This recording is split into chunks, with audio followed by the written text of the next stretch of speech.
The once clear sky was suddenly covered by thick, blood-red clouds. An ominous and chilling aura descended silently at that moment. In a short while, the entire sky was completely covered by blood-red clouds, turning the sky entirely blood-red, which looked extremely eerie. People standing on the street or working in the office noticed that the sun had suddenly disappeared and looked up at the sky. But the moment that blood-red sky came into view, everyone's face showed astonishment, and a sense of fear arose in their hearts. Just as everyone was in shock, a cold, emotionless voice suddenly rang out in the minds of people all over the world. Everyone is about to be forcibly transported to a strange, misty alien world called Code Zero to survive. Please be prepared. After that cold voice fell, a giant, blood-red gate suddenly appeared in the crimson sky, and then the gate slowly opened. Those still in shock froze in place after hearing the cold voice echoing in their minds. Immediately afterwards, their fear was amplified to an extreme, their emotions began to collapse, and they all fled in all directions, trying to get away from the disaster. The man, Liu Xuanhe, also joined the fleeing crowd. But at that moment, countless beams of crimson light suddenly erupted from within the giant crimson gate in the sky, engulfing all of humanity on Earth. Immediately afterward, everyone's consciousness began to blur, and their figures gradually vanished. When Liu Xuanhe regained consciousness and slowly opened his eyes, he was shocked to find that he had traveled from the modern streets to a lush, tree-lined wilderness, and he was holding a book and a yellow orb in his hand. Liu Xuanhe realized that he had indeed transmigrated to another world. But he was just an ordinary person and had no way of surviving in this unknown and dangerous world, which made him feel desperate. Just then, that cold voice continued to echo in his mind. All 7 billion humans in the world have been teleported. Welcome to the eerie world of survival in the mist. This is a misty world where survival resources are scarce, filled with eeriness and darkness, and where monsters and ancient gods exist, but at the same time, it also contains infinite opportunities. You will begin your true life here. Everyone can awaken their talents and master powerful abilities at the start. The book in your hands is the survival manual for this misty world, and the light orb is the tool for building the base. Congratulations on awakening your divine talent, Deep Sea Blessing. From this moment on, you are the master of the ocean, able to control its power and enjoy incredible luck when catching fish, searching for treasures, and opening treasure chests. You can also recruit deep-sea creatures as your companions and build your own ocean army. Strive to survive in this misty world. After hearing the words in his mind, Liu Xuanhe's despair was instantly replaced by ecstatic joy. He hadn't expected his fate to change so quickly. In this moment, he saw an opportunity for survival and rise. He must use this godlike talent to quickly build a shelter, acquire resources for survival, and overcome the current survival crisis. Next, upgrade your territory, continuously subdue ocean monsters as your companions, build your own ocean army, and step by step become the master of the deep sea and rule the ocean. After calming down, Liu Xuanhe opened the survival manual in his hand and thought about finding a water source first. A moment later, he put away the manual, pulled up the hood of his trench coat to shield himself from the scorching sun, licked his dry lips, and then set off to find a water source. He didn't remember the search for large water sources very clearly, so he decided to first stand on higher ground to take a look. These actions seemed somewhat unnecessary, since you could just place the survival base anywhere. But Liu Xuanhe had a bad feeling about it, so he decided to seriously look for a place that could complement his talent. In this extremely silent primeval forest, faint rustling sounds could be heard. Liu Xuanhe climbed directly up a giant tree that was over 10 meters tall, and then couldn't help but mutter a curse under his breath. He saw layers of white and black mist shrouding the area in the distance, exuding an ominous aura. No wonder this place is called the Mysterious Mist World. It seems that where I am now is like a safe zone in a game. Fortunately, I saw a water source, but it's a bit too close to the edge of the safe zone. He couldn't help but frown, but after only a moment's hesitation, he decided to go and take a look. Since it's about survival, it's easy to imagine that staying alive is by no means an easy task, so it must be treated with utmost care from the very beginning. So, amidst the rustling of leaves and the sound of footsteps, Liu Xuanhe, who had been walking for a long time, finally saw the river and lake in the distance. It was a very wide river, with towering trees over 10 meters tall on both sides, as well as some huge mountains surrounding the river. By this time, he was already somewhat dehydrated from the sweltering heat, and his whole body seemed to be soaked in sweat. After getting closer, he carefully observed the river and the lake further away, and finally decided to build the base near the river, since it was a flowing river. As for that lake, it was way too close to the misty area. Just as he was about to put down the yellowish-brown orb in his hand, he hesitated for a moment. Can this survival base be built underwater? He tried it out, and to his surprise, the light sphere replied that it could. But in the end, Liu Xuanhe did not do that. Instead, he walked to the mountains near the river, and with a thought, used the light sphere to build a survival base that was half in the water and half embedded in the mountain. The survival base is completely embedded in the mountain, with thick vines and rocks growing on its front and sides, which can serve as platforms and are easy to walk across. As for the lower part submerged in water, it's not very clear, but it should be roughly the same as the upper part, also embedded in the mountain, except that part of the mountain is submerged in water. The entire survival base has only one door, and it's a wooden door. As Liu Xuanhe walked along the boulders and vines, looking at the surrounding scenery, he had the illusion that he was still on Earth, only shrunk 100 times. Everything in this world is just too vast. I wonder what terrible things will happen after the newbie protection period ends. As the survival base was completed, he pushed open the door and stepped inside. The world channel was finally open to him, and a series of functions associated with the survival base were also unlocked. Where is this place? I've been cutting down trees until my hands are almost broken, but I haven't managed to cut down a single one. I'm dying of thirst. Is there anyone with water or food? I'm about to throw up from hunger. Someone, please save me! But the messages on the world channel, which has billions of users, are scrolling by so fast that Liu Xuanhe can't even see what these people are saying. He can only see lines of text flashing by. After glancing at it a few times, he reluctantly closed it and turned to a new page. The forum section opened the next day. The regional and private channels opened on the third day. On the fourth day, the newbies' firewood, i.e., resources, runs out. On the fifth day, the shop and treasure chests opened simultaneously. On the sixth day, the newbie protection period ends. Looking at these words, a thoughtful look flashed in Liu Xuanhe's eyes. Even the countdown timer is written in such detail. It seems that surviving safely in this world is by no means a simple matter. As for what to do next, to build a house, first cut down trees. The interior of the survival base was completely different from what he had imagined. Apart from 2 axes and a pickaxe, there was only a burning brazier inside. As for the underwater part, it's essentially a complete wooden house embedded in the mountainside. When you go inside, because the interior is quite deep, it's easy for first-timers to slip and fall, and you also have to climb up and down to get in and out. The brazier inside was dilapidated, with 3 sticks of wood stuck in it, their flickering flames enveloping the entire room. According to the manual, this was the so-called newbie protection, and those 3 sticks of wood could burn for 3 days. 3 days later, if no new firewood is available, the fire will go out, and darkness and terror will descend. Therefore, he must use this time to accumulate resources as much as possible. The manual advises that the first priority for survival is to keep the fire burning, the second is to upgrade the survival base, and the third is to stay away from the fog and darkness. Level 1 Survival Base Upgrade Requirements: Wood, Stone, Water, Fire. The primeval forest was eerily quiet. Even inside the room, not a single insect chirped.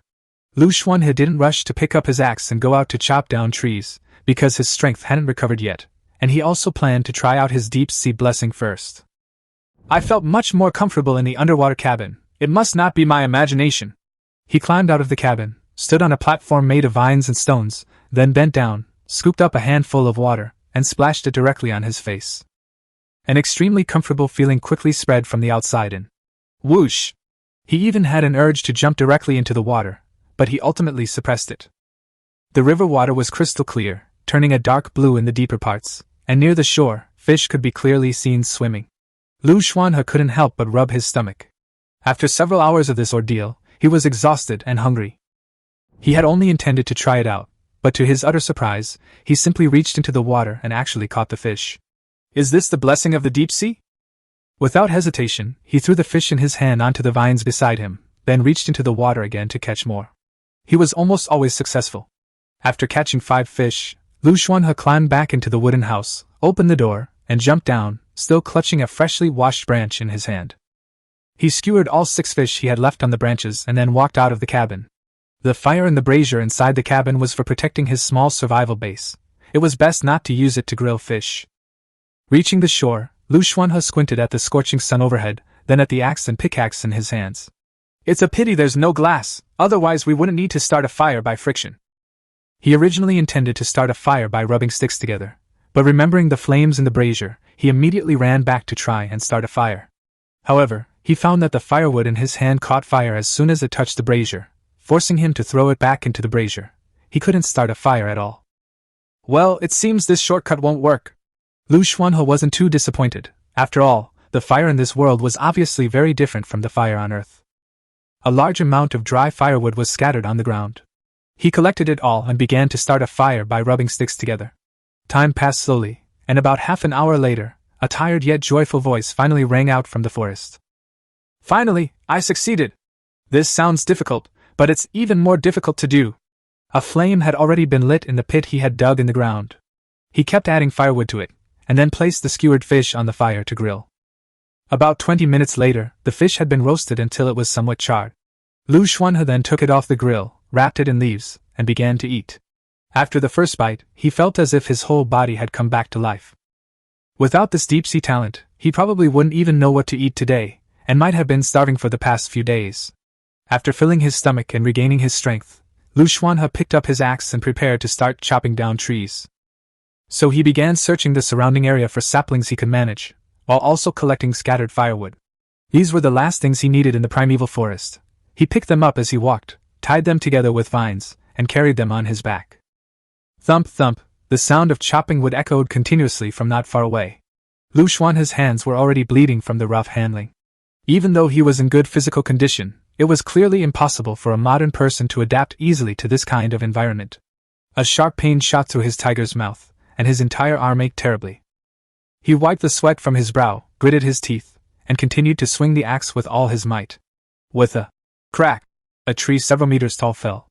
And it wasn't just that one, 5 more fell. That's why he was so exhausted. The sun gradually slanted westward. Looking at the fallen trees on the ground, Liu Xuanhe became even more certain that this was no game. Otherwise, these trees would have already fallen as neat blocks of wood. Phew! This kind of intense labor. He squinted at the sky, thinking to himself that probably not many people on Earth could endure it. Just as he bent down to cut off the tree branches and leaves to make it easier to move, a crack suddenly came from the tree stump again. Liu Xuanhe immediately looked over and saw that the tree stump had split open, revealing a piece of bluish ironwood about the size of a forearm inside. Without a second thought, he stuffed the piece of blue wood into his pocket and continued moving the trees. During the movement, a sharp pain shot through his shoulder, where a noticeable bruise had appeared. When the last tree was moved near the small base, Liu Xuanhe finally couldn't hold on any longer, squatting down and panting heavily. Even someone like him who usually loves outdoor activities was finding it difficult to cope with the intense labor of the entire day. After a short rest, he picked up his axe again, split the tree trunks, and piled them together. Besides these, there were some rocks he had dug out with his pickaxe, one of which had a noticeably different luster. Among the 7 or 8 billion people on Earth, my start shouldn't be too bad, right? Liu Xuanhe muttered to himself, looking at the pile of wood and rocks. He then roughly whittled a piece of wood into a makeshift wooden bowl, and gradually moved these resources into the small base. He didn't finish moving everything until the sun was setting. Now, carrying the last bundle of timber, he looked at the now somewhat familiar primeval forest. Even though it was only dusk, for some reason, a chill suddenly ran through him. He quickened his pace and hurried back to the small base. Inside, various sizes of timber were piled together, forming a simple staircase for going up and down, while neatly stacked stones were placed to the side. The old iron basin was still burning, giving him a slight sense of security. The sun hadn't completely set outside yet, about half an hour away, but at that moment, he felt a strong fear of the outside world, as if going outside would lead to certain death. After hesitating for a long time, he climbed out of the wooden house again, filled the 2 extremely rough wooden bowls with water from the outside, and was about to return when his pupils suddenly contracted. He rushed back to the cabin at almost all his might. Only when his body was once again enveloped by the firelight from the old iron basin did the fear, as if his heart had been gripped, begin to subside. What was that? Is there something in the water? He clearly saw a pair of blood-red eyes. The instinctive fear of facing such a powerful life form almost made his mind go blank. 3 seconds later, he abruptly turned his head to look at the brazier, then squatted down and silently added firewood to it. 1, 2, 3, all the way up to 8. Just then, the manual suddenly emitted a strange white light. Level 1 Survival Base Upgrade Requirements: Wood, Stone, Water, Fire. Already possess 1 green wood, 94 green wood, usable, 210 broken green wood, cannot be used as firewood, 2 glow rock, 13 rock, usable, 43 broken stone, beginner fire seed LV1 LV2, abyss water 2. The survival base upgrade conditions have been met. Special survival bases can be upgraded using azure wood, glowing rock, abyssal water, and beginner's fire. Survival bases can also be upgraded using azure wood, rock, water, and beginner's fire. Chapter 3, Level 2 Special Survival Base. Azure wood, a level 9 material, capable of resisting some eerie darkness, usable as firewood and for base construction. Azure wood contains a small amount of extraordinary energy, usable as firewood and for base construction. Shining rock, level 9 material, can resist some eerie darkness, can be used to build a base. Rock can be used to build a base. Abyss water, level 8 material, can resist some eerie darkness, can be used to build a base. Beginner's fire LV2, you have crossed the 3-day protection threshold on the first day. Liu Xuanhe looked at the newly added information in the survival manual, opened his mouth slightly, and let out a long breath. The firelight reflected on his face, making it appear somewhat complicated. Abyss water? The little bit of water I just scooped up? He could understand the other materials, but this was clearly something was wrong. He quickly realized what was happening and whispered, "Looks like it's another talent boost. Thank you, Mother Earth." After saying that, he looked at the 2 options in the manual and said almost without hesitation, "Of course, build a special survival base." Just as he was tending the fire in the iron basin, the sky suddenly darkened. The once silent primeval forest suddenly became noisy, with whispers and the sound of flowing water rising and falling, which he could hear clearly. A loud crash followed, accompanied by sounds of impact and tearing, along with eerie noises. Liu Xuanhe's expression darkened, and he whispered, "Is this what nighttime is like in World Zero? What on earth is outside?" These sounds alone were enough to instill fear in him. Only when he stared at the fire did the chills subside slightly. He forced himself to calm down. This is a survival game. The peace of the daytime is all an illusion. Another question popped into his head. Do these monsters really only appear at night? The thought that he was still in the newbie protection period sent a chill down his spine, but he quickly suppressed the distracting thoughts and began to focus on upgrading the base. The survival base was bound to his consciousness, and its upgrades were also controlled by him. Soon, a structural diagram of a small wooden cabin appeared in his mind, a cramped space crammed with supplies. The Level 2 Special Survival Base, however, was a dramatic change, expanding to approximately 100 square meters and allowing for free combination of spaces. Instead of laying it flat, he planned to create 2 levels, one above the water and one underwater. Materials were initially insufficient, but the novice's training period filled the gap. Liu Xuanhe meticulously constructed the structure, quickly creating a 2-story building resembling an apartment, with a downward staircase connecting to the right side. The entire base is bluish-gray, seemingly made of wood but with a metallic texture. The first floor has a fireplace embedded in it, with a gabbro wall behind it. There is a fireplace on the left and a spring on the right. Spring water slowly gushed out, forming a small pool. The materials collected during the day were neatly piled on the first floor. Looking at the completed structure, he was finally satisfied and whispered, "Begin the upgrade." A few seconds later, the Level 2 Special Survival Base was completed. The base, constructed from azure wood, glowing rock, and abyss water, was fully formed, and surprisingly, a living spring had appeared inside, no longer just a stagnant pool. At that moment, he understood that the meaning of the survival base was to guarantee all the conditions for survival. The second floor was also above the water, extending into a wooden and stone platform, with a door that was half wood and half iron, greatly enhancing his sense of security. Looking at the newly renovated base, Liu Xuanhe smiled. At the same time, the survival manual unlocked new content, such as a workbench. He placed the workbench on the left side of the second floor, and soon a wooden workbench, consuming a large amount of materials, took shape, occupying a considerable space. 70 to 80% of the resources gathered today had already been used. This workbench is not automated. It requires manual operation. A level 1 workbench can craft iron pickaxe, iron axe, iron shovel, hoe, iron hammer, spear, common fire starter, spirit fire, ash, furniture, building materials, food, etc. He opened the food menu, and most items were grayed out, with the only unlocked item being grilled fish. Looking at the building menu, his gaze lingered on the level 1 simple farmland, and he couldn't help but mutter, "Too bad I can't make it yet." After a few simple attempts, he discovered that all the tools had a proficiency level. For example, the grilled fish tool was currently at level 1. Once he became more proficient, it could be operated semi-automatically, but still required manual control. He didn't rush to continue making the fish, but instead went down the stairs from the second floor. Upon reaching the first floor, he even had the illusion of entering water, which felt even more comfortable. The changes were most noticeable on the first floor. A fireplace on the pyroxene wall burned, the flames spreading fine red streaks across the wall. The floor was a bluish-white, like porcelain or a soft cushion, exceptionally comfortable to walk on. Beneath the stairs was a small compartment used to store firewood. Next to it was a spring formed of pyroxene, its water flowing into a small pool enclosed by emerald wood. That was the abyss water, shallowly covering the entire base, yet it didn't affect the structure. On the contrary, it made the place even safer. Liu Xuanhe was covered in dirt and exhausted. He wanted to keep going, but he couldn't hold on any longer. He leaned against the fireplace, curled up, and soon fell into a deep sleep. Chapter 4 Forum opens. He slept soundly that night, only slowly waking up at dawn.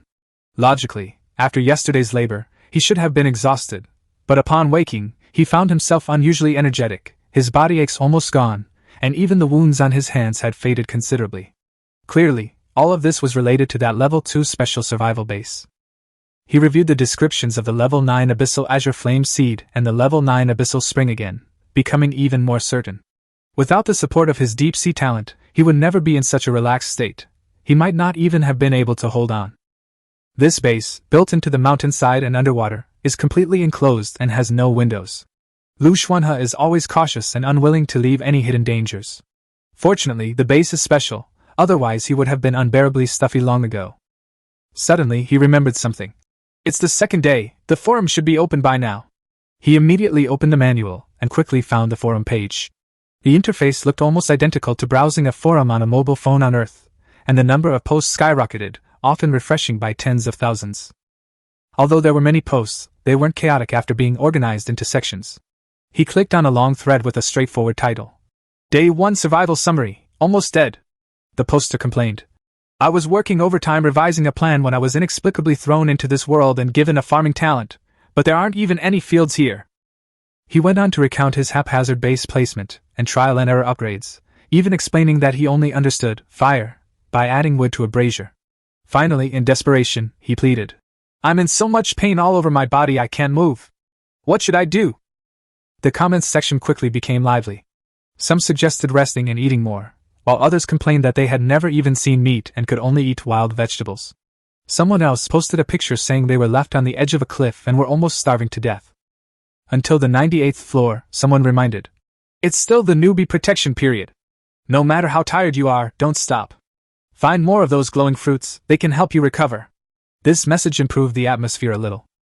Liu Xuanhe scrolled through a few more posts and found that many people had included pictures, indicating that the forum also had a camera function. He couldn't help but mutter, isn't this just a mobile phone? However, looking at these posts actually made him feel a little more relaxed.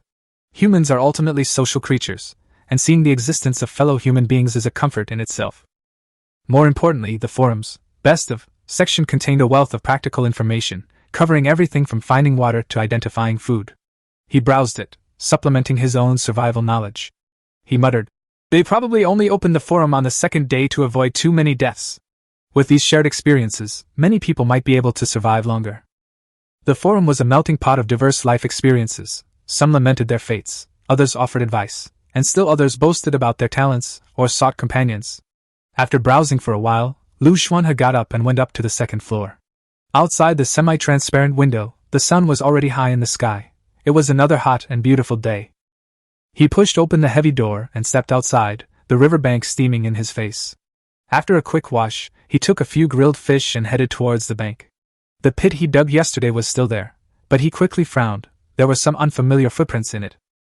The base was only a few steps away, and recalling the strange noises from the night, a chill ran down his spine, and the word, White Walker, came to mind instinctively. Danger seemed to be approaching. Without hesitation, he took photos, uploaded them to the forum, and posted a warning. Unusual traces have appeared nearby. There may be strange creatures. New players should collect as many resources as possible to upgrade their base. The post quickly sparked discussion.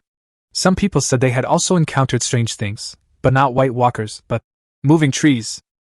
More and more similar experiences were being mentioned. Although there was no immediate danger, the eeriness of them sent chills down one's spine. Liu Xuanhe looked at these replies, his gaze falling on the forest not far away, his expression gradually becoming serious. After confirming the information, he returned to base and crafted a spear at the workbench. Not cutting down trees was impossible. Since monsters existed in this world, running away would only make things more dangerous. The number of people on the world channel was still slowly decreasing. This place was never safe. He gripped his spear and axe and stepped into the forest. Soon, the sound of logging filled the air. As a tree fell, a nearby giant suddenly shook violently, its branches lashing out at him like living things. Fortunately, he wasn't too fast. He rolled away to avoid it, and with a backhand, thrust his spear forward with deadly force. Crack! The branch was pierced and fell. After several attacks, the tree finally returned to calm. The fallen branch, however, was clearly different from ordinary wood. Greenwood, a level 9 material that can resist some of the eerie darkness. It can be used as firewood or building material. Liu Xuanhe collected these materials and dragged away the trees he had just cut down. He only relaxed slightly when he was far away from this area. His expression grew increasingly grim, and he muttered to himself. Could this forest be reviving? It was just suppressed by some force before, so it looked normal. Now that the novice period is over, those things are gradually awakening? Thinking this, his heart sank. Because yesterday, no one had ever encountered such a strange change. Chapter 5 Treasure Chest opened early. At this moment, Liu Xuanhe only wanted to return to the survival hut. Only when he saw the fire did he feel a little safe. But he quickly suppressed this thought. He knew that once the newbie protection period was over, the difficulty of obtaining resources would definitely increase, and he had to desperately hoard firewood now. He compiled his findings into a post and shared it on the forum. After that, he focused on chopping down trees without getting distracted.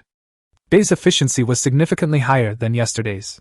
He encountered the tree spirit resurrecting twice, but he dealt with it both times with his spear and also harvested a considerable amount of azurewood. He spent almost the entire morning chopping down trees. After felling 10 trees, he dragged his exhausted body back to the base with the green wood and cedarwood, while the scrap wood and branches were piled on the platform. Looking at these supplies, his tense nerves finally relaxed a little. After a simple meal of fish he caught and grilled, he picked up his pickaxe and went to the riverbank to dig for stones. There were no mines in this area, but there were plenty of large stones. Ordinary stones could be used to make tools on his workbench, so he naturally didn't hold back his energy. He rolled up his trousers and waded into the clear river to move stones. Just as he picked up a gleaming pebble, a water snake suddenly darted up his ankle, startling him so much that his mind went blank. But the snake only circled once before swimming away into the deeper water. This deep-sea talent saved me again. Liu Xuanhe breathed a sigh of relief and continued moving stones. At the same time, he also learned from the forum that building a base by the water or even in the water is actually very dangerous. Many people have been attacked by monsters at night, and have even almost lost their lives. But this only strengthened his resolve to make his choice. He had encountered the eerie creatures in the water on his very first day. Without the blessing of the deep sea, he would have been dead long ago. Now that he possessed this talent, he was determined to maximize his advantage. There's no time to test it in the water right now, but just avoiding monsters and finding special resources is already quite impressive.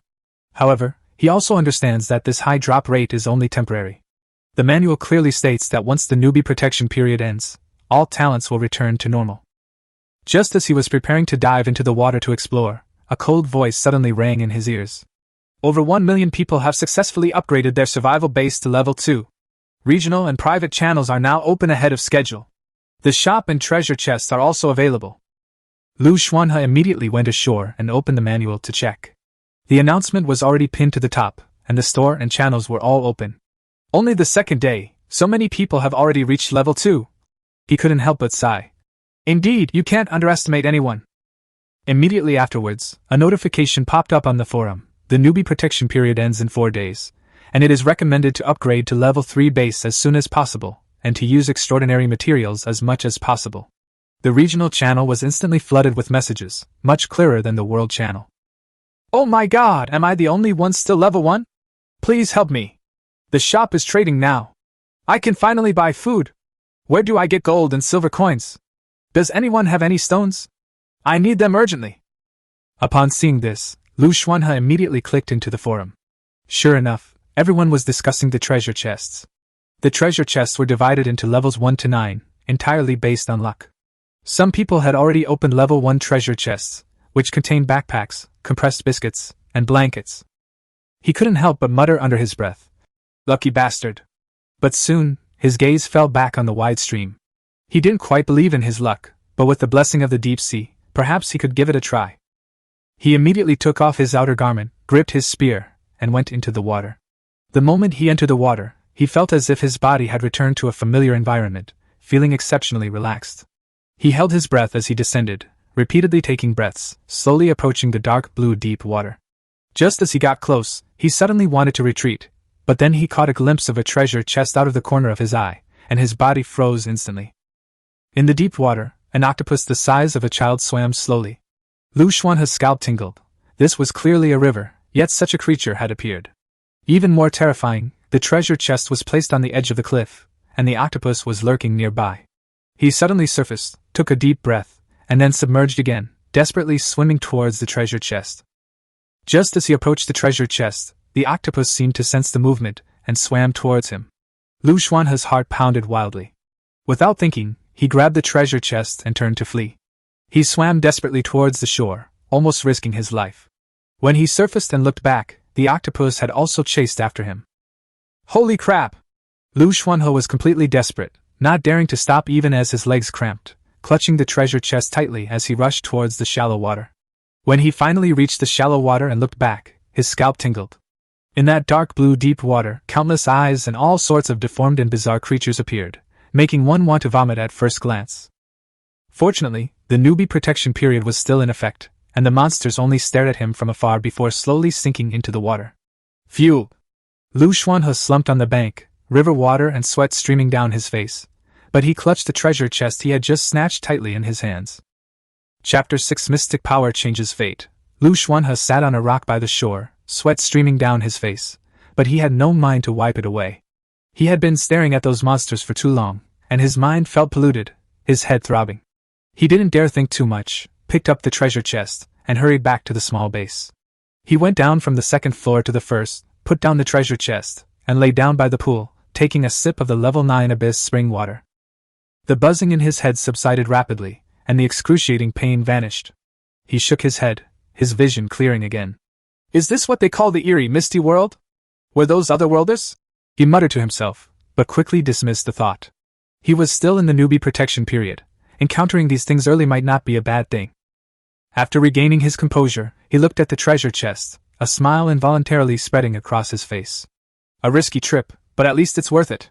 He was about to open it when he suddenly stopped, picked up the chest, and ran out again. He'd always had bad luck, so for something as unpredictable as luck, he naturally had to borrow some magic. So he placed the chest in the shallow water, washed his hands, closed his eyes, and solemnly opened it. A golden legend! Of course, a level 1 treasure chest couldn't actually contain gold items, but opening it revealed 5 items. Liu Xuanhe immediately smiled. Sure enough, opening chests in water works. I got 5 items right away. He quickly accepted the rules of this world. After all, it was a global transmigration. Everyone was the same. As for his family, he suppressed his emotions. The most important thing now was to survive. He first brought out a huge thing, then froze. Why is it an egg? He shook his head. Looks like you can get anything from a treasure chest. He put the egg aside and checked the other items: fertilizer, snake vine seeds, a folding backpack, a thermal dagger, and the elan egg. Upon seeing the attributes, he froze. Is this really a level 1 treasure chest? He checked the label and realized it was actually a level 2 treasure chest. No wonder it was in the deep water area. Thinking of the terrifying mental pollution he'd experienced earlier, his heart sank. This treasure chest was indeed not something anyone could obtain. Just then, the survival manual popped up a notification: congratulations to survivor Liu Xuanhe for opening the first level 2 treasure chest. The world chat exploded instantly. His post was flooded with upvotes, and even gained the suffix first person to open a level 2 treasure chest. Liu Xuanhe was speechless for a moment. He opened his inbox and found it overflowing with messages. He quickly closed the private chat with strangers and only casually replied to a few comments. Seeing the envious and pleading comments, he couldn't help but smile. I never thought I'd be lucky enough to have my day. After tidying up, he carried the treasure chest back to the shore, took a quick shower, and then returned to base with his loot. Hanging his clothes to dry in the sun, he was quite tanned, giving him a more rugged look. As for the level 6 egg, he couldn't deal with it for the time being, so he simply left it near the spring. Then, he picked up the thermal dagger and casually swung it, creating steam in the air. Not bad, finally I have some means to fight those monsters. He then looked at his folded backpack, thinking that this would save him a lot of time chopping trees in the future. Finally, he focused his attention on the snake vine seed. After reading the instructions, he decided to plant it on the shore of the base. The seed had barely touched the soil when it grew to a meter tall in just over 10 seconds, the vine swaying eerily. The next second, the vine suddenly shot out, plunging into the water and grabbing a fish to devour. Liu Xuanhe's lips twitched slightly. It's not just eerie, it's truly bizarre. He re-examined the area and only felt slightly relieved after confirming it was harmless during its infancy. Looks like I need to upgrade to a level 3 base as soon as possible. He opened the upgrade interface, looking at the required materials, still feeling a headache coming on. Level 9 wood, stone, water, and level 8 fire. A long and arduous road ahead. He sighed, a sense of urgency rising within him once more. Without further hesitation, Liu Xuanhe turned back to chopping trees, mining, and fishing, preparing for the base upgrade.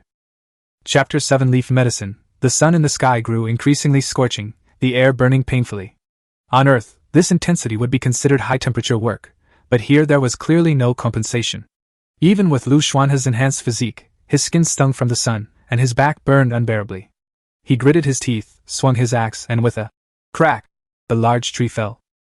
After collecting the entire tree into his backpack, he returned to the base and dumped all the wood onto the platform to process it. I still need to chop down level 9 trees to have enough materials. He frowned and pondered. I have enough firewood now, time to try the giant tree.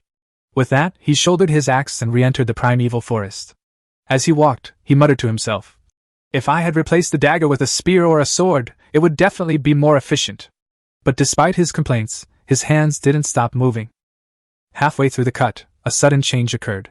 The branches thrashed wildly, the trunk shook, as if the entire tree had come alive, trying to uproot itself and hunt him down. The oppressive feeling was chilling.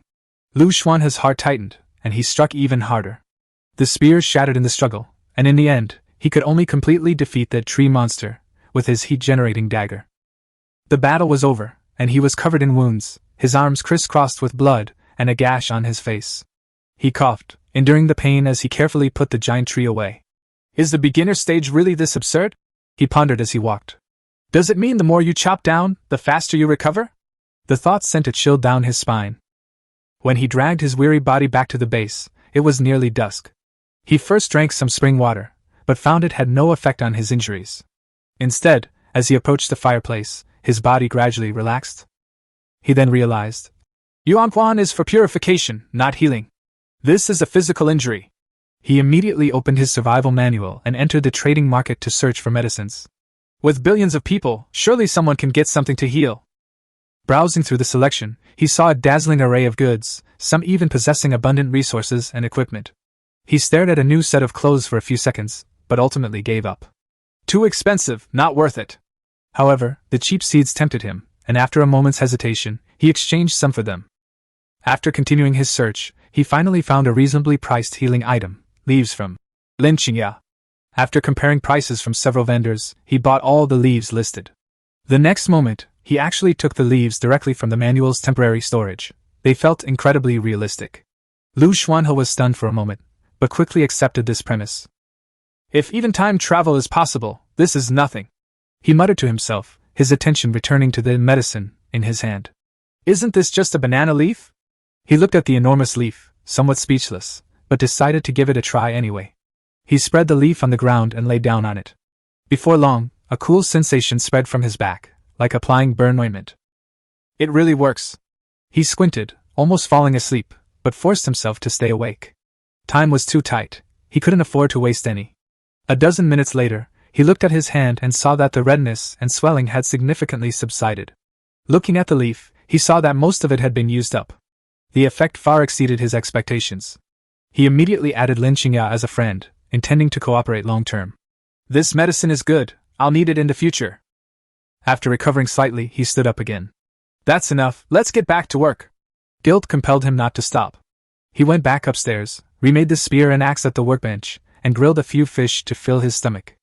Although he was tired of the same food, he had no better choice. Then, he continued mining with his pickaxe. The clanging sounds echoed in the night. He took off his shirt, working almost like a caveman. Sweat streamed down his face, his black hair was soaked, but his eyes remained focused. Bang! A rock shattered, and 2 pieces of pyroxene rolled out. He smiled slightly, then buried himself in his work again. The next day passed quickly. As the sun set, he packed his things, took a shower, did laundry, and caught fish, all actions he had mastered. Back at the base, looking at the piles of materials, he muttered, "I'm really living like a savage." The second and first floors were crammed with resources. Firewood would no longer be a problem for the time being. But he didn't relax. Instead, he became even more vigilant. The newbie perk is almost over. How many people will survive? He muttered to himself, then thought of the upgrade materials. I'm still missing ore and high-grade water. Night had completely fallen, and the base was sealed off. After resting for a while, he went up to the second floor to continue crafting tools. However, as soon as he stepped onto the stairs, he suddenly stopped. A chill ran down his spine, and goosebumps instantly erupted on his skin. Chapter 8 Monster Information. The small base has no windows on the first floor, only one on the second floor. There is no electricity. The only light source at night is the fireplace. As soon as Liu Xuanhe went up to the second floor, he saw a strange creature clinging to the window. Its inhuman eyes were pressed against the glass, its form blurry like a ghost, exuding coldness and resentment, sending chills down one's spine. He stopped, took a deep breath, and quickly suppressed his initial shock. Only one thought remained in his mind: there had to be a fire on the second floor, even if it was just a simple brazier. After regaining his composure, he immediately set to work, using stones to create a makeshift brazier, placing a whole stone slab at the bottom, and then going downstairs to fetch firewood to start a fire. The fire was quickly lit. A thought struck him: the burning firewood might serve as a torch, so he carried it back upstairs. The moment he stepped onto the second floor, the monster that had been perched outside the window let out a piercing scream, like snow meeting fire, and vanished instantly. Liu Xuanhe placed the firewood into the stone basin, and the flames slowly grew, illuminating the entire room. He sneered, "Fire truly does overcome darkness." He then sat down at his workbench and prepared all the tools he would need for tomorrow, trying not to waste any time during the day. 2 hours later, the night had completely changed. The surroundings were no longer quiet, especially the movements in the water, which were particularly noticeable. The constant dripping sound made it seem as if something was crawling ashore. The forest was also unsettling, with whispers and hisses layered upon each other, eerie and oppressive. The whole environment felt like being on the set of a horror movie. Fortunately, the fire inside the base was blazing, preventing these monsters in the darkness from getting close, let alone breaking in. Suddenly, a loud boom echoed, and the platform outside shook violently. Moonlight spilled onto the water, and he could see what was outside through the window. But this glance was worse than not looking at all. A ghostly blue octopus was staring intently at him, its eyes icy cold. How did it get here? Is it psychic? Liu Xuanhe frowned. This was clearly the same one he had seen before. At the same time, more monsters emerged from the water, and strange laughter and dragging sounds came from the direction of the forest, mixed with biting, screams, and even cries for help like those of a human. He paused, listened carefully for a moment, then shook his head. No, where would anyone come from around here? Maybe it's a sound similar to a giant salamander. Even with this explanation, he couldn't help but wonder if native intelligent life existed in this world. Only after finishing all the tools did he leave the second floor and return to his relatively safe first-floor bedroom, where he visibly relaxed. Several grilled fish sat beside the fireplace. He leaned against the tree stump, eating as he flipped through the manual, checking chat channels and forums. As soon as night fell, the channel instantly became lively, much more so than during the day, and everyone finally had a chance to catch their breath. In the regional channel, someone excitedly said, "I upgraded the cabin! The more firewood I add, the stronger the fire gets. I'm almost at level 3 base." Some people complained, "I don't want to work hard anymore, is there anyone who can help me?" Others sighed, "My friend who I just contacted died today, it's a pity I don't have any supplies to help her." The topic quickly shifted to the strong. "I heard someone opened a level 2 treasure chest? There are probably only a handful of people like that in the whole world. I wonder what their talent is." Liu Xuanhe looked for a while, then switched directly to the forum. As soon as he entered, a trending post caught his eye. "I saw white walkers! Help!" He clicked on the picture and saw that the windows were crowded with pale, deformed humanoid monsters, their features frozen, their eyes vacant, densely packed against the doors and windows. The poster was desperately pleading for help in the post. "The house is shaking, what should I do?" someone directly asked. "Your base is still level 1. The poster replied helplessly. "I changed my food and clothes." And was immediately scolded. "I told you that the fire source and leveling up are the most important, and you still changed them randomly. Serves you right." Someone else coldly said. "Don't worry, newbie protection lasts for 3 days, you'll definitely die on the 4th day." Someone else reminded. The thread then began discussing the origins of the White Walkers and how to deal with them, and the atmosphere gradually became tense. Someone summarized. "The monsters in this world are resurrecting, and they are becoming more dangerous every day. The real survival begins after the beginner phase ends." Someone else posted a link. "That expert who opened the level 2 treasure chest already reminded us to chop down more trees and store more firewood." Liu Xuanhe glanced at the link and saw it was indeed the post he had made, raising an eyebrow. He opened the back end and, sure enough, it was overflowing with messages and his followers had skyrocketed, but most of the private messages were requests for help or complaints, which he filtered out entirely. The discussions in the post, on the other hand, were much more valuable. Someone said, "After the newbie period, even cutting down trees during the day gets me attacked. I've already been injured." Some people also compiled a list. Currently, there are at least 3 types of monsters: White Walkers, Dryads, and Sea Monsters. But someone quickly added, "Not only these, there are also Twilight Roots, Green Tree Spirits, White Yak Tree Spirits, Giant Crocodiles, Demon Rays, Plague Mothers, Worms." Upon seeing this string of names, Liu Xuanhe's expression changed, and he immediately replied to ask. Chapter 9 News after the base. A thread about monsters suddenly became lively on the forum. Someone summarized the known types: White Walkers, Dryads, Sea Monsters, and even Giant Crocodiles, Manta Rays, Plague Mothers, and Worms. This information instantly piqued Liu Xuanhe's interest. He stared at one of the replies and couldn't help but ask, "How do you know so much detail?" Soon, Ren Xingxing responded, saying he had obtained monster data from a treasure chest and suggested creating a channel to exchange information. He also revealed that he would upgrade his base to level 3 the next day, and that level 3 would bring significant changes. He spoke with great confidence. Liu Xuanhe didn't hesitate, immediately following him and replying with a single word, "Come on!" Not only him, but many others on the forum also noticed this reply. The post, which was about to sink, was bumped back up, but Ren Xingxing ignored everyone else and instead created a private channel. There were 5 people in the channel, all of whom he had handpicked. Liu Xuanhe glanced at the list and roughly understood that this person was intentionally filtering out useful people. Ren Xingxing started with a long post.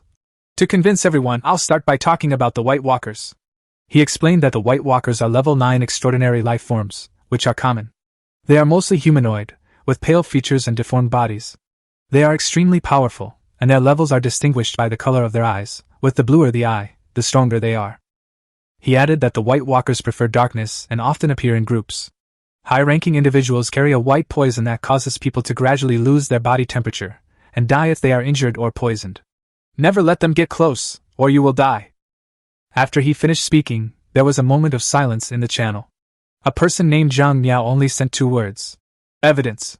Ren Xingxing immediately posted several pictures. Everyone clicked to view them and quickly confirmed the authenticity of the information. Then, his tone changed abruptly. "Dear experts, please help me." He had just been acting like a wise man, but in the blink of an eye, he became a comedic, begging for survival, and several people in the channel typed question marks. Zhang Jingjing couldn't help but ask, "Weren't we discussing monsters? Aren't you a big shot?" Ren Xingxing smiled bitterly. "I'm about to die, please give me supplies." After looking at the pictures, Liu Xuanhe had confirmed that all the information was true. What they needed most right now was intelligence, and the fact that the other party had provided it from the start showed their sincerity. Zhang Miao replied directly, "What do you want?" "Send it." Song Xiu initiated a trade request, and Liu Xuanhe casually tossed over a plate of grilled fish he was tired of eating. Ren Xingxing quickly explained that his treasure chest was right outside his house, but the landing point was extremely bad, and he was trapped. He would almost certainly die after the newbie period, so he could only ask for help and was willing to share all information. Soon, others followed suit. Zhang Jingjing gave away 10 pieces of firewood, Zhang Miao even donated a weapon, and Song Xiu gave away a bottle of homemade potion. Liu Xuanhe, watching this scene, couldn't help but smile. This guy is quite interesting. Ren Xingxing was thrilled upon receiving the supplies. No wonder I found this expert by browsing the forums. He then dropped a crucial bombshell. A level 3 base wasn't the end. The highest level a base could reach was 3, after which it would transform into a land deed, the key to establishing oneself in this world. Liu Xuanhe asked. A land deed? Like on Earth? Ren Xingxing explained that the name is similar, but the power is stronger. Once the name is signed, the user can control the entire area and increase their strength by at least one level within that area. The higher the land deed level, the greater the bonus. Zhang Miao immediately judged. This isn't something you can get from a level 1 treasure chest. Ren Xingxing sent a crying emoji, admitting that he was being chased and surrounded because he opened a level 2 treasure chest. He even specifically asked Liu Xuanhe, "You also opened a level 2 treasure chest, how come you're okay?" Liu Xuanhe only replied with 2 words. Talent. Ren Xingxing on the other end of the screen looked even more bitter upon seeing this. Zhang Jingjing pressed on. How exactly do you use the land deed? Ren Xingxing shook his head. That's all, but I can give you all the monster data, I just beg you all to save me. Zhang Miao hit the nail on the head. I'll help you level up 3 times, transfer the land deed, and let you survive? Ren Xingxing immediately admitted it. He could only go out briefly at noon during the day, and he couldn't collect all the materials at all. He just hoped to complete the upgrade before the 6th day. Song Xiu then asked if she had any higher level materials, to which Zhang Jingjing replied that she could only provide level 9 materials. Liu Xuanhe, seeing this, raised an eyebrow slightly. It seems these people are not simple. Ren Xingxing grew anxious and quickly sent several more pictures. This is all the information I have. I can continue if it's not enough. Liu Xuanhe clicked on the image and confirmed that it was indeed the information on those monsters. He knew very well that once the newbie protection period ended, this information might be the key to survival. Chapter 10 Eerie White Shadow. The fireplace on the first floor, fueled by the abyss fire, radiated warmth, and the level 6 egg rested quietly beside the abyss spring. Liu Xuanhe poured the abyss spring water produced today into a wooden bucket, took a sip, and then thought of the chat content in the private channel, as well as the snake vines planted outside. No wonder a level 3 base can sign a pet contract. I need to go collect materials early tomorrow. He muttered to himself, then thought of the people Ren Xingxing had brought over. That guy really has a sharp eye, none of them are simpletons. He recalled Ren Xingxing's incredible luck, and couldn't help but click his tongue in amazement. The channel chat had ended, and these people were clearly handpicked. They were mostly rule-abiding players, unlike those who would just take information and run. Liu Xuanhe looked at the pile of level 9 materials on the ground and sent a message to Zhang Jingjing. How do I exchange level 9 materials? She replied quickly, saying that she only accepted exchanges of the same level. He simply said, I'll exchange Qinin wood for your Bingfeng wood. The transaction was completed quickly. The other 2 in the group were also quite formidable. Song Xiu was a pharmacist, and Zhang Miao possessed high combat strength, but they had no immediate need to trade, merely adding each other as friends. As for the monster Ren Xingxing mentioned, it had already sparked heated discussion on the forum. However, none of this concerns Liu Xuanhe. As agreed, Zhang Jingjing will fill half of the material gap tomorrow, and the rest will be handled by others, provided that he survives. The night passed quickly. Before dawn, Liu Xuanhe woke up, wanting to observe the changes before and after daybreak in order to prepare for his next move. Luckily, there was a window on the 2nd floor. He went up to check and saw that the embers were almost burned out. Fog filled the window, and when he reached out to wipe it away, he saw a deformed handprint left on the glass. His face darkened. If it was like this last night, it would probably be even more dangerous tonight. Thinking that it would be the 4th day after midnight and the novice's firewood would soon be exhausted, he couldn't help but feel nervous. Fortunately, the missing stones could be dug from the water, and he planned to replenish the materials today, with even some extra to exchange for. With that in mind, he began to wait for the sunrise. The darkness slowly receded, and dawn broke. But the moment the light appeared, what had been hidden in the darkness was also revealed. Damn, what's that? A disheveled humanoid figure stood on the water, its white clothes clinging to its body and soaking wet. The next second, the figure leaped over 10 meters, closing in on the platform outside the base. Liu Xuanhe's heart tightened. But when the humanoid figure looked up, he instantly saw a completely blank face. Ah! A surge of intense fear and stinging pain struck him simultaneously, and he couldn't help but scream.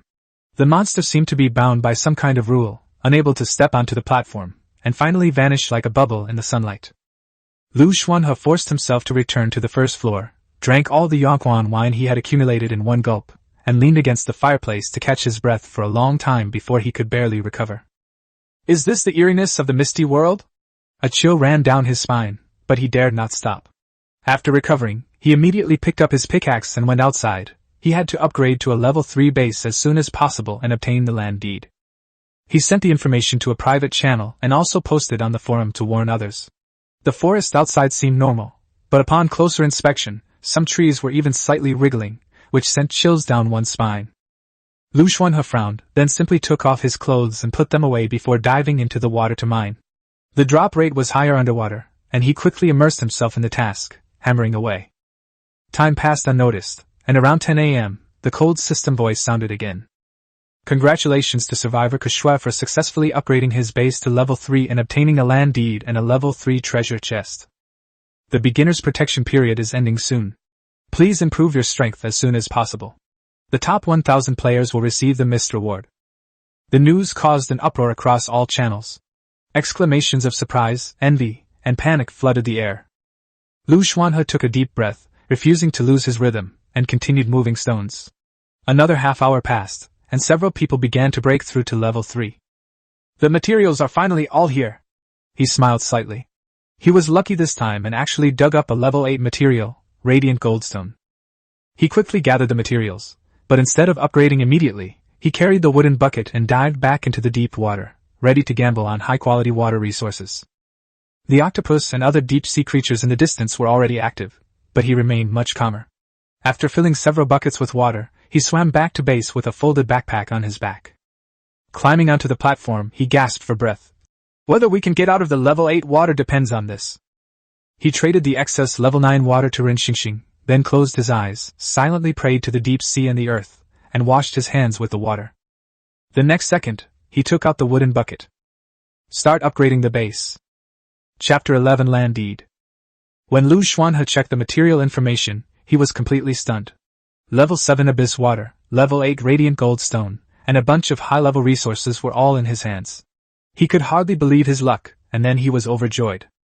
He stopped looking at the chat logs. His immediate priority was upgrading his base and acquiring the land deed. Not many people had reached level 3 yet, and he needed to break into the top 100, as the higher the ranking, the richer the rewards. Liu Xuanhe immediately went downstairs and stuffed all the green wood into the fireplace. 50 pieces didn't react, so he frowned and continued to add more, until 100 pieces of firewood finally brought the fire to level 8. He breathed a sigh of relief. Luckily, we prepared enough wood, otherwise we wouldn't have been able to hold on at all. Without further hesitation, he chose to upgrade the base. This upgrade was unexpectedly fast, almost instantaneous. He used his best materials, level 7 water, level 8 stone, and level 8 fire, to complete the enhancement in one go. Sure enough, once the material quality improved, only a single core material was needed, and the system automatically replenished the rest. A notification then sounded. Congratulations to survivor Liu Xuanhe for successfully upgrading his special survival base to level 3, obtaining a level 1 land deed, and receiving a special level 3 treasure chest. As soon as the words fell, he felt a sense of relief, as if some invisible pressure that had been weighing on him for a long time had suddenly dissipated. The next moment, a land deed appeared in his mind, and as he signed his name, the physical land deed fell into his hands. And his survival base underwent a complete transformation at this moment. Rather than a base, it became more like a real territory, expanding several times in size and adding a small courtyard of 300 square meters. Liu Xuanhe was immersed in the land deed information and soon discovered that the land deed actually had the characteristic of being amphibious. It could be placed underwater or on land, or even half underwater and half on land. After thinking it over, he dismantled the building, leaving one part on land and the other part submerged in the water. Amidst the thunderous roar, the entire area underwent a dramatic transformation. Level 1 Land Title Owner, Liu Xuanhe. Land Title Name, Deep Sea. Land Title Buildings, Main House, Warehouse, Mingyuan Pond. Land Title Holders, 0 to 2. Functions of Land Deeds, Protection, Contract. The courtyard was empty except for a young snake vine and a low wall made of pyroxene and blue wood. Liu Xuanhe reached out and grabbed the snake vine, pressing its mark onto the land deed, instantly completing the contract. A new connection immediately appeared in his consciousness, allowing him to communicate with the snake vine. However, he didn't have time to examine it closely for the time being. He simply moved the snake vine to the edge of the yard to guard his territory. The entire building is structured in the shape of the Chinese character, factory, with a total area of 300 square meters. The land portion is 200 square meters, which includes warehouses and residential areas. The water portion is 100 square meters above water and 100 square meters underwater, while the true core is underwater. The warehouse was enormous, but supplies occupied less than a fifth of it. Liu Xuanhe entered the main building and found the interior completely renovated, with walls gleaming with a pale gold sheen and a hard, cold floor. The most crucial change is coming from going down the stairs. The underground space is entirely made of lapis lazuli bricks without any gaps, and the fire in the fireplace turns a pale gold, deep and stable. Level 8 Common Fire can purify the mind, restore physical strength, and provide shelter, with a range of approximately 400 square meters. Even underwater, it remains warm and comfortable. A dark blue pool appeared in the center of the room. Level 7 Abyss Pool can resist darkness below level 7, repairs the mind and body. Long-term contact can affect one's life level. In addition, a dynamic map has been added to the wall, showing all changes within the territory in real time. Apart from these, the room remained empty, containing only the original wooden stakes, barrels, firewood, and an egg. Liu Xuanhe couldn't help but complain. The living conditions here are terrible. We must improve them once things settle down. Even so, he lay down immediately, his nerves, which had been tense for many days, finally relaxing. The presence of the fire made him feel incredibly safe in the entire space. However, he quickly realized the problem. The fire's protection weakens when it exceeds 400 square meters, so we need to light another one outside. Thinking of this, he immediately got up, with no intention of resting at all. Liu Xuanhe took his tools and came outside the courtyard. He dug a square pit and then used pyroxene to make a stone pit structure in the workshop. He then put in a fire made of level 9 wood.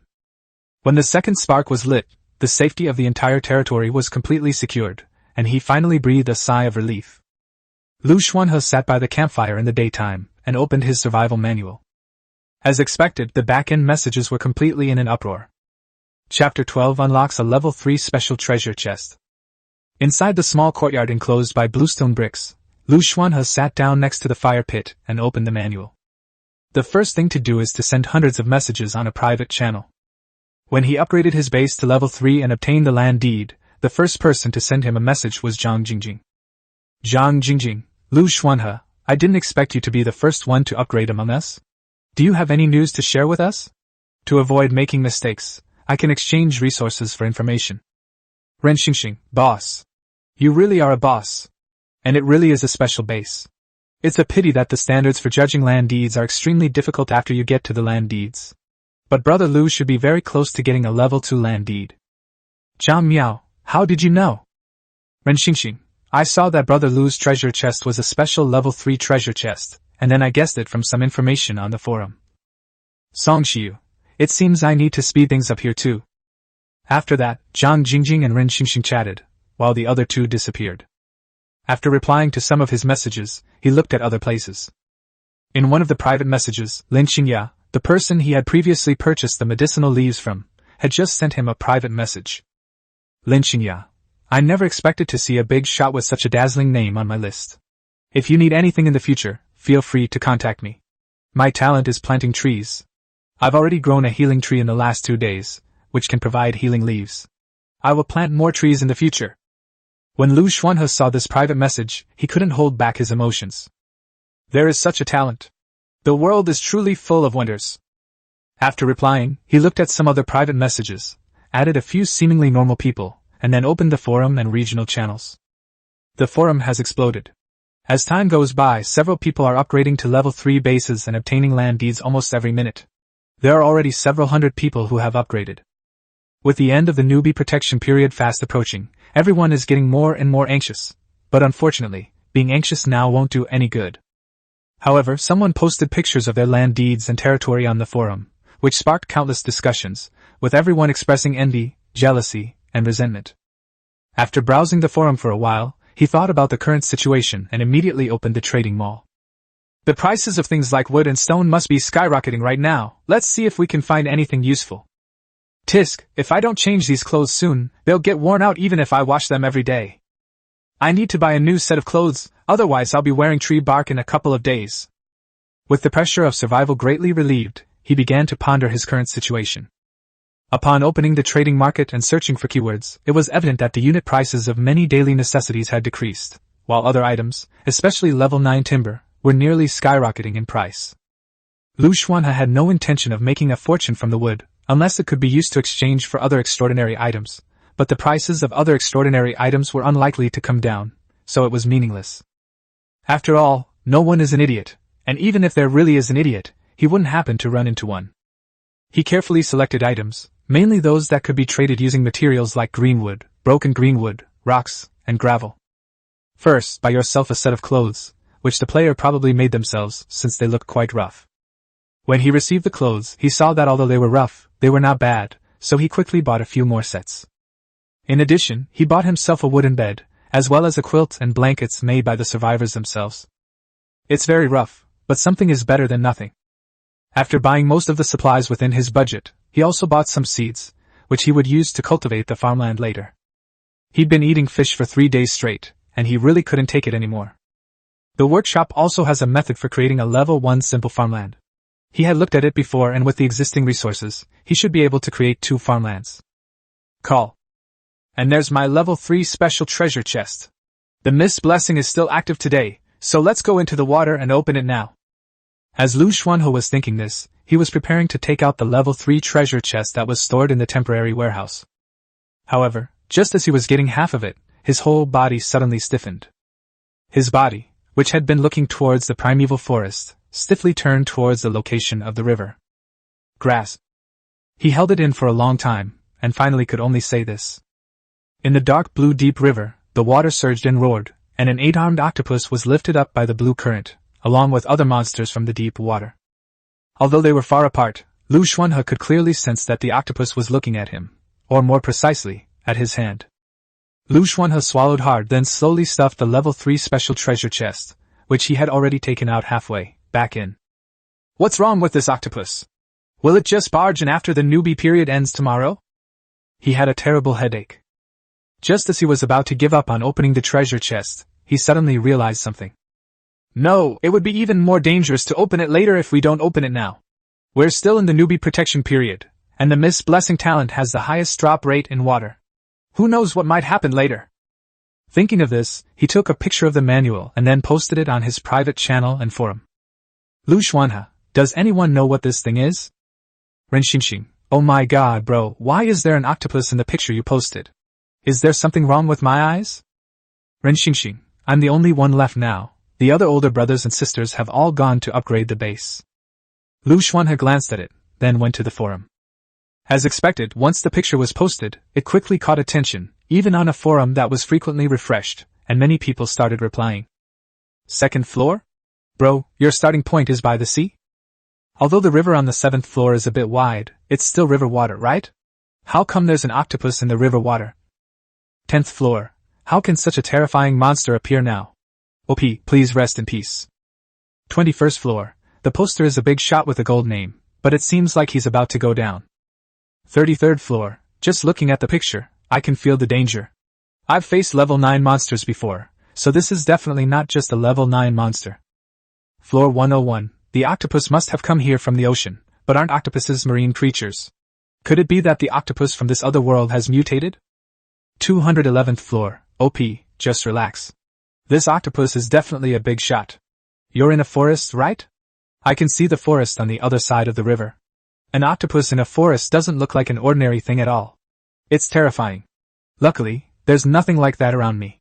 Sigh, what a pity, someone else is going to die. 322, RIP. 411, RIP. 532, OP, please accept my condolences.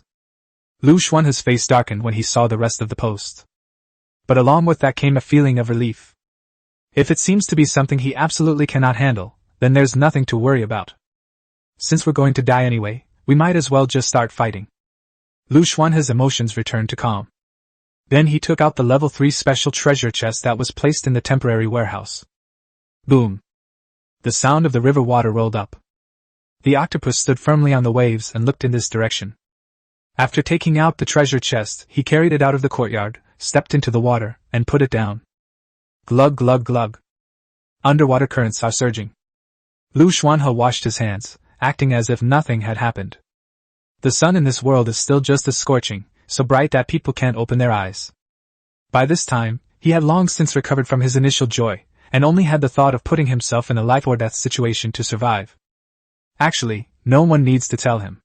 Anyone with eyes and a bit of intelligence should know that this octopus is beyond his ability to handle.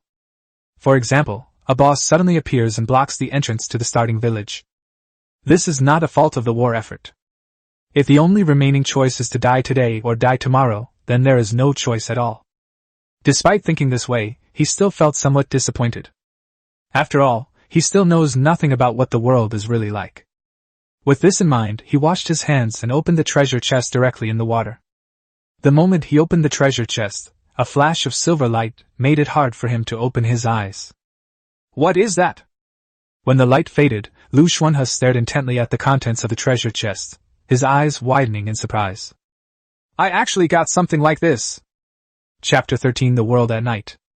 Damaged land deed. A land deed that is 87% damage can be combined with other land deeds to create a special building, the Moon Well, and expand the land deed's area.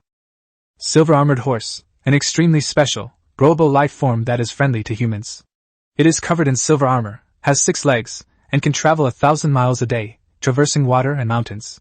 However, it requires extremely refined food and is best kept in a stable. Source water pearl, an extremely special, growable life form. Only beings associated with the deep sea can control it. It can avoid water, generate water, and create water. It produces 1 drop of source liquid every 7 days. Any being who consumes it will improve their physique and extraordinary attributes. The mighty spear, a level 8 weapon with extremely high piercing power. Only those with extraordinary life forms can wield it. Pleiades chicken, legend says it possesses a trace of the bloodline of a certain being. Its voice can suppress eerie phenomena, but it requires special food to feed. It lays 1 egg every 10 days, and 1 Pleiades chicken can hatch from 100 eggs. Looking at the 5 items in front of him, Liu Xuanhe couldn't help but gasp. This is truly a level 3 special treasure chest. The contents are simply outrageous. Unfortunately, it seems none of them are usable in my current state. He was puzzled and couldn't help but look up at the octopus. The treasure chest has already been opened, but the octopus is still in its original position. As for the other deep-sea monsters, they have dived into the water and have not attacked him as he expected. What's going on? Is it because I'm still in the newbie protection period? What changes will occur next? Just as he hesitated, in a daze, he seemed to see the octopus nod at him before sinking into the water. The scene before him was truly astonishing, but he wouldn't run over and frantically ask why these monsters weren't killing him. As for the exact reason, we'll have to wait and see. As for the items inside the treasure chest, he took out the Jin Su spear first, and left the rest untouched, since he couldn't afford to keep them at his current level. For example, he's never even seen the names of those chickens and horses before. Although the information says that similar substitutes are also possible, he still knows nothing about them. So Liu Xuanhe closed the treasure chest, then lifted it with both hands and carried it back into the main building. As for the tattered land deed, it had already been integrated into his land deed, and a well slowly grew in the area near the main base. However, this process is very slow, taking 3 days for the moon well to fully grow, which is the first day after the newbie protection period ends. It's getting late afternoon. The daytime has passed very quickly. The rewards for upgrading the first 1,000 bases to level 3 have long been exhausted. The further along the way, the more people upgrade. In just half a day, tens of thousands of people have successfully upgraded. These constantly updated notifications really made Liu Xuanhe sigh. Heroes of the world are as numerous as carp crossing a river. And the world really doesn't lack these basic resources. Although the octopus did not attack him, it did not mean that he could completely let go of his worries. During this period, I should do all the preparations I can. Besides that, he was also worried about the eerie humanoid figure he saw at sunrise. Once the newbie protection period ended, no one knew what would happen then, so he should try his best to ensure his safety. During this period, he tried to collect as many supplies as possible, whether from land or water. During breaks, I would open the manual to see if there were any new messages. Ren Xingxing paced anxiously in his room. As dusk approached, he found himself the only one speaking in the private channel, which made him uneasy. Although there were still 2 days left, he felt very uneasy. Fortunately, these people are really reliable. After the others upgraded their bases, they all traded the promised extraordinary materials to him, and they even managed to gather all the materials today. Songxiu, I feel like I've been taken advantage of. Upgrading the fire seed requires 100 level 9 materials, and the information you gave me isn't enough to offset the materials I have to pay for. Remember, you owe me, Ren Xingxing. Zhang Miao, The feeling after upgrading the base is completely different. My unit pool talent finally has a chance to be used. View image. Zhang Jingjing, I'm exhausted. Everyone, hurry up and get ready. I'm going out to cut down trees today. These tree spirits are getting more and more terrifying as they come back to life. Zhang Jingjing, Liu Xuanhe, I saw your message, so you are finished? Zhang Miao, I saw it too. It's a very dangerous thing. If it were here, I'm afraid I wouldn't know how to deal with it. Song Xiu, we can try to communicate. The strange creatures of this world cannot be communicated with, but monsters can. I have already signed a contract with the mountain spirit, which is what everyone thinks of as a monster, see image. I don't need to worry about the night. If you need anything, I can provide medicine, but you'll have to sign an IOU. Zhang Jingjing, you guys have such talent? I didn't realize you were all so talented. Liu Xuanhe, I'm fine, I'm still alive. He couldn't help but gasp as he looked at the chat history above. These people were no ordinary folks.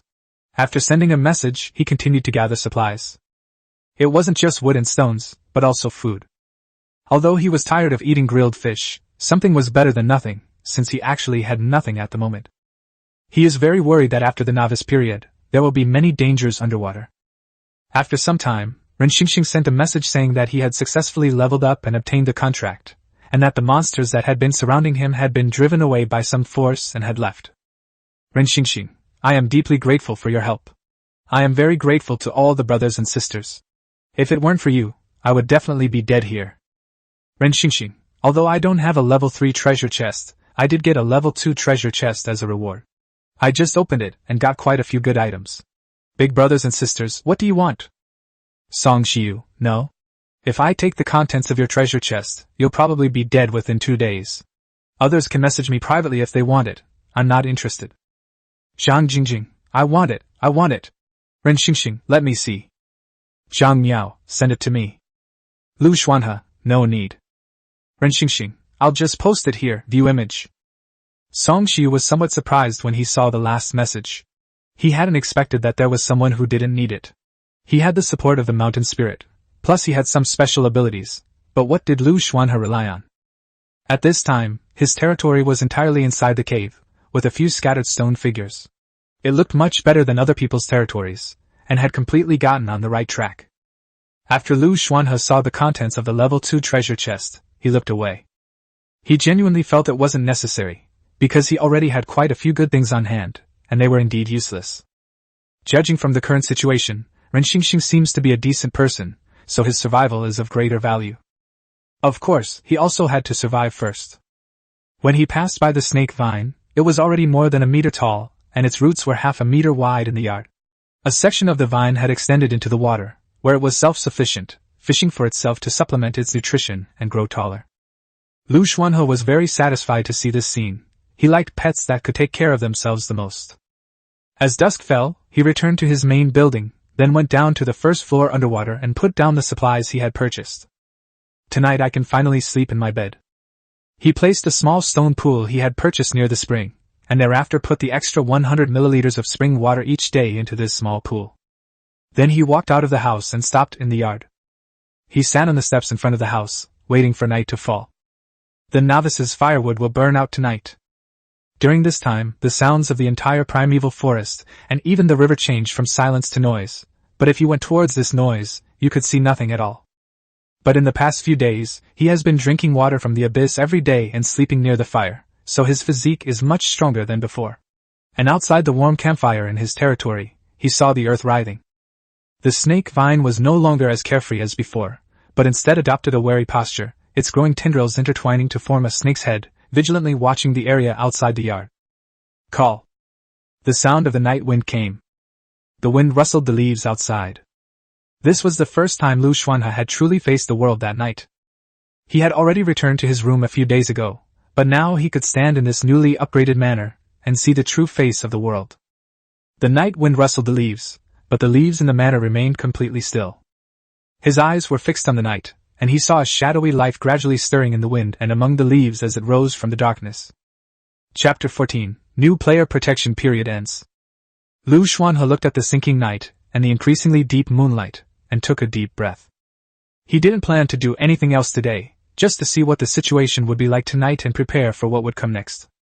Without a doubt, a corner of the eerie world at night had been revealed to him. He took one last look at the terrifying night before returning to the main building. As new players ran out of resources, the forums and chat channels refreshed frantically, and more names appeared grayed out in the world and regional channels.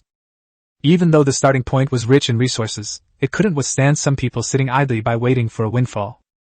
The fact that the fire could go out after so many days means that not even a single piece of firewood was left. Such a person, in such a world, will die either this second or the next.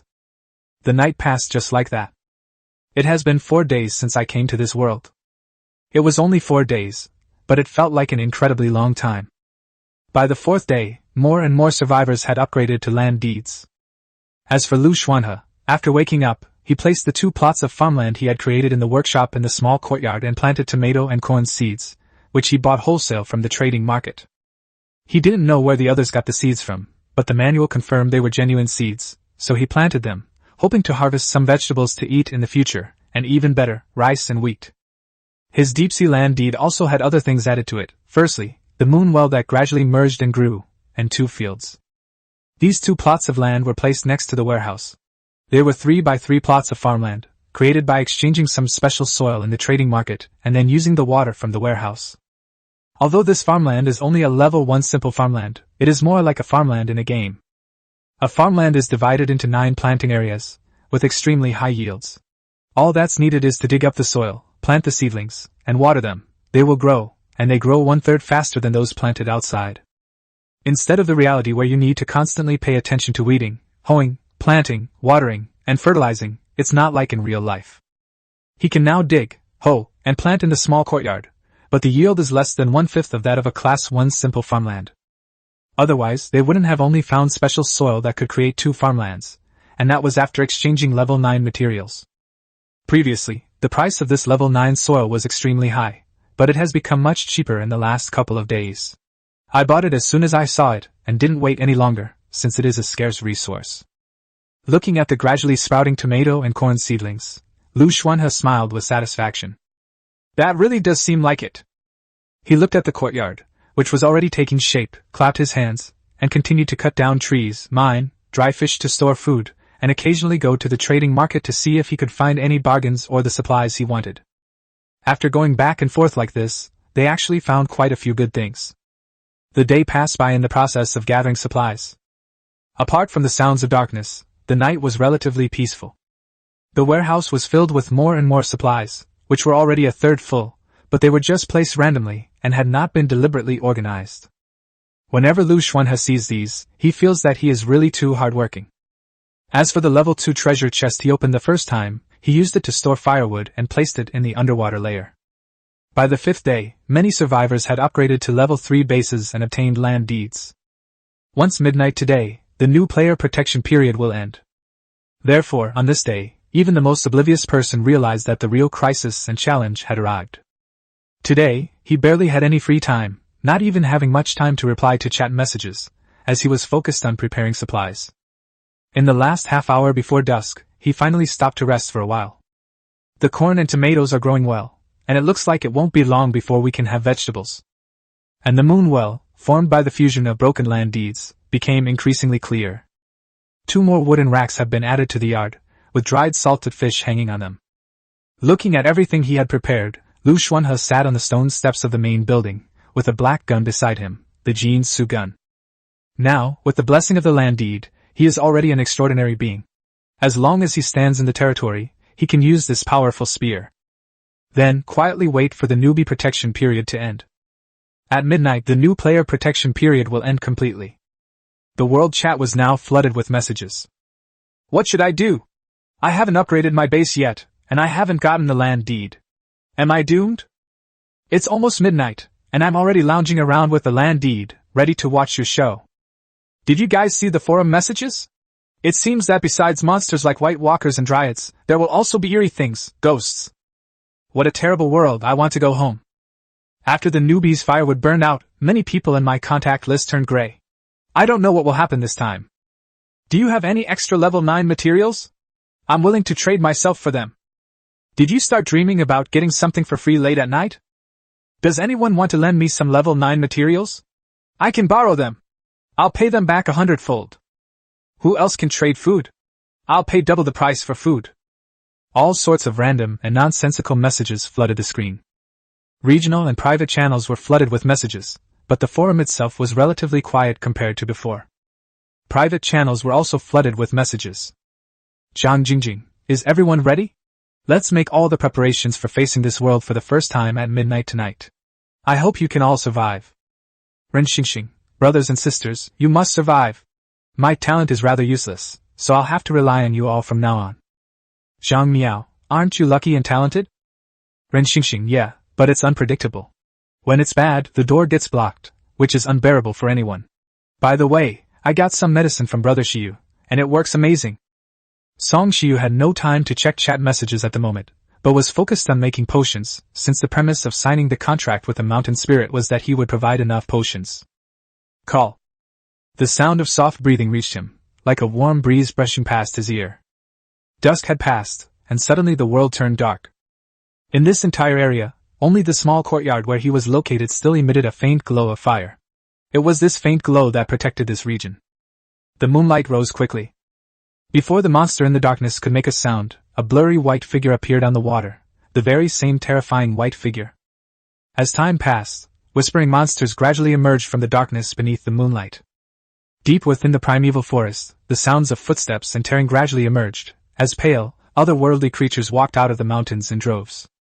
Under the moonlight, the tree spirit revealed its true form. Horrible mouths resembling human mouths appeared on the trees, and leaves and branches flew everywhere, grabbing everything that passed by and stuffing it into its body. Scarlet eyes even grew from the soil. The real world has finally appeared before the people of Earth.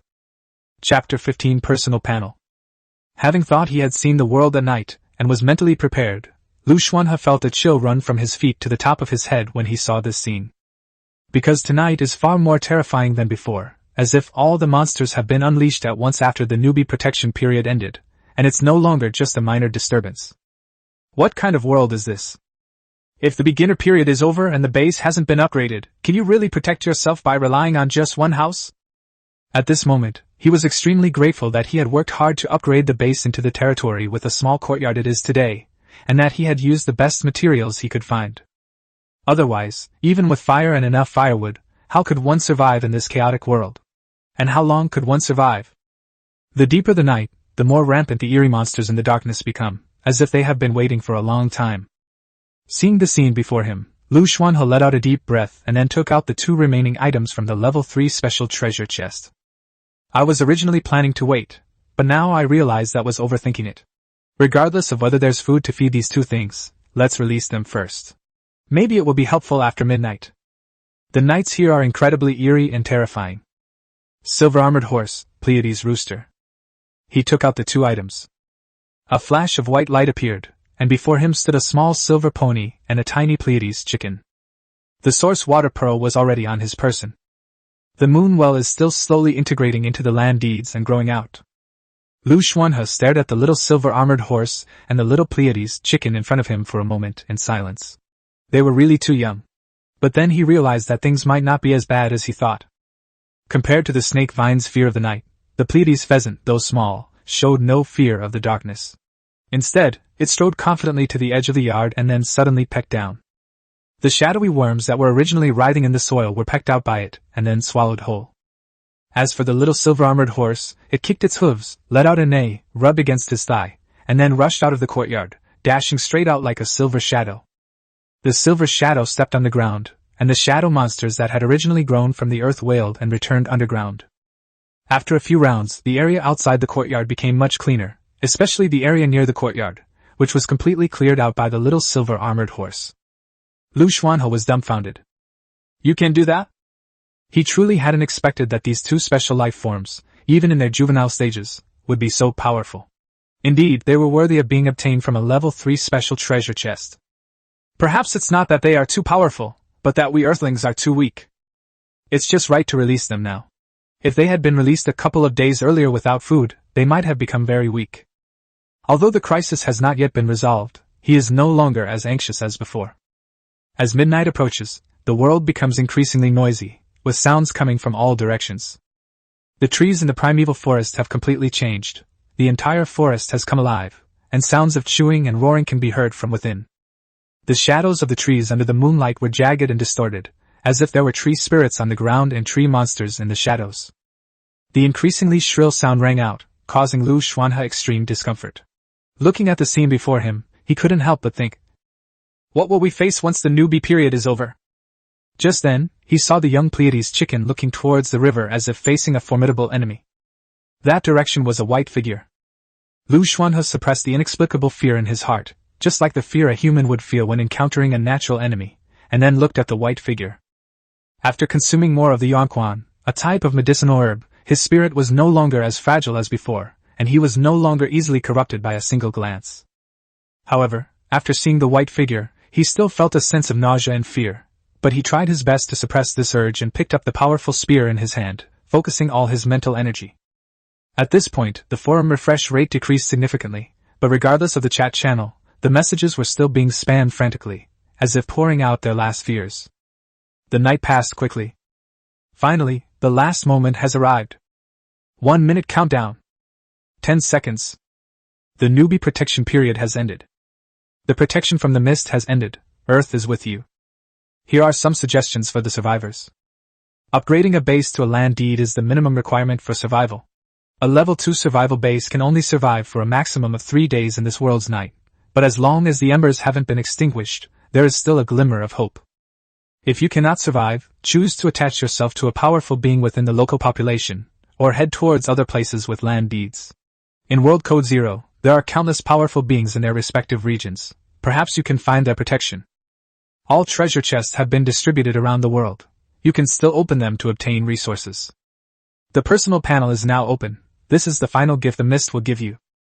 Boom. As the countdown ended, the familiar inorganic sound and the sound of monsters charging in the darkness rang out simultaneously. In that single instant, more people died than in all the previous days combined, and cries of agony and fear echoed throughout different parts of the world. At the same time, countless bases were breached, and countless people died at the start of the midnight countdown. Zhang Jingjing, clutching her doll, had long lost her previous confidence, and was slowly backing away, looking at the horde of others in front of her with fear. The other 2 dolls beside her were huddled together, trembling. Zhang Miao stood in the courtyard, with the battle puppet he had made beside him and a white worm crawling out of the ground opposite him. He looked out with a determined gaze. Ren Xingxing, holding the medicine, stared at the monster in the night with rapid breathing. There are others with land deeds, some of which have even had a small corner broken off, not only because the monsters around them are too terrifying, but also because they are just damaged land deeds from ordinary base upgrades. Outside Liu Xuanhe's territory, a massive number of monsters also appeared. The moonlight, almost like silk threads, spilled over the river and the forest. He glanced at his own panel casually, then looked outside the territory. Name: Liu Xuanhe. Race: human. Level: 9 mortal. Territory: Level 1 deed, deep sea expand. Occupation: none. Inspiration: 10. Lucky 6. Charisma: 8. Attributes: click to expand. Note: a standard human score is 5 points. Items: powerful spear, thermal dagger. The green tree spirit actually pulled out a tree root and ran towards them, waving its branches, while the white walkers only glanced at it from afar before avoiding the area. The snake vine had grown to 2 meters tall, and now it resembled a python, tearing at the worms that were crawling towards it. As for little Pleiades chicken, it wasn't as confident as when it first came out. Instead, it cowered next to Liu Xuanhe. Little silver armored horse, on the other hand, was still incredibly fierce and wanted to rush out to fight, but fortunately it was pulled back in time. Liu Xuanhe glanced at the darkness first, then immediately ran to the fire pit in the courtyard and added firewood to it, because the firewood there burned too fast. Waves rolled in the river, and an octopus appeared. Chapter 16 Octopus. The river waves rolled, and after the pressure disappeared, all the monsters in the deep water emerged from the water. Moonlight shone down and turned into threads that wrapped around their bodies, among which the octopus that walked on water was particularly eye-catching. However, under the moonlight, a hint of human-like confusion appeared in the octopus's eyes, as if something had happened that it found extremely perplexing. But it did not stop, swimming its body towards the direction where Liu Xuanhe was. However, Liu Xuanhe had no time to worry about the relatively calm river surface compared to the land, as the monster in front of him was already enough to give him a headache. Luckily, I prepared enough firewood. Now I know what the protection of the mist is. It not only restricts the monsters around, but you can also get through the night safely with just a piece of firewood. It's the biggest bug ever. The firewood that I thought would last a long time will probably only last 2 or 3 days, or maybe 3 or 4 days at most. He wasn't sure, because the fire was actually burning the firewood faster than before. Towards the end, he simply couldn't hold on any longer, so he immediately picked up his powerful spear and grabbed the terrified little Pleiades chicken from beside him. You add fuel. I don't know if they understand what I'm saying, but I'll try anything, no matter what. We can't let it burn like this anymore. We have to drive the monsters out quickly. There were only 2 kinds of monsters surrounding his courtyard, tree spirits and worms. The White Walkers, on the other hand, automatically avoided the place, which must be due to the power of the level 8 fire seed in the room. The tree spirit fears fire, while the worms are left to the little silver armored horse to clear the area around the territory, but they cannot rush too far out. Liu Xuanhe held up a piece of firewood that had been lit from the embers and threw it outside with a bang. Sizzle sizzle. Flames erupted from the tree spirit. But there was no rush. He had made preparations in advance.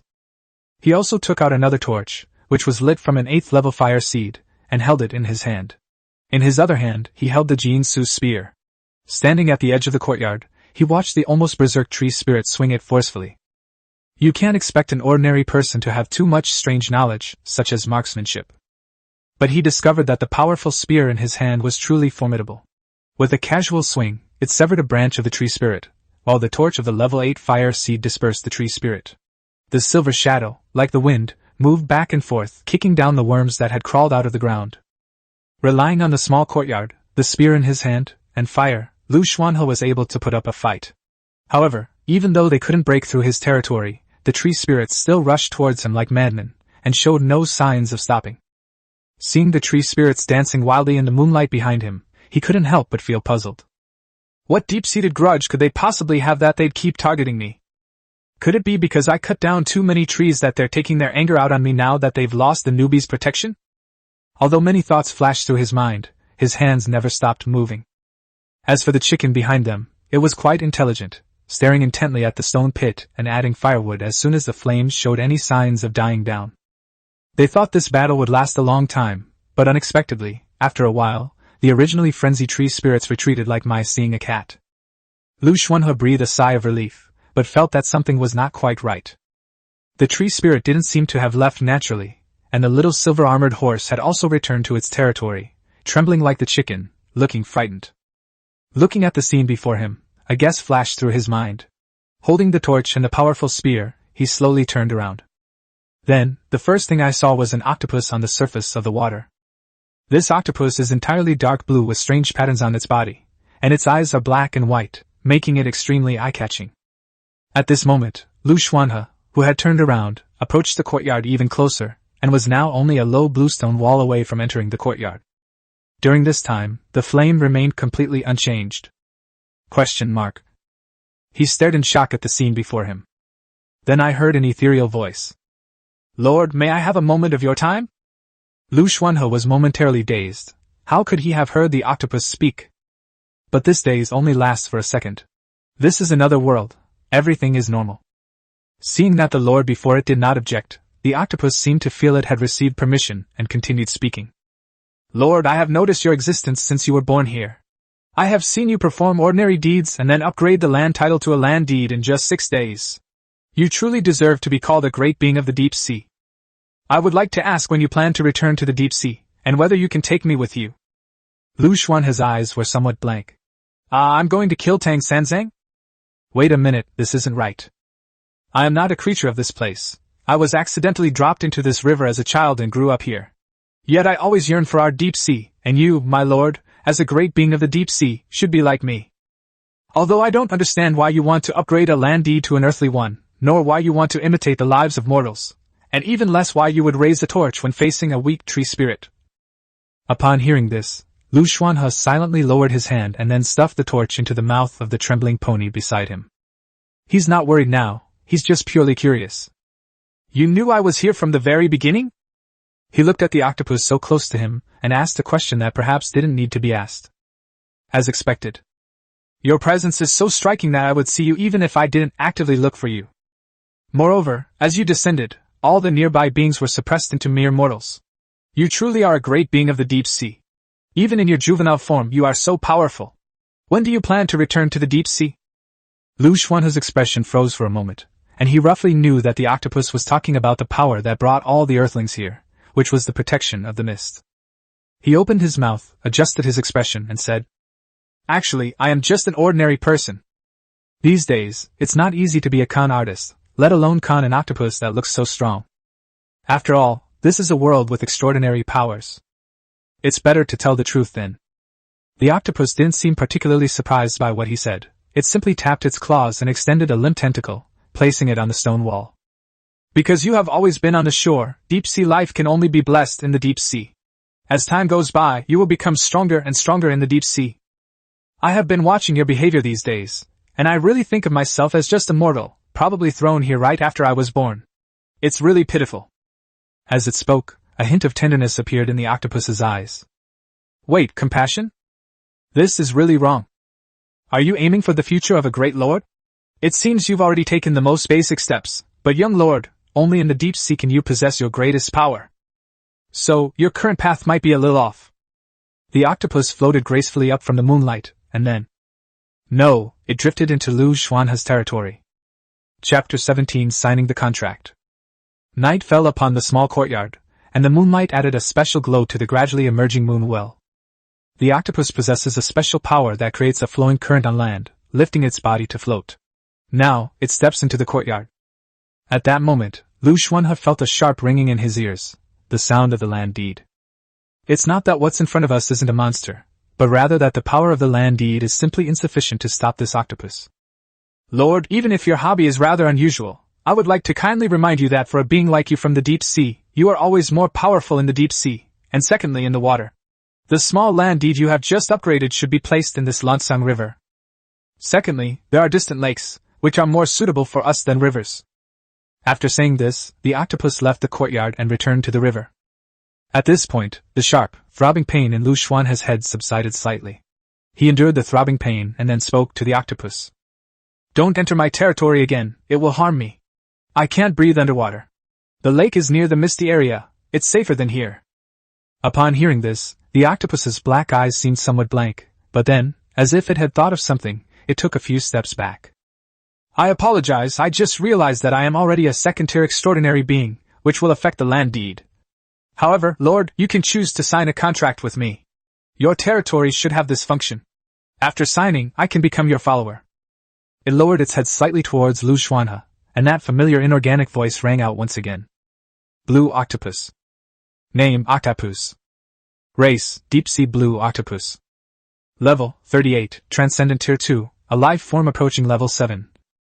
I am requesting to sign a resident contract with you to become a member of your territory. Do you agree? Liu Xuanhe, still suffering from a headache, finally realized that the octopus had come to him specifically to join him. If that's the case, you should have said so earlier. He initially thought they were enemies, but now they're giving him a splitting headache. Agree. After agreeing, a mysterious change occurred in the octopus. The pain in his mind vanished instantly, and at the same time, the image of the octopus appeared in the land deed. The agreement has indeed been successfully signed. The misty aura warned. Congratulations! You have completed a pact with an impossible being at an impossible stage. The deterrent power of your courtyard will be greatly enhanced. Even at night, no level 9 monster will dare to attack your territory. Level 1 land title owner, Liu Xuanhe. Land title name, Deep Sea. Land deeds buildings, main house, warehouse, abyss pool, level 1 simple farmland x2, moon pool, generating. Land title holder, Octopus, expand. Functions of land deeds, protection, contract. The octopus clearly sensed this change, and seeing that it had finally achieved its goal, the young octopus was finally relieved. After all, it had been observing this deep sea being ever since it arrived here, and finally confirmed that it was indeed the great being of the future deep sea. So, after the invisible pressure disappeared, it immediately rushed over to join this lord. It hoped that one day this lord would take it away from here and back to the deep sea, otherwise its physical ailments would only increase. So it bowed its head to Liu Xuanhe in submission and said, I cannot stay away from the deep water for long. If you need me, my lord, you may summon me. Of course, it would be even better if you intend to build an underwater territory. After saying that, the octopus hurriedly went back. At this moment, Liu Xuanhe did not notice this. He was still looking at the octopus's panel and found it unbelievable. Just like the fog prompt just now, he was actually chatting and laughing with a monster life form that was almost level 7. He finally felt relieved, since the octopus was no longer his enemy, and had now become a resident of his little courtyard. Although there was simply nowhere for it to live. This is the question: how can one know whether it will bring good or bad fortune? Liu Xuanhe put the land deed away again, then sighed, as he looked at the messy yard. The outer perimeter near the primeval forest was in terrible condition. The already simple bluestone walls had been breached. Those tree spirits have really gone mad. Thankfully, the octopus arrived later, otherwise the losses today would have been much greater. First of all, a lot of the firewood that we painstakingly collected by cutting down trees will be consumed. Although we have thrown in a dozen or so pieces of firewood, it is still within an acceptable range. Next, it's time to repair the courtyard. Actually, other buildings can be constructed in the courtyard, such as high walls, but that requires too many resources, especially ores. Without finding a mineral vein, it's unlikely that any other structures can be built. Thinking of this, Liu Xuanhe felt a little worried. After all, without the protection of the mist, it would be increasingly difficult to survive in this world. He sighed. Although I haven't even opened the manual yet, I can tell with my own eyes that if things are this bad here, others must be having a hard time too. After this, I don't know how many people will be left alive, and even those who are alive now will have a hard time surviving later. With this thought in mind, Liu Xuanhe turned around as he pondered, only to see that the little Pleiades chicken, after realizing there was no danger, was actually trying to peck at the seedlings in the field. What are you doing? Liu Xuanhe quickly went over, picked up the little Pleiades chicken, and threw it aside. Holding the chicken, he said, "This isn't for you to eat. Don't let me see you stealing my food again." The little silver-armored horse beside him looked very happy, circling around him incessantly. "Today you're outside, or rather outside." He originally wanted to take the two to the master bedroom to rest, but when he saw that they were all dirty, he immediately gave up the idea. "Just sleep in the yard. That way you can keep watch for me. If there's any problem, just call me. You two should know how to call me." After he finished speaking, he pushed open the door and went down the stairs. Before going to bed, I browsed some forums and chat channels, but I was so tired that I fell into a deep sleep. After all, it takes strength to use the power spear to hit the tree spirit, and a lot of strength at that. Call. Liu Xuanhe opened his eyes as the first rays of the morning sun rose. It wasn't that my body actually woke up on time, it was because a chicken outside kept clucking. Ouch, my arms are so sore! He got up from the wooden bed and casually moved his arm, immediately feeling a heavy, sluggish sensation, undoubtedly a side effect of using the powerful spear. After all, his true strength doesn't support the use of such a level 8 weapon. So after getting up, he went to the sunken area in the room and scooped some water from the abyss pool with the bowl next to him to recover his energy. After circling around, he muttered to himself very seriously. "I need a washroom and a toilet." Actually, there was a temporary toilet outside the yard, which he built on the first day. But now he wants to improve his quality of life. When will this primitive way of life end? Liu Xuanhe walked out of the main building and began another day of intense work. Chapter 18: The Changes of the Green Tree Spirit. Ooh! As soon as Liu Xuanhe came out, he heard the chicken still squawking. He couldn't help but walk over and pat the little Pleiades chicken. "Aren't you a hen that lays eggs? How come you can crow too?" The little Pleiades rooster was pale yellow all over, and was about half the size of a normal rooster when it was just born. Its eyes were also pale yellow. It was rolling around, and when it saw him coming to knock on it, it jumped up and ran away. Of course, it's still in the courtyard. The little silver-armored horse obediently came over, rubbed against his leg, and then stared at him with its big, watery eyes, not blinking. As if afraid that people wouldn't understand, it deliberately opened its mouth, then flicked its tail and glanced at the farmland. Liu Xuanhe. He stroked the little silver-armored horse's head and pondered for a moment. "Can you fill your stomach by drinking water?" After all, the food they eat is something I've never even heard of, let alone fed to them. However, he plans to post an announcement on the forum later, stating that he will be collecting ulan grass and bean seeds, silver armor horse, and ember grass, little Pleiades chicken, on a long-term basis. The Mist Survivors platform is quite large, and perhaps he can get what he wants there. But now that the horse and the chicken couldn't go hungry, he thought for a moment, went into the main building, and brought out 2 wooden bowls. There was a little bit of abyss water in the wooden bowl.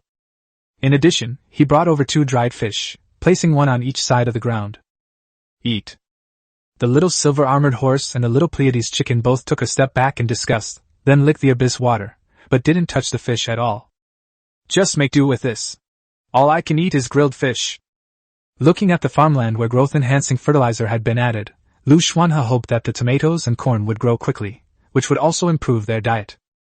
He looked at the collapsed bluestone wall at the edge, and went over to repair it little by little, which didn't take long.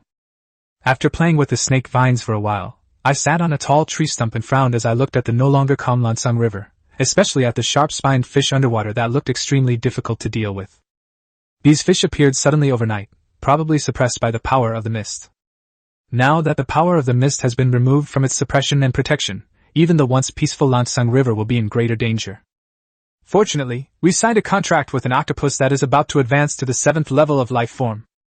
After eating breakfast, which was grilled fish, Liu Xuanhe carried the level 9 axe he had crafted, and followed the little silver-armored horse and the little Pleiades chicken toward the primeval forest. The primeval forests of today are no longer as harmless as they used to be. The danger had reached such a level that the tree spirits began to wildly swing their branches as soon as he appeared. However, compared to the night, the tree spirit's power has decreased somewhat. As for that level 8 gun, he wanted to use it, but unfortunately he couldn't. But it will be soon. By continuously consuming the special water from the abyss pool, he will soon break through level 10 and become a transcendent being. Although, I don't feel any sense of becoming a superhuman being at the moment. As Liu Xuanhe lifted the giant tree, which was over 10 meters long and required 3 or 4 people to encircle it, he thought to himself. His folded backpack was already filled with 4 similar giant green trees. This was the 5th, so he had to carry it. Seemingly knowing that this upright creature had cut down too many trees and was really difficult to deal with, and that they couldn't attack the courtyard at night, the tree spirits discussed it, and then started dropping sections of green wood, leaves, and even seeds. When Liu Xuanhe returned with his axe and saw this scene, he was still somewhat bewildered. What happened? Looking from the small courtyard, the place that used to be full of green trees is now completely empty, even the tree stumps have been dug up. It's actually a good place for people to live. These were all the results of Liu Xuanhe's diligent work of cutting down trees and accumulating materials over the past few days. But at this moment he looked at the tree spirit in front of him with some doubt. He watched the tree spirits constantly waving their branches, a strange glint in his dark eyes. Is this telling me to leave? Actually, it meant he should get lost. He understood the green tree spirit's meaning and immediately gathered up all the fallen green wood, leaves, and seeds. It seems that the benefits of signing a contract with that octopus in the early morning are not as simple as they appear. At least these tree spirits did not give up their revenge because I cut down too many trees, but because I now have a nearly level 7 extraordinary second-tier life form as a resident of my courtyard. Thinking of this, Liu Xuanhe breathed a sigh of relief. It's a pity that this octopus is an aquatic creature. I don't actually lack wood now, what I lack is ore. But to get the ore, we have to go into the primeval forest to find the veins, which is practically suicide. We'll have to wait and see. Seeing that these strange tree spirits in front of him were completely mutated compared to before, he decided to stop while he was ahead and did not press them too hard, then turned and left. Little silver-armored horse and little Pleiades chicken were extremely excited, jumping around everywhere. Little Pleiades chicken, in particular, arrogantly darted into the green tree spirit's territory and was not attacked. I'm too lazy to bother with it.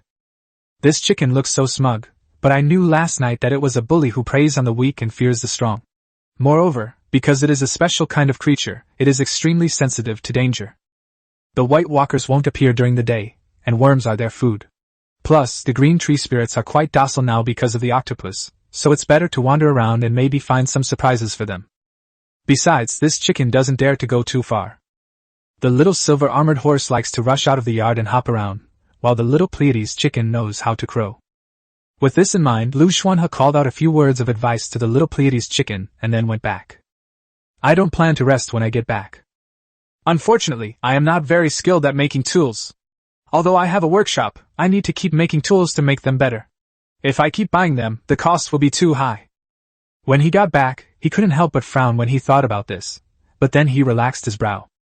If he had used his time to make tools and exchange them for materials, the base would probably have been destroyed by now. People have strengths and weaknesses, and he shouldn't waste his time on this. Liu Xuanhe didn't pay much attention to the moon pool, which was only a tiny bit left to take shape. Instead, he took off his clothes and prepared to go into the water. Let's go down and have a chat with Squidward. But octopuses don't seem to have genders, never mind. A strange idea suddenly popped into his head, and then he plunged into the water. Although the underwater world was far more dangerous than before, he rushed straight into the Lanseng River because he had summoned the octopus. With the protection of a near level 7, second-tier extraordinary life form underwater, it is quite safe. Glug glug. He started blowing bubbles as soon as he entered the water. He had indeed considered putting the land deed underwater, but considering that he still needed to breathe, he ultimately gave up on this tempting idea. As for now, he's here to discuss with the octopus how to build an underwater base. After all, he knows that his survival is largely due to his deep-sea blessing talent. Then we should make good use of this talent. The distorted and ferocious-looking fish underwater seemed not to see him at all, completely ignoring him, and he made no trouble along the way. He quickly swam to the deep water. Chapter 19: Becoming Extraordinary. The Lanseng River is very wide. It's hard to imagine that such a wide river could exist in a primeval forest. As I swam from the shallows toward the middle, I saw countless aquatic creatures swimming beneath the surface. But at least it's still within an acceptable range. However, as the river water gradually darkened, changing from a transparent light color to blue, then from blue to dark blue, and even to a bluish black, everything became unusual. This is Liu Xuanhe's second time here. The first time, I took the level 2 treasure chest. The second time I fetched water, I didn't sink, I fetched water from the surface. But now, he is heading towards the deep water. Call. He burst out of the water, surfaced, took a deep breath, and then plunged back into the water.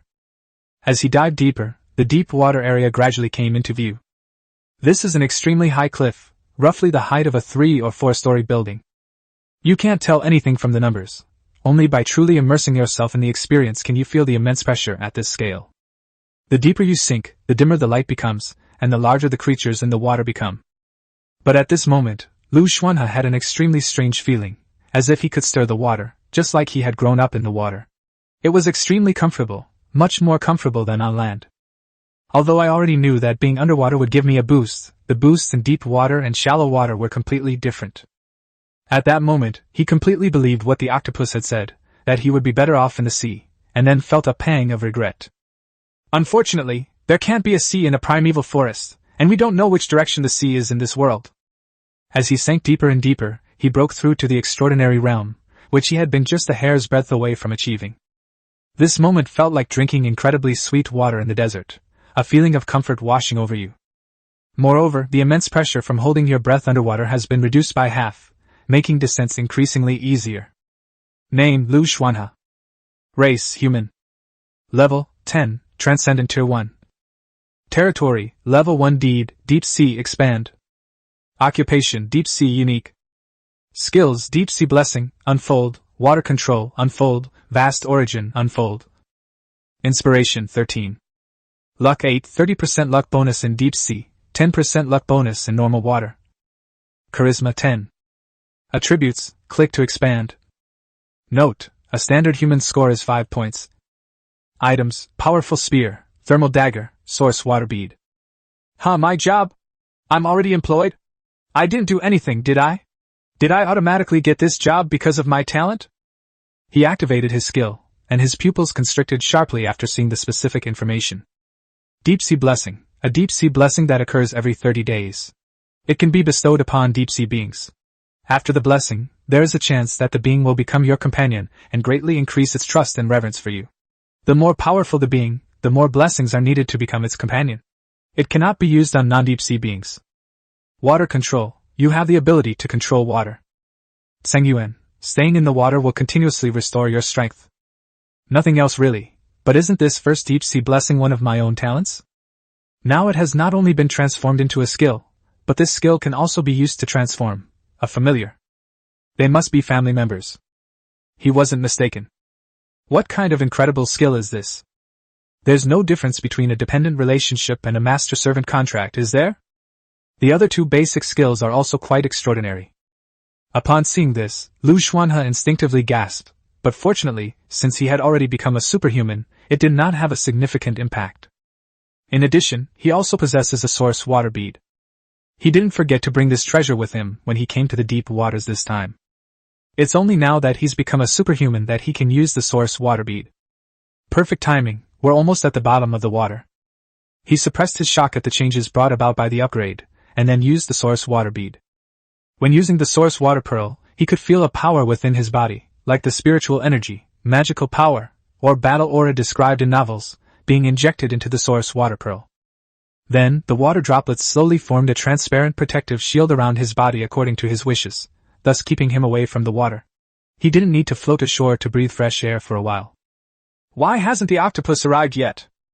Walking underwater, the strangely ugly fish monsters did not attack him. Instead, they swam around him. Liu Xuanhe was quite puzzled, but because a contract had been signed and the other party had not concealed anything, he could see where the octopus was. It's not far away. He is very happy with the changes in his body and hopes to find the octopus to ask for more information.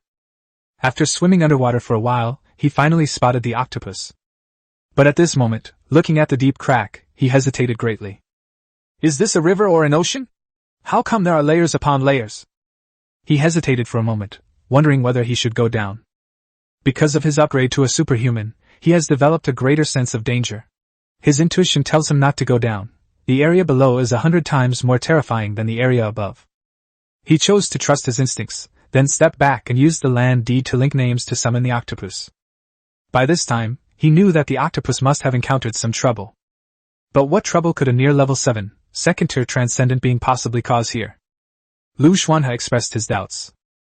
However, after hearing the octopus's reply, he decided to wait. After waiting underwater for about 10 more minutes, the octopus finally arrived. The octopus was unharmed and looked exactly the same as before, making it seem even less like it had been attacked. So what happened? When he was still a mortal, he never realized how terrifying the octopus was.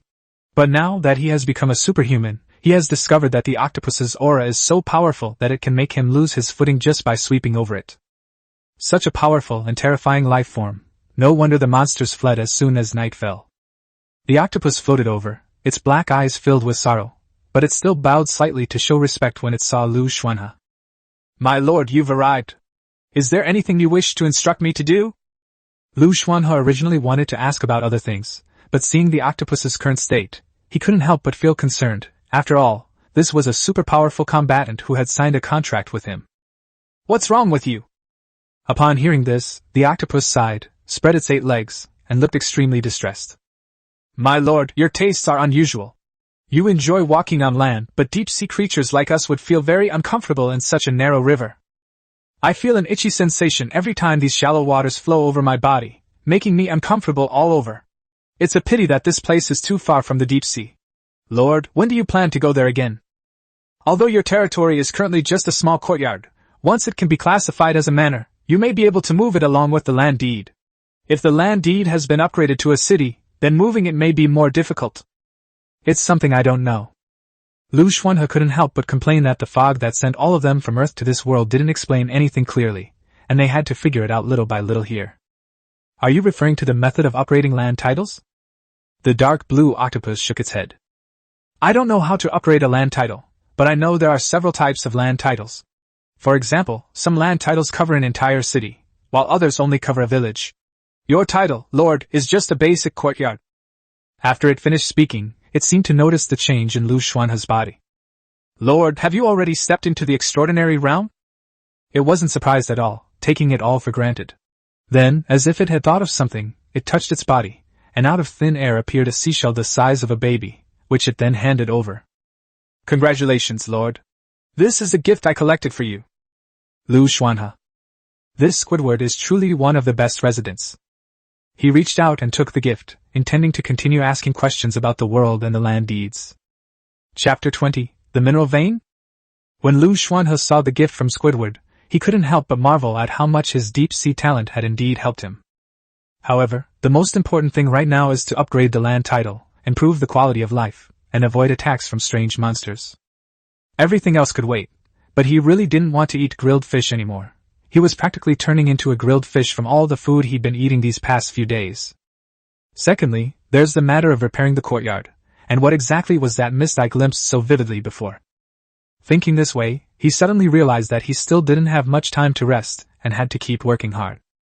My lord, this is a river clam. which can produce small level 9 pearls.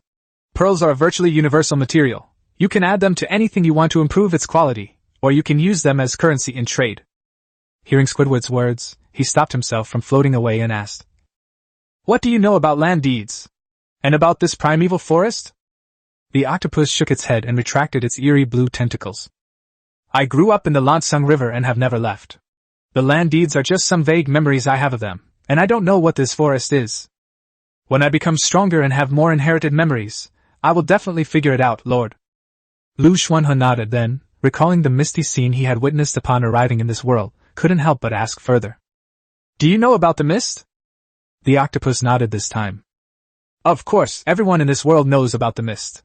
In the mist, the monsters that originally belonged to the night will become stronger, and our power will be suppressed. Our vision will not be able to see further, and there will be another world in the mist, with countless monsters that do not belong to this world. But Lord, don't worry. The fog doesn't appear often. If it does appear, you just need to go to the deep water area. Although the world and monsters in the mist are powerful, they dare not venture into the deep waters of the Lansang River." Liu Xuanhe's mind went blank for a moment upon hearing this, then his own voice seemed to come from afar. "You mean the mist can move? It can appear in my territory?" Upon hearing this, the octopus pondered for a moment, and finally said in a strange tone, "My lord, the mist is as natural as the moon rising and the sun setting, so it is certainly possible for it to appear in your territory. However, your current territory cannot protect itself in the mist. So, are you planning to give up your rare hobby?" He knew that the octopus was referring to the fact that his practice of building his territory on land was extremely rare. But, is this something he can decide? He's not a fish. If he could breathe underwater, he would definitely build his base underwater. So, the fog surrounding this world is like wind and rain, appearing at any moment? You understand correctly, and that area around the lake is the entrance to the mist. If you are curious about the misty world, I can take you there." Upon hearing what the octopus-headed man said, Liu Xuanhe couldn't help but wonder what kind of world this was. Why is it so hard to survive in this world? How did the indigenous people cope with these ever-emerging dangers? Although he gained a deeper understanding of the horrors and hardships of this world, he only sighed for a short while before returning to normal. Just as the octopus had said, the deep sea blessed him. He asked for some more information and nodded after receiving a reply. Just as he was about to leave, he remembered his innate skill, and looked at the octopus head, saying, "After I ascended to the extraordinary realm, I gained a special ability. I can bestow upon you a deep-sea blessing. Do you need it?" After he finished speaking, he suddenly felt two bright lights burst in front of him, as if two headlights had suddenly been turned on, so bright that he had to raise his hand to shield his eyes from the light. It turned out that the octopus's eyes suddenly lit up. "Really? That's wonderful. Thank you for your blessing." The octopus almost pounced on it. Liu Xuanhe had never expected this kind of reaction, but he still explained the changes that would occur. To everyone's surprise, the octopus became even more excited after being told. However, since that's the case, let's bless it then. The dark blue octopus floated over, automatically lowering its body and placing its head under his hand. She looks a little too well behaved. Judging from this action, the octopus looks like it's only 3 years old, no different from the chickens and horses he keeps in his yard. He closed his eyes, and a deep blue light appeared beneath his hand.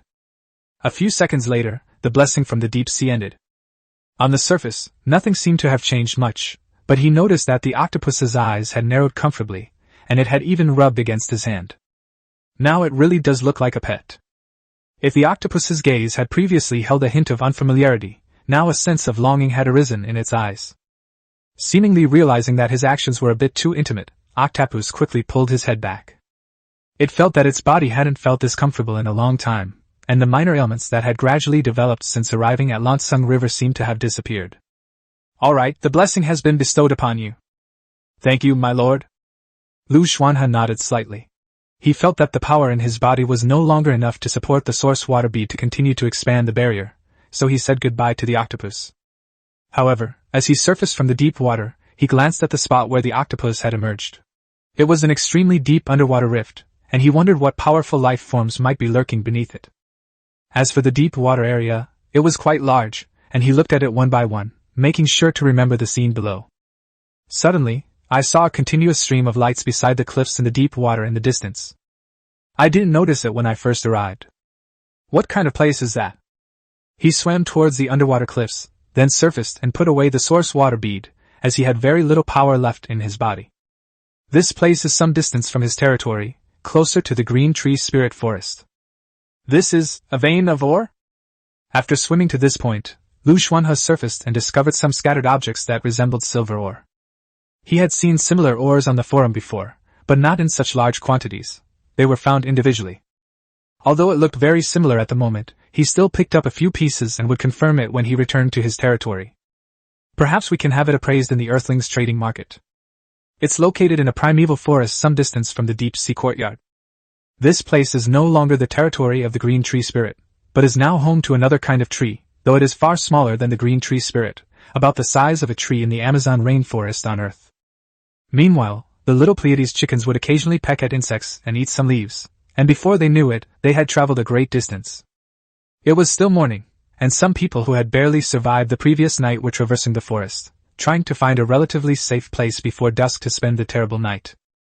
And so, in this vast primeval forest, a strange encounter took place. Ooh! This group of a dozen or so disheveled civilians actually heard a rooster crowing. Chapter 21 Villagers. Even in the quiet of the primeval forest, vast expanses of green concealed everything. Stella and her group, having avoided the fog and entered the primeval forest, have dwindled from nearly 100 people in a village to only 19. She didn't want to recall any of the terrible things that had happened. It was just too painful and torturous. Now the sun has risen, the night has passed, and a new day has begun. They must find a safe place as soon as possible, otherwise they couldn't hold out for another night. Thinking of this, she couldn't help but turn around and look at the woman walking in the very center. The reason they've been able to hold on until now isn't anything else, but rather, wow! A weak sobbing voice came from the middle of the group. The woman was emaciated, her hair was as messy as withered straw, and her eyes were so thin they bulged out, making her look somewhat frightening. Her clothes smelled of mud and had not been washed for who knows how long. But her expression was gentle at this moment. Even though she was somewhat delirious, her eyes were still full of tenderness. In her arms were some tattered leaves and even some things wrapped in blood-stained rags. Upon closer inspection, it turned out to be a child. Moreover, it was a newborn baby who was hiccuping and crying incessantly, but because there was no food and no strength, he could only make soft sobbing sounds. The newborn was extremely weak, his face was almost bluish-purple, and his breathing was very rapid. He looked to be in very bad condition. After all, the mother was already close to physical collapse due to the long hours of travel and hard work, and it was already a great stroke of luck that she was able to give birth to this newborn. That's why the child was so thin and weak, and it's unclear how he survived until now. The children and mothers, and even the 19 people in the group, were completely unable to withstand the strain. Some had swollen and bruised thighs and calves, and their eyes were so swollen that they were only slits. Their fingers were extremely thin, so thin that only bones remained, and even the outer layer of skin could hardly cover the bones. These people looked extremely miserable, no longer resembling human beings. They were still alive only because of an immense willpower of unknown origin. Rustle. As you step across the muddy ground, you'll hear some scraping sounds. Stella walked at the front, exhausted, using her cane to measure the land and choose a direction. She is a level 11 novice mage. But at that moment, she suddenly heard a strange noise not far away, and immediately became alert, a hint of red appearing in her eyes. But how can we be wary of them in their current state? No matter what happens, they can only accept it and have no ability to resist. If I were to die like this, perhaps it would be a matter of course. Despite her immense sorrow, Stella mustered her courage and prepared for the impending danger. There was also a baby in the team who was only 1 day old, so we had to give it a try. As she thought this, she also realized that perhaps this time they would die completely. That's fine too. In this world, ordinary people have no chance of survival. Even if they try their best to live like weeds and insects, they can still be easily killed by any danger. Ooh! Just then, the little Pleiades pheasant's call rang out from the bushes in front of it. The little Pleiades chicken is covered in fluffy feathers and looks like a small toy. A chicken and a person stared at each other for quite a while. Then, as if realizing something, the little Pleiades chick suddenly let out a shriek, then flapped its tiny wings and flew back in the direction it was going. It was only at this point that it realized it seemed to have strayed quite far from the safe haven. The little Pleiades chicken, which had been happily strolling outside, was now in a panic. It flapped its wings but could barely get up, yet it still rushed headlong in one direction. That was the direction where the green tree spirit was located, and also the direction where Liu Xuanhe's territory was located. Stella, who was in a daze, suddenly screamed and then raised her swollen leg to chase after the chicken. "Everyone, hurry up and follow! There might be a lord nearby." Having a lord means having a safe place. The villagers, who had been withered and lifeless like zombies, instantly looked up at little Pleiades' chicken when they heard the word Lord. Then, an infinite will to survive burst forth from those eyes, which were like dry wells. Driven by this intense will to survive, they took steps with their bluish-purple, somewhat rotting legs, chasing after the chicken in the forest. During the chase, Stella noticed that in the distance in this direction there was a swarm of green tree spirits. Good heavens, what a terrifying existence this is! They are rushing headlong into death. But she said nothing and gritted her teeth to keep pushing forward. Now that they are about to die, it doesn't matter where they die. Their only chance is probably that chicken that is obviously domesticated. It is better to die toward hope than to march toward death. However, as they chased the chicken into the territory of the tree spirits, Stella, who expected to be attacked by them, found that nothing happened. When the little Pleiades hen turned around and saw that the group of people were still following behind it, and getting closer and closer, a sense of panic arose in its heart, so it crowed even louder. At this moment, Liu Xuanhe was still looking at his moon well. After the broken land deeds were completely integrated, the area of the courtyard expanded by 100 square meters, and a new building was added, namely the moon well. The moon well is naturally carved from a silvery white mineral with an extremely ancient craftsmanship. It has some patterns on it. The wellhead is above the ground, and the well water has a faint silvery glow. Spiritual particles like moonlight float on the surface of the water. You can feel a faint chill when you walk over it. Even during the day, if you get close enough to take a look, you can see that the moonlight seems to be reflected in the moon well. However, upon closer inspection, it becomes clear that this is merely a lunar phase illusion. Liu Xuanhe replied to the message with the manual in hand, and then checked the information about the moon well. What he saw surprised him. Moon well, usually hidden deep in ancient forests or surrounded by mountains, it often resonates naturally with the moon's phases. The effect is enhanced during a full moon. When a spellcaster drinks the well water, he can temporarily increase his mental strength and restore his mana. Bioluminescent plants, such as evening primrose and silver fern, grow around the well. The overall halo reaches its peak during a full moon, which will attract the arrival of elves of a special race. The moon well actually attracts elves. I wonder what the elves in this world look like. The land deed information had been updated again, and he looked at the private channel. This blow seems to have broken their spirits. They are now complaining bitterly in the group chat, appearing to have lost all their strength. Zhang Jingjing, I can't take it anymore.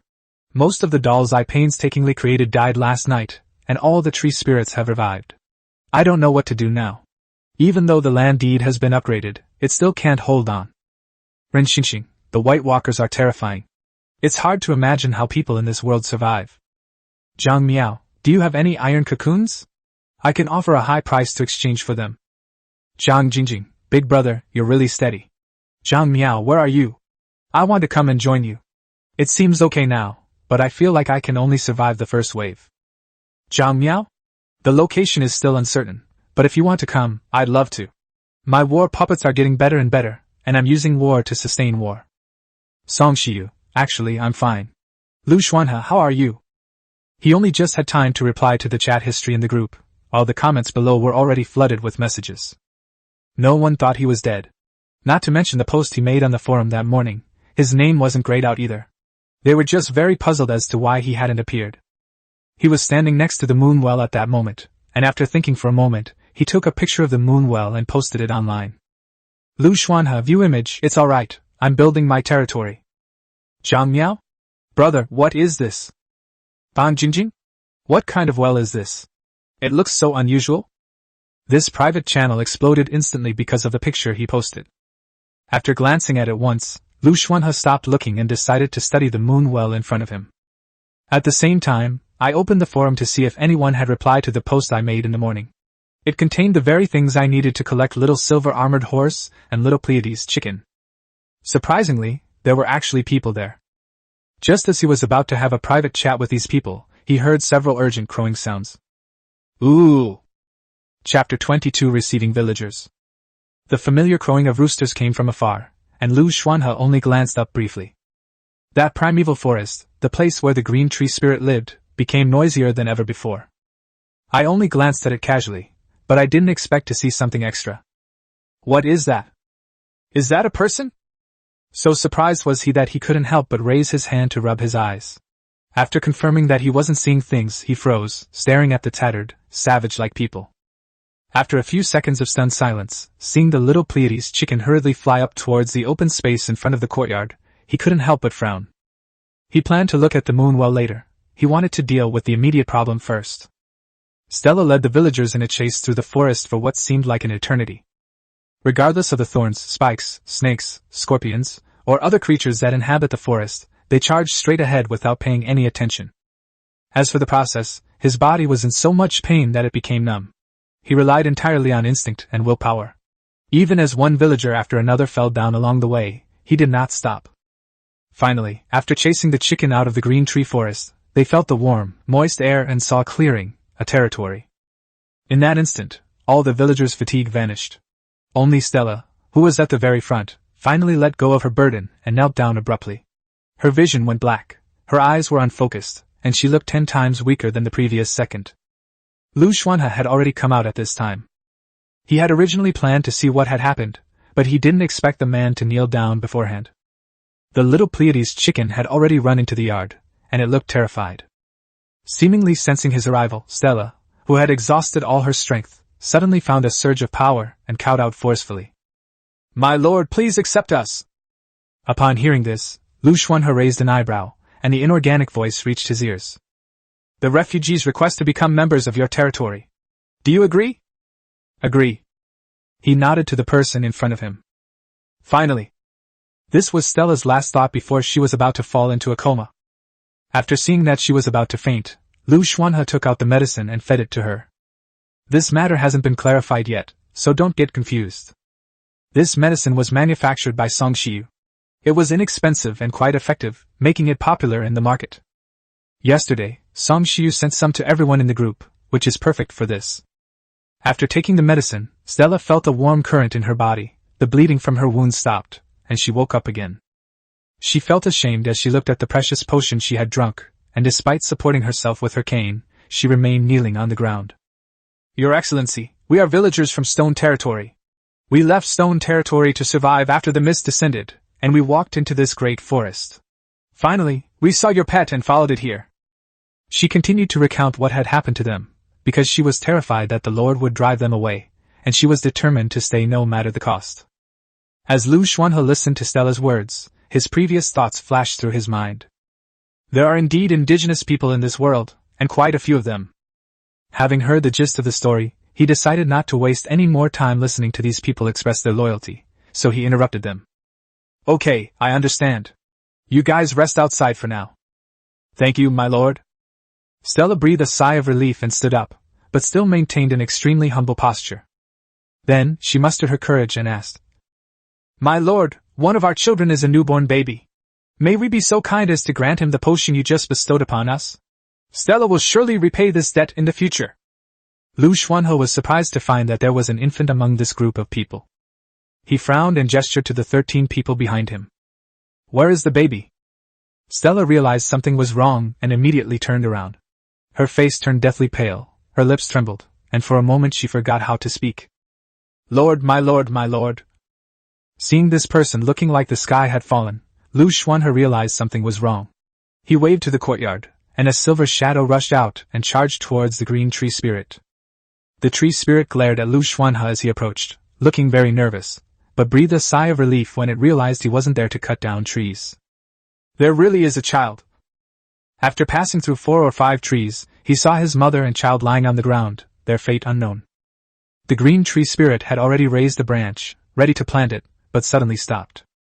The scent from the deep water was so striking. Liu Xuanhe ran over quickly, then took out 2 bottles of medicine and fed them to his mother, who was on her last breath. I hesitated when feeding it to the baby because I wasn't sure what the effects would be on such a young child. Without hesitation, he immediately picked up the baby and headed towards the courtyard. The medicine might have an effect, but the abyss water certainly won't. Check if there's anyone else in the forest, and bring them all over. As he spoke, he tossed several vials of medicine to Stella. After feeding the baby the abyss water, the baby, who was on the verge of death, was saved. Seeing this, he finally breathed a sigh of relief. After all, we are human beings, and we cannot bear to watch a baby die in front of us. That would be too cruel. After doing all this, he came out carrying the baby, frowned as he looked at the villagers sitting on the ground panting heavily, and then handed the baby to the mother who looked like a demon. It seems that it's not an easy thing for the indigenous people to survive in such terrible conditions. As he was thinking this, the villagers, seeing him approach, became terrified, some even kneeling and prostrating themselves on the ground. Only the woman with the wooden cane beside her walked over, knelt down, and said, "Is there anything your lord needs us to do?" Liu Xuanhe was starting to lose his composure. These people were in such a state, yet they still wanted to work. He shook his head.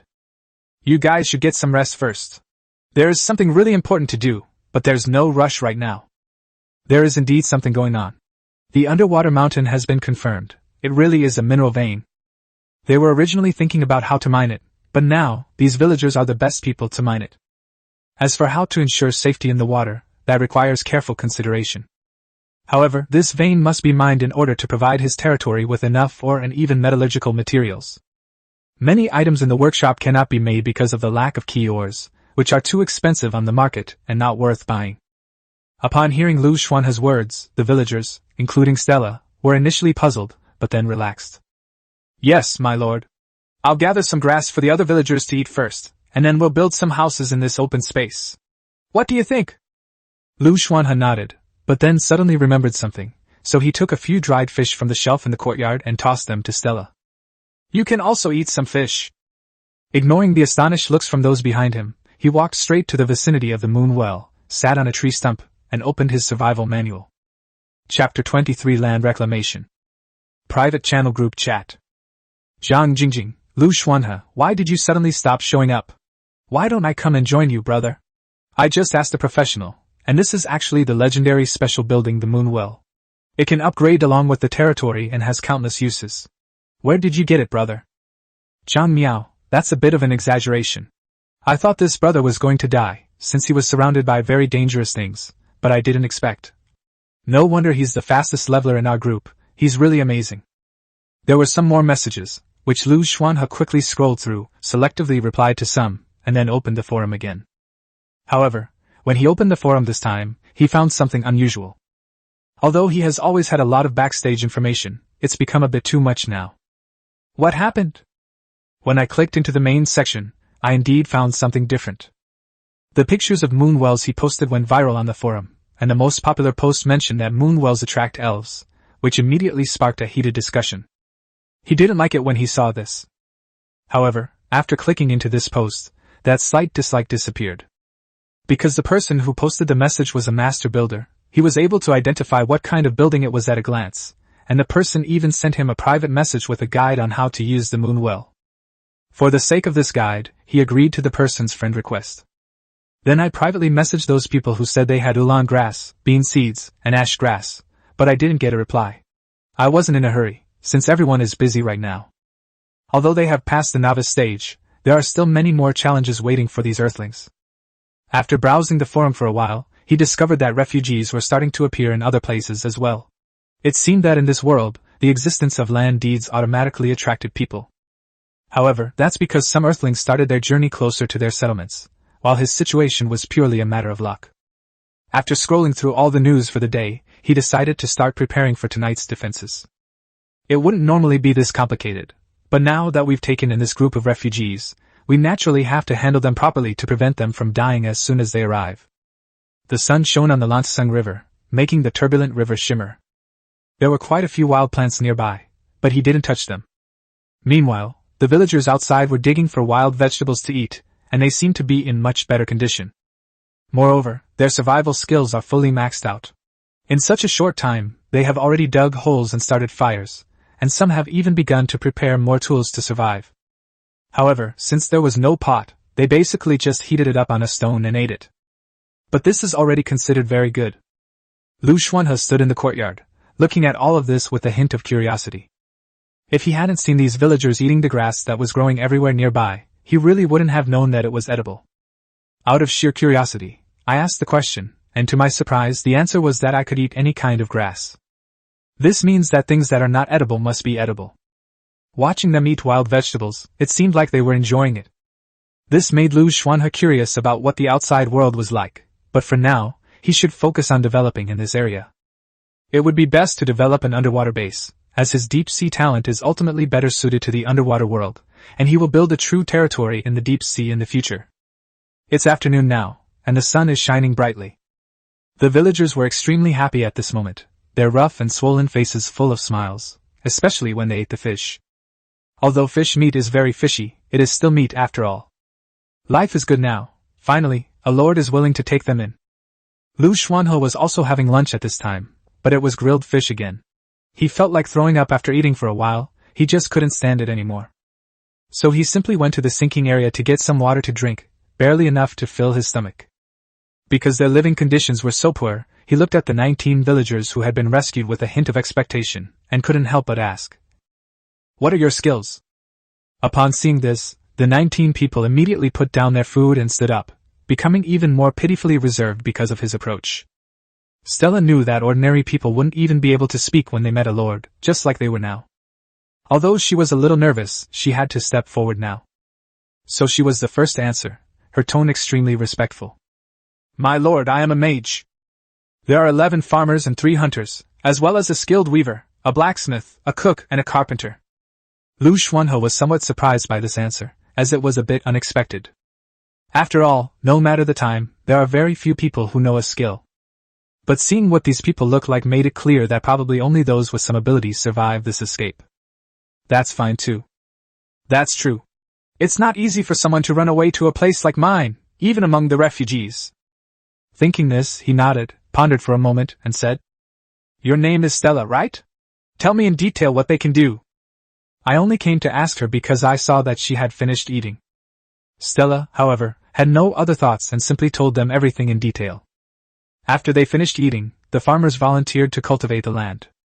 Liu Xuanhe originally intended to refuse, but after seeing the farmers' eyes, he agreed. They are not afraid of being tired, but rather afraid of having nothing to do. And so, after only an hour or two of rest, everyone started looking for things to do and getting to work. Even the mother holding her child placed the child in the shade before going to pick plants that could be woven. She seemed to be very experienced in this area. Although she was afraid of the green tree spirit, and dared not go to the primeval forest, she searched the entire open area. She is a remarkably resilient mother. Stella laughed as she watched the villagers begin to move, then wiped the sweat from her brow, her purple eyes fixed on Liu Xuanhe's shoes. "My lord, could you grant me a little bit of the ashes from the fire that was burned by the precious fire? This area is infested with tree spirits, and the trees are unusable. We need to cut them down to build houses. As I passed by, I saw a fine forest, and the ashes can protect us when we are in the forest." Liu Xuanhe was quite surprised to hear this news for the first time. He nodded and sent someone to fetch it. The stone pit in the courtyard was full of them. Stella ran inside and then ran out again, asking in a very low voice with her head down, "My lord, may I take a little more of this precious firewood ash? If I sprinkle it on this land, there will be no more worms, and we can cultivate the land and plant wheat and other crops." He was taken aback by these words. "The ashes have this kind of power?" "Yes, my lord, firewood ash can also provide fertile nutrients for crops. Spreading it on the ground every now and then will keep those white worms from appearing." Stella wasn't surprised that the lord didn't know about this, because it was normal for the lord to know nothing at all. Liu Xuanhe instantly understood. He thought for a moment, and looked at the 2 Class 1 simple farmlands in the courtyard. As the courtyard expanded, he moved the 2 plots of farmland closer to the outside, then turned his gaze away and said, "Who among you is best at farming? You can start now. You can use the ashes in the yard. Do you have any seeds?" "Yes, my lord, after all, we also want to survive." Liu Xuanhe then inquired about the types of seeds available, and he was delighted to hear them. "Because my quality of life is finally going to improve." So the farmers got busy. As for tools, he has no shortage of them. Not only can he make them himself, but even if he can't, he can buy them from the Earthlings trading market. At this point, he realized that perhaps the greatest advantage of humankind was actually this trading market that spanned countless dimensions. Then, he opened the forum and wrote a post about salary ash to help more people survive. The more people on Earth survive, and the better they live, the greater the help to him. The post quickly gained traction and became a hot topic. He was unaware that his name had already become famous among Earthlings. This is not only because his name is in a special gold font and because of the titles following his name, but also because he brings surprises every time he appears. This time was no different, causing a huge uproar on the forum and in various chat channels. After posting the message, he put the survival manual away. Then, looking at the level 11 novice mage Stella, she asked where the wild beasts might be found nearby. The beasts naturally improved his recipes and ingredients. However, he was indeed puzzled as to why he hadn't seen any medium-sized wild animals nearby. Chapter 24: The Unexpected News. Liu Xuanhe heard from Stella that in places where tree spirits live, there are very few other forest beasts. Moreover, this area is avoided by wild animals with a dangerous sense of smell, so finding wild animals in a short distance is not an easy task. To actually find a herd of wild animals, you may need to walk for 2 hours. Upon hearing this time, he decisively gave up. If it takes 4 hours to go round trip, he won't make it in time to leave now. Because the tools were handy, and these people seemed to have inexhaustible physical strength and were very skilled, the land was quickly cultivated. They have cleared a large area of land according to the current space. They are currently turning the soil and spreading firewood ash, then planting the seeds, and filling a bucket with water from the nearby river to water them little by little.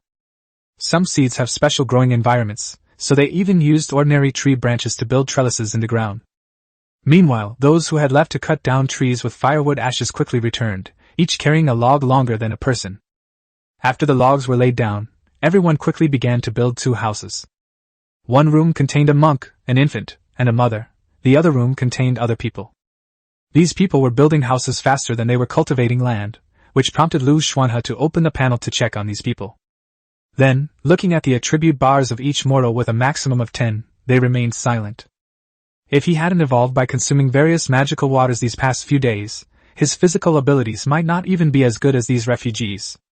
These people were merely the lowest-ranking serfs in the world, while Stella was a free person. To be honest, it's hard to believe. So he went to provoke other people. Private channels and forums.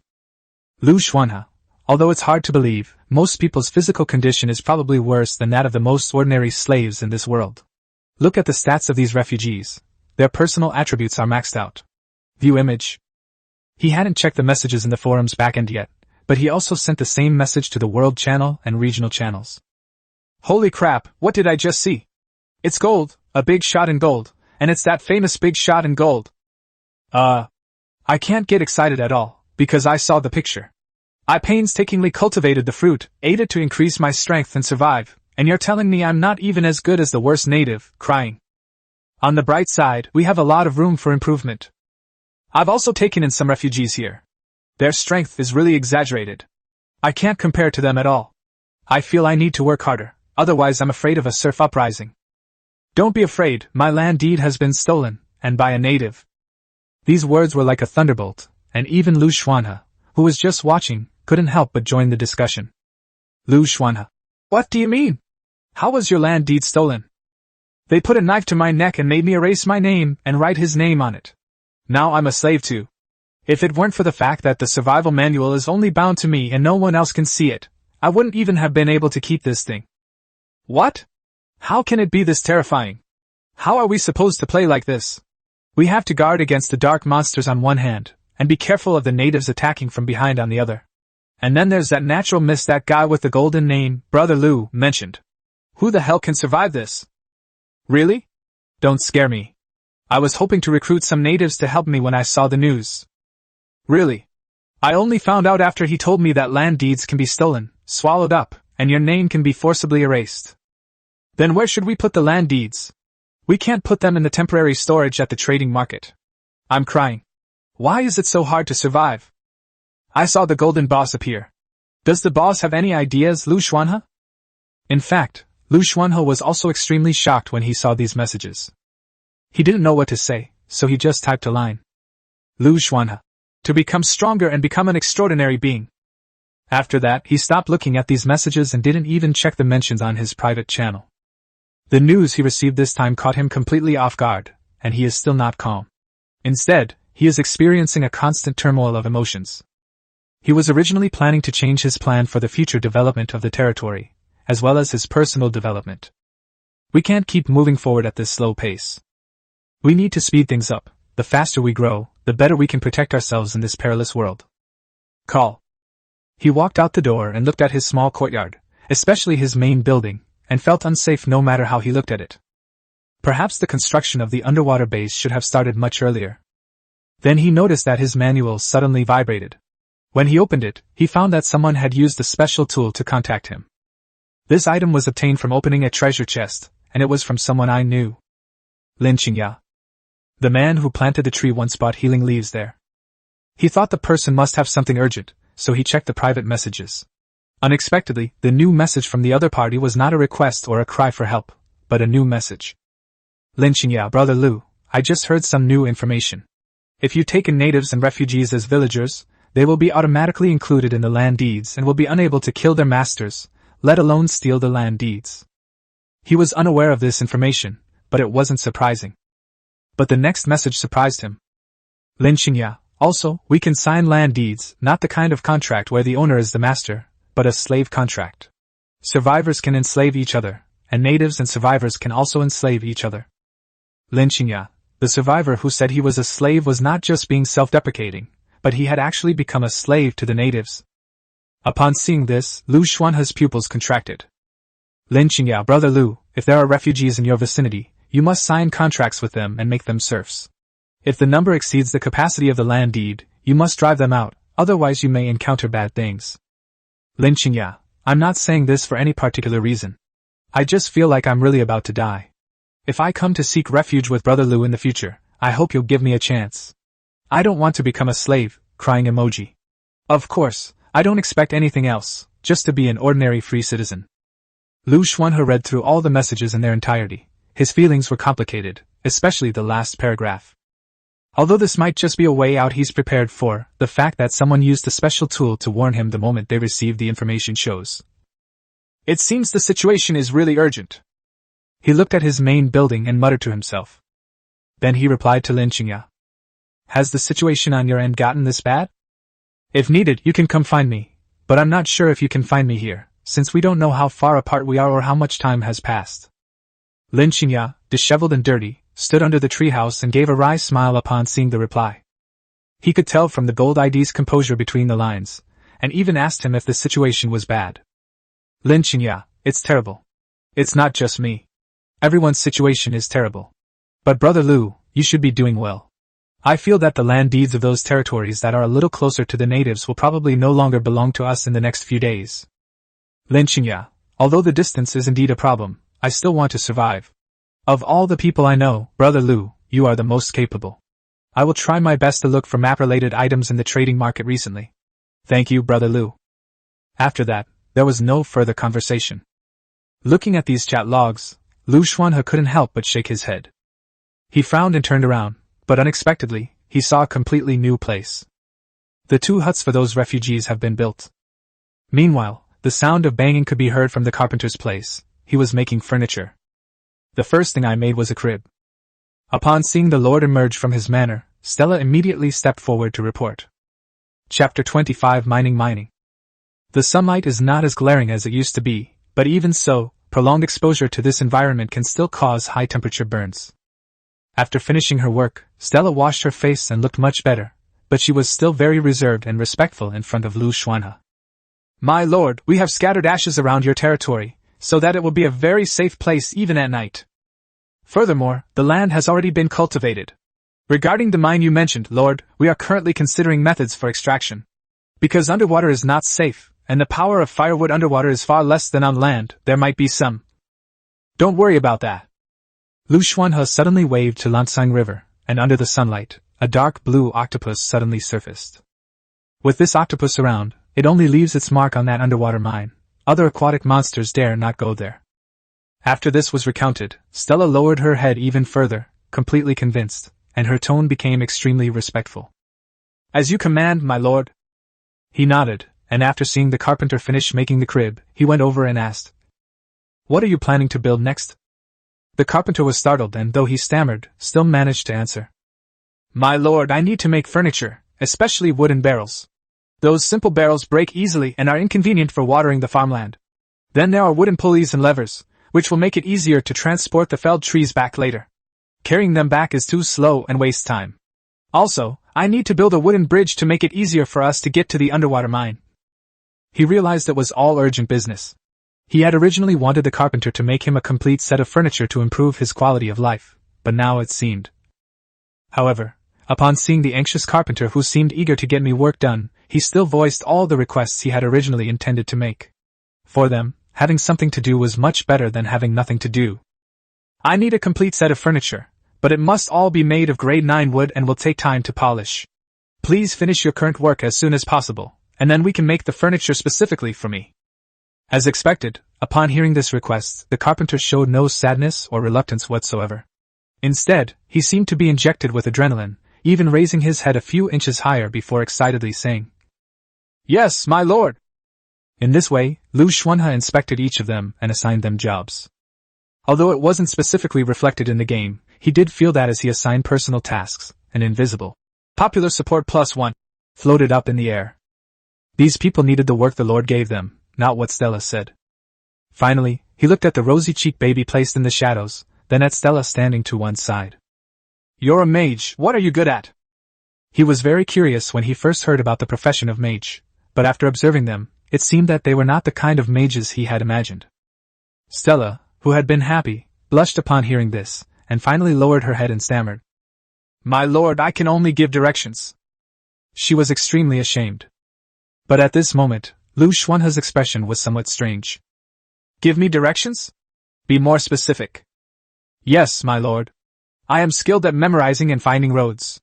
I can find and record any road I have traveled, whether it is one traveled by humans or wild beasts." This might sound like a useless thing, but upon closer inspection, it has a clever use. For example, it can be used to track enemies if there are any. "Do you remember how to get there?" "I remember, my lord. I have a map of all the roads I have traveled in my mind." He was very satisfied with the answer, and since he needed a map of the surrounding area, he immediately confirmed the deal. "Very good. I need a map. Draw out all the maps in your mind. If you have nothing to do, go out for a walk and draw out all the maps of the surrounding area as well, but don't go to dangerous places. I don't want to see any dead people in my territory."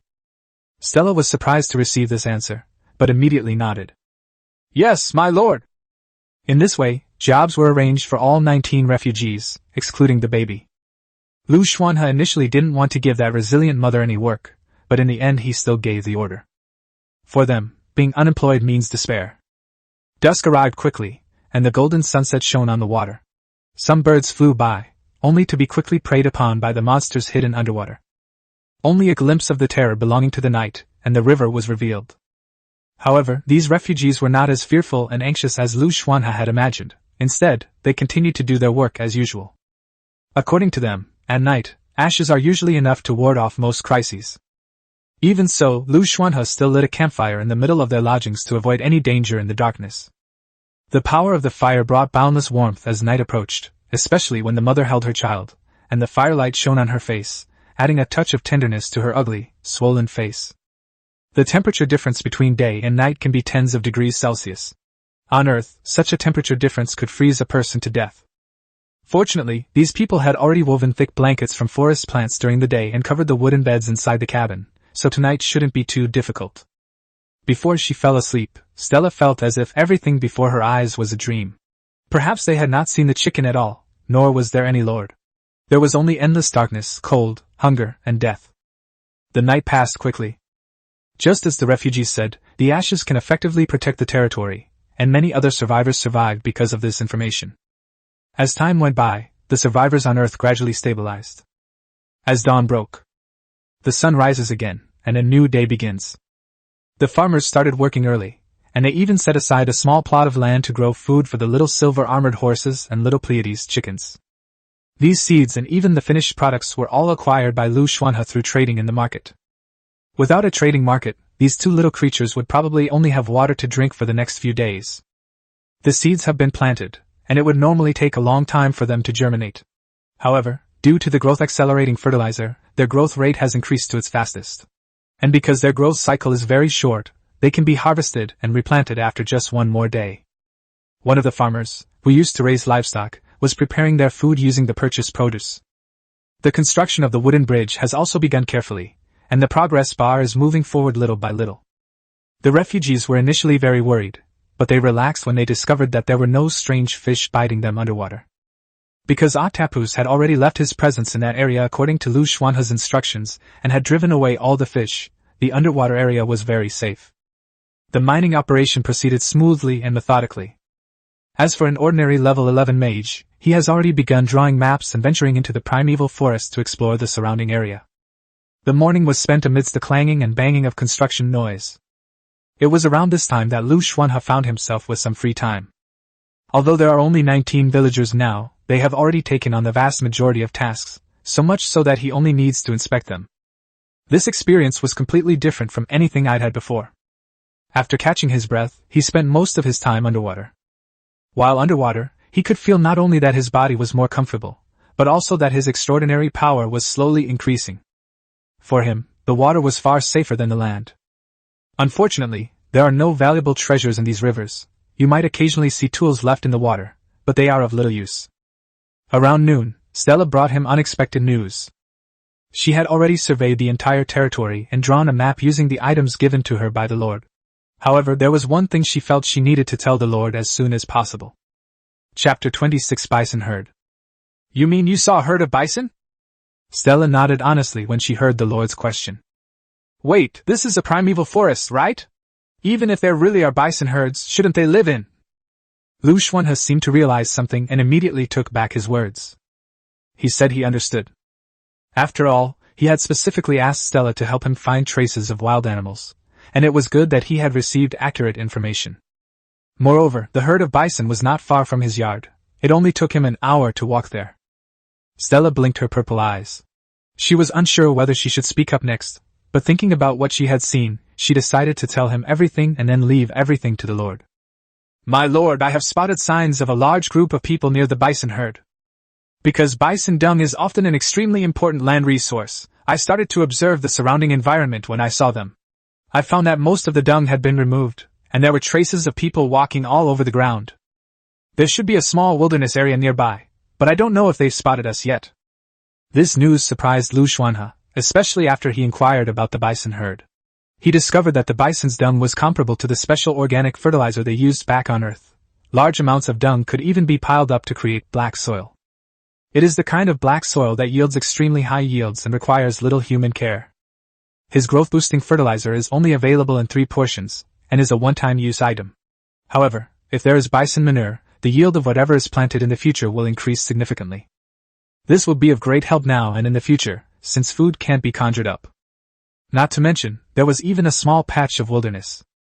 Wilderness is a type of camp where refugees gather because they have nowhere else to go, and it is extremely dangerous at night, with a consistently high mortality rate. However, it is a common occurrence in this world. Thinking about this, especially seeing those people mining underwater, he realized he needed more manpower. The more people there are, the larger the territory becomes, and the safer the territory is. In the past few days, with the emergence of land deeds and contact between Earthlings and indigenous people, all sorts of information have appeared on the forum. The most attention-grabbing information is how to upgrade land titles. The criteria for judging land deeds are not mechanical, nor are they as simple as those for previous bases, which only require upgrading the fire source and preparing enough materials. It's more complex and requires multidimensional evaluation. After all, this isn't a game. First and foremost, there is a need for people. Different territories require different population standards, as well as more extraordinary power and a more powerful spark. If the land deed is to be upgraded from a small courtyard to a town or city, the kindling cannot be the ordinary kindling it is now. The Lord himself must be strong enough to upgrade the grade of the land deed. In short, everything has to change, everything has to become stronger. A level 1 land deed is a small courtyard. Strictly speaking, their land deed is not a complete land deed, because a true level 1 land deed in this world is actually a small manor. The whole set is extremely complex, especially the various essential buildings, which are dazzling to the eye. Ordinary people, even those who own land deeds, may not be able to meet these standards. Therefore, many lords have lost their spirit and are now planning to sell themselves for a better price. The reason this information was obtained was because a survivor, a player, contributed their land deed to a native territory and became a free citizen of that city, thus gathering enough information. The only thing that remained unchanged among these messages was the importance of the fire. According to this earthling, in his city, the spark almost formed a red bird, which hung at the very front of the street, protecting the people of the city. When Liu Xuanhe heard this news, the already heavy pressure became even greater. I can't relax for a moment. But it is said that even such a powerful city cannot protect every corner, and the weak are always the first to be abandoned, or die from various accidents. All sorts of bizarre things have already appeared on the forum. He didn't want some of those things to happen to him, so he could only become stronger. There's still some time before noon, let's rest for a bit first, and then you can take me to that place you mentioned. Yes, my lord. The underwater mine has already begun extraction, and the waste is being transported here. Because the mine is underwater, the miners need to surface for air from time to time to continue mining. Moreover, being underwater for extended periods is very bad for their health, especially since these are farmers who are not good at diving or swimming. That is why this task is actually very difficult. The ore is mostly Tide silver crystal, a special ore that only grows underwater. It is imbued with a small amount of magic and can be used to build most items.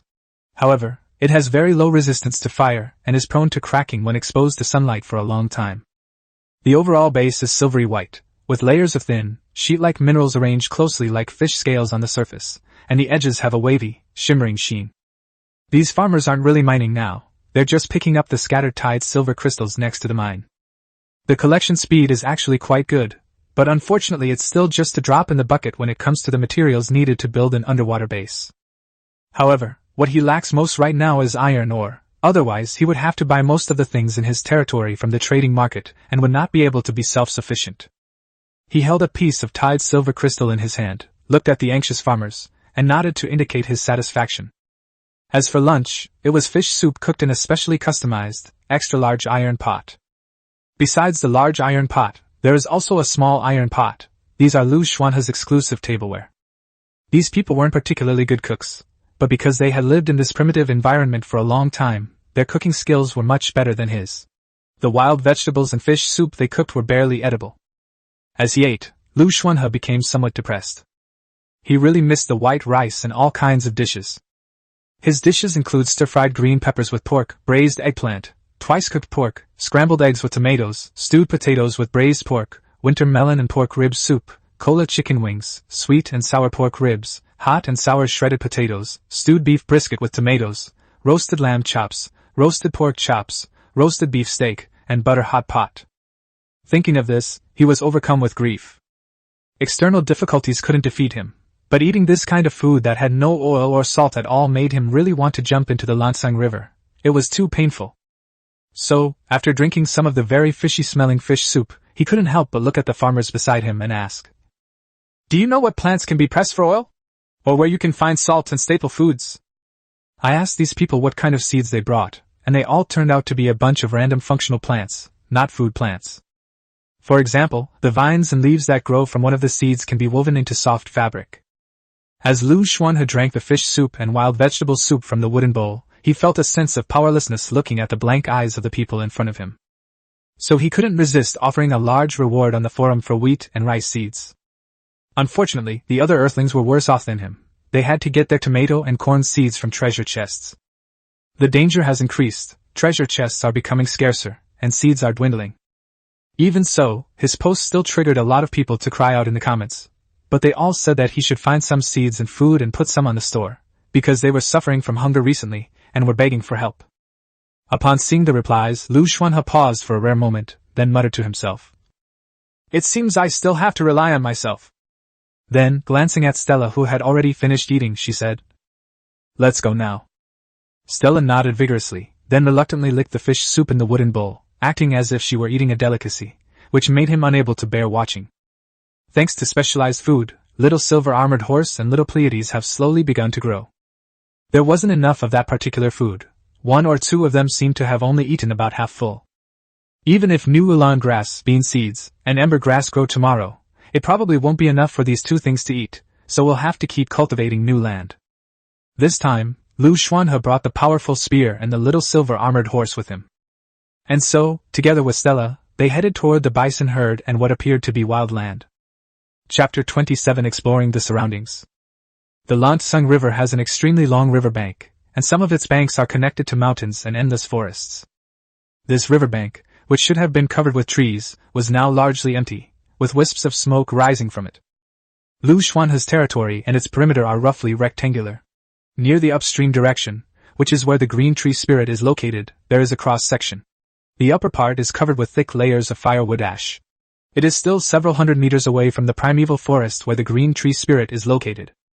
However, if you head towards the primeval forest from between the small courtyard and the outer territory, the tree spirits don't appear in large numbers like on the other side. Most of the leaves and vines they need are found in this area. However, if you want to cut down trees, you can't touch this whole grove of trees, you have to go to a more distant, ordinary forest. In just 1 or 2 days, a clearing was cleared out of that ordinary forest. At that moment, whispers of voices could be heard coming from within the forest. Some refugees dressed in tree bark and animal skins, resembling savages, seemed to have come in search of something. They touched the tree stumps that had been felled by knives and axes, and chattered incoherently. Liu Xuanhe and Stella arrived at the herd of bison after less than an hour's journey. This place appears extremely open compared to other areas, but you can see visible footprints on the grass. The footprints are messy and disorderly, and are clearly animal footprints. Following the footprints, we came across a herd of nearly 20 bison, with bison dung scattered on the ground. When Stella saw the excrement, her eyes lit up immediately, and she longed to pick it up and take it back to the fertile land. After all, the land they had just reclaimed was extremely barren. These bison are also extraordinary beings, level 11 bison monsters. No wonder their dung can be used as fertilizer. Liu Xuanhe looked at the herd of bison. He had originally planned to try to tame them, but seeing the current scene, he gave up. Even if they could be tamed, now was not the time. As for bison dung, we'll talk about that when we find that wild settlement. I'll definitely come here to collect fertilizer in the future. He had Stella continue to lead the way. Stella, holding her wooden staff, tentatively searched for the path people had taken, and finally led him in the northwest direction. Heading in this direction, Liu Xuanhe discovered that the traces of wild animals and other small creatures were increasing. This place is more like a primeval forest than other places. Hiss. A green snake darted down from the trees and lunged at Liu Xuanhe's neck.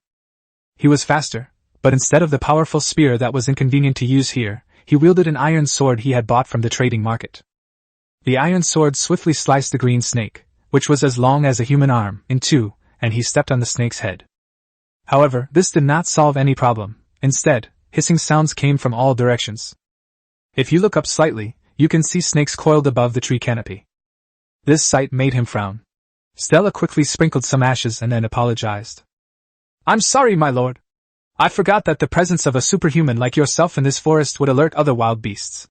Now that I've scattered some ashes, the attraction will be greatly reduced. Unless it's a large beast, they shouldn't attack you intentionally." Stella appeared flustered, and her purple eyes were filled with regret. Liu Xuanhe had no time to care about that, because the silver shadow beside him suddenly darted out. A pair of blood-red eyes hovered behind the giant tree. It was an enormous python, staring at them with cold, icy eyes. After the little silver-armored horse ran over, although its body was still small, its aura was extremely strong. Instead, it adopted a fighting posture.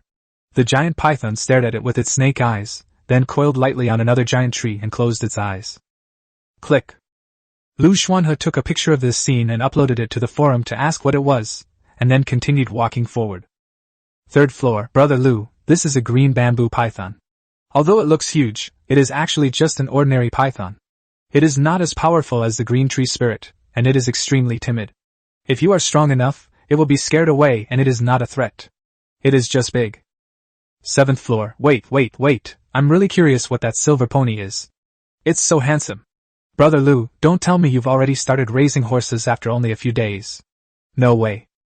15th floor, it should be. Didn't Brother Liu ask about some special plant seeds before? Later, I asked a professional, who told me that they are specially for feeding horses, and only special horses.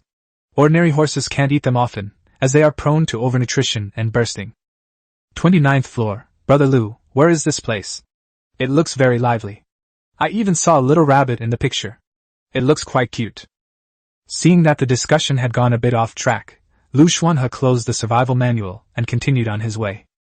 After walking for about 10 to 20 minutes, Stella suddenly stopped, then pointed to the ground and said, "My lord, the trail stopped here. Those people should be in this area." Then, in an exclamatory tone, he said, "No wonder there are wild areas here. There's not much danger around here, just worry about the coming of night. But there are large patches of green tree spirits growing in the northeast, and ordinary people simply can't survive there. She took a few more steps forward, then parted the leaves and saw a cave. At that moment, she couldn't help but gasp. My goodness, my lord, this is no ordinary wilderness, there are orcs here. Upon hearing this, Liu Xuanhe frowned, his expression one of utter absurdity.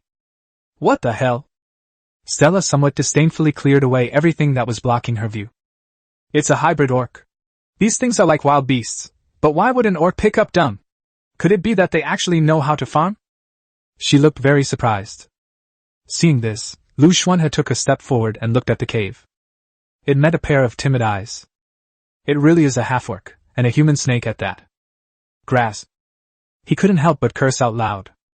Although he had seen many related games on Earth, he still subconsciously took a step back when a real snake man appeared.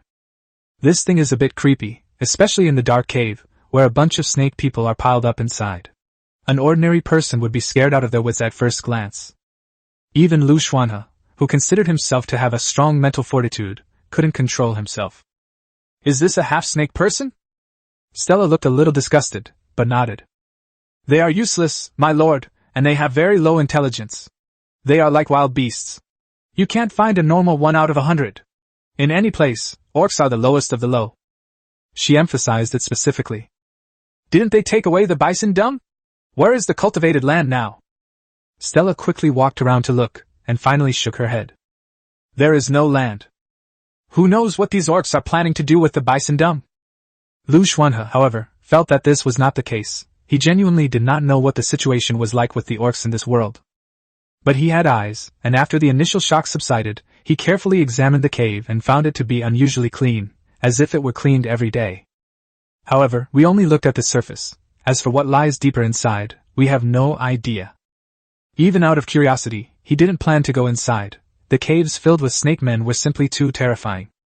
Since they saw the snake man must have seen them too. Therefore, the snake men they first saw quickly scrambled back inside, where there were rustling sounds of unknown origin. Liu Xuanhe hesitated. He had already asked other survivors if they had any information about orcs, but apart from the free man who had given up his land deed and seen orcs, there was no other information. Just then, he saw a human emerge from the damp cave. More accurately, it climbed out. Chapter 28: The Snake Man's Defection. The cave is very dark and damp. If an ordinary person lived there for a long time, their health would probably deteriorate. In this cave inhabited by snake people, a person emerged, a person dressed in tree bark.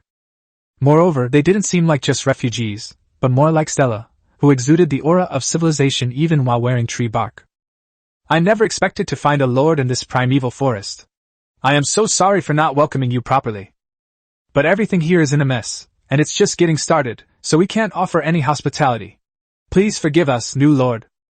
Liu Xuanhe looked at the slender middle-aged woman in front of him with some curiosity, but Stella spoke up first. Who are you? Why are you living with orcs? Aren't you afraid they'll eat you? The middle-aged woman shook her head, about to say something, when she heard another noise and turned to look in the southeast direction. 6 people and 6 snake people appeared in front of Liu Xuanhe. He admitted that even in bright light, he still felt these snake men were a bit too realistic. It's normal for this kind of thing to be more like a piece of paper. The little silver-armored horse is growing very fast. Although it sounds strange, it really did start growing rapidly after eating special food. It's already half a person's height now, and in a few days I'll be able to ride on its back. At this moment, the foal looked at the group of savages who had just returned, its silvery radiance transforming into something like silver armor, as if its hooves would trample on it should any unexpected event occur. I don't know how they develop such a fierce personality. The middle-aged woman quickly stepped forward to block their way and said, This is a distinguished lord, you must not be presumptuous. In the real world, people like you wouldn't even be qualified to appear before the lord. Liu Xuanhe felt a little awkward hearing this, but knowing that these people had no bad intentions, he put the Jin Su's spear that he originally planned to take out into the temporary warehouse. Where is this place? He finally couldn't suppress his curiosity and asked. Upon seeing this, the middle-aged woman invited them into the cave, intending to explain in detail. Stella was extremely reluctant to go, but seeing the lord nod, she suppressed her reluctance and bent down to enter the cave. The cave widens as you go in, especially at the very end, where it opens up into a breathtaking view. Then they finally found out where the bison dung was used. These snake people and humans were actually growing mushrooms in the cave, and some of them were even large, glowing mushrooms. On the ground are rows of planting boxes, mostly filled with mushrooms, and some with something that looks like vines. They are all arranged very neatly, and even cleanly. In addition, a bonfire was burning in the very center. There's no kindling here, but the campfire is fueled by level 9 wood that can be used as firewood, which looks pretty good. The snake people, on the other hand, seemed to know they were not liked, so they hid in the shadows, only occasionally making rustling sounds that gave people goosebumps. The middle-aged woman's name was Amira. She was a botanist who had come to this great forest a long time ago to conduct research. She then met the snake people and they gradually began to live together. Along the way, she also encountered other refugees, and because she had nowhere else to go, she settled down with them. Life was very difficult before, but since the discovery of the bison herd, fewer and fewer people have starved to death. Although the nights are still terrifying, at least the days are safe enough to survive. This group of snake people numbered nearly 100. When he heard the number, Liu Xuanhe found it hard to believe. After all, how could such a small place support 100 snake people? That's a bit of an exaggeration. However, he didn't ask any further questions about the specifics, as it was someone else's private matter. After explaining her situation and that of the snake people, Amira looked at Liu Xuanhe with a sincere expression and said, "It's truly astonishing to see a lord like yourself appearing in the forest. I would like to ask if I may join your territory?" Wait a minute, isn't something wrong with this? He listened to the preceding words and thought it was a story about humans saving orcs. But now it seems that it was a misunderstanding. Seeing that Liu Xuanhe remained silent, Amira hurriedly spoke up again. "These snake people are just people whose leader occasionally asks me for advice, so I live with them. After all, there are no other human settlements in this primeval forest. I don't like these snake people. I often feel pain when I'm with these uncivilized beasts. Please take me in, my lord. I can cultivate different plants and food for you." Now that things were clear, Liu Xuanhe understood that Stella was absolutely right. Orcs are naturally at the bottom of the social hierarchy. Just like the person in front of me. What about these snake people? Stella and Amira were both shocked when they heard his question. Stella clearly wanted to say something, but in the end she held back and said nothing. Amira, however, was quite direct and decisive, saying, "Orcs are just orcs, we don't need to worry about them." Liu Xuanhe pondered for a moment.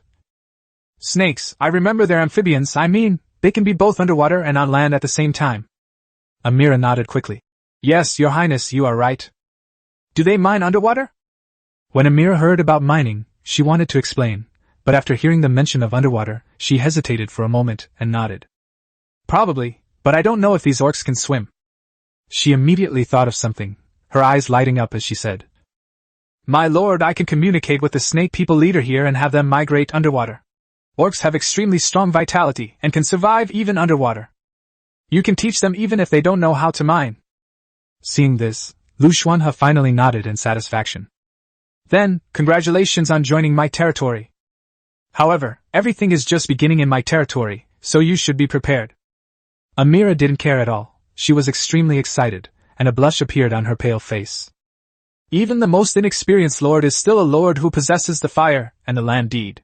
I no longer have to live in this cave with a bunch of orcs. For me, this is the best gift. My lord, please leave here first. I'll have these snake people carry the planting boxes out." She let Liu Xuanhe in so that he could see these planting boxes. Otherwise, how could he join her territory without any leverage? You know, when she saw a new lord appear before her, she almost couldn't help but scream. It was just too exciting. After so long, she can finally escape this inferior primitive life. Liu Xuanhe left the cave. More than half of the afternoon had already passed. Now it's time to head back. Chapter 29: The Underwater Plan. This is a typical forest, teeming with wild animals. Liu Xuanhe wasn't in a hurry to go back. Instead, he hunted a few rabbits and pheasants. He looked at the pheasant and rabbit in his hands and sighed that he could finally have something different to eat.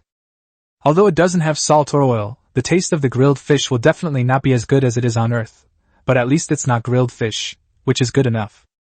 As for the quality of food afterward, we can only slowly find more food, and it would be even better if there were spices and salt.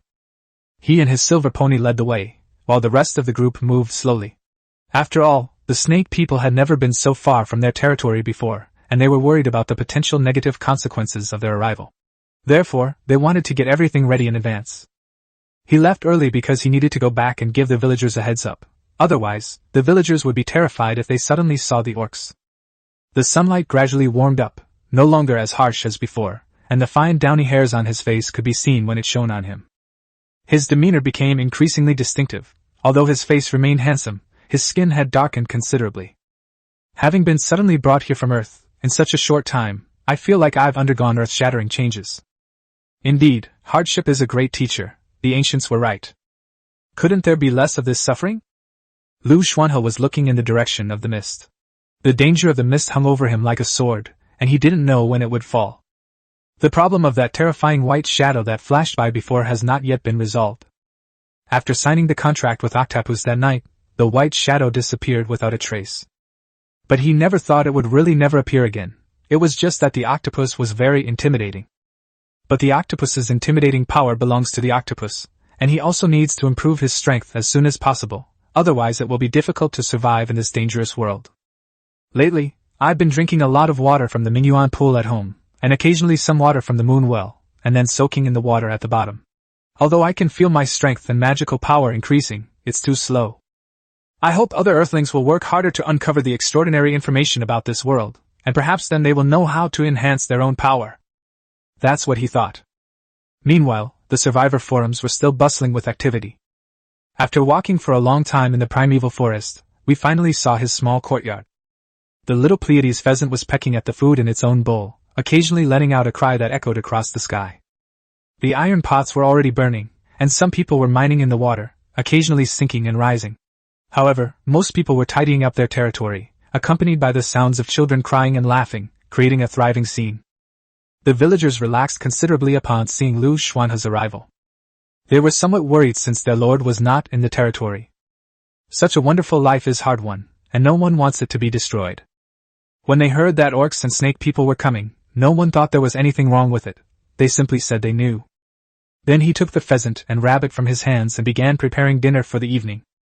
In fact, lords never need to explain their actions to anyone, and their subjects have no choice but to accept them. Amira arrived at the courtyard half an hour after Liu Xuanhe did. Seeing this familiar civilized world, tears welled up in her eyes, and she knelt down to kiss the ground. She has suffered terribly over the years. After doing all this, she quickly got up, instantly transforming her identity, and now considering herself a member of the deep sea territory. She then strode up to Liu Xuanhe and said, "My lord, I have discovered that our territory is missing something very important." "Do I really need to say that?" "Right now, we clearly lack everything." But Liu Xuanhe simply nodded. So Amira continued, "What I'm referring to is the granary. I just took a look, and the current grain supply is far too low. When winter comes, the villagers may not be able to survive. It's currently summer, close to autumn, and we need to build granaries to store the grain, otherwise we won't have enough time. Ordinary grains are prone to becoming toxic if stored for too long, so they need to be stored in a special way. However, your territory is near this wide river, and you have received the blessing of water, by making a pact with the octopus, so we can build the granary underwater, which will allow us to store more grains better." Liu Xuanhe was somewhat surprised by these words. They didn't sound like something a botanist would say, rather, they sounded like something a steward of a territory would say. But considering that this botanist had managed hundreds of snake people for who knows how long, perhaps her arrival could quickly make up for some of the shortcomings in the territory. "I already have a plan for this, but I need a lot of ore to build an underwater base. You can think of ways to assign these snake people to jobs they are capable of doing." Upon seeing this, Amira somewhat withdrew her excitement, then bowed and praised. "As expected, Your Excellency has considered everything. I understand, Amira will definitely make sure the snake people can play their best role. However, my lord, because I have been living in a cave all these years, the plants I have researched are all suitable for growing in a dark environment. If we cultivate the land on the ground, those mushrooms and fungi will be useless. I think we can dig a cave underground and grow these foods. Therefore, I want these snake people to dig caves underwater near us, so that the water won't get in and it will be convenient to store food." Very good. Liu Xuanhe felt really good after hearing these words. He had just signed a contract with this botanist, and now he found that the contract was very well made. This person's role is not only what it initially appeared to be, but is becoming increasingly useful. "Where do you think we should dig the cave?" Amira: "My lord, the land beneath your territory is certainly not to be touched. Therefore, I suggest that we dig a cave underwater near where the villagers are. When we dig, we should not continue to dig horizontally into the forest, but rather dig vertically, and then dig into the water layer in between." Liu Xuanhe imagined the scene and thought it was indeed a good idea. These food storage caves are perfect for building underwater bases. So he nodded approvingly at Amira. I'm leaving this matter to you.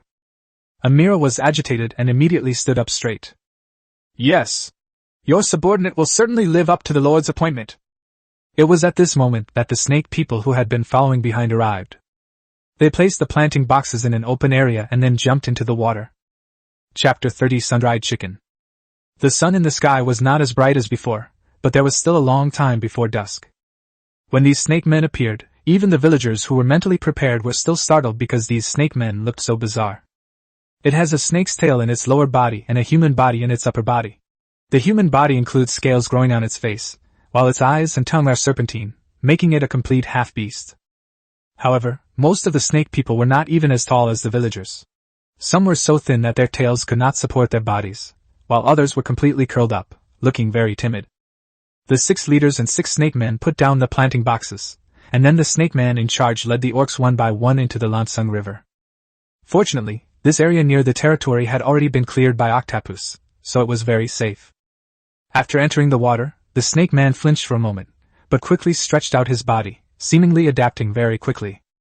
The snake vine had grown as tall as a tree, but Liu Xuanhe had kept it on the outermost side. Now that his quality of life had improved, he didn't want to go out and see a terrifying snake vine growing in the pot in his yard. He planned to plant some normal-looking, pleasing, and strong plants that could protect his home. Liu Xuanhe nodded as he looked at the scene before him, then said to Stella beside him. Night is coming. These snake people can't stay underwater. Let's have someone build a dormitory on the shore. Amira, who was rushing over, became anxious upon hearing this. She quickened her pace, then stopped in front of Liu Xuanhe, bowed, and spoke. My lord, there's no need for that. These orcs are far better able to survive in the dark than we are, and building houses for them on land is a waste of resources. She quickly stopped speaking, because she saw the lord's eyes. So she took a step back. Yes, sir, I will obey your orders. Then, she hurriedly got the 6 savages to start, and the villagers helped as well. Because these people were all incredibly strong and possessed maxed-out human attributes, and the houses for the snake people didn't need to be very nice, the simple houses were built very quickly. After the building was completed, a ring of ashes was scattered around the wooden house. As for the snake men underwater, they've already started mining with a lot of banging. They still need to breathe, but they are much more adept underwater and need to breathe much less frequently, so this mining operation is very efficient. Liu Xuanhe was shocked when he saw it, and he couldn't help but sigh inwardly. He started working as soon as he arrived. I'm such a capitalist. Considering the snake people's food problem, he also ordered a large iron pot from the trading market, which wasn't very cheap. Dinner began as the sun was setting. Amira watched this beautiful scene, especially the mother who was knitting clothes and quilts while coaxing the baby in the cradle, and a tender look appeared in her eyes. I haven't seen a scene like this in a very, very long time. The most recent time was when she was a teenager. This territory is wonderful, the Lord is wonderful, everything is wonderful, so she must protect this place and keep it peaceful forever. With this mindset, Amira ate very quickly. She doesn't have many requirements when it comes to food. As for Liu Xuanhe, he ate alone in the courtyard. He sat on a tree stump, in front of a stone table with roasted chicken and rabbit on a wooden platter, and a wooden cup containing water from the Mingyuan pool beside him. The foal lay down at his feet, looking rather lazy. As for the little Pleiades chicken, it mingled with the villagers, pecking at the food in its bowl from time to time, and even feeding them some wild vegetables. Finally, I feel a bit like a lord. Click. He took a picture of the scene in front of him, first edited a post and posted it on the forum, and then posted it in a private channel group. After all, showing off one's food on forums has become a tradition for people around the world these days. Now that we finally have a chance to do so, of course we should join in this tradition. Ren Xingxing, how am I supposed to cope with this situation, now that I'm just eating grass? Wah, please feed me. Zhang Jingjing, it's so dangerous outside. Liu Xuanhe, did you still go hunting? There are all sorts of monsters everywhere here, what's going on? It feels like we're not in the same world. Why does it look so peaceful where you are? And you even have roasted chicken?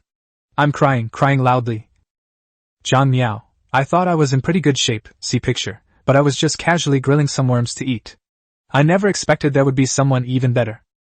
Zhang Jingjing, Zhang Miao, please stop talking. Every time I go to the forum now, all I see are people posting about how they ate worms. It makes me want to vomit. You set a good example for me. Zhang Miao, no, it was clearly that free man who sold himself into servitude who said that worms were edible, and that's how everyone found out. It's thanks to knowing this that many people survived. Stop being picky, you're not Lao Lu, come eat fried worms with us.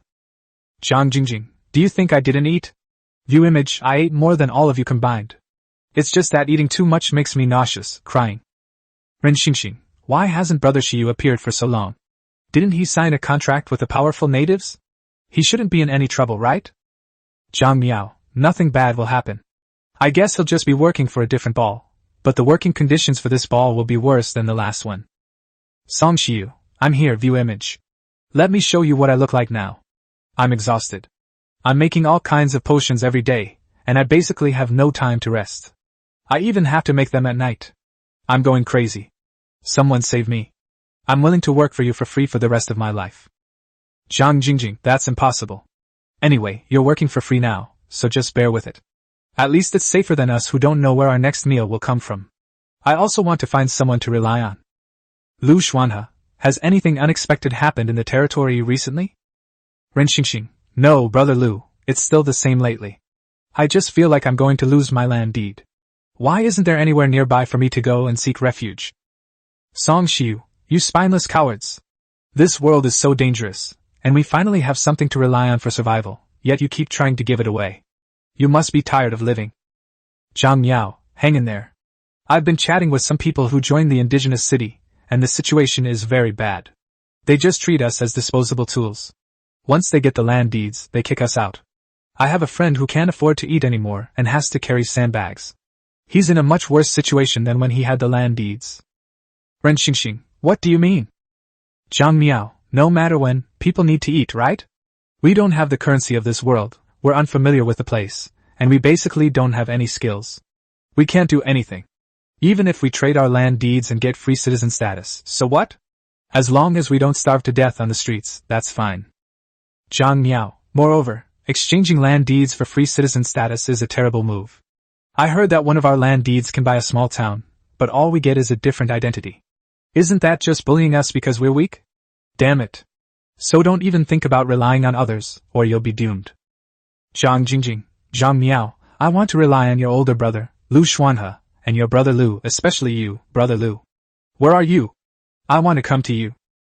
Liu Xuanhe, let's not think about this anymore. We don't know how long it will be. Instead, we should collect more information about the extraordinary and become stronger. Once we're stronger, we can even sell land deeds for a good price. After typing this reply, he looked at the forum and sure enough, there were envious and drooling comments, as well as some unfriendly replies, but he pretended not to see them. It's dinner time now, and most of the posts on the forum are about worms or wild vegetable soup, with very few as exaggerated as his, making him stand out. He used a knife to cut the meat in front of him and put it into his mouth piece by piece. Although it didn't taste very good, it was better than grilled fish. This was probably the best dinner he had ever had in this world. I hope that my quality of life will continue to improve in the future. He made a wish to find wheat and rice seeds, even if they weren't exactly the same, something similar would be fine. Then, the light of dusk gradually faded. The snake men had crawled out of the water and into the house, but not all of them went inside. Most remained outside. Although they don't have much intelligence, they seem to be in much better condition than before. Night falls. Liu Xuanhe walked into his warehouse. The warehouse was filled with various materials, the most eye-catching of which was the silvery white ore. Tonight he plans to try to build the basic components of an underwater base. Chapter 31 Infrastructure. His personal warehouse was overflowing with all sorts of materials, leaving virtually no room to move. Both timber and ore were piled up like mountains, especially ore, which was several times more abundant than timber. The workshop has been open from time to time these past few days, but it's only used to make simple, easy-to-use items. He doesn't have the time to make anything difficult or intricate that requires long periods of immersion, so he has to give up on that. It can't be given to anyone else to use because it's a private personal workspace, so I can only wait until I have some free time to take a look at it. He came here today to solve the problem of the underwater base. The foundation stone is definitely forged from Tide silver crystal, but we'll have to see what it looks like after it's forged. When this workshop was more like Earth, it had a very smooth industrial process. He placed several pieces of Tide silver crystal into the workshop and began his work. Whether it was blacksmithing or smelting, it all took place here. The final product was a square brick. The results were less than satisfactory. Tide silver scale brick, a building material that is extremely stable underwater. It will crack if exposed to too much sunlight. It has a small amount of magic power.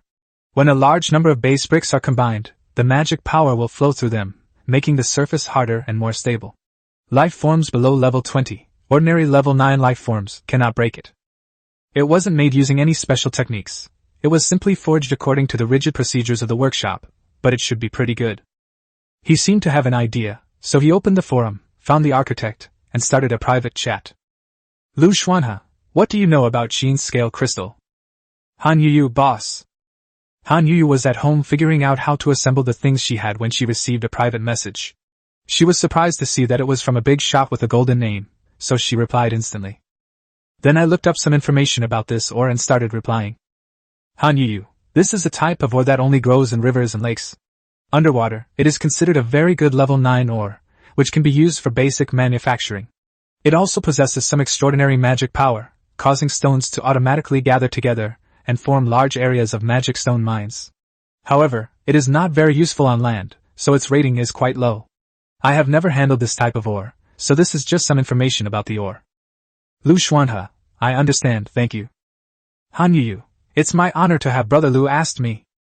Liu Xuanhe smiled after seeing the reply and continued to forge Tide silver scale bricks in the workshop. Da-da-da. Bang bang bang. Knock knock knock. The sound occasionally rang out from the warehouse in the small courtyard. The villagers and snake people showed no curiosity whatsoever. Instead, they slept peacefully in this environment. Only Liu Xuanhe is still here, working hard on the foundation of the underground base. There isn't a specific timer available right now, unlike the inorganic sound countdown timer we had before, so we can only rely on our personal perception. Fortunately, the temperature continues to drop every night, which does make a difference to the human body. After grinding away for 2 or 3 hours, he wiped the sweat from his forehead, tidied up the scattered silver scale bricks on the ground, and as he walked out of the warehouse, he discovered something very important. My territory also needs normal water. Although the river is very close, I can't get close at night, which is still a bit inconvenient. He immediately opened his survival manual and began searching for a place to build a well. Upon seeing the wells built by other survivors, he frowned slightly. Ask those villagers tomorrow morning, and Amira too. Because the terrain is different, the places where wells are built cannot be the same. Then I went into the main building, went down to the first floor, lay down anywhere, and fell asleep. The ashes were scattered around the territory, covering a large area on the outskirts. They were emitting a faint smell, and as time passed, the thick layer of ashes thinned considerably.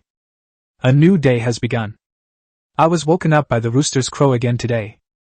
Liu Xuanhe was already very tired last night, and when he heard the rooster crowing early this morning, he even thought of stewing the chicken. But after lying down for a short while, he immediately got up and got back to work. There's still a lot to do, so let's not waste any more time. Mining, farming, building underwater bases, constructing wells, digging caves, increasing strength, stockpiling food, and storing winter food. Each of these things is enough to give you a headache, let alone all of them piled up together. After getting up, I brushed my face with a simple toothbrush and toothpaste, and then washed my face. At the same time, I drank the water from Mingyuan Pond as my daily water. And so we walked out of the main building. Then he realized that everyone had already been working for quite a while. They were all working with great enthusiasm, their grass-covered clothes almost falling off. Oh right, there are also clothes, houses, we need cloth and cotton, and we'll probably need to raise silkworms. The only good thing is that it seems that all the species on Earth are here. Someone even found chili peppers in the wild. Well, otherwise how could I eat roast chicken? Let go of all the random thoughts in your mind. After eating the wild vegetable soup and fish soup for breakfast, he went into the water. Nearly 100 snake people went into the water early on. Most of them were mining nearby, while the rest were digging caves in the water. Liu Xuanhe observed underwater and discovered that these snake people were very good at digging caves. Even when given tools, they are not as fast as those who start without tools. At this point, a very long and deep hole has been dug out underwater near where the villagers live, but a lot of water has accumulated inside, and air is also a problem. However, the water problem can be solved now. He swam to the cave entrance, and all the snake men had already retreated automatically upon seeing his movements. So, Liu Xuanhe stood at the edge of the cave for a moment with the source water pearl in his hand, and the water that had sunk into the cave was collected by the source water pearl. It's a pity that using the source water bead consumes too much mana, otherwise, with a continuous supply of water, we might not need to build a well. But that's impossible. This kind of construction won't work, it's too unstable. He looked at the cave in front of him, and shook his head. Things turned out to be more complicated than expected. These excavated caves were prone to collapse. It seems I can start laying my tied silver scale bricks now. With that thought in mind, he floated ashore and asked the villagers to put down what they were doing and bring out all the sheen scale bricks. He worked on the foundation all night yesterday, and he should be able to fill the underwater warehouse today. Then continue with the liver. The foundation for the underwater base also needs to be laid as soon as possible, otherwise he fears there might be problems with the underwater warehouse. With his command, the underwater warehouse finally stopped looking like it was about to collapse. A rectangular doorway was carved out of the underwater rock wall, and water flowed down the rock wall, forming a man-made miniature water curtain cave. Then there is a roughly circular, deep underground passage that is now extending horizontally underwater. After some time, this tiny water curtain cave was covered with silver scale bricks, shimmering with silver light. These magical wall tiles automatically adjust and align themselves, so even though the snake people's craftsmanship was poor, they were basically all laid out. Once the top layer was laid out, the bottom layer was laid out, gradually shimmering with a lustrous silver sheen. The snake man looked at the smooth, silvery scales with a hint of fear. Because they felt they shouldn't be in such a place, and that they were defiling this piece of silver bricks. Especially when the silver walls reflected the snake man's original appearance, they were terrified, thinking they had seen a monster. Then I was so scared that I didn't dare to continue. This left Liu Xuanhe speechless upon hearing the news. But he quickly came up with a solution. After the most vulnerable openings are paved, we will not pave them for the time being.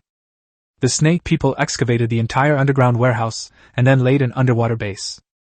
As for the underwater warehouse, the villagers can lay bricks on it, since it's no longer underwater. Although the air isn't as fresh as it is on land, it's still breathable. Things proceeded in an orderly manner. Because the snake people are indeed very hardworking and are very suitable for digging and underwater operations, today's infrastructure construction is progressing quite well. Chapter 32 Mushroom and Chicken Soup. The sun is getting increasingly scorching. I've heard that the weather this year is actually much better than in previous years, which makes it hard to imagine how high the temperatures were before. No wonder everyone in this world has such excellent physical fitness. If it weren't for that, they would all probably have died shortly after birth. This kind of physical ability, comparable to that of a superhuman athlete on Earth, is only suitable for the lowest level of serfs here, who don't even have the right to want to be serfs. As soon as Liu Xuanhe thought about this, he couldn't help but wonder what the true nature of this world was like, and how powerful and dangerous it must be. Therefore, before coming into contact with the true civilization of this world, one should increase one's strength and even influence as much as possible. We will definitely have contact in the future.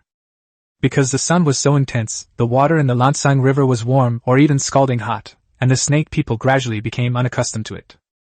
This kind of hot spring is really not suitable for reptiles like them that prefer shade. Even so, not a single snake man complained or did anything wrong. Instead, they simply continued to work diligently without the slightest slackening. As for Liu Xuanhe, he was basically immersed in his workspace, his mind filled with tied Yinlin bricks, and he had completely lost track of time. After finally finishing processing all the ore, he breathed a sigh of relief, stretched, and was about to rest when piles of ore were delivered to him as his expression gradually stiffened.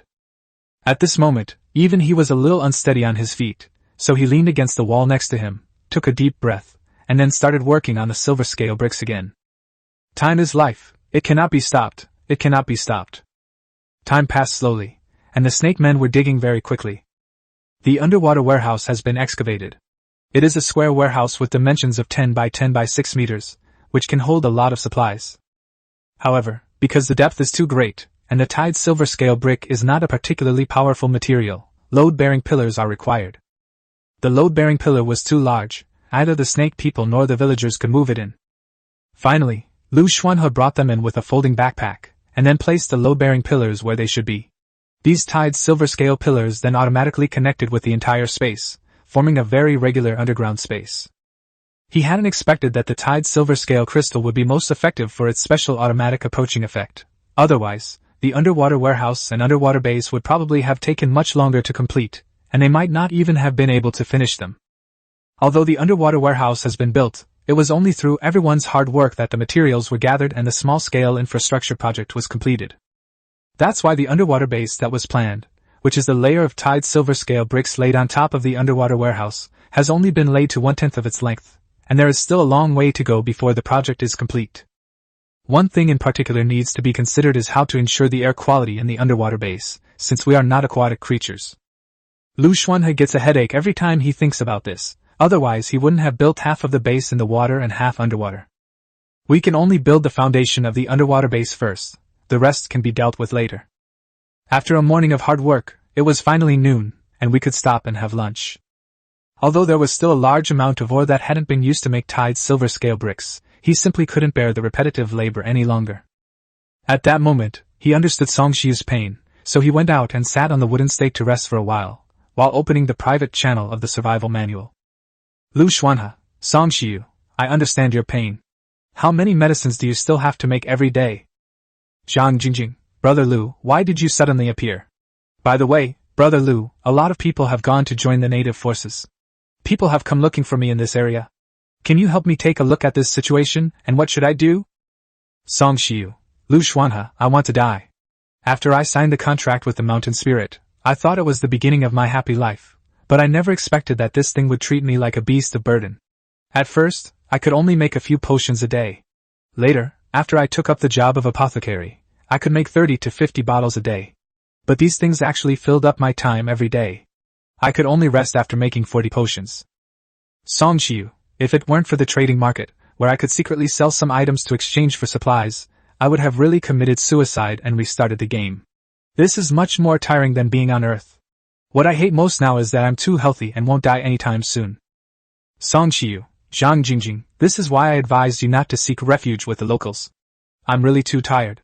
I don't think you'll be any better off than me in the future. I really can't outmaneuver these locals.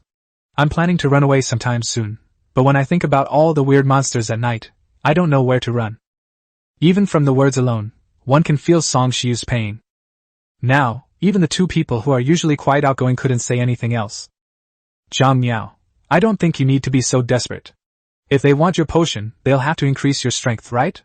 Slowly build up your strength, and then escape. Liu Xuanhe, that was a bit presumptuous of me. Although I am also very tired, I was not forced into this situation. Song Xiu, there is a meditation method, but I can't teach it to you. I've been placed under a restriction. I only recently figured it out. Putting everything else aside, if you have a way to get me out of here, you must rescue me. I'm willing to be your slave. Ren Xingxing, this is unnecessary. Song Xiu, it's very necessary. I was a slave now, but I had no choice. Now at least I can choose whose slave I want to be. Zhang Miao, meditation? That must be a very crude form of cultivation. I heard about it from my friend who sold himself into servitude. Unfortunately, the specific path to transcendence is not open to the public at all, and we still haven't found out the details. But my friend's friend has already infiltrated the local city to see if he can find out any information. Liu Xuanhe originally intended to complain, but when he went online, he found that everyone else was having a worse time than him, so he silently shut his mouth. After we came out of the main building, the iron pot was already burning. Today's dish was mushroom and chicken soup. The villagers could only eat wild vegetable soup and fish soup, but they were all very happy, even the snake people. This chicken is the leftover chicken from yesterday. I made it all into a mushroom and chicken soup for him. Although there were still no seasonings, the umami flavor of the mushrooms neutralized the raw, fishy smell of the chicken, making it taste 100 times better than the previous dishes. Of course, the villagers who cooked also deserve credit for this. Therefore, Liu Xuanhe specifically praised the chef. The food was pretty good this time. But precisely because of this, he looked forward to his rice and wheat even more. A small village has now formed outside this territory, with 26 villagers who are able to handle most things. 6 of them were savages who had gradually learned how to farm and had cultivated more farmland. In addition, all the tree spirits directly north of the courtyard uprooted themselves and ran away at night, seemingly heading east, to a forest full of tree spirits. As such, it is now much easier for villagers to go out and find wild vegetables and vines, as well as cut down trees. More and more open spaces have been cleared out, which should be able to be used to reclaim farmland or houses.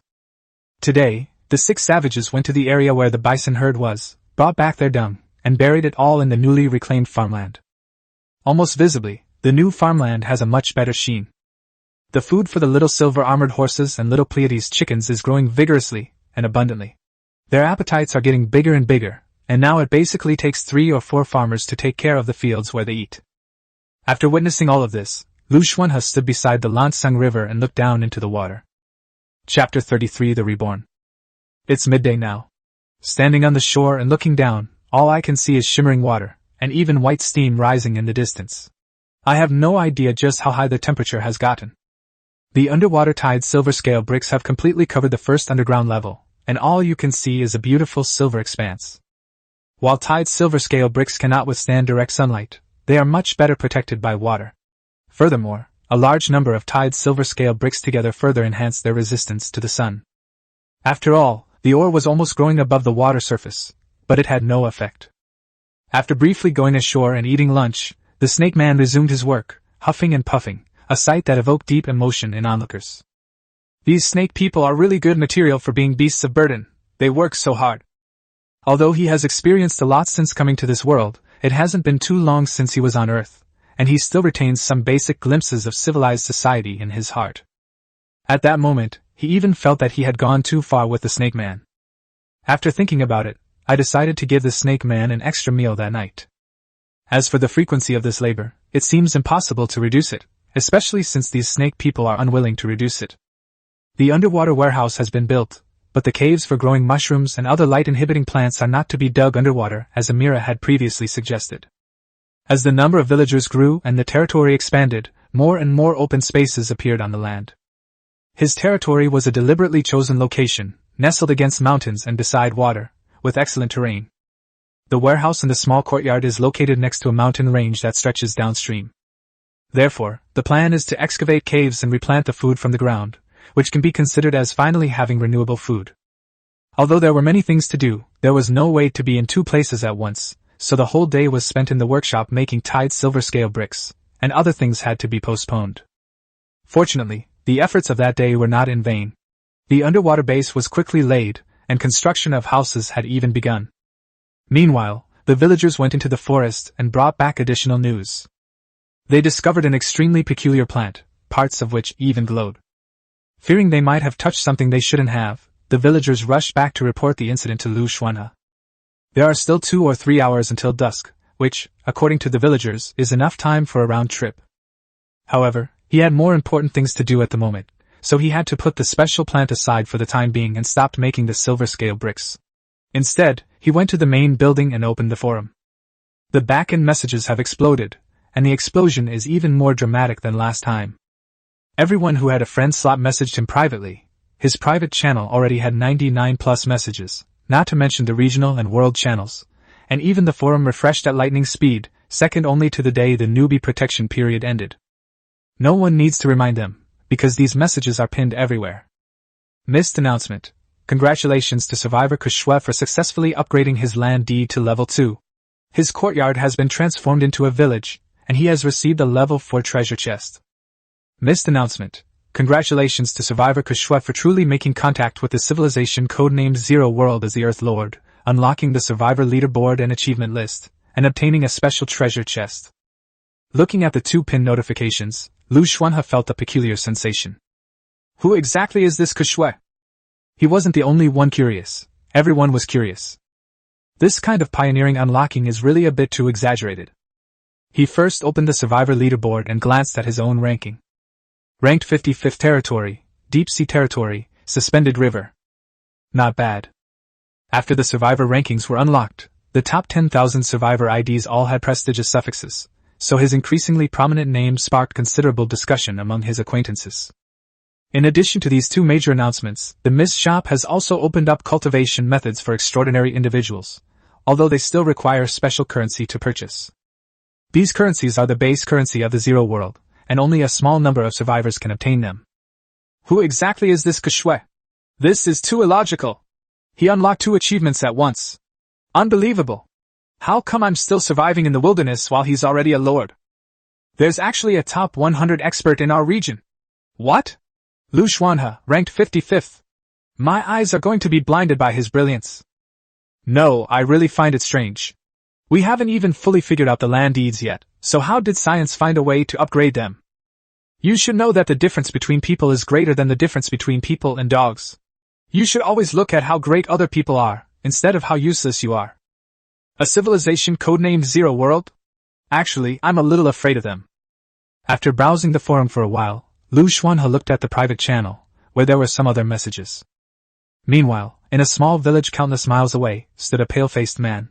A blush rose on his face as he looked at the pinned announcement on the forum, revealing his extreme excitement. Great, I finally succeeded. Yes, he is a reborn person.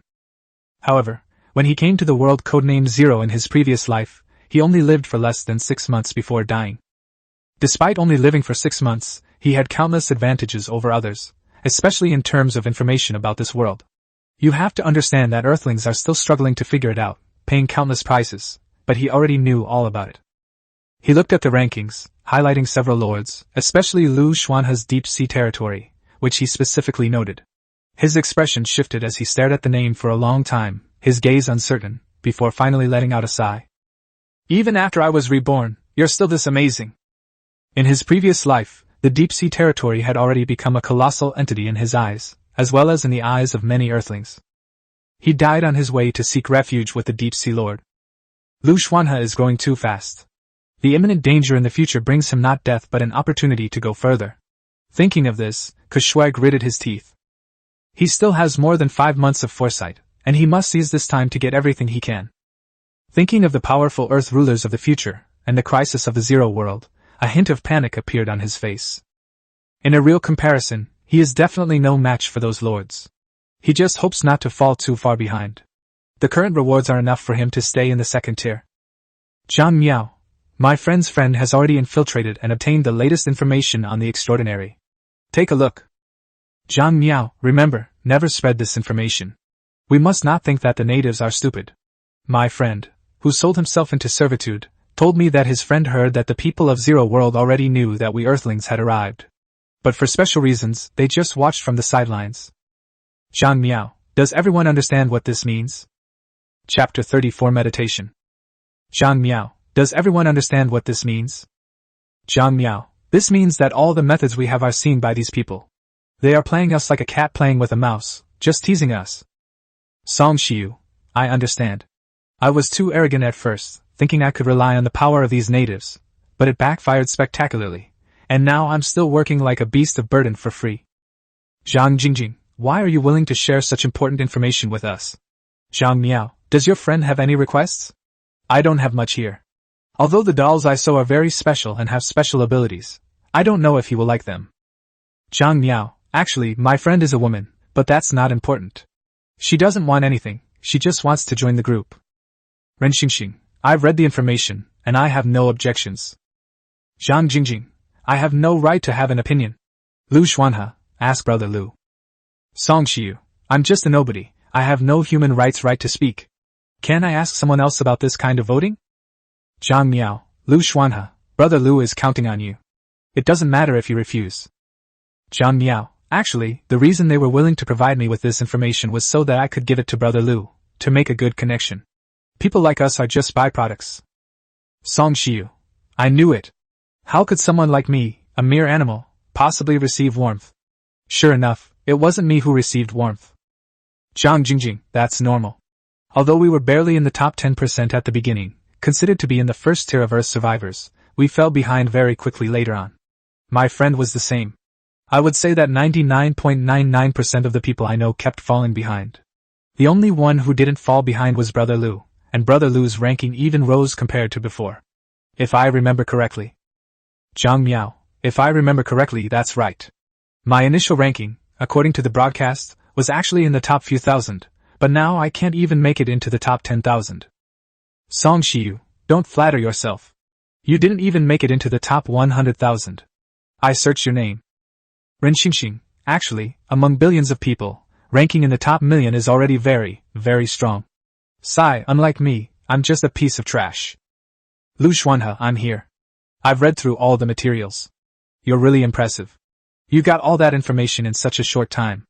Okay, let her join the group. Zhang Miao, my friend's friend is in the same field. Okay, I pulled Chunmu along. Song Shiyu, This name is quite unique. Xuanhe, I'm here. First, I'd like to pay my respects to the great Liu Xuanhe and kowtow to him. I just received another document on how to upgrade the land deed of a territory, and I'll send it to you now. Please grant me a friend slot. Liu Xuanhe, who was sitting in the main building when he saw these messages, fell silent for a moment. He was now completely certain that this person's true intentions were not what they seemed. But the information was indeed important, so he did not refuse. Liu Xuanhe, add me. Zhang Miao, I knew it. Sure enough, you had ulterior motives for sending me this information. Xuanhe, do you really think I'm doing charity? Even if I am, my friend isn't. This information took her a lot of effort to get, she almost died trying. What do you know? Go train your battle puppet first, there's plenty of danger ahead. Zhang Jingjing, how did you guys get the data? You even managed to get the data on territory upgrades? That's unbelievable. Xuanhe, there are many capable people in this world, it's just that you are not. Xuanhe, but you guys are lucky to be in the same group as this guy. After reviewing these materials, Liu Xuanhe actually discovered something. The reason he ranks so high on this leaderboard is not because his territory is better developed than others. After all, the number 1 ranked Kushui already has a village. Those ranked lower have also built various structures in their territories and are slowly making progress. His ranking was solely due to Octopus the Octopus. A level 38 being about to reach level 7 would not be able to sign a contract with anyone at this stage if it weren't for his deep-sea talent. It seems that my territory development is still too slow, he remarked with such emotion. First, I opened the extraordinary data file. The extraordinary power of the Zero World is limitless, therefore there is no single path to transcendence. Among them, meditation and gene locking are 2 of the most famous. There is also a sequence cultivation method that is widely known, but this requires worshipping a god, and ordinary people are not qualified to try it. Therefore, meditation is the most applicable method, and it is suitable for the most professions. The document ends with an appendix, a simple meditation method. According to Song Xiu, this meditation method, though ordinary, was much better than the one in his mind. Then open the Territory Deed User Guide, which explains in detail the various conditions for deed upgrades. However, upon opening it, I discovered that this information wasn't as necessary as I had imagined, because everyone's land deeds were different, and therefore the conditions for upgrading were also different. The most useful part of this document is actually the construction methods for various buildings, which should be the universal version used in Code Zero World. But this is a real world, not a game. Even with blueprints, successfully building a complete structure is no easy task. After reviewing the information, he reopened his private channel and sent another message. Liu Xuanhe, Xuanhe, very useful, thank you. Xuanhe, no, these are just ordinary materials. It's just that we Earthlings haven't been here long enough to buy them. We'll find out later that they're from the mainland. Zhang Miao, you changed your tunes so quickly. Liu Xuanhe, it's enough that it's useful for now. Then these few people started chatting, and he closed the manual instead.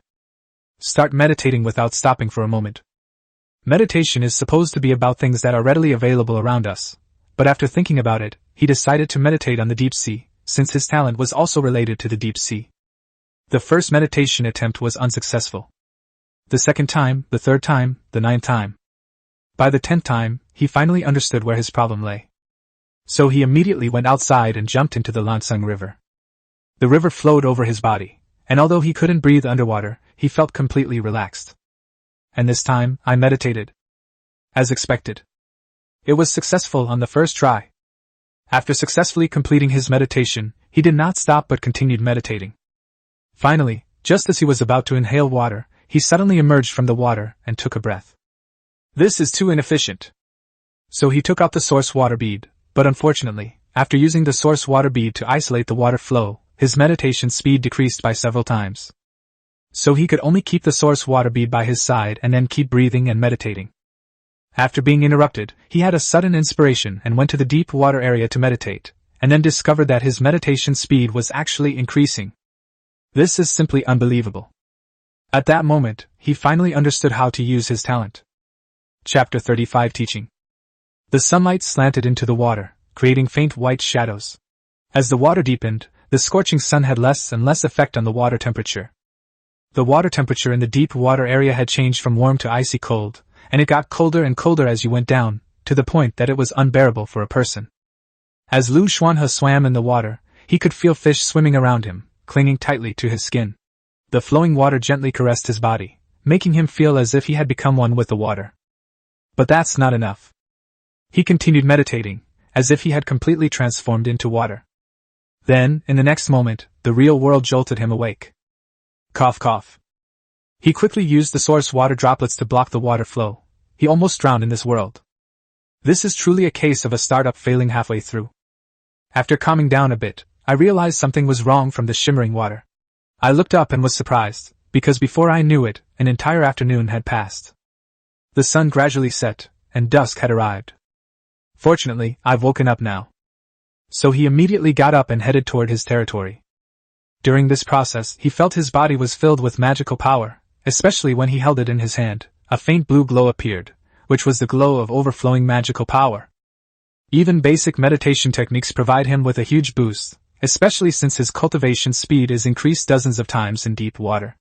I wonder how much the boost would be in the deep sea. Everyone breathed a sigh of relief upon seeing the Lord's arrival, especially the villagers who put their worries to rest. As for snake people, they generally have low intelligence and are not capable of thinking about these things. Amira walked quickly to Liu Xuanhe and said urgently, "My lord, you're finally back." Liu Xuanhe nodded, looking down at the underwater base while listening to Amira report on the day's work. As expected, these snake men and cattle were indeed working very hard, and had already laid all the tied silver scale bricks he had made underwater. Construction of buildings has begun at the underwater base. However, because he had something to do and did not continue making tied silver scale bricks, Amira later sent these snake people ashore to dig caves not far away. However, the cave was to be dug downwards, as this would be simpler, and the entrance had already been dug out. That's quite efficient. The snake man was eating, enjoying the extra meal he had specially ordered. Liu Xuanhe originally planned to continue practicing meditation on the first floor underwater in the main building. However, looking at the increasingly dark sky, the green tree spirit in the distance, the monster emerging from the darkness, and the white shadow that might not reappear, he made a decision in his heart. "Amira, after dinner, tell everyone not to go to sleep yet. I have something to tell you all." Amira, the middle-aged woman, was taken aback for a moment, but quickly agreed. As for him, he first took his own dinner into the courtyard. I glanced at the chat channels and forums, but didn't see any new messages, so I closed them. Dusk has completely passed, and the moon is slowly appearing. The moonlight shone on the water, creating a fleeting white shadow. The burning firewood hissed and burned through a single stalk in just 1 minute. Fortunately, Liu Xuanhe always paid close attention to the fire.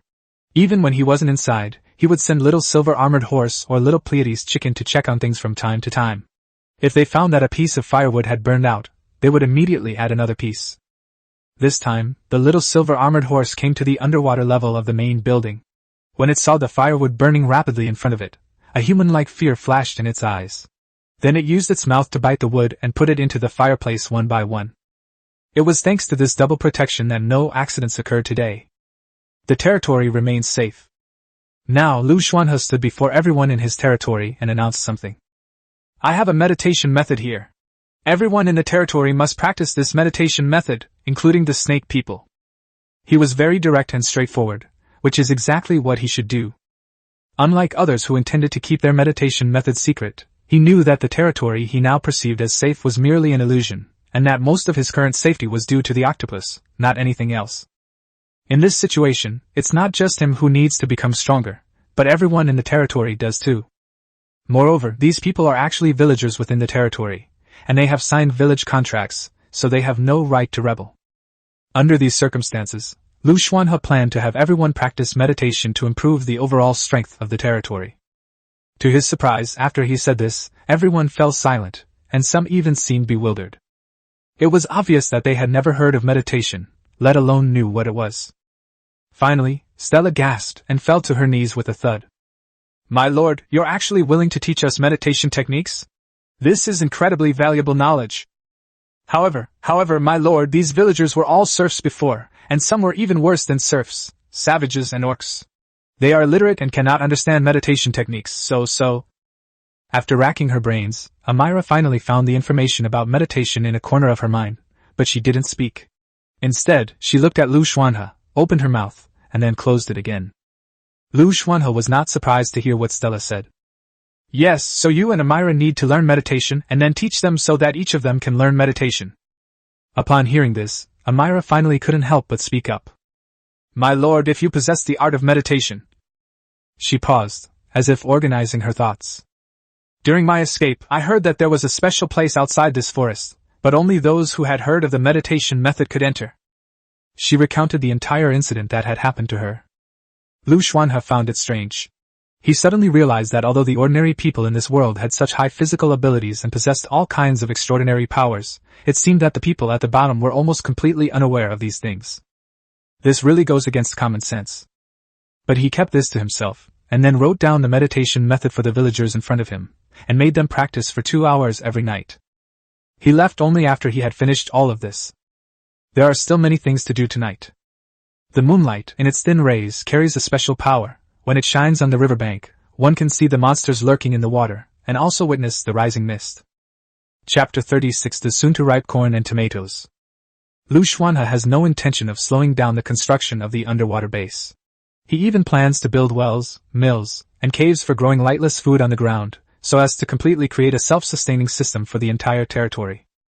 In addition to improving strength, the development of territory must also be carried out simultaneously. Because he was preoccupied with these things, he didn't notice anything unusual outside and spent half of the first half of the night in his workroom. However, when he finally got tired and returned to the main building after turning all the ore into tied silver scale bricks, he realized that something was wrong. My spark! The ashes in the fireplace were 3 times more than usual. Because the ashes were taken out daily for the villagers to scatter near their lands to protect against danger at night, he knew there shouldn't have been so much ashes in the fireplace. He counted the firewood in the room again, and sure enough, it was much more than usual. The spark of life in this world is the most important thing. This is something that everyone, everywhere, emphasizes. Naturally, he would not put the spark of life aside for other reasons. Instead, he has been searching for information about the fire, but unfortunately, he has not found any useful information so far. So far, his understanding of fire is the most superficial in the entire territory. Therefore, all they could do these days was collect more firewood and nothing else. The main building, whether on the first or second floor, was already piled high with firewood. These days, villagers must collect a certain amount of firewood every day. Being prepared is the best policy in his life. However, the hidden worries we had previously feared have actually materialized. That means that in the time to come, this fire might not be able to completely protect the territory, and we need to find or create a special fire as soon as possible. This was not an excessive worry on his part. When upgrading the land deed, it was emphasized that this fire seed was just an ordinary fire seed, and subsequent information also fully demonstrated that this fire seed was just a beginner's welfare fire seed in the mist. Because the base color is a beginner's creation, no matter how it evolves or upgrades, it will still only be ordinary. The nights in the world codenamed Zero are extremely terrifying, as any living being attracts all sorts of monsters and eeriness. Furthermore, due to the land deeds, the territory was basically fixed in one place.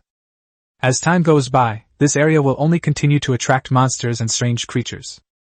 This is not an exaggeration. The territories of other survivors are like this, which is why so many people have given up building their own territories and instead went to join the people of this world. It's just unknown what kind of monster ignored Octopus's aura and approached the territory this time, causing such a high consumption. It is absolutely a terrifying monster. In that instant, he thought of a white shadow. If other monsters in this world are gradually being revealed to him, even if not to him directly, they are being revealed to the survivors on the forum. With billions of people, anything could happen. So, this eerie white shadow seemed to have disappeared even within the forum. There is only one reason why this situation could occur. All the survivors who saw the white shadow are dead. Because of his deep-sea talent, he formed a contract with the level 38 octopus, thus becoming the only exception. In the forum, posts related to this white shadow would occasionally float to the top, and everyone was speculating about what it could be. The unusual nature of the fire was just a guess and not necessarily true, but Liu Xuanhe became increasingly worried. If there are any escaped serfs or orcs nearby, we can quickly advance the construction of our territory. We are currently facing a severe labor shortage. Food is not a problem for the time being, because of his talent and his proximity to water. Even if there is nothing else to eat, there will always be fish.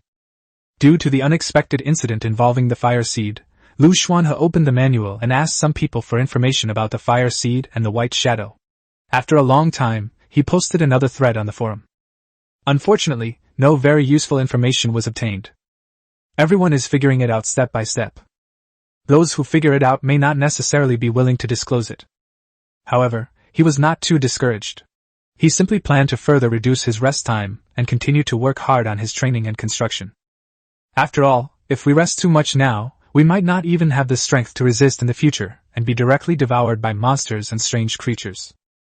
The ways in which people die on Earth are incredibly varied, but the only thing they have in common is that they all suffer terribly. One of them is even suffering purgatory-like pain because he encountered a special and eerie thing in the darkness, and because of the special nature of the manual, he can also post. Every time I see this poster's miserable selfie, even the person who most wants to just give up will try to make an effort again. The world codenamed Zero contains many things more terrifying than death. Thinking of this, he was just about to lie down and sleep when he immediately got up again to meditate and cultivate. The night passed quickly. After meditating for a long time, he felt a sharp pain in his head when he came out of meditation in the morning. He was too mentally exhausted and knew he couldn't continue, so he closed his eyes and slept for an hour. An hour later, I immediately woke up and got up. Liver, really liver. Last night, not only he was in great pain, but the villagers also felt great pain because they had to learn something they didn't understand at all, something that seemed like a book written in heaven. Fortunately, the absolute obedience to the Lord forced the villagers and even the orcs to learn meditation, including Amira and Stella. Because both of them felt they couldn't learn meditation. Liu Xuanhe was very satisfied to see the snake people working nimbly underwater as soon as he came out. Then I looked at the cave next to me, which already had a basic shape. It doesn't need to be very precise or orderly, and you don't even need to lay bricks. You just need to dig a hole and put the planting box in. That's why it can be done very quickly. The planting boxes were now all inside, and Amira was tending to the plants that weren't receiving light. Plants that were gradually withering and dying under the sun instantly regained their vitality when they returned to the shady cave environment. Mushrooms are spore plants, and thanks to the improvements made by botanist Amira, they grow very quickly and can be a staple food in the future. The snake people used to survive on this kind of food. Liu Xuanhe looked at the corn and tomatoes he had planted in his level 1 simple farmland. They looked like they would be fully ripe in just 2 or 3 days. He can finally eat vegetables instead of wild greens. Moreover, it's a high-quality vegetable for the earth. Other reclaimed farmland also grew rapidly, nourished by the dung of the bison herds. The fastest-growing plant is one that can be used to sew clothes and weave baskets. The mother with the child was very skillful and wove many nice things, making the whole territory feel more vibrant. However, there is another matter today, which is the glowing plant that the villagers mentioned yesterday. Liu Xuanhe, along with Amira, walked towards that direction, leading the little silver-armored horse that had grown to his shoulder height. He didn't know whether the glowing plant the villagers mentioned would bring him a pleasant surprise or a fright. Chapter 37 Flower Fairy. Today's temperature is slightly lower than yesterday's, but the air is even hotter and drier. Even the chirping of insects in the forest is louder, which is uncomfortable to listen to. Being in this environment for a long time can make people feel irritable and anxious. However, if one stays in the deep sea or even in places where ashes are scattered, this kind of restlessness will generally not occur. This was something Liu Xuanhe had clearly sensed when he left the territory that morning. He didn't know what was going on. After all, this wasn't the only strange thing in the world. Just looking at the little silver-armored horse growing faster and faster beside him, he figured it wouldn't be long before he could ride it freely. Even though there are no grasslands here, the little silver-armored horse is not an ordinary horse. It can traverse water and mountains, so it cannot be said that it is not adapted to this forest and mountainous terrain. He came out this time for the glowing plant. According to the farmer, it must be something very special. The reason for reporting it was that it was a farmer's habit. Reporting anything that shone was always common sense for serfs, and the local lords seemed to value it highly. I just don't know what this thing actually looks like when I see it. He was also curious about what the farmer's former territory cared about. This time, besides him, there were 2 farmers, 2 snake people, and Amira. The 4 men were there for the bison dung, while Amira was there because she was a botanist. The glowing plants weren't far from his territory, but their direction had shifted, and the sounds from the dense forest were extremely noisy, making people feel irritated.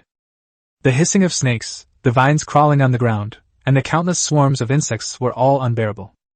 Liu Xuanhe's magical power was insufficient to cover his entire body, and he became somewhat restless and irritable as he walked through the mountains and forests. But the silver shadow beside him would occasionally dart out and clear away the mess around him. This little silver-armored horse is indeed a special life form.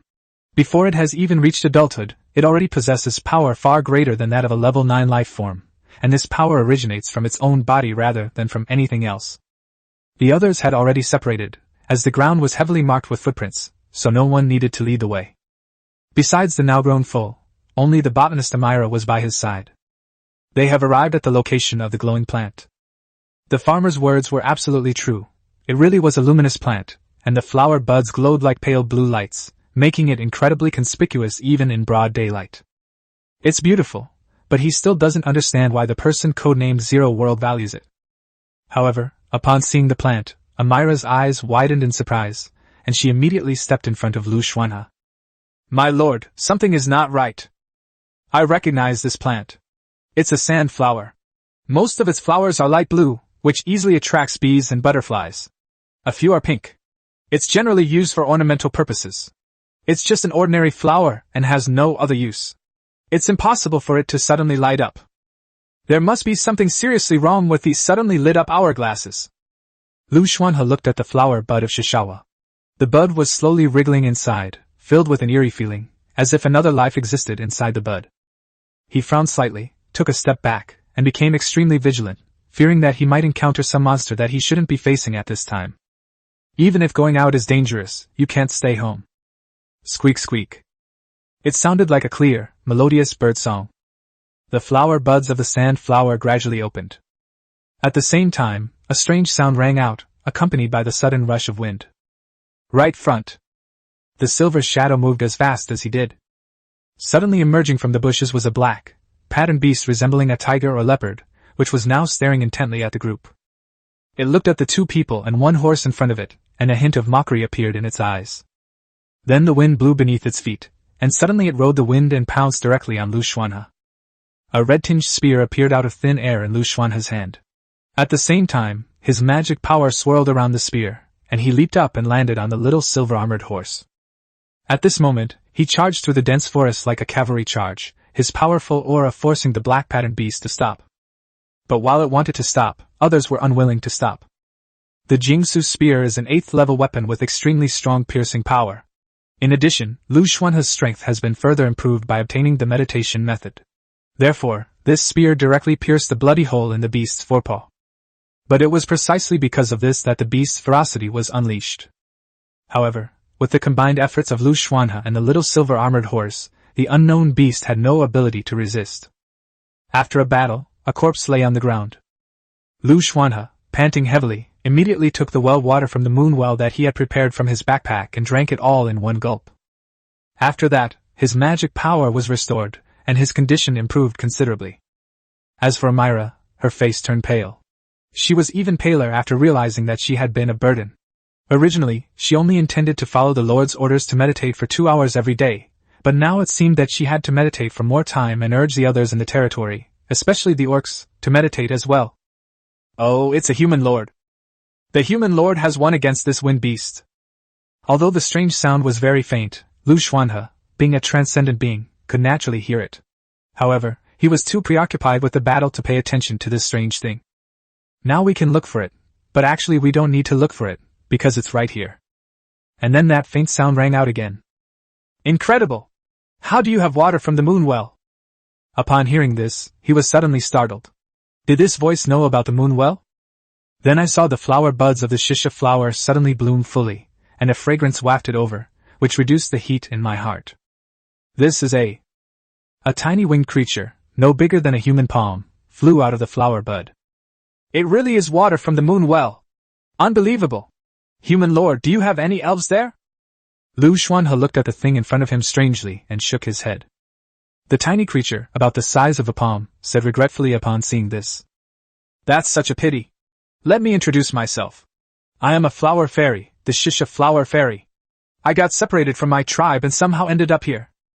Everything here is too dangerous, especially at night, it's terrifying. I could only hide inside the time sand flower. I thought I could find a spirit to protect me and take me back, but I never expected. Flower fairy? It's yet another species I've never seen before, but Earth has seen similar creations before. The world codenamed Zero is indeed colorful and diverse. But judging from the dialogue, they should be normal flower fairies? After the moon well was completed, he basically didn't do much more work on it, since he had too many other things to do. He had been anticipating that the moon well would attract elves. Although we don't have any fairies, flower fairies wouldn't be out of the question, would they? It just so happens that his territory is short of villagers. So Liu Xuanhe first collected the beast's corpses from the ground, and then looked at the flower fairy and invited her. Although there are no elves, there is a moon well. You can wait for the elves to arrive in my territory.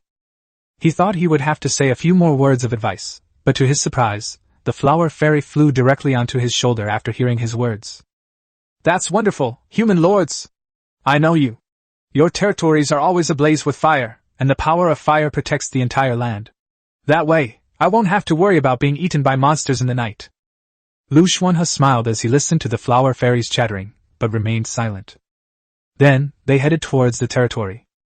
The primeval forest is far too dangerous.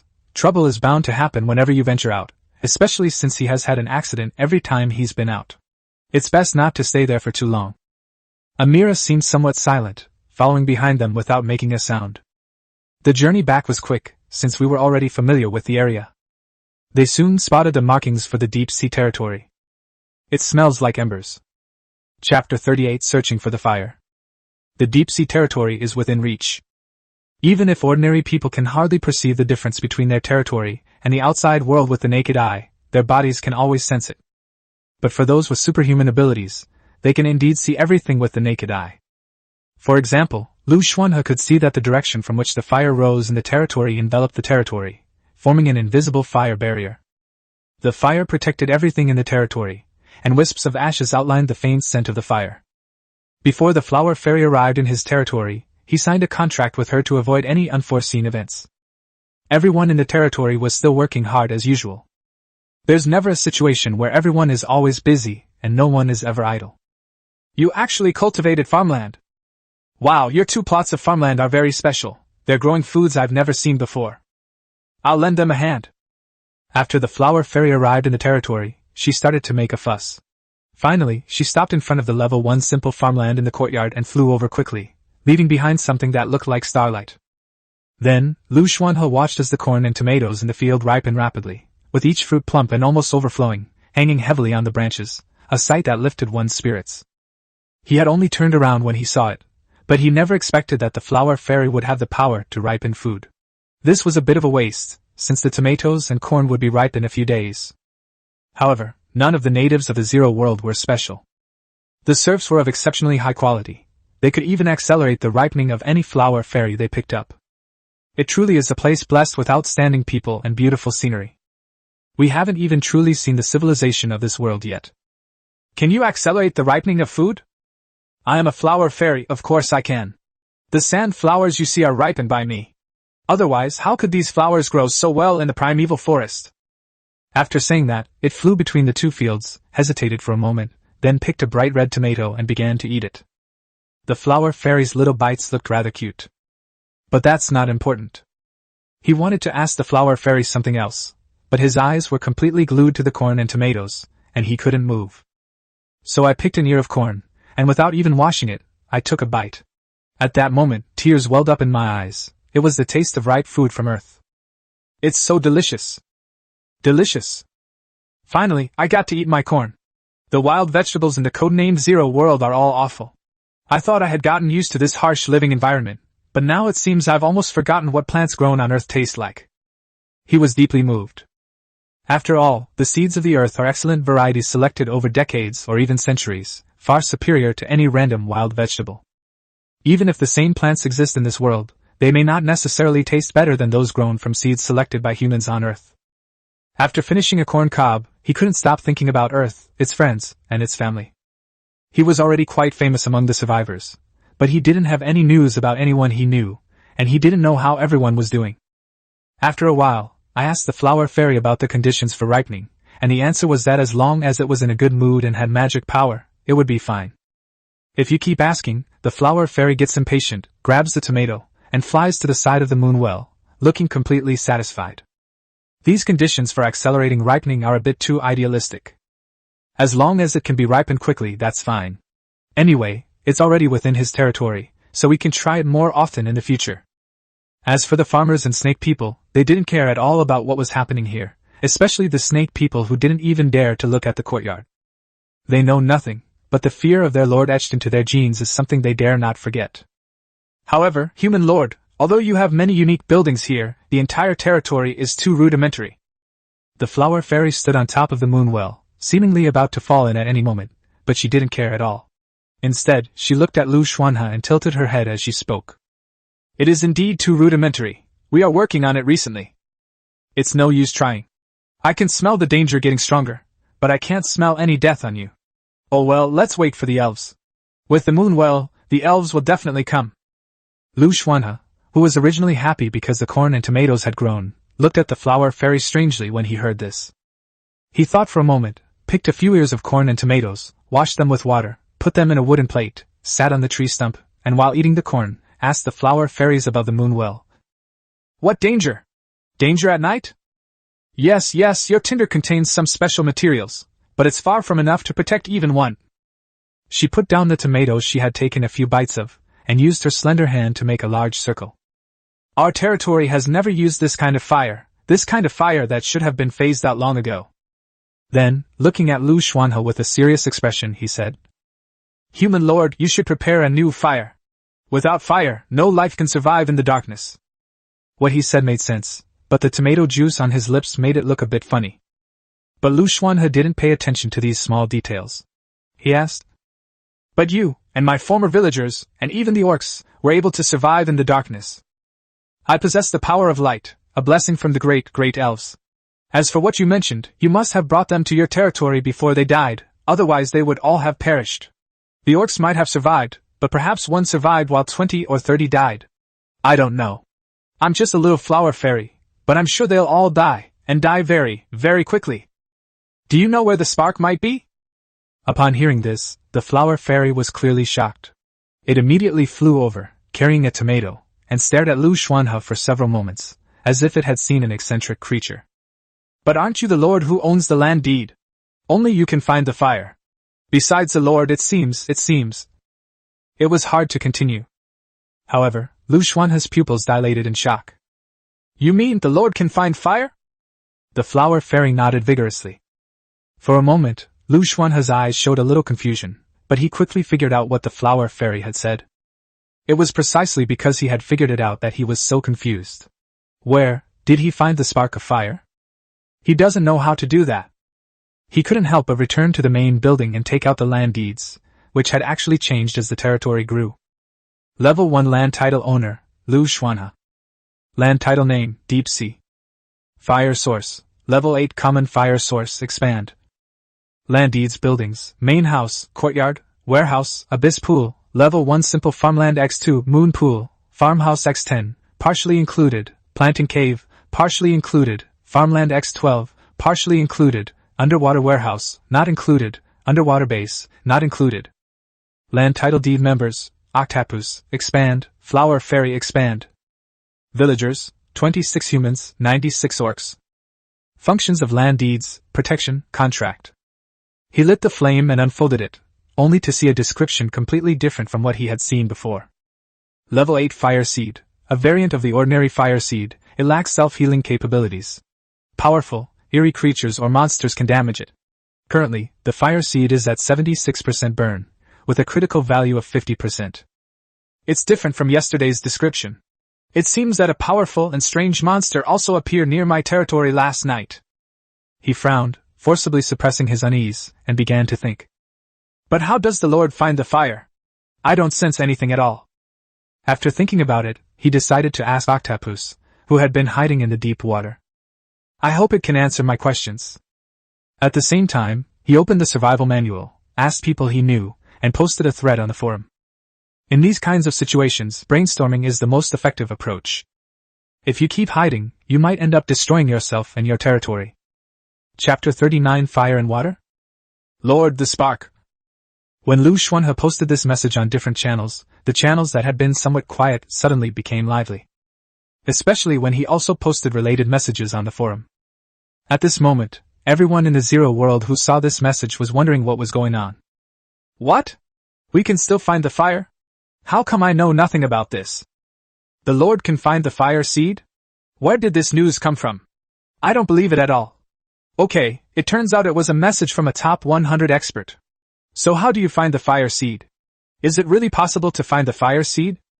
Why is the person upstairs acting like a bot? Is he so desperate to survive that he's lost his mind? I've looked at the land deed over and over again, but I still can't find any way to find fire. You have to see for yourself. If it were that easy to find, why would this big shot release this information? But I'm also wondering, it would be great if someone found it.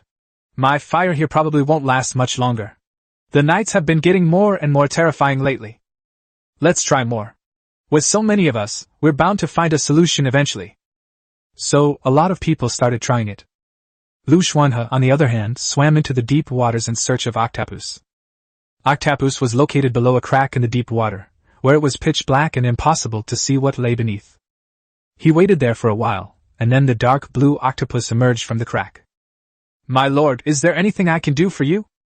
Compared to the other humans on land, this octopus was the most elegant and eloquent, a unique feature of the Zero world. I wanted to ask if you have any methods for lords to find the fire? Have you heard of any such methods in your inherited memories, or at some other time? He recounted the incident in detail.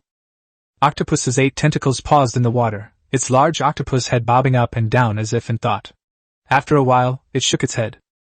I haven't heard of it. A lord's knowledge should be in a specialized layer, and my clan's heritage probably doesn't include such information. I'm sorry to disappoint you, my lord. It looked dejected, as if it was saddened that it hadn't been able to help Liu Xuanhe. I see. Then I'll ask the others. He didn't doubt the answer. After all, he had been prepared for this before coming here. This octopus certainly knew very little about the Lord's affairs. It seems we can only wait and see if we can find other Earthling survivors. But I've already given a direction, and billions of people should be able to figure it out. Although he didn't get an answer from the octopus, he wasn't very anxious. Even 3 cobblers with their wits combined are as good as 1 Zhuge Liang. There are billions of people in this world. So, with the thought that he was already here, he started meditating again in the deep water, making the most of every minute to improve his strength. As the sun slowly moved towards its zenith, he leaped out of the water, his body enveloped in a pale blue aura of magic, and miraculously stood on the water without falling in. A silver shadow rushed over like the wind. After seeing it, he touched the small silver-armored horse, which was already taller than him, and then mounted it. The silver-armored horse doesn't need tack, as it already has a suit of silver armor, and is still growing. The little silver-armored horse could sense no danger walking on the water, so it trod comfortably on the water, creating faint ripples beneath its hooves, but never sinking. The blue octopus yawned as it looked at the scene above, a hint of envy flashing in its large eyes. It also wanted to explore, but this was just the river, too uncomfortable for a deep-sea creature like it, so it had to stay in the deep water. Before the Lord bestowed his blessing upon him, even staying in the deep water area made his skin feel uncomfortable. I really hope to return to the embrace of the deep sea soon. With this thought in mind, half of the blue octopus's body had already floated into the deep water crevice, but it noticed that the Lord had not left, and was still watching this place. Lunseng River is not a safe place. It's safe here because this octopus, which is harmless to Liu Xuanhe, is the boss here. At this moment, Liu Xuanhe, riding on his little silver-armored horse, took out the survival manual, originally just wanting to see if there was any new information. However, to everyone's surprise, during the short time he was cultivating, this group of Earthlings actually came up with a great idea. Private channel. Zhang Jingjing, Liu Xuanhe, Brother Liu, please look at this post, click on the forum.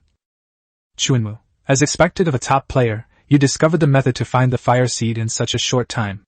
Liu Xuanhe, you're amazing. When my friend was gathering information, even the natives were wondering where this information came from. Ren Xingxing, I never imagined that what Brother Liu meant by lords being able to find the fire source was actually this kind of search. Damn, this is too idealistic. Zhang Miao, Liu Xuanhe, thank you, clasped hands emoji.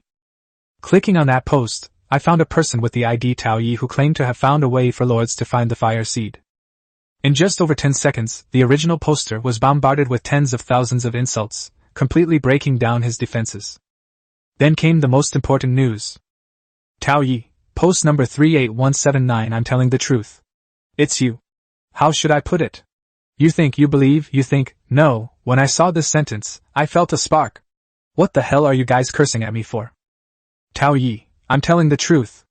Didn't Boss Liu practically plaster the method for finding the fire source on your faces?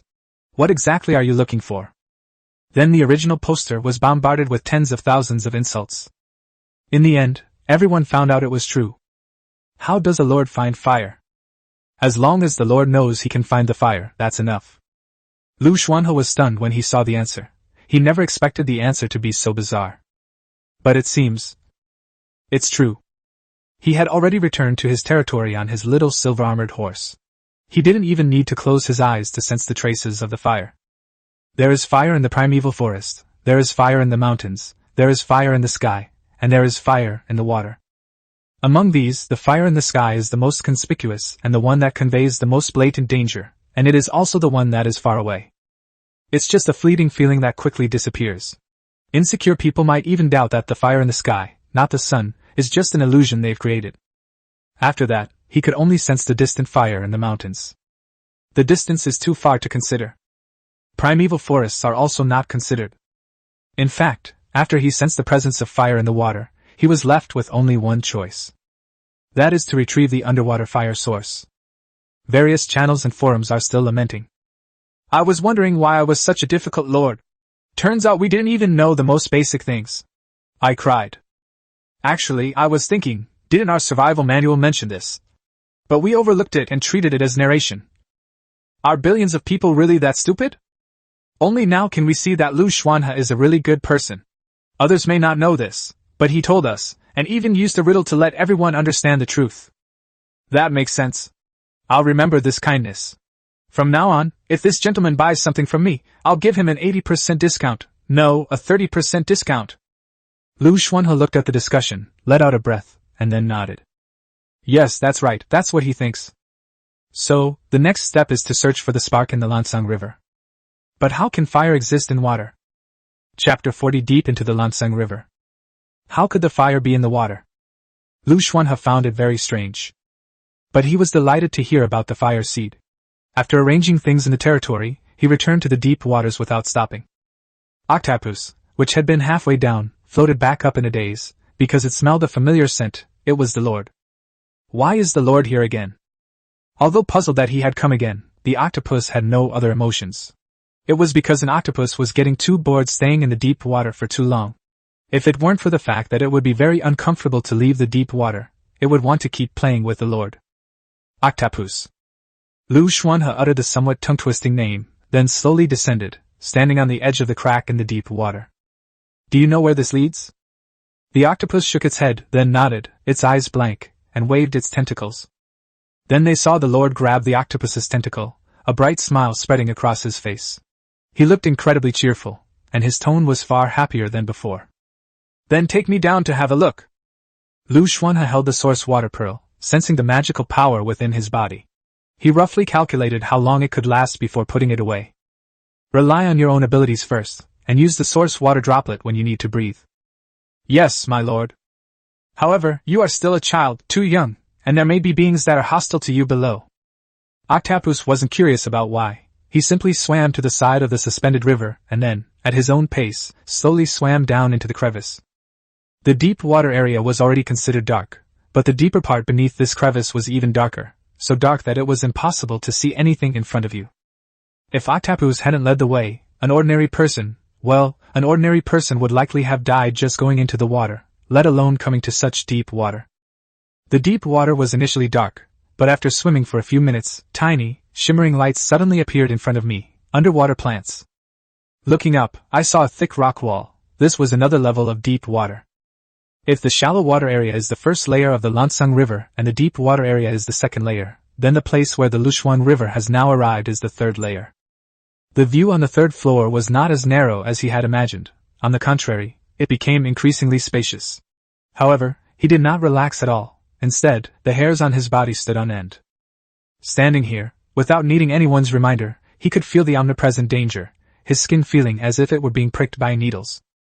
This moment is like the ancient humans at the very beginning of their evolution, facing the natural world with a natural fear. The third layer has more plants and animals than the second layer, and they are also much larger in size.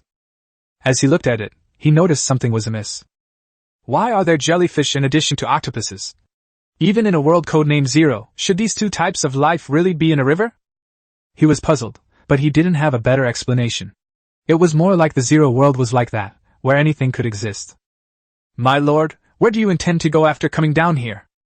The blue octopus's voice sounded somewhat childlike underwater, like that of a young child. After hearing this, Liu Xuanhe pointed in a direction. Octopus asked about the exact distance again, then breathed a sigh of relief. The deeper the water, the more powerful the life forms that exist, some of which it cannot defeat.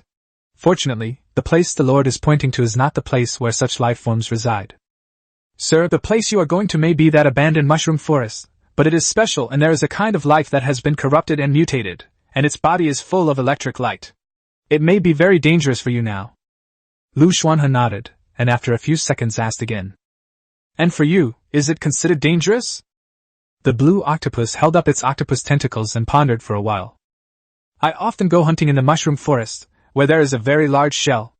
If I am with you, Lord, those wretched, abandoned creatures will not dare to approach you. Hearing this, he finally breathed a sigh of relief. Otherwise, he would have to go into the primeval forest to find fire. Whether he succeeds or not is secondary. What he senses is that the fire here is perhaps much stronger. Even with such a subjective talent as a lord who can find the spark, the aura of the spark underwater was still intermittent, disappearing from time to time, as if he was not qualified to detect it at this moment. If that's the case, it just means he came to the right place. The deep sea truly blessed him forever. He couldn't tell the exact depth underwater, but he estimated it to be around 200 or 300 meters. If this were on Earth, given the terrifying altitude difference, he would be dead by now. However, even without using the source water pearl, he could still feel that his body was still able to support him. The continuous flow of magical power within his body transformed into a force that supported and protected his body, allowing him to hold his breath even after being underwater for so long. That's the allure of the extraordinary. The mushroom forest seemed to extend further down, and by the time he reached this point, he was gradually losing his strength.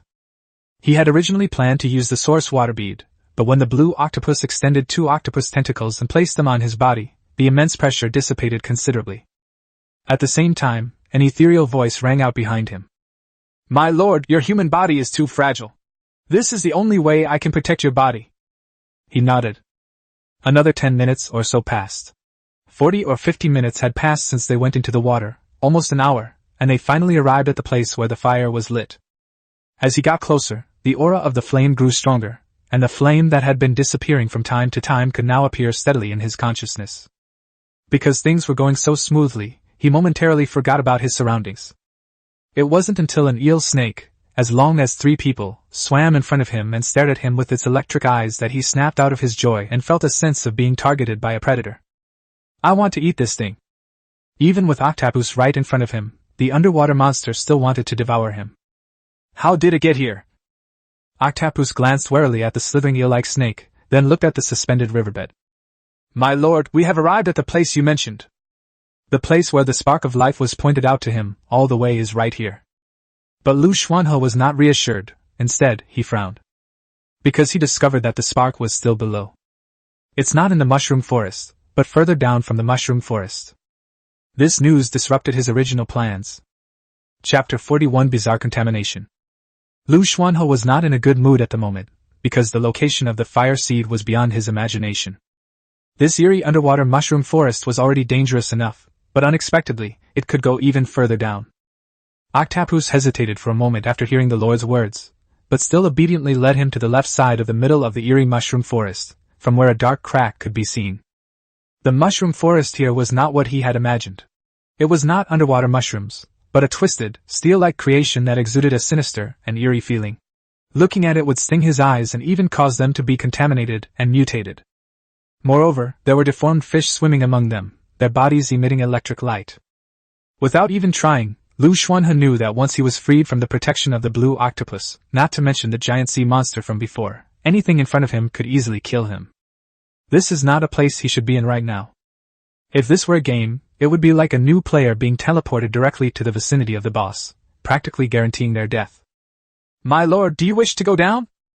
The blue octopus glanced at the crack, then at the lord, as if looking at a disobedient child it couldn't manage, and even let out a human-like sigh.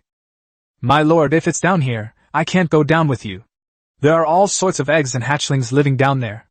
If I go down, I'll disturb those things in the mushroom forest that have already been twisted and corrupted. Its octopus tentacles twitched as if in thought, then it continued. But if you, my lord, go down, you won't disturb them, and you won't be able to harm these eggs and chicks, so perhaps you can go down. Liu Xuanhe was stunned when he heard this. He hadn't expected that he would have to walk the last part of the road by himself. Should we just give up and go back? After all, going back now won't make any difference. However, he channeled his magical power into the source water pearl, and a faint, invisible shield enveloped him, protecting him from the underwater pressure and creating a temporary safe environment. If there are no other dangers, this state could last for half an hour even here. No matter what the reason, I can't just stop like this, he muttered to himself. In this world, stopping means death. Seeing its lord leave its protective range, the blue octopus nodded, stood guard where he had gone, and then said, My lord, although your very existence ensures that you will not be affected by trivial matters, please be careful not to contaminate your current weakened state. Beware of pollution. The last few words from the blue octopus reached his ears. His expression hardened, becoming even more serious, and his right hand was even poised to take something out. At this moment, although he was nervous and worried, he was even more eager to obtain the fire. Knowing that this was not a safe place, he planned to go and return quickly. So he swam down in a straight line towards the location of the fire. The narrow crack gradually widened and became brighter. Even though he was enveloped by the source water droplets, he seemed to be able to sense that the water outside was much warmer, as if he were soaking in a hot spring. Without a doubt, this must be the power of the spark. So he immediately sped up and finally saw that glimmer of light after sinking for 3 or 4 minutes. The embers burned on the bottom of the Lansang River, emitting a faint blue glow, swaying like flower petals, exuding a unique beauty. Just seeing this spark gave him a sense of security from the inside out, as if he were forgetting where he was. In the moment when he was in a daze and forgot to inject his magic power, the power of the source water pearl weakened, and he regained his senses. No. At that moment, Liu Xuanhe felt a chill run down his spine, and a cold sensation surged through his entire body. That wasn't the power of the fire seed. Although his body was enveloped by the source water beads, he felt no sense of security at all. In fact, his limbs were stiff. This wasn't the stiffness he wanted. It was countless gazes fixed on him, making him unable to move an inch. What he was about to take out with his right hand but hadn't yet finally did come out, water from the Manhwa pool. This water cannot be taken out for long. It usually becomes ineffective after 3 hours. Because of his obsession with becoming stronger, Liu Xuanhe drank a mixture of Manhwa pool water and yuan water every day. He even carried some moonwell water with him to drink every day. As a result, he never saved the special drop of yuan water that dripped from the yuan spring every 7 days. Good things are meant to be used, not left here for later. Because if you survive, there will definitely be better things in the future, but if you don't use them now, there may not be a future for them. This is Liu Xuanhe's life motto. But never before had he been so clear that his decision was right, and that what he had prepared was proving invaluable at this moment. At that moment, he felt as if he had returned to that morning, to the morning when he saw the faceless, eerie white shadow that moved instantly across the river, a morning when his mind was on the verge of collapse. No, it should be even more terrifying than that moment. Even so, he gritted his teeth and took out the abyss water from the temporary warehouse, moving his hand little by little. This feeling was incredibly painful. Because of the excessive force, tiny cracks appeared on the tiger's mouth and face, and a drop of blood flowed down. Tick-tock. Splash. As the blood fell, countless sounds rang in his ears. Fortunately, because of the source water bead, the drop of blood did not fall into the water, but instead landed inside the protective shield. It was also because of this sudden, violent shaking that most of the constraints on his body disappeared. The abyssal water contained in the large wooden tube was poured out, with only a small amount falling into his mouth. Despite this, it was enough to restore his corrupted mind, and even his bloodshot eyes returned to normal. Without any hesitation, or even looking back, he picked up the embers in front of him and prepared to rush forward. Surprisingly, they found they couldn't even lift him. Grass! At this moment, even someone as composed as him couldn't control his emotions. But now was not the time to vent his emotions. Countless thoughts flashed through his mind in that instant, and in the end, he subconsciously threw the land deed on his body onto the fire in front of him, as if he had nothing to lose. Then, the fire died out. Call.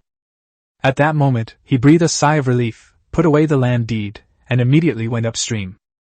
However, the overlapping forces on both sides pulled it, like countless tiny, terrifying white shadows. He sprinkled the abyss water as if it were free, and it actually alleviated the heavy pollution pressure. When he finally saw the blue octopus, he breathed a sigh of relief and couldn't help but glance back. But what he saw were countless placentas growing on the stone walls on both sides, and on top of the placentas grew countless eyes.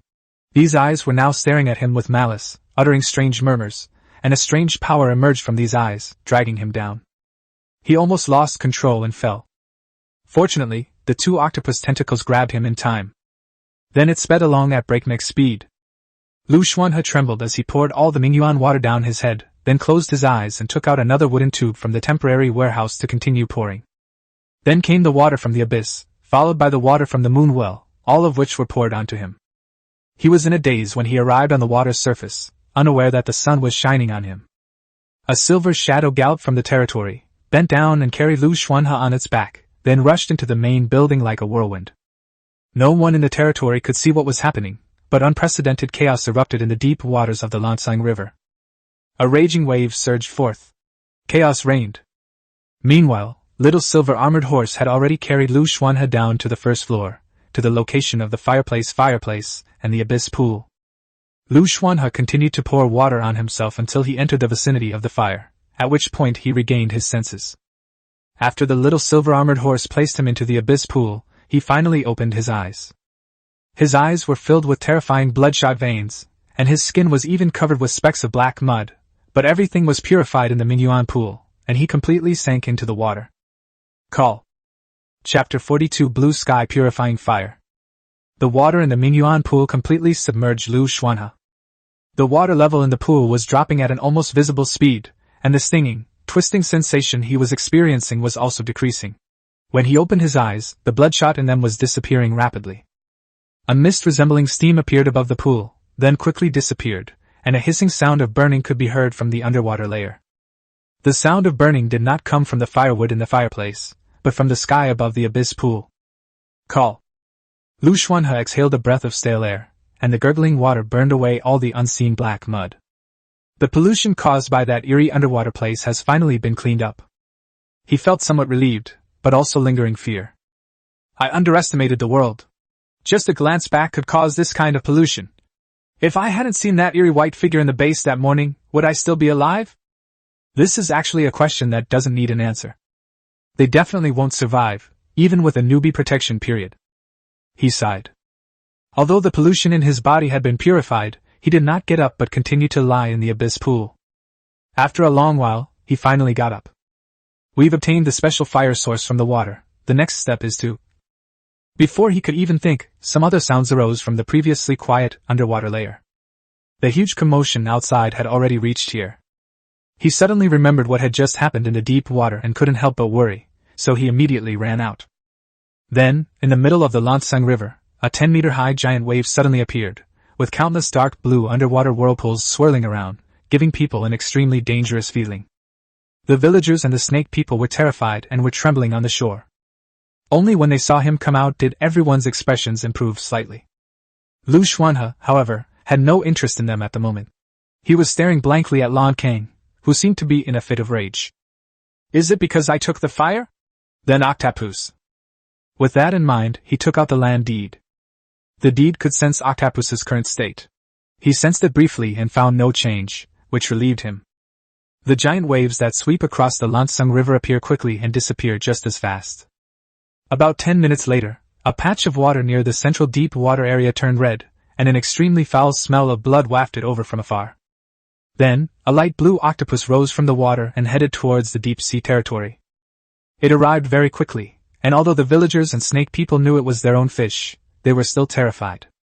Instead, Liu Xuanhe came out and approached the water. The blue octopus approached him, extended a few octopus tentacles and waved them, then bowed slightly as if in a half-bowing gesture, and said in an ethereal voice, "My lord, please rest assured I have dealt with all those things that were trying to chase you." Upon hearing this, and looking at the blue octopus's shimmering and even more impressive panel, he couldn't help but admire it, and thus sincerely said, "Octopus, if it weren't for you this time, I might not have survived." Upon hearing this, the blue octopus's large eyes filled with confusion and bewilderment, as if it had heard something utterly absurd. It paused for a moment, waving its octopus tentacles, before speaking. My lord, your hobby is quite rare. Even in the deep sea, there is only one person with such hobbies as you. No wonder you like to build land deeds on land, now I understand. Wait, what did this person imagine? Looking at the blue octopus in front of him, he felt that a human and an octopus were on completely different levels. However, my lord, although I can help you deal with what appeared in the Lansang River, if you want to continue your rare hobby, you should speed things up. Otherwise, such a weak place cannot withstand anything. The mist is strange. The blue octopus bowed slightly, elegantly preparing to take its leave, but before leaving, it couldn't help but say something. My lord, you seem to have some rather strange perceptions of your own existence. Perhaps you will understand when you see the deep sea. Then, the blue octopus disappeared into the Lansang River at a speed unimaginable to ordinary people. Once back in the deep water, it still wondered. Is playing the role of a mortal really that interesting? Liu Xuanhe watched Octopus's disappearing shadow, and recalling what it had just said, he sighed with genuine emotion. I think you don't have a clear understanding of me. Although I have the blessing of the deep sea, and my luck is enhanced in the deep sea, and my meditation speed is also accelerated, I am really just an ordinary human being right now. This blue octopus probably sees him as some kind of incomprehensible being. However, he quickly put these things out of his mind. After all, those things were too far away from him, while what was right in front of him was my spark. He first calmed down the villagers and snake people and told them to rest, but he didn't expect that after resting for more than 10 minutes, these people with the physique of cattle and horses would start working again. However, we dare not go into the water today, so we are working on land. Liu Xuanhe returned to the main building and opened the land deed. A pale blue flame slowly floated out from the land deed. Even though the fire had not yet merged with the land deed, he felt an extraordinary sense of security around him, and the entire territory became increasingly safe and peaceful. Fog hint, you have obtained an impossible existence at an impossible stage. Even in the Zero World, such a thing has almost never happened. Therefore, you have obtained a special achievement indicator. Azure Sky Pure Fire. An extremely special kind of fire that cannot be simply rated. Due to its unique properties, it is usually found in the deep sea, surrounded by extremely strange embryos. These strange embryos use this to resist the arrival of the mist, making it virtually impossible for anyone to obtain.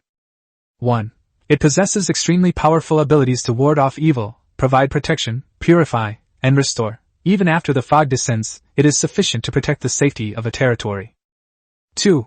It doesn't need firewood. It possesses an almost inexhaustible flame on its own. 3. It requires special upgrade items and conditions to grow into its complete form. 4. Within its protected territory, there will be no danger of any strange pollution or intrusion. 5. Due to its special nature, ordinary lords cannot use it even if they obtain it. Azure Sky Pure Fire Juvenile Form, weakest currently judged as level 50, level 7 Flame, growth and advancement conditions click to expand. Protects all territories, no type restriction, purifies and restores all beings below level 50, no type restriction, defends against and purifies all monsters below level 50, no type restriction. Defends against and purifies most monsters below level 70, type restriction, defends against and purifies night monsters below level 60, no type restriction, may or may not be effective against monsters above level 80. Chapter 43 Using Water to Support Fire. Looking at the description of the fire seed in front of him, Liu Xuanhe finally had a little understanding of what the fire seed codenamed Zero World really meant. It was something that was almost completely different from Earth, more like a conceptual name than a simple fire. As for the Azure Sky Pure Fire in its infancy, it is level 50 with a level 7 flame. This is simply an unbelievable level. The mist hint was correct. Unless it was an extremely rare and fortunate coincidence, he would never have been able to obtain this kind of fire seed, and even getting close would have resulted in his instant death. As for how it was obtained, perhaps it's because it's in the deep sea? In the world codenamed Zero, level 9 is the weakest, and level 0 is the strongest. From 9 to 0, each level represents a more powerful entity. This is the ranking system of the Zero World. Levels 1 to 100 are the classification levels that will drag everyone on Earth into this fog. Needless to say, treasure chests in the mist follow the rules of the mist, which is the standard range of 1 to 9. The higher the number, the more valuable the treasure chest, and there may be special treasure chests among them. However, by comparison, the fog level might be able to more accurately reveal the true strength of a life form. Because those at level 10 and above, levels 10 to 19, are considered extraordinary beings, also known as level 9 life forms. However, levels 20 to 40 are all level 8 life. For example, Octopus is currently level 39. Although it is still a level 8 extraordinary life form, it is vastly different from a level 20 level 8 extraordinary life form. As for the names given to these extraordinary beings in the code name Zero, that's beyond his current knowledge. Even so, based on the limited information Liu Xuanhe knew, the Azure Sky Purifier was still an incredible existence, let alone the fact that it was only in its infancy. This thing. He looked at the pale blue fire in front of him and hesitated for a moment. After carefully reading the description of the Azure Sky Purifier, he was even more puzzled. Are they usually in the deep sea? But the Lansung River is just a river. Sure enough, I was wondering why there were octopuses and jellyfish in the river. These are clearly marine life. Although he didn't understand this, he didn't have the time or inclination to unravel the mystery. Instead, he looked at the young form of the Azure Sky Pure Flame before him with considerable difficulty, and at the land deed in her hand, frowning slightly. How do I use this? After thinking for a moment, he opened the survival manual, intending to see if there was any other information inside.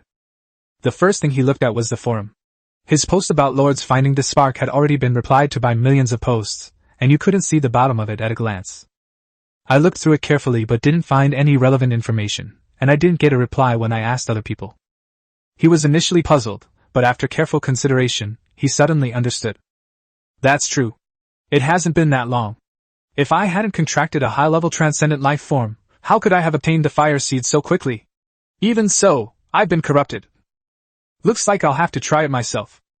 He reviewed the entire process of upgrading his base and obtaining the land deed, sat on a tree stump in the main building for a long time to rethink it, and finally put the Azure Sky Pure Fire juvenile body back into the land deed. Then he walked into the warehouse next door and opened the workshop. Half an hour later, he came out of the workshop.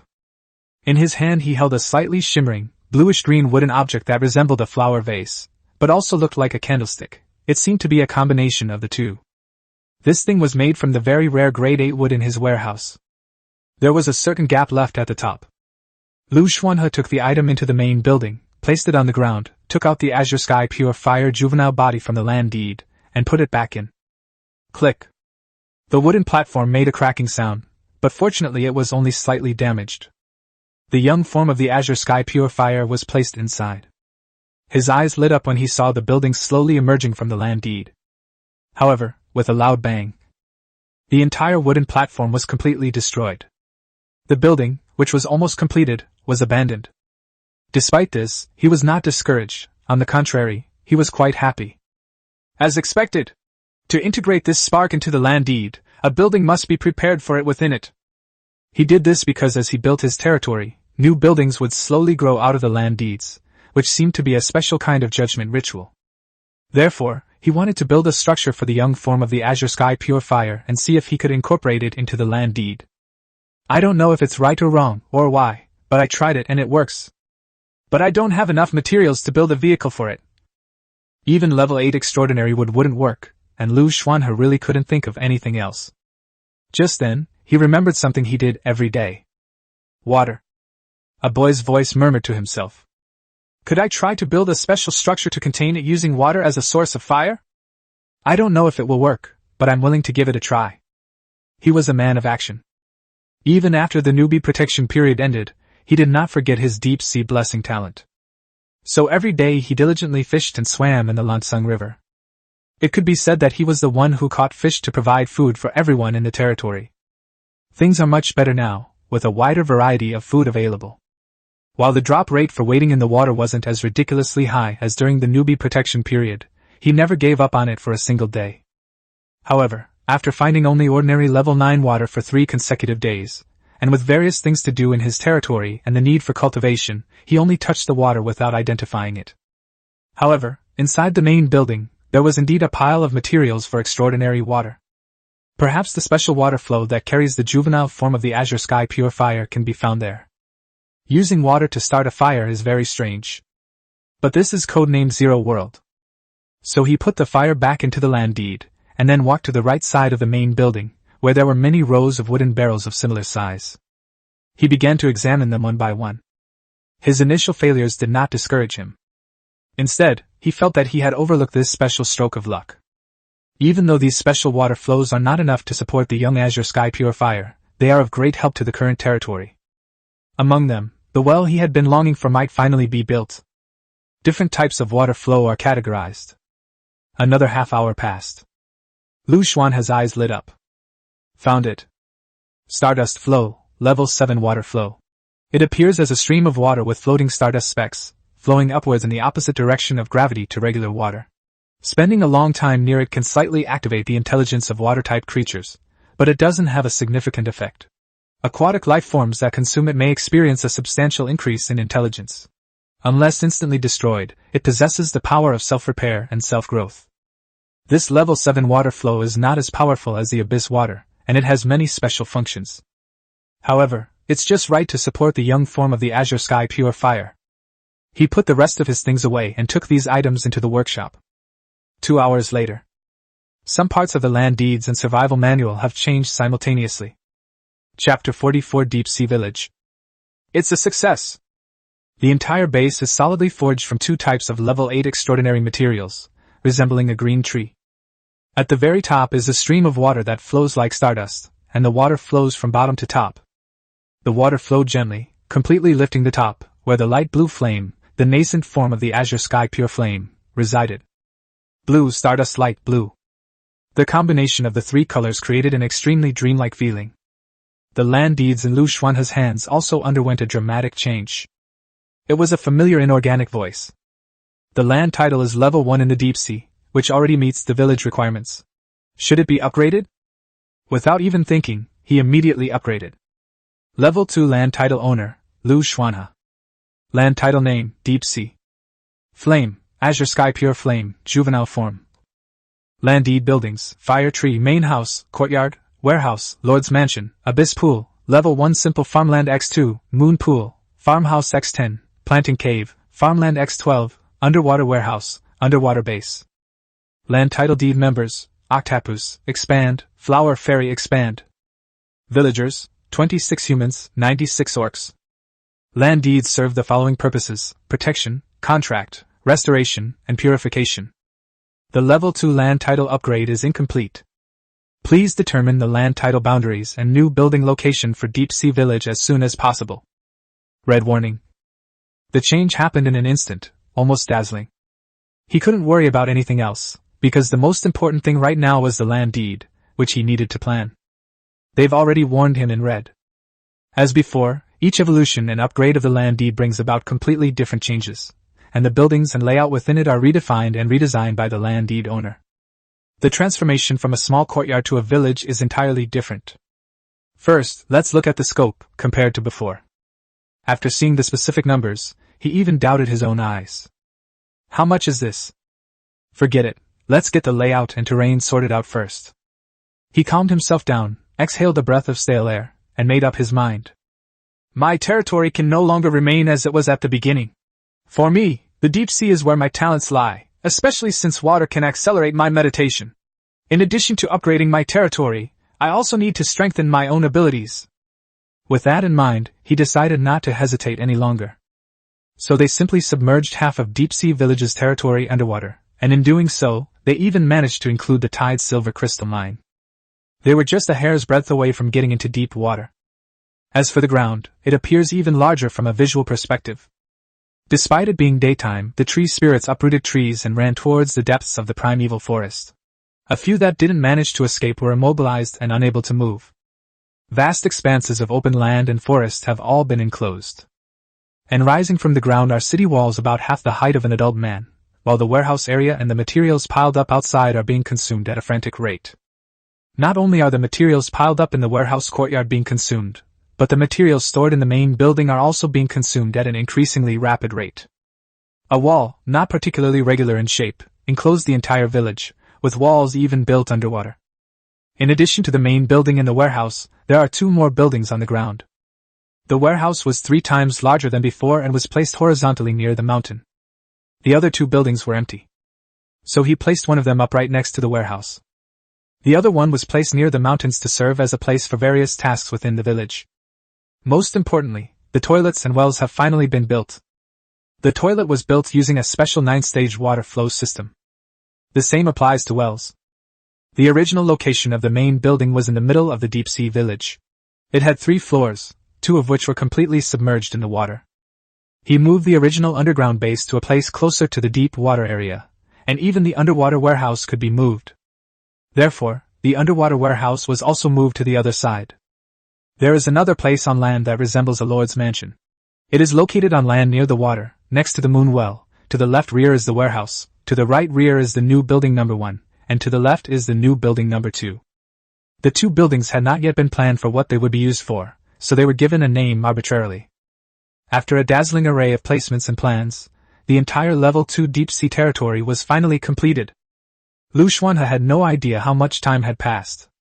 After he finished doing all this, he felt a splitting headache, as if his brain was about to explode. If I hadn't been meditating and training my mental strength to improve my abilities, I probably wouldn't have been able to complete the land deed repairs in one go. Rumble. The villagers and snake people stared in shock at the changes in their territory. They immediately knelt down, closed their eyes, and muttered something to themselves. Although the land deeds of the Zero World were not few, how could serfs have the opportunity to witness such a near supernatural power? After his land deed was upgraded, the first place to reflect this upgrade wasn't even his small deep-sea village, but rather the achievements leaderboard and survivor leaderboard in the mist. He quickly rose to the top of the leaderboard, his glittering name dazzling everyone's eyes. In the survivor rankings, his deep-sea territory also surged to first place immediately, but then began to fall back after 3 seconds, finally settling at number 25. During this period, in every place in the Zero World where survivors and earthlings existed, countless exclamations and incredulous cries arose. Kushue found it unbelievable. He held his head in his hands, staring wide-eyed at the leaderboard, looking completely insane. No, that's not how it is, that's not how I remember it. We won't go into the huge uproar that was stirred up on the forums and various channels. Liu Xuanhe felt like his whole body was about to shatter. It was physically broken. His head was in excruciating pain, and he wished an axe could split his head in 2. Knowing that the situation was very bad, he stumbled into the water and headed towards the deeper water. He needs to meditate. If he doesn't meditate soon, his brain will split open. So, without even having a chance to look at the newly upgraded territory, he headed towards the deep water area.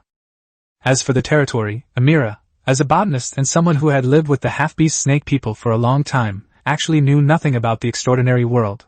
It was all based on hearsay. But that doesn't stop her from knowing what to do at this moment. All right, Lord, everything is ready. Get up and get back to work. Miners keep mining, farmers keep farming. And have you brought any bison manure from the herd? We're running low on food. Dry all the mushrooms we picked today and put them in the underwater warehouse. So, those who were supposed to mine went to mine, and those who were supposed to farm went to farm. The chaos only lasted for a short time. In fact, that's how it was for the serfs. They were never capable of thinking. After an afternoon of meditation, as dusk fell, Liu Xuanhe, deep in the water, finally felt his mind return to normal. Call. Although his face was still somewhat pale, it was much better than before when he looked bloodless and as if he was about to die. It surfaced from the deep water. Liu Xuanhe was taken aback. The territory before us has been completely transformed. When he opened his personal panel, he found that his panel had also changed. Chapter 45 Changes in Territory. Name Liu Xuanhe. Race Human. Level 18, Transcendent Tier 1, 500% bonus within the land deed. Territory, Level 2 D, Deep Sea Expand. Occupation, Deep Sea Unique. Skills, Deep Sea Blessing, Unfold, Water Control, Unfold, Vast Origin, Unfold. Inspiration, 20. Luck 8, 30% luck bonus in Deep Sea, 10% luck bonus in normal water. Charisma, 11. Attributes, click to expand. Note, a standard human score is 5 points. Items, Powerful Spear, Thermal Dagger, Source Water Bead. He glanced at his panel. He used to cultivate diligently every day, but he could only level up less than 1 level every few days. However, after the land deed was upgraded, he was about to enter level 20. That was another qualitative leap caused by quantitative change. No wonder the people codenamed Zero World are so eager for Earthling land deeds. These deeds are indeed. It's hard to describe, but it's probably an all-around treasure. However, at this stage, level 9 monsters are everywhere, level 8 monsters are running around, and level 7 monsters are everywhere. He still has a long way to go, and it is definitely not the time to let his guard down. Let's see how my newly upgraded deep sea village is doing. Liu Xuanhe refocused his attention and looked at the territory that had undergone a complete transformation. Firstly, the territory has expanded significantly. Secondly, although some new buildings have been added, most of the area is still empty. Then, he turned his gaze to the right, to the area that was originally close to the green tree spirits and the primeval forest. But now, a big change has occurred. First, the tree spirits had retreated to a distance of several hundred meters from the half-person high stone wall. Near the edge of the stone wall, there were actually some tree spirits that had been enclosed, and there were quite a few of them, dozens if you counted them. Upon opening the land title deed, sure enough, many changes had occurred. Level 2 land title owner, Liu Xuanhe.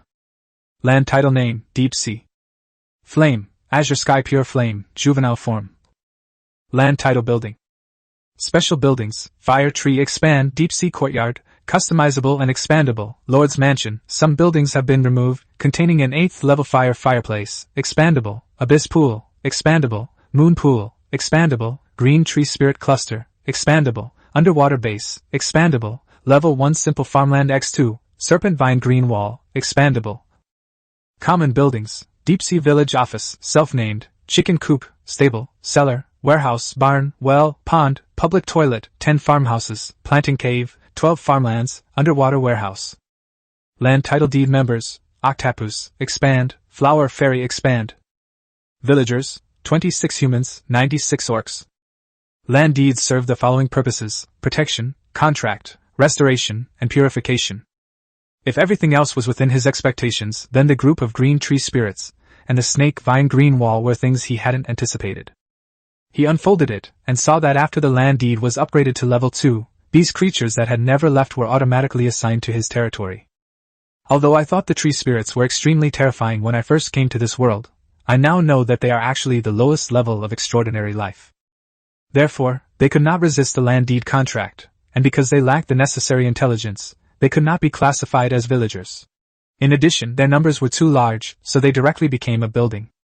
The reason for the snake vine and green wall is that the snake vine seems to have mutated during this period because he often watered it, not with river water. It gained the ability to grow and multiply rapidly.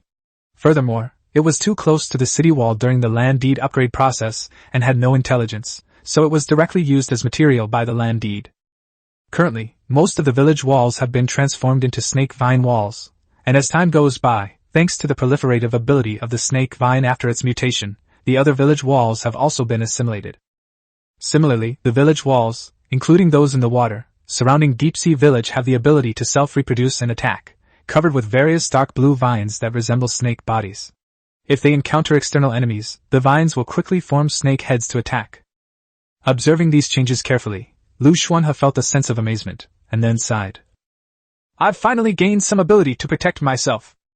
The entire Deep Sea Village was protected by the juvenile form of the Azure Sky Pure Fire. The fire tree is in his Deep Sea courtyard, its pale blue light adding a touch of color to the entire space. Although the villagers knew nothing, they must have possessed a basic sensitivity to danger to survive in this bizarre and terrifying world. Therefore, even if the mind is not clear about what happened, the body is completely relaxed. Especially for snake miners who mine in the water, they no longer react to stress as before when they enter the water. Instead, their entire snake tails become soft. As a result, the mining speed has increased significantly. Plans can't keep up with changes. Liu Xuanhe looked at the originally planned underwater base, which now resembled an underwater plaza, and sighed. Because this place seems to be of no use anymore. But whatever, I'll keep it. He stepped onto the water and slowly landed on the shore. The flower fairy who had been hiding inside the tomato after the fierce battle that broke out in the Lansung River appeared as soon as the land deed was upgraded. It was flying around happily, stopping every now and then to sway its body, holding an ear of corn much larger than itself in its hands, leaving Liu Xuanhe speechless. Wow, hello? Greetings, Lord! As soon as he stepped onto land, the flower fairies floated over, their tone much warmer than before. Your Excellency, I have never experienced such a comfortable environment before. It seems you have found an incomparably powerful and rare spark. It reached out and wiped the corn kernels off its face, then tilted its head and said, May I ask, can the beautiful flower fairies live here forever? I can help you, Your Excellency, accelerate the ripening of plants every day. This is a natural talent of us plant spirits. Liu Xuanhe's brows twitched as he listened to these words. The flower fairy's attitude hadn't changed much at all. Didn't you say that you can make plants grow faster when you're in a good mood? The flower fairy circled him once, her voice clear and melodious. Yeah, I'm in a great mood every second I'm here. Liu Xuanhe hesitated for a moment, but in the end he just nodded. Okay. The daytime has passed, and night is about to fall. He was about to go ashore to see the changes in other places when he suddenly turned around, frowned as he looked at the Lansung River, which had suddenly turned a deep blue, and then quickly relaxed his brow. It's octopus. How did it get here? We can only wait until later to eat our first meal of the day, and see how the territory changes. Liu Xuanhe returned and walked underwater. Seeing this, the flower fairy flapped her wings and returned to the side of the moon well. She was very satisfied with the dreamlike scene of evening primroses, silver ferns, and other plants growing and drawing in the moonlight. How could you?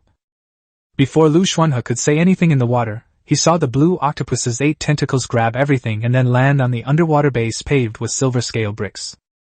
Are you moving? It's no wonder he asked that question. The 500 square meter underwater base was basically filled with the things it brought. It was just a casual question, but Octopus actually nodded. My lord, I can feel the warmth and protection you provide here, and I am also free from the strange contamination. We are still underwater, and there is a house here. It must have been prepared for me. Its large eyes seemed to be gleaming, and its 8 octopus tentacles were flapping wildly. Unlike before, when it was restless as soon as it entered the shallow water, it seemed to be in a very good mood. Liu Xuanhe pondered for a moment, then nodded as he looked at the plaza paved with silver-scaled bricks. You're right, it was indeed prepared especially for you. My lord, you are indeed so benevolent. It stretched out an octopus tentacle and rubbed it against Liu Xuanhe's arm, looking genuinely overjoyed. It had never been so out of control since the time he bestowed the deep-sea blessing upon it. But don't you say you can't stay in shallow water for long? Octopus nodded his octopus head, then shook his head. But this is not a shallow area, but a sanctuary. Okay. Liu Xuanhe accepted this reason. He couldn't help but turn around and look at the small underwater courtyard not far away. One of the floors there emitted a soft, pale blue flame glow. As expected of a fire seed with so many attributes, the azure sky pure fire childhood body directly caused earth-shattering changes to his territory. Chapter 46 The Arrival of the Elves. Liu Xuanhe asked Octopus a few more questions, confirming its current feelings and whether there were any problems, before returning to land. By this time, it was completely dark. Even so, the villagers felt a strong sense of security they had never experienced before while in the territory, and even their fear of the dark was greatly reduced. But they still followed their old custom and scattered ashes around the city wall. However, in places unseen, all the ashes from the firewood were absorbed by the snake vines and green walls. As for the swarm of green tree spirits within the territory, they remained as quiet as ever, as if they were truly just ordinary trees. So many things happened today, it's almost overwhelming. But the chef did not stop preparing the food for him just because he was not there. Upon his arrival, the chef brought him the food that had been kept warm. Liu Xuanhe had toured the entire lord's mansion, which was actually just an empty floor. Apart from the level 8 ordinary fireplace, there was only a miniature map of the deep-sea village in the very center, and it was a 3D real-life scene that could be moved. To be precise, his deep-sea courtyard was essentially a division of the original lord's mansion into 2 separate locations. But now he looks around and realizes that his courtyard doesn't need 3 floors. He'll use the land deed to move it later and add another floor to the lord's mansion for working on the territory. To the right of the lord's mansion is the moon well, which is currently emitting a pale silver glow, attracting the moonlight and creating a resonance. Liu Xuanhe placed a stone table on the left front of the lord's mansion and brought over wooden stakes. Next to it are the deep-sea village office and 2 warehouses along the edge of the snake vine green wall, one a materials warehouse and the other a barn, with the edge of the barn close to the cave where mushrooms are grown. He placed the stewed rabbit with tomatoes and the cooked corn on the stone table. Click. I took a picture of the plate that had been arranged. Then posted in the group chat to make your friends envious. There's no need to share it on the forum. Time passed slowly, and despite the villagers' diligent meditation efforts, they made little progress. Stella, on the other hand, made rapid progress in meditation and often stayed up all night to meditate. Nothing much happened tonight, but the fog over the distant lake was much thicker. The eerie white figure arrived outside Deep-Sea Village while many people were asleep. However, this time it couldn't even get close to the shallow water area. It could only stay at the edge of the deep water area near the shallow water area, where there was a complete wall of snake vines and green walls. The eerie white shadow without a face would be burned all over its body and even make a sizzling sound if it tried to approach the territory. Liu Xuanhe's decisive search for a source of fire and immediate upgrade of the land deed was indeed the best choice, because ordinary sources of fire simply could not resist this strange and long-term pollution and erosion. If it had been a day or two later, perhaps there's no need to think too deeply about what terrible things might have happened. He had never experienced a night without fire in the world codenamed Zero, and he had no idea how terrifying that world was. The night passed just like that. However, it wasn't the little Pleiades chicken that woke him up this morning, but the blue octopus's shouts. It must have been just after dawn, but strangely, the moon had vanished without a trace. Liu Xuanhe emerged from the two-story deep-sea courtyard and followed the blue octopus's gaze toward the sky, only to see a giant red bird that blotted out the sun. "What's this?" He immediately got out of the water. The giant red bird seemed to have sensed the unusual nature of the territory below. It originally intended to fly away into the distance but suddenly turned back, and then a gentle but long wind swept down. The giant red bird landed outside Deep Sea Village. It was because the giant red bird landed that everyone could see that there was actually a treehouse on the bird's body. "It's better to arrive at the right time than to arrive early. I followed the moonlight to find the moon well, but for some reason I couldn't find it. When I saw the red-crowned bird of a traveling merchant flying and landing in the distance, I knew I had found the right place." A sound seemed to come from a very distant place, and it became clearer the closer it got. Liu Xuanhe had already reached the vicinity of the snake vine green wall. This green wall, like a snake vine, would naturally unfold, leaving a gate that could allow 5 or 6 people to enter and exit. He first glanced at the giant red bird, then looked in the direction of the sound. "They are elves." Almost at first glance, he recognized the man in smart clothes as an elf, not only because of his excessively beautiful face, but also because of his pointed ears, the long bow on his back, and the cry of a flower elf. "My lord, it's an elf!" Okay, he admitted that the flower fairy's shout played a decisive role. Liu Xuanhe stood in his territory, not going out, but looking strangely at the 2-3 people who suddenly appeared in front of him. A person dressed in a long robe emerged from the treehouse of the giant red bird, also known as the red sunbird. "Are you the lord of this place? You even possess a moon well? How did you get something like that? Are all the elves dead?" The elven man carrying a bow and arrows leaned against the serpent vine wall without a care in the world, and then spoke to Liu Xuanhe. The person who emerged from the red-eyed bird was dressed entirely in red, with incredibly smooth robes that covered his entire body like silk. His hair was ankle-length and also extremely soft and red. "I never expected that such a rare territory would exist in the strange Whisper Forest. Have I missed out on a lot of business? Let me introduce myself, sir. I am a traveling merchant, you can call me Zhou, and this is my red-eared bird. My lord, would you like to take a look at my goods? Perhaps you will find something you urgently need." Hearing about this very earthy transaction from a primitive society, Liu Xuanhe had a strange sense of déjà vu. He was still wearing the clothes he had traded with other survivors in the market, which were from the survival manual. Despite being exposed to the sun and rain for so many days, he was still as handsome and upright as ever, with an added air of composure and ease that made him impossible to ignore.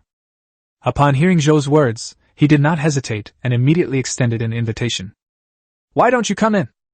Respect is not as good as obedience." Before Zhou could say anything, the elven man beside him went inside.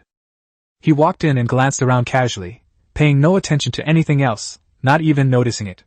Only when he saw the moon well did a smile appear on his lips, and he greeted the flower fairy beside him before walking straight ahead.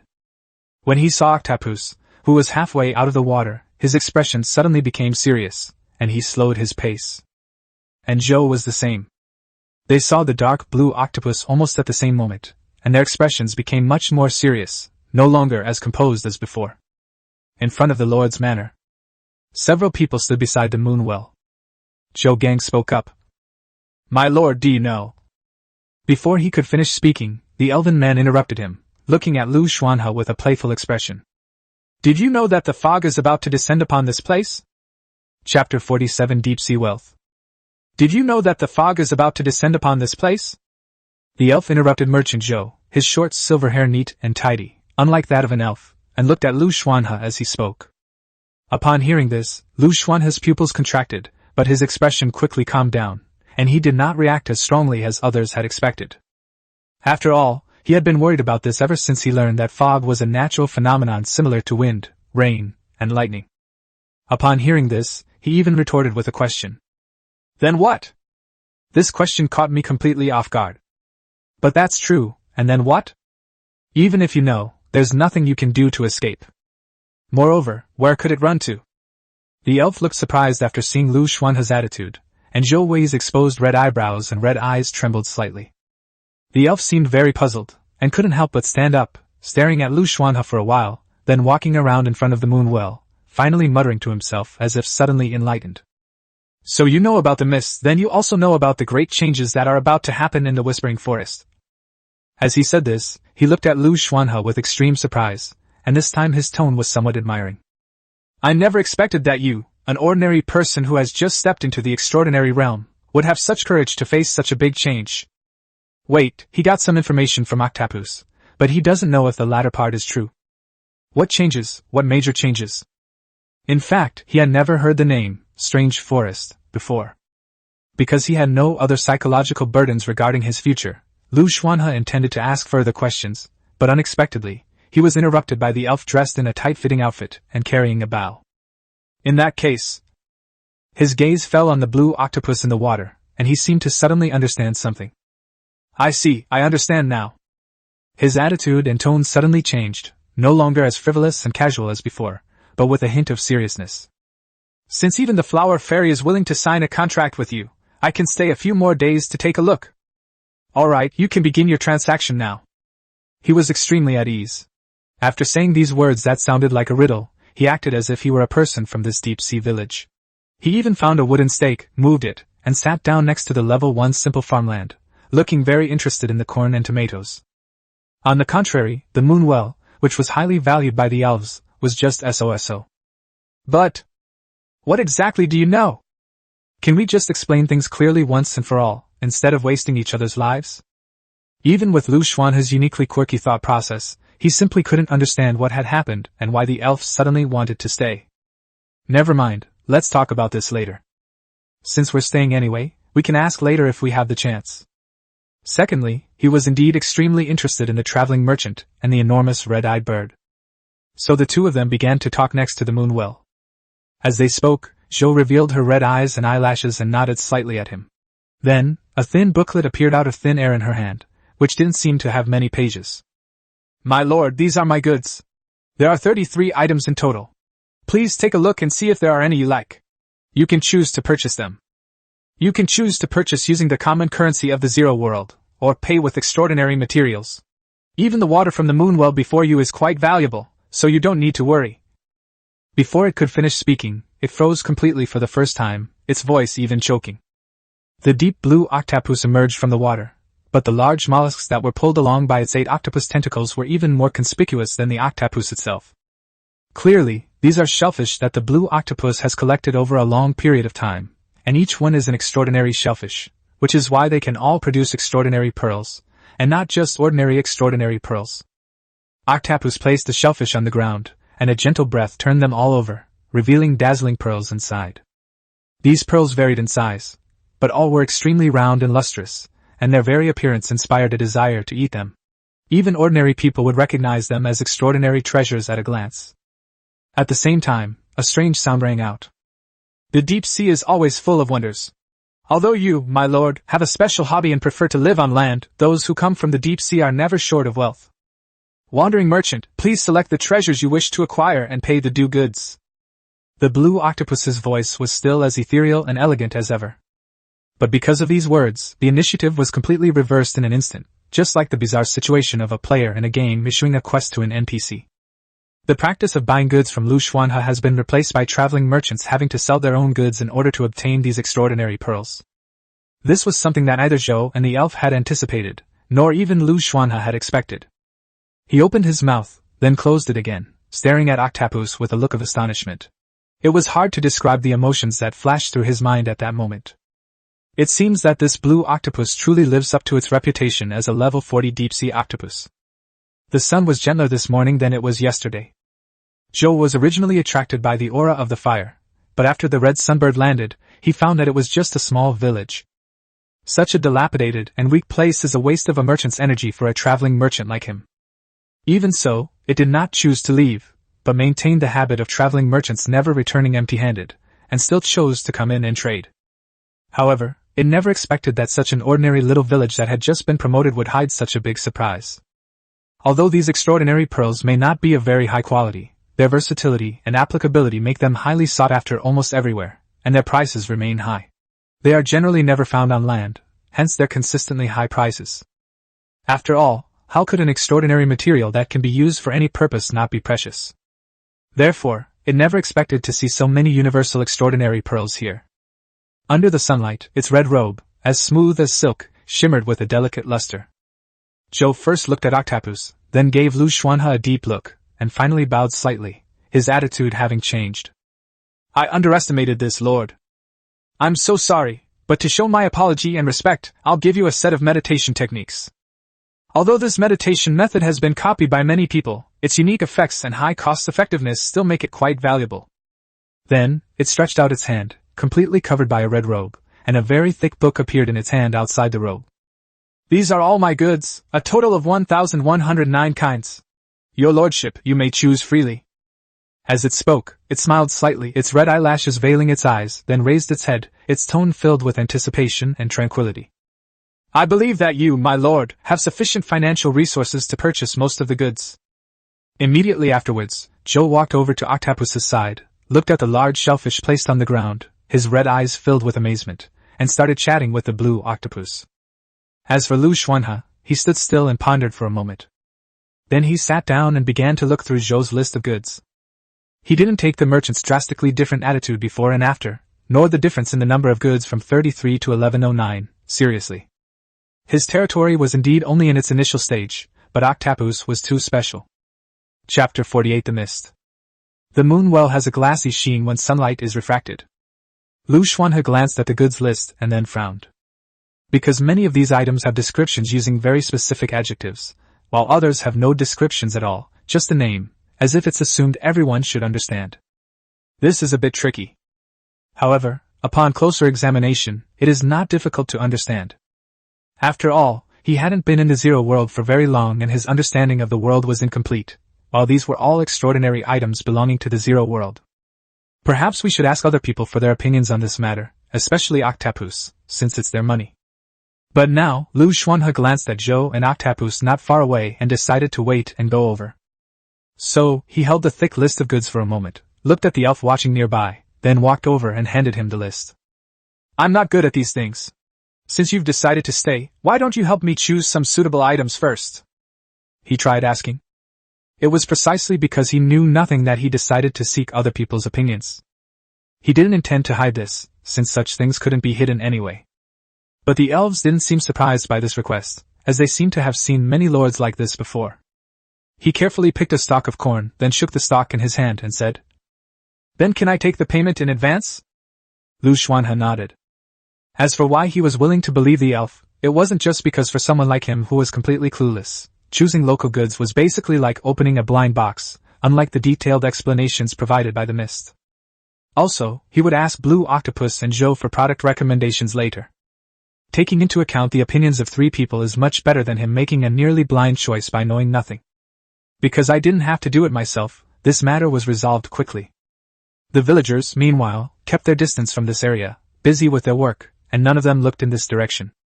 The snake people simply piled the mine ore into mountains on the shore instead of sending it to the warehouse every now and then, as they had done before since the warehouse was located behind the Lord's mansion. The territory was in a state of disrepair, and everything needed to be done. They couldn't stay idle for a moment. Despite this, the villagers felt a joy and a sense of security they had never experienced before while working. The selection of goods was completed quickly, as the plans were all provided by others, and Liu Xuanhe only needed to choose the ones he wanted. After all the purchased goods were sorted out, the sun slowly rose directly overhead. It was noon, and Zhou, who should have left an hour ago, was still there, sitting on a wooden stake, talking with 2 other people. The area in front of the Lord's manor remains as bustling as ever. Yes, I have heard news of the arrival of the mist from a very distant great wizard. In the future, the nights will become longer and longer. Moreover, this mist is not an ordinary mist. Therefore, I never thought that there would be a territory here. No wonder I couldn't find the moon well after searching for so long. I must have gone the wrong way. As the elf said this, He picked up another ear of corn and started eating it. He seems to really like corn. As for Joe, he simply drank the water from the moon well in front of him and didn't touch anything else. The strangest thing is that the elf, who should have loved the moon well the most, didn't drink a single drop of the moon well water. Joe's red robe hung to the ground, and it nodded. I've also heard about the arrival of the mist. The nights are indeed getting longer.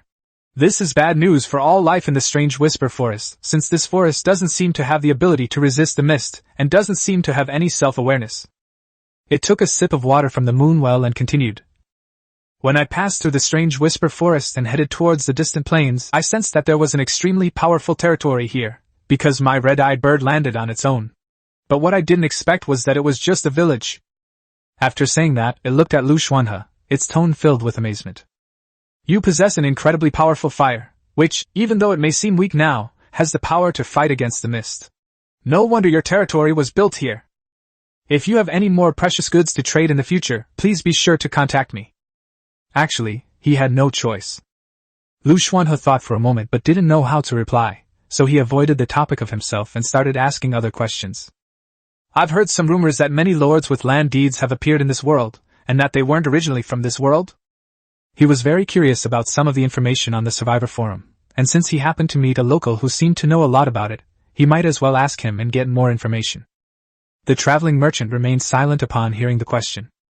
The elf, however, seemed puzzled by the question, even frowning slightly, but quickly relaxing her brow. You're curious about this fog, aren't you? I'm curious too, but that's all I know. News about the great wizard from such a distant place is too far away for us to know anything else. As for what you said, a lord who is not from this world and owns a land deed, that is probably a very common thing. Because, although land deeds are very special, I have seen this kind of thing many times. However, even if a being has a land deed, he may not be able to actually make use of it. However, it's normal that someone as weak as you has deep-sea creatures following you and has never seen the mist. If you've seen it, you'll know that the Zero World has always contained entities that are not of this world. He opened his arms, drawing out his words, a hint of longing in his expression. Endless. He shrugged after saying that. Liu Xuanhe was truly shocked at this moment. This news surprised him far more than anything he had heard before. Is there an infinite existence within the world codenamed Zero, which is not actually the world codenamed Zero? This passage is truly bizarre.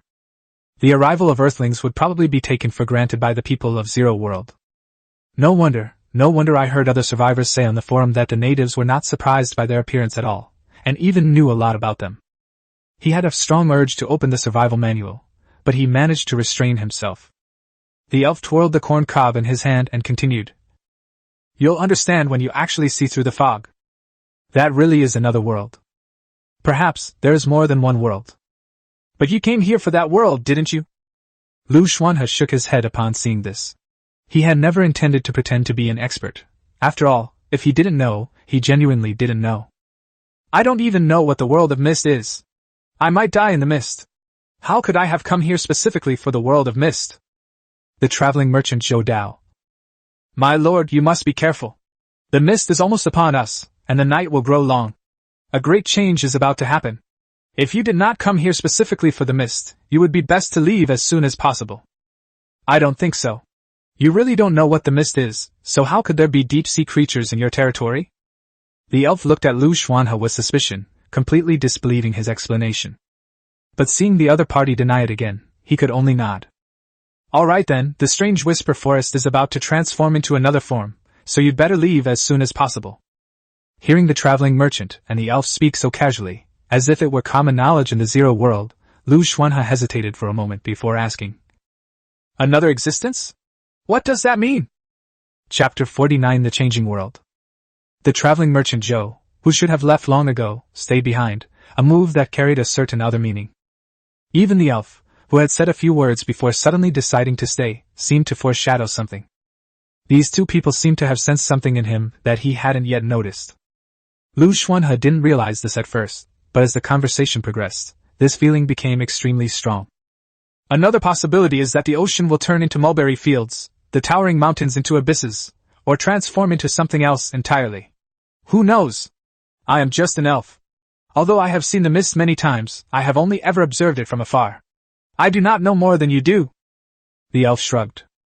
They continued talking. at last. Every time the mist descends, it brings tremendous changes, especially this mist, which is even more special.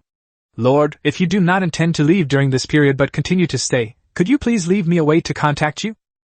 Otherwise, even my red-eared bird might not be able to find you next time. Zhou seemed to be preparing to leave, but he left behind these words before departing. Upon hearing this, Liu Xuanhe hesitated for a moment, and then shook his head. I don't have any special way to contact you. Seeing this, Zhou stood up and sighed slightly. That's such a pity. After saying that, he took his leave and departed. It has received the information it was entitled to, and no longer needs to remain here. Liu Xuanhe was still pondering their conversation, thinking that there must be another meaning hidden beneath the surface words. And so the traveling merchant from Zero World departed. The elf watched the traveling merchant depart, then looked at the territory under construction, and suddenly uttered something. This new human lord, your territory possesses a special power, and this entire forest will undergo tremendous changes. Perhaps your territory will encounter more unexpected events or surprises than before in the coming period. His attitude had changed drastically from before. He was noticeably less frivolous, and much more composed.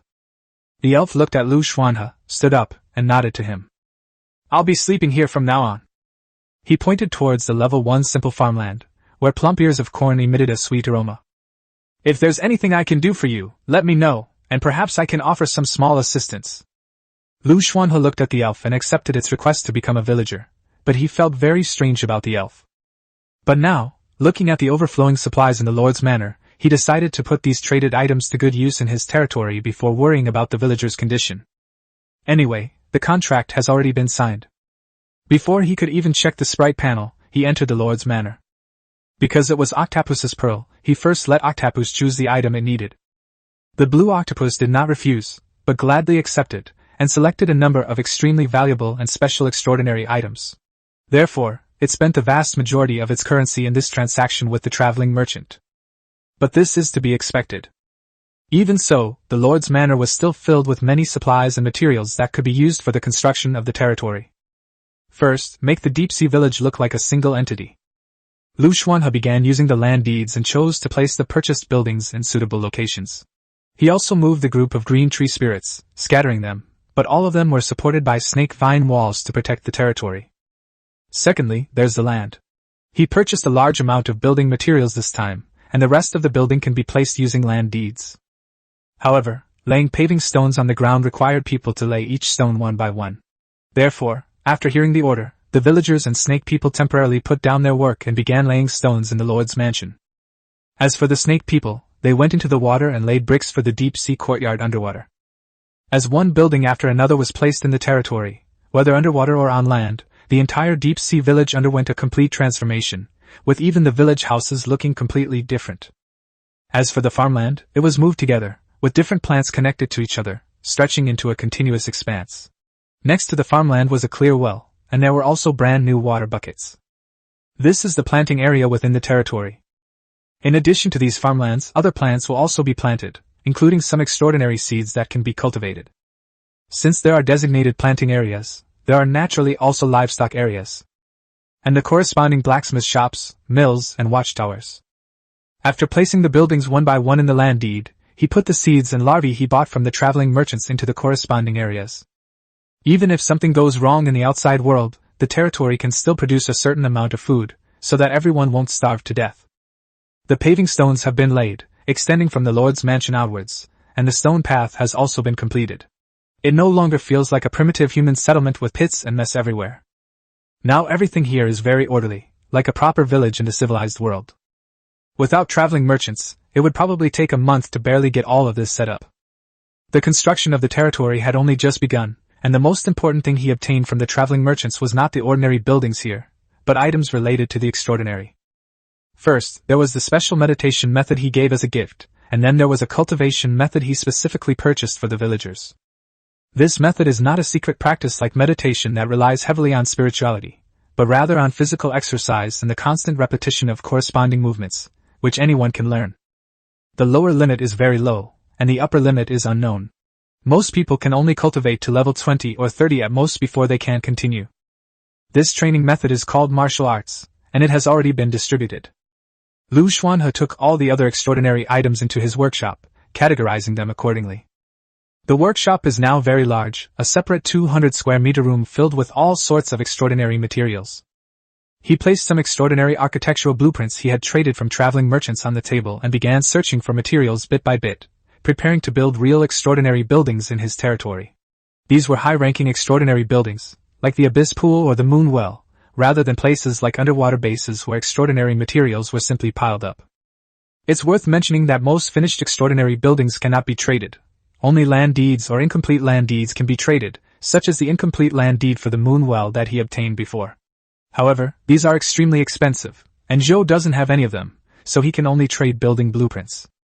The information obtained from Chunmu last time consisted of ordinary architectural blueprints, which were completely different from the extraordinary architecture found by the traveling merchants. As for knowledge about the Zero World, he also bought a copy of the General Encyclopedia. Fortunately, the special power that brought them, Earthlings, here gave him the relevant language and writing system. Otherwise, he would probably only see many scribbles on the first page and become illiterate in the new world. Thinking of the survival manual, Liu Xuanhe suddenly remembered something. He appears to have made it onto the list of achievements. So he opened the survival manual. The number of messages in the background remained as high as ever. He was almost used to it. As expected, there is a reward. Because he unlocked a special achievement, he received a level 4 treasure chest reward, and he also received a level 4 treasure chest for upgrading the land deed to level 2. Both of them are currently stored in the temporary warehouse. Currently, apart from land deed upgrades, only special achievements will yield rewards. Ordinary items will not reward survivors even if they encounter them for the first time. It's best to open treasure chests underwater, since there's an added element of luck. So he decided to see what everyone was saying first. Chapter 50 Elson Twilight Star. Survival Manual. Private Channel. Chunmu, why hasn't Brother Liu shown up yet? Is he still dealing with territory matters? Oh my, I really didn't expect this. I just wanted to latch onto a powerful figure, but I didn't expect him to be so strong. My other friends are so envious of me. Zhang Jingjing, your organization really invested in all the top 100 companies? What kind of organization is that? It's so amazing. Could you invest in me too? I'm quite talented. Song Xiu, top 100 investors? The ranking list is like this, new people go up and new people go down every day. Since the ranking list started, the names have changed every day. I kept a save file from the first day, and now I see that 30% of the people have been eliminated. Can you break even on this investment? Chunmu, how would I know? I'm just an ordinary person, but it should be alright, because most of what we sent out were messages and such. We don't have much actual supplies on hand. But I recently received some news, and I'll tell you when Brother Liu arrives. I didn't even expect this. Renxingxing, do you think a piece of trash like me can get this for free? Chunmu, Renxingxing, hello, no? But because Brother Liu is here, he's given me the maximum access privileges, ha ha ha. I've been getting the latest, most up-to-date information lately. Many people have already contacted the locals, and it's been very effective. Zhang Miao, Chunmu, are you from the Zero World? What are they like? Chunmu, it feels rather eerie. There's a strange kind of pollution in this world that I've heard can cause people to become deformed. I'm not really sure about it either. Everyone is vague about it, as if they can't say it out loud. Song Xiu, meme infection? I only just found out that the monster I made a contract with was just someone else's subordinate. Zhang Jingjing, so, Brother Liu's achievement has gone viral, dazzling everyone's eyes. What exactly is the Azure Sky Pure Fire achievement? Is it the fire seed that everyone is guessing? Liu Xuanhe scrolled down the chat interface, faster and faster, until he had almost finished reading all the records. He then opened the achievement leaderboard and, as expected, saw himself currently ranked first. First place on the achievement list. Liu Xuanhe, an impossible feat Azure Sky Purification. After seeing this, he browsed the forum and found that everyone was speculating about what the Azure Sky Purifier was. Most guessed it was a fire seed, but no one knew anything about this fire seed yet. So, I went back to the private channel. Liu Xuanhe, I finally got everything sorted out today, and I ran into a traveling merchant, so I only have time to check the news now. Zhang Jingjing, wow, I took a photo with this amazing person.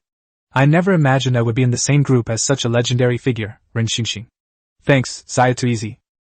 Renxingxing, get out of my way. Liu Xuanhe, I've compiled a list of the important news and posts from the forum over the past few days and sent it to you. Song Xiu, I also want to be a star crosser. Renxingxing, you can buy Songshiu from my shop in the trading market. Chuanmu, Liu Xuanhe, Brother Liu is finally here. I can speak freely now, and I no longer have to worry about saying anything I can't say. Liu Xuanhe, I have such a high rating in your organization. By the way, what kind of organization is this? Chuanmu, first to rating. There are no more than 50 people in the same rating as you, which is 50 out of billions. As for the organization, you know, the kind of organization that can't be written down. After the forum opened, everyone contacted each other and started organizing, but even now I don't know if it's useful. Chuanmu, by the way, Brother Liu, I saw the message you posted on the first day the forum opened. If there's been absolutely no news since then, your family might not be in trouble. This is information my organization only found out in the last 2 days. Some people who descended from Earth to Zero World, due to special reasons, probably special talents, skipped our stage and went directly to the natives. I heard it's a sacrificial talent. Chuanmu, but correspondingly people like us, who have no talent, no trading market, no forums, no survival manuals, etc., are rare, but not too few. If there were no news on the first day of the forum's opening, that would probably be the case. But to be honest, it's better to be like us. Liu Xuanhe, I understand, thank you for the news. He looked at the message Chuanmu had sent, and then at the first post he had made. He had a bad feeling, but now there's another possibility. He just hopes his family is alright. Chuanmu, and also, Brother Liu, about those traveling merchants you mentioned, I also have information about them in my organization. They're absolutely outrageous, even more so than capitalists. Let me share the file with you. View file. Chuanmu, Liu Xuanhe, viewing the file, this is the latest special meditation method, along with some other information. Brother Liu, you can take a look and see if there's anything you need. Zhang Miao, your attitudes have changed so much, I don't even want to say anything more. Haha, things change every 3 days, and sooner or later I will. I will also break into the top 10,000 of the rankings. Zhang Jingjing, Liu Xuanhe, by the way, Brother Liu, did you know that the number 1 on the rankings has changed? It seems to be an English name, but it's not holding on. The top 10 keeps changing. The previous number 1, Kushue, has already dropped to the 30s or 40s. Zhang Jingjing, what? How come you're number 1 on the leaderboard? Liu Xuanhe, boss, big brother, what earth-shattering thing have you done this time? Liu Xuanhe was originally reviewing documents. After finishing, he returned to his private channel and was taken aback when he saw the latest news. Ah? He looked bewildered in the workspace. But she immediately clicked on the leaderboard and discovered that she was actually number 1. He racked his brains but couldn't figure out how such a big change could have happened so suddenly. Could it be something he traded with from traveling merchants? But judging from Chunmu's situation, quite a few people have already traded with traveling merchants, even without him. That's not impossible, after all, Octopus is really generous. But that shouldn't be the case. The extraordinary building isn't one that hasn't been completed yet, and I haven't used the extraordinary items I bought. He opened the land deed in a daze, and then, as if struck by a sudden thought, selected a villager and opened the elf's panel. Grass. At that moment, he even doubted his own eyes. Half-elf. Name, Elson Twilight Star. Race, half-elf, a hybrid of elf and human. Level 60. Affiliation, deep sea, land-based suspended river. Isn't this level a bit too exaggerated? A supernatural elf of this caliber, staying in his territory as a villager? In fact, during their time together, Liu Xuanhe could sense the danger emanating from the elf, but only a slight one. If he senses a strong presence or not at all, he will definitely treat this elf as a formidable enemy. Unexpectedly, he should indeed have been on high alert. He was indeed too naive and lacked experience. Zhang Miao, although I don't want to admit defeat, okay, I will still try my best. Chuanmu, number 1. This is number 1. My god, and the ranking hasn't changed in so long. It's terrifying. I really want to know how the big boss's territory has developed. This is outrageous. When Liu Xuanhe saw these messages, he also found them outrageous. Chapter 51 Opening Treasure Chests. Looking at the list, Liu Xuanhe did indeed feel that this matter was somewhat outrageous. When the survivor rankings first appeared, he was ranked 55th. At that time, he basically relied on the blue octopus to boost his score significantly. In terms of actual territory building, he did not actually have much of an advantage compared to those with professional skills. As time went by, the people on the leaderboard rose and fell, rarely remaining stable. Even Kushue, who was number 1 when the leaderboard was first opened, was pushed down to number 20 or 30. Although his territory had indeed made great progress during this period, heroes were as numerous as fish crossing a river. At this point, the large part of the score that allowed them to reach the top of the rankings was probably due to the spirit that suddenly stayed behind. So why would such an extraordinary elf choose to stay? Compared to the answer to this question, the so-called number 1 ranking is not that important. After all, Liu Xuanhe has always known that his territory development is still a long way from being number 1. The mist? Other major changes? Or the moon well? Thinking about all this, he replied to the discussion in the private channel. Liu Xuanhe, it's not as exaggerated as you think. I've only upgraded my land deed to level 2. Many people on the leaderboard have already upgraded. As for why I'm in first place now, it's because of a special reason, but my territory development hasn't been very good. Chuanmu, no matter the reason for being number 1, it's still number 1, bro. My organization has already set up a group chat. Do you want to join? It should be where we share some special information or conduct transactions and mutual assistance. Chuanmu, actually, this group usually requires an assessment, but since you're number 1, what's theoretically impossible is actually possible. We'll just give you the green light. There are quite a few top 100 players in the group. Liu Xuanhe, okay, send me a private message to the group chat. After replying to the message, he shared a copy of the common martial arts cultivation method that he had traded from a traveling merchant on the forum. This kind of low-level and ordinary technique is of no value at all. It would be better to let more people survive. After all, the more people who survive, the more valuable this forum and trading platform will become. He has always felt that the value of a trading platform is not realized in the early stages, but rather in the mid to late stages. After doing all that, he closed the manual and began constructing the extraordinary building. Unfortunately, he simply didn't have the talent for it. Everyone has their strengths, so he didn't waste too much time on that. He simply listed an item on the trading platform and posted a message recruiting master builders. In an instant, many people poured out. He selected several people with special talents and good reputations from among them, and outsourced several extraordinary buildings through the trading market. One of them was an acquaintance from the previous project. This time, it was outsourced because it was an extraordinary building project. Otherwise, doing it ourselves would have been far more wasteful in terms of time and materials. However, for items like the Tide Silver Scale Brick, manufacturing them in the workshop can greatly reduce costs. Since resources are not so plentiful that they can be squandered freely, it is best to make the most of existing resources within certain limits. By outsourcing some of the construction projects in his territory, Liu Xuanhe was able to free up his time to do other things. That is, opening the boxes. There are still 2 level 4 chests lying in the temporary shop of the trading warehouse. Thinking of this, he slowly exhaled. I glanced at a line on my panel again. Luck 8, 30% luck bonus in deep sea, 10% luck bonus in normal water. Let's continue opening boxes in the water. Although there is no deep sea here, he can open chests in the deep water, which might bring him more luck. With this in mind, he jumped into the Lansang River. Octopus was sitting on the base paved with Tide Silver Scale bricks, counting the things he had just bought. Seeing the Lord land, she gracefully rose and waved her octopus tentacles in greeting before sitting down again to count the treasures and pearls.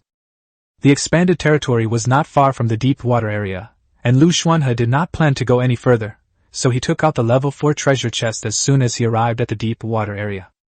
The treasure chest floated in front of him. Liu Xuanhe silently washed his hands and face, and then opened the first level 4 treasure chest. Damaged land deeds. Land deeds that are 85% damage can be combined with other complete land deeds to create special buildings such as flower gardens and damaged special buildings such as ancient trees, unusable, and to some extent expand the land deeds area. Level 3 Simple Farmland X4 can cultivate extraordinary seeds and accelerate the growth of extraordinary plants below level 30. Black Dog Puppy, a very special life form, rumored to have intricate connections with the world within the mist and possessing the ability to survive in the mist. It requires extraordinary materials, limited to minerals, to grow. It is extremely loyal to its owner and possesses special talents after reaching adulthood. In its puppy stage, it is an 8th level, level 20, extraordinary life form. Small Scale or Vein, a self-growing and regenerating or vein created by wizards, producing 50 pieces of level 9 extraordinary or mystic iron daily. Winjia, level 8 armor, a supernatural weapon forged by dwarves, offering some protection, but the last life that wore it and walked through the night was already buried under grass over 10 meters tall. This time, 5 items were obtained. Liu Xuanhe looked at them one by one and was fairly satisfied. They were all items that were currently in short supply, and for a moment, he couldn't tell which was more important. However, this time opening the chests wasn't particularly lucky, because these were all items that would appear in level 4 chests. It wasn't like the incredible luck of opening a level 6 life egg for the first time in a level 2 chest. But because it's so lucky, it still doesn't know how to hatch it. There is also a level 4 treasure chest. He thought for a moment, then swam to the other side, washed his hands and face again, hoping for a stroke of luck, as long as it wasn't too bad. A flash of white light. The second level 4 treasure chest was opened just like that. Void Warehouse. A spatial warehouse created by wizards, expanding storage capacity through spatial magic, automatically categorizing resources, with the height of a normal warehouse, but only 1,000 square meters. Night Barracks. A structure created by wizards to tame monsters of the night, but due to its special nature, it cannot work on non-night monsters and has the opposite effect on the supernatural. Level 3 Simple Farmland X4. Can cultivate extraordinary seeds and accelerate the growth of extraordinary plants below level 30.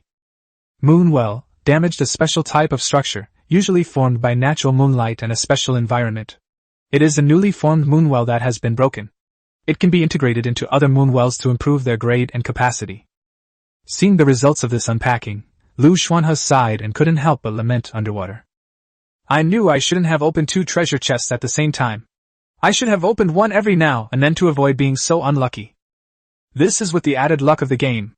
If my luck is still this bad, I don't even want to think about what I would get if I were driving on land.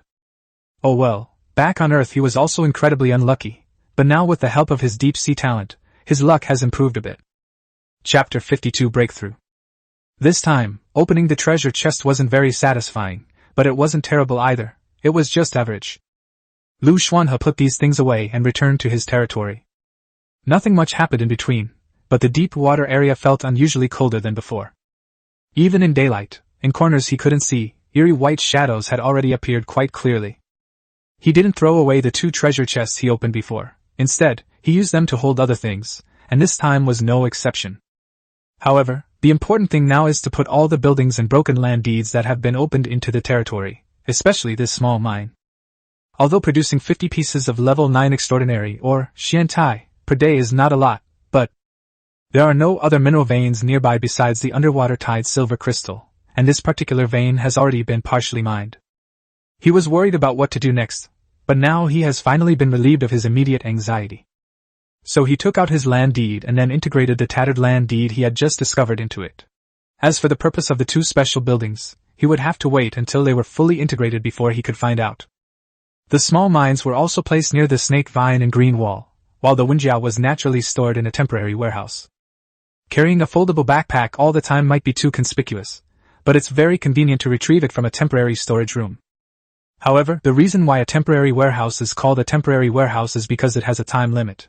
After a certain period of time, it must be taken out before it can be put back in. The magical void warehouse, which can automatically categorize resources, is also very useful at this time. After all, he had to personally organize all kinds of resources every time, and this thing made things much more convenient. In particular, the area it occupied was not very large, only about 100 square meters, but once you walked in, it was a full 1,000 square meters.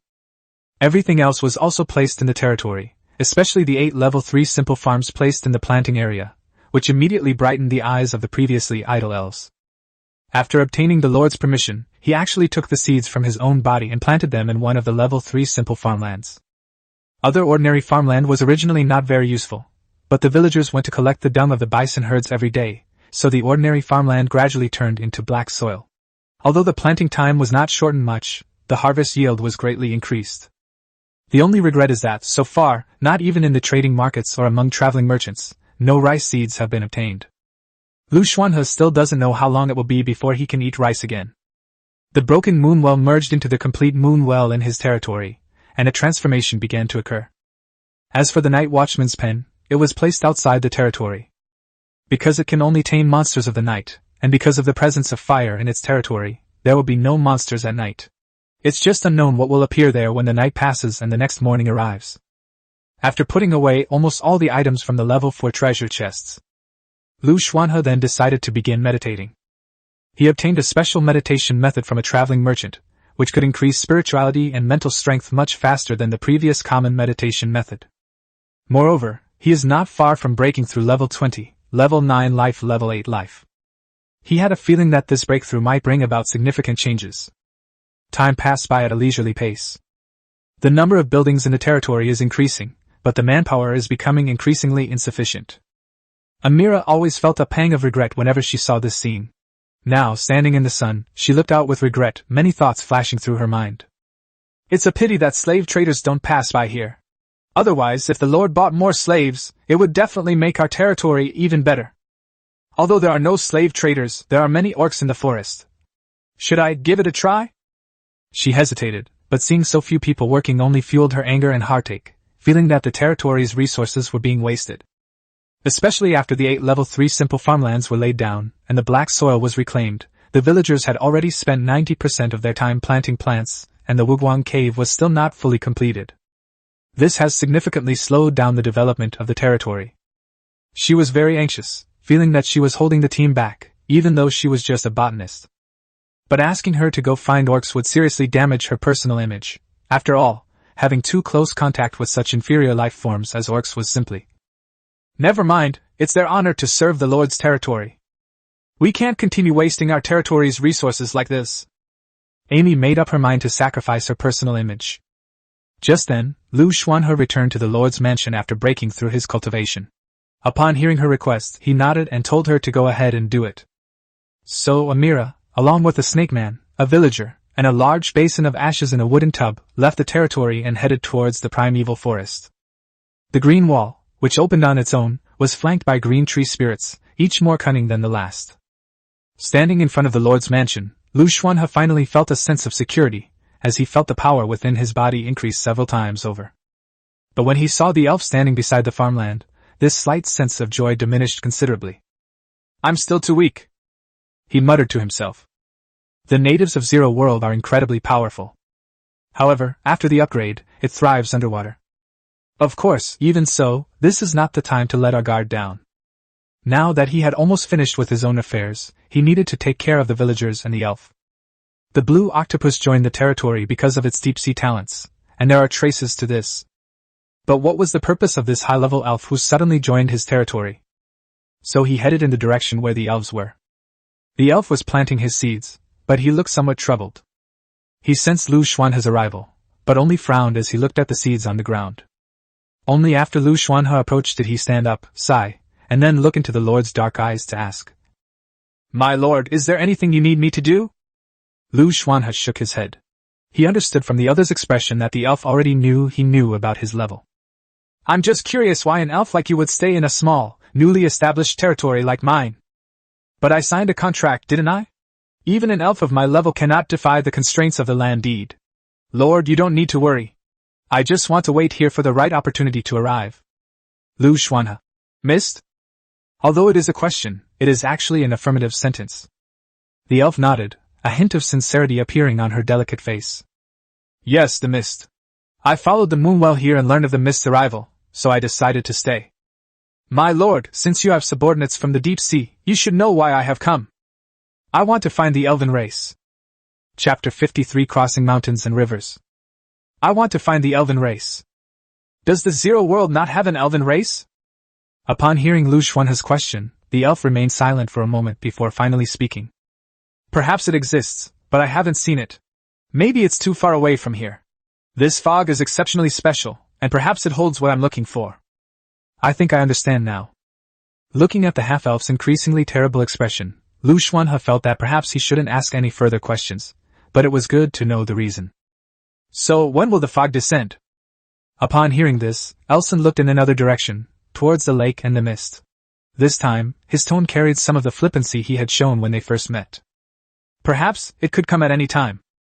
Upon hearing this answer, Liu Xuanhe felt a sense of unease and quickly pressed for an answer. At any time? At any time. A year ago, a great wizard gave a warning about this place, so most of the powerful beings who wanted to leave the strange Whisper Forest have already left. The mist could descend at any time this year, and now it is the 9th month of the year. The half-elf smiled at Liu Xuanhe, its pointed ears twitching slightly, its tone becoming much lighter, before crouching down again. If you have nothing else to do, my lord, please don't disturb my farming. This is top-quality land that can grow extraordinary plants. After listening, Liu Xuanhe stood there and reviewed what the locals of Zero World had said over the past 2 days.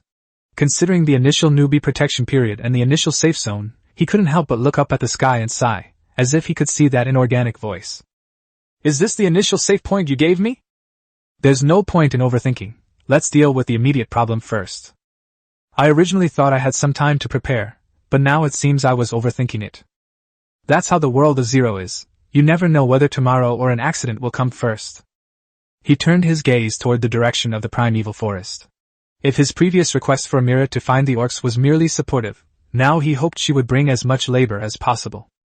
Now that he has learned that the number of powerful beings in the Strange Words forest has greatly decreased, he also plans to venture deeper into the forest to take a look.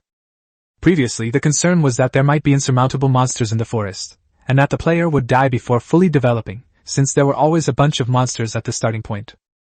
Just right. He looked in the direction of the stables. Silver-armored horse grows very quickly, especially with a constant supply of special food.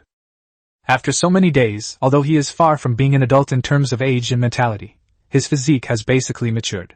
Even when he stands next to him, he feels that the horse is too tall and strong. This horse is 3 meters tall, and an ordinary person standing under it would feel a sense of fear, let alone wearing a set of silver armor, just like a warrior charging forward in the battlefield. Herod. The silver-armored horse galloped over, flicking its silver tail. Its entire body is snow-white, except for its 6 hooves, which are completely black with glittering silver spots. Paired with silver armor, it looks even more majestic. Except for being unable to fly, it can traverse water and mountains, and is capable of anything. But when she saw Liu Xuanhe reach out to stroke it, she nudged the tall horse's head away, still looking somewhat childish, and then bent down slightly, waiting for him to mount her. He didn't actually need the silver-armored horse to lower itself, but he didn't refuse the offer either. As soon as his magic power surged, he felt light and airy, and finally landed on the horse. There were no reins or saddles, but this extraordinary breed of horse didn't need them.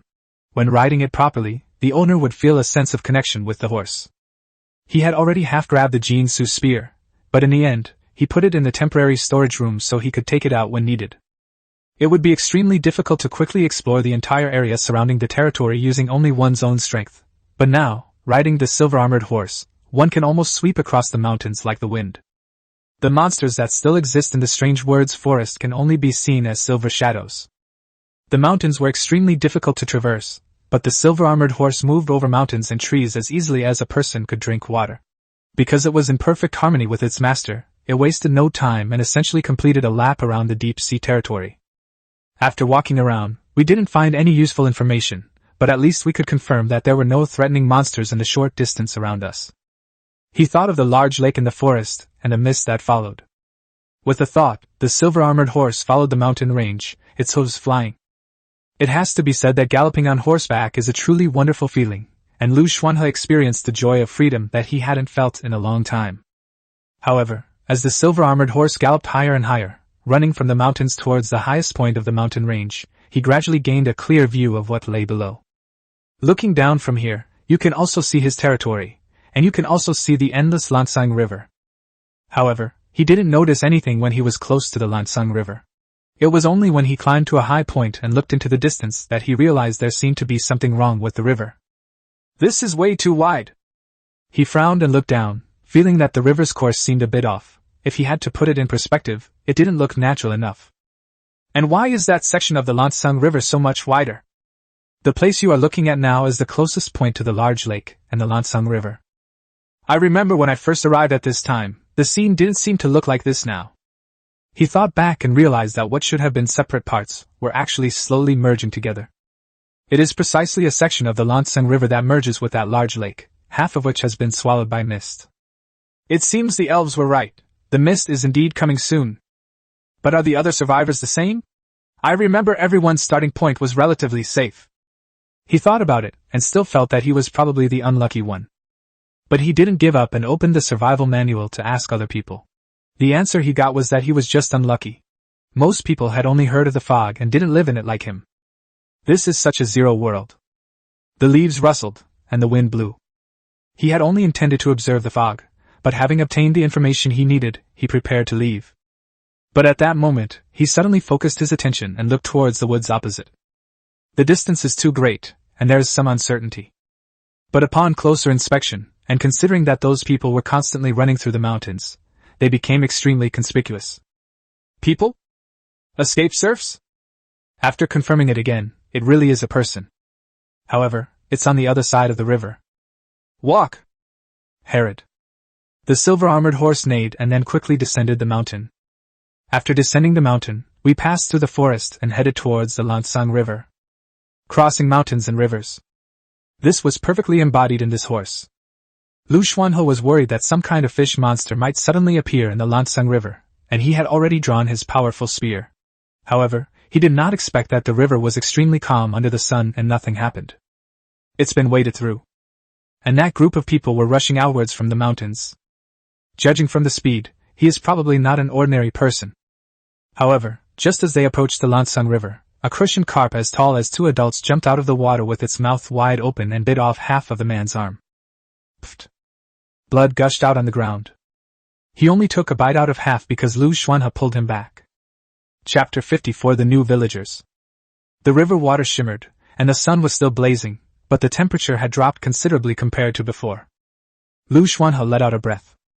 The man ran too fast, and because he rushed too quickly, he caused someone to have half of their arm bitten off. Fortunately, he was still alive. Under such a life-or-death crisis, the bearded man seemed to be in shock and had lost the strength to think. He just sat on the ground, panting heavily. How could he be so indifferent to this pain? He looked somewhat puzzled, but fortunately, due to the survivors' trading market, there was no shortage of common medicines for ordinary people, and they were very cheap. The reason why those humanoid oxen and horses in the territory can work so hard every day, besides their exceptional physical abilities compared to ordinary people, is because of these cheap medicines. So he threw down something that looked like a banana leaf, watched the bearded man catch it, and press it onto his wound, and then stopped looking and headed into the mountains and forests.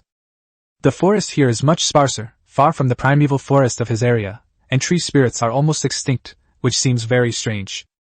When the fleeing men saw a warrior on horseback carrying a long spear suddenly appear, they froze for a moment, then collapsed to the ground, instantly losing all their strength. Liu Xuanhe had already seen what was chasing these fleeing people. It was a leopard with a scorpion's tail, but about twice the size of an ordinary leopard. Large chunks of flesh and blood still clung to its mouth, clearly indicating that it had eaten more than one person. This monster is a terrifying beast that is almost impossible for ordinary people to fight, but for him, it only takes one swing of his spear. Click. The leopard's body collapsed to the ground. Those who had been running for their lives were now sitting on the ground, limp and exhausted. Some had even lost control of their bladders from fright. Who are you? Liu Xuanhe looked down from his horse. He was still wearing the newly made warm armor. My lord, we are refugees gathered in the mountains and forests. The first to speak was an elderly man with gray hair. He knelt tremblingly beneath the horse and spoke respectfully. Upon hearing this, Liu Xuanhe glanced at his own attire with a strange expression, realizing that he looked more like a warrior. Yet these refugees knew perfectly well that he was a lord. My lord, there are more than 200 of us in our wilderness who request to become your slaves and join your territory. The elderly man with gray hair continued. How did you know I was a lord? My lord, the aura of the fire seed emanating from you is far too intense. Oh ho. He raised an eyebrow. It seems you're not an ordinary person. I am just a lowly bookkeeper in Anyu town, but the former lord's territory has been conquered, and even the land deeds have disappeared. We have escaped and become refugees without the protection of the fire. It is your blessing that we are able to meet you, my lord, in this forest today, giving us the opportunity to become your slaves. The elderly man with gray hair bowed his head deeply, then kowtowed, gently kissing the ground as he did so. Although he had experienced similar things before, to be honest, he was still very uncomfortable with this kind of experience. Fortunately, he doesn't need to adapt. After carrying away the carcass of the strange beast from the ground, he said, I happen to be short of manpower in my territory. You can take the rest of your people and head upstream along the Lansang River. You will see my territory on the other side. There will be a bridge there, and you can cross directly from there. After saying that, he glanced at the remaining people one last time, and then paid them no further attention. Someone will come and take care of it later. He rode his silver-armored horse toward his territory. After crossing the Lansang River and returning to his territory, he instructed the villagers to put down what they were carrying and to build a water bridge across the river so that the refugees on the other side could cross. As for danger? With the blue octopus and his territory around, this section of the river is basically safe. After rescuing a group of refugees during his time off from the fog, Liu Xuanhe felt not calm at all, but rather became increasingly agitated. After handing over his tasks and asking Blue Octopus to look after the group of refugees who were about to arrive, he opened the manual and urged the construction of the extraordinary building. He felt increasingly anxious. But when he saw the corn and tomatoes growing very well in his territory, as well as the carrot seeds he had recently bought from the market and planted, his mood calmed down considerably. Then, seeing the baby sleeping peacefully in the rocking chair under the sun, in the shadow of the wooden house, my heart was completely at peace. No matter what, prepare everything I can, and let's see what lies hidden in this fog. After going around in circles, we haven't found a single treasure chest. That's true, this is a survival game, not a treasure hunt survival game.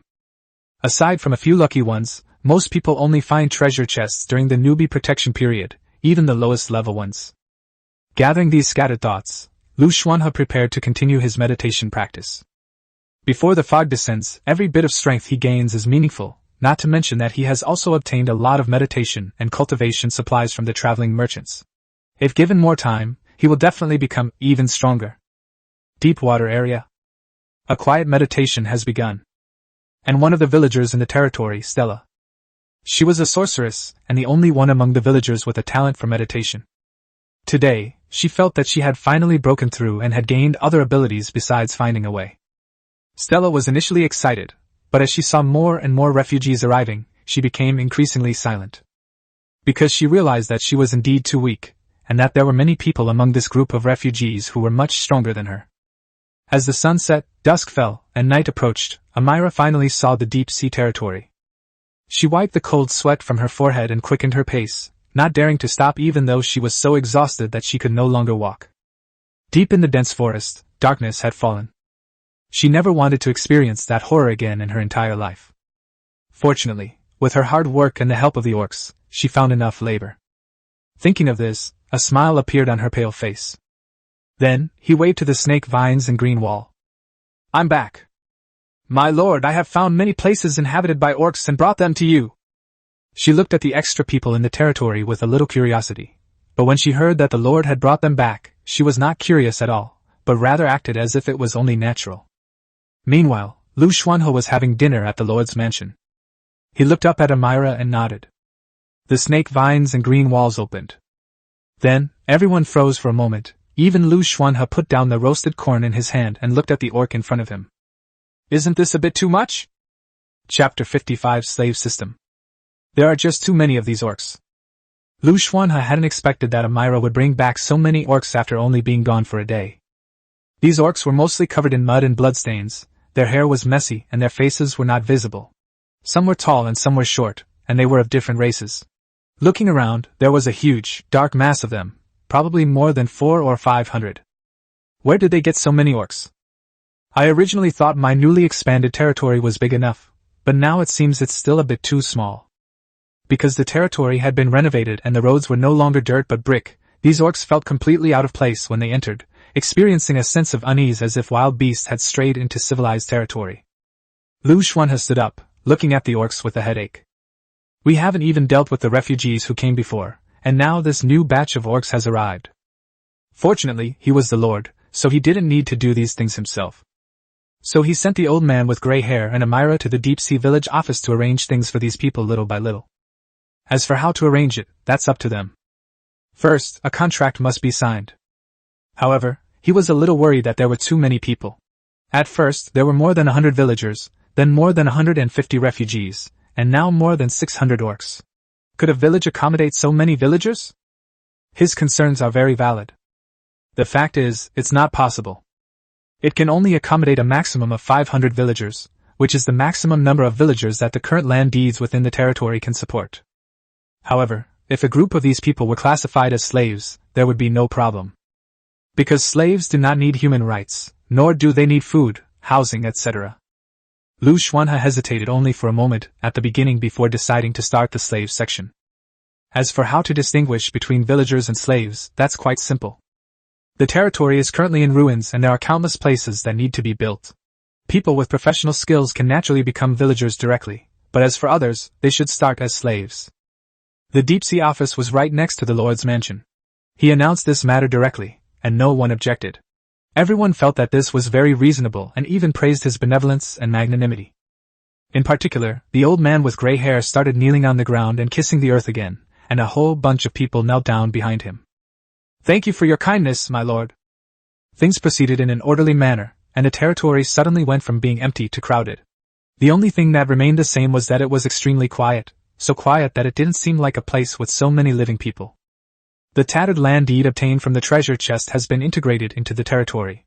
However, it will take 7 more days for it to be fully integrated. During these 7 days, the territory will expand little by little as the tattered land deed is integrated, but the exact extent will depend on the final result. The little silver-armored horse did not return to the stable, but instead ran around and played in its territory, not only on land but also on water. No one dared to stop it. Instead, they all gave way. As for the little Pleiades chickens, they were excitedly chasing after other animal cubs. The chicken coop was in the pasture area, which, unlike the stables, had begun raising other animal cubs, all obtained from traveling merchants and trading markets. The traveling merchant had very little stock of such extraordinary buildings and ordinary animals. He had basically bought them all up. Although it was just an ordinary livestock area, in the Zero world, ordinary usually meant the absolute minimum, so it looked quite nice, with some sheep, pheasants, wild ducks, and rabbits 3 times the size of Earth rabbits. Although they may not be exactly the same in appearance, let's just call them that for now. Once sheep have grown to maturity, their wool can be sheared and then used to sew clothing and other household items. The nights in Zero world are extremely cold, cold enough to freeze an ordinary person to death. Although things were much better in the territory, the nights were still extremely cold. It was only through exceptional physical strength that they could endure it, otherwise they would die. If Liu Xuanhe hadn't been buying large quantities of cheap medicine from the trading market every day, people in the territory would probably have died long ago. A large portion of it was supplied by Lin Xingya, who grows healing trees. Basically, all of his output was taken care of for him, but that wasn't enough, so they had to continue purchasing from him. The survivor trading market did indeed play a significant role in the development of the territory. This is also why he hopes to see more and more people survive. It's not just cheap medicine, some basic daily necessities also need to be purchased. After all, even a carpenter can't make tools for 100 people in just a few days.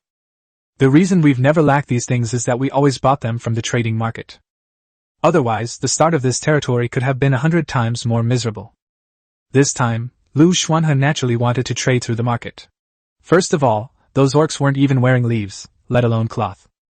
He didn't plan to be so extravagant as to provide people with precious fabrics for the time being, but instead purchase low-end products, roughly made from hemp sown from farmland. The seeds were indeed planted in the territory, and they grew quickly and produced a lot of fruit, but there are just too many people coming now. Each person was given a set of clothes and a large dormitory room. That was the treatment for this group. Such treatment filled countless people with gratitude, even those intellectually challenged orcs. After all, no matter how intellectually disabled someone is, they can still sense whether their body is comfortable or uncomfortable. Seeing that the new recruits finally looked somewhat normal, and after all the slave contracts were signed, he breathed a sigh of relief, rubbed his temples, and continued with the processing. The old man with gray hair is a bookkeeper, a special profession that records the bizarre and unusual, and they generally only exist in territories above the town level. Therefore, he understood written language. Liu Xuanhe handed him paper and pen, similar to those on Earth, and asked him to screen the information one by one, sending over the data of 50 people at a time. What he is looking at now is the first batch of materials. Sure enough, those who are still alive among this group of refugees all have special abilities. Even those who were serfs before are better at farming than others. The quality of the manpower this time, especially the refugees, is quite good. He picked up a pen and crossed out a few names, planning to upgrade them all to villagers once the list was finalized. But this time, he didn't intend to fill all the slots for villagers. In fact, he only gave 50 slots. These orcs, however, have impressed me quite a bit. The previous half-snake man, who clearly preferred shade, was forced to work diligently in the water and under the scorching sun every day without a single complaint, and even felt that he was not working hard enough, which left a deep impression on Liu Xuanhe. This time, the orcs are even more outrageous. Amira brought back 3 types of orcs: centaurs, catmen, and tigermen. The half-tiger man is the most unique among them. Chapter 56. You should perhaps see the real knight. Inside the Lord's manor, Liu Xuanhe was handling matters concerning the territory at a workbench crafted by a carpenter. This half-tiger man's strength is actually so great. Because a contract has been signed, he can view everyone's panel. Upon investigation, it was discovered that the tiger men among the orcs possessed exceptionally high strength attributes, surpassing the realm of mortals and reaching the extraordinary. The half-cat people are extremely agile. Moreover, the leader of the half-tiger men seemed to be quite intelligent. Compared to the other half-orcs who only had the intelligence of a 6 or 7-year-old, it had the intelligence of a 15 or 16-year-old, and was able to speak in a very logical manner. This is already quite remarkable. That's it. Let's upgrade it to a village or two. The work in the territory needs people to do it, and the half-tiger people need a good commander. The more resources we stockpile these days, the better, in order to cope with the fog crisis. There's no danger around now, so let the half-tiger man go out and collect all the resources in the area. He was also very envious of the green tree spirits, since there were dozens of them in the territory, which meant they could become members of the territory. But they've already run so far to avoid me. Wouldn't it be a bit inappropriate for me to go and rob them? The thought had barely crossed his mind when he remembered the vanished forest on the other side and the ever-present mist that might descend at any moment. He immediately made up his mind. If we don't bring those tree spirits into our territory now, they'll die faster than ever when the fog descends, and they might even turn into strange monsters to attack my territory. Alright, it's almost time for today. The daytime is over. Let's go talk to the green tree spirit tomorrow. With that thought in mind, he put the nearly completed personnel list aside.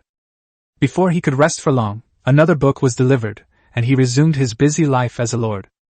After he finished dealing with everything, he looked outside and found that it was already dark, and the moon was hanging in the middle of the sky. In the blink of an eye, a lot of time has passed. It's a waste of time to deal with these trivial matters. Liu Xuanhe was somewhat dissatisfied with his work efficiency.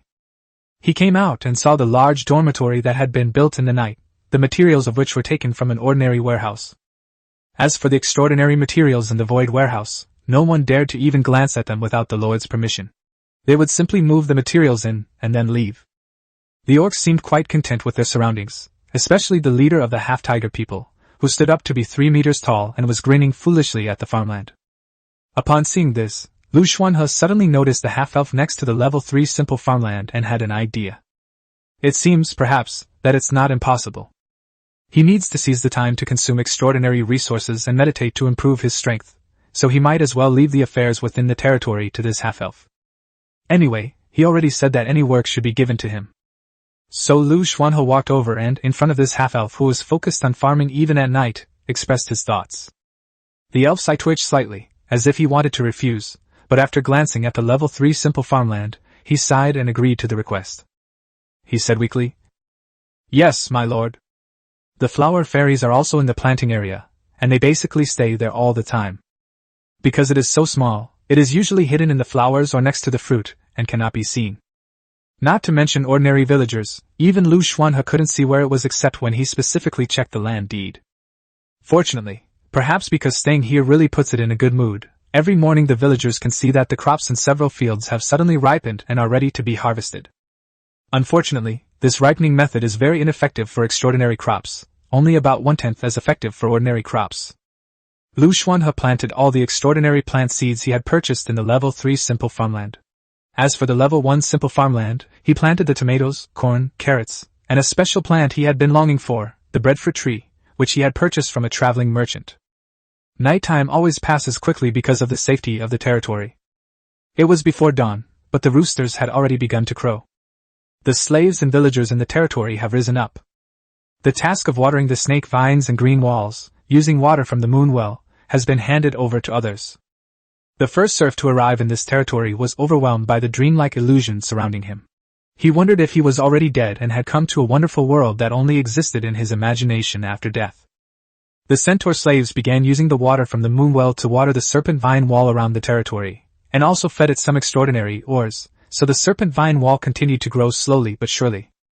If it continues to grow like this, it might grow even taller than the tallest half-tiger, to the point that it would be completely invisible from the outside, which would be much safer. These centaurs were curious about everything in their territory. Although their minds were only equivalent to those of a 5 or 6-year-old child, they were very obedient.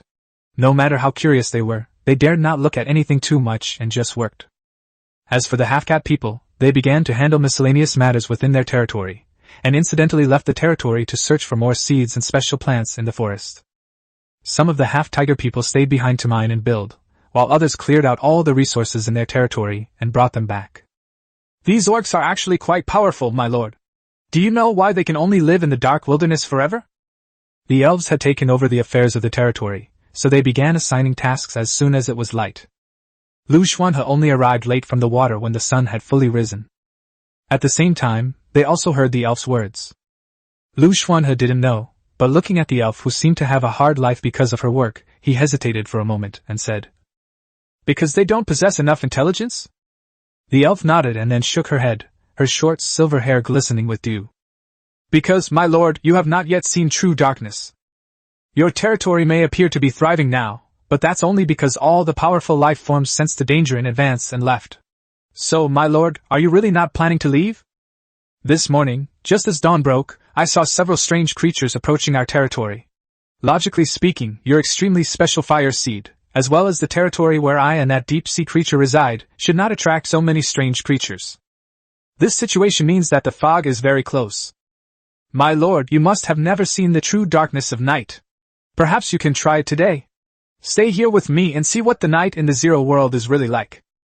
By then, you might change your mind and want to leave." Liu Xuanhe nodded upon hearing the suggestion. This suggestion from the elf was probably very sincere. So why did they suddenly give him this advice and keep trying to dissuade him from leaving? When the question was asked, the elf shrugged and answered, "Probably because I'm also of mixed race." Then he squatted down to continue looking at the seeds in the level 3 recommended farmland, and dealt with the things that the bookman and Amira had said one by one. After staying on land for a while, Liu Xuanhe returned to the water. He consumed extraordinary resources obtained from traveling merchants, meditated in the deep waters, and worked diligently to improve his strength. Chapter 57 Records. The number of people in the territory increased, yet there was no chaos. This was not because the management methods were particularly sophisticated, but because both the refugees and the orcs were very docile. Even if they were beaten and scolded, and treated like slaves, they would still become more obedient than the last. Because he had entrusted the affairs of his territory to others, especially with the help of an elf, Liu Xuanhe was able to cultivate without any worries. He didn't appear in front of everyone for almost 90% of the day, and he had left the problem of the green tree spirit to the elves to handle. And so, in the short time that passed, dusk has arrived. He ended his meditation practice for the day when he gradually lost the feeling of the sunlight overhead. The effect was quite good, especially after consuming the various extraordinary resources obtained from the traveling merchants. The speed of cultivation could be described as advancing by leaps and bounds. It's almost evening. He retreated from the deep water, and as he returned to his underwater territory, his vision seemed to blur for a moment, as if he saw a faint mist rising above the river surface. During the day, the sun is always scorching, and at night it is extremely cold. However, in this contrast between day and night, he discovered something. The temperature was actually continuing to drop at night. If I hadn't felt this way the previous nights, the chill is now extremely noticeable tonight. He came ashore, only to find that there were other things in his territory.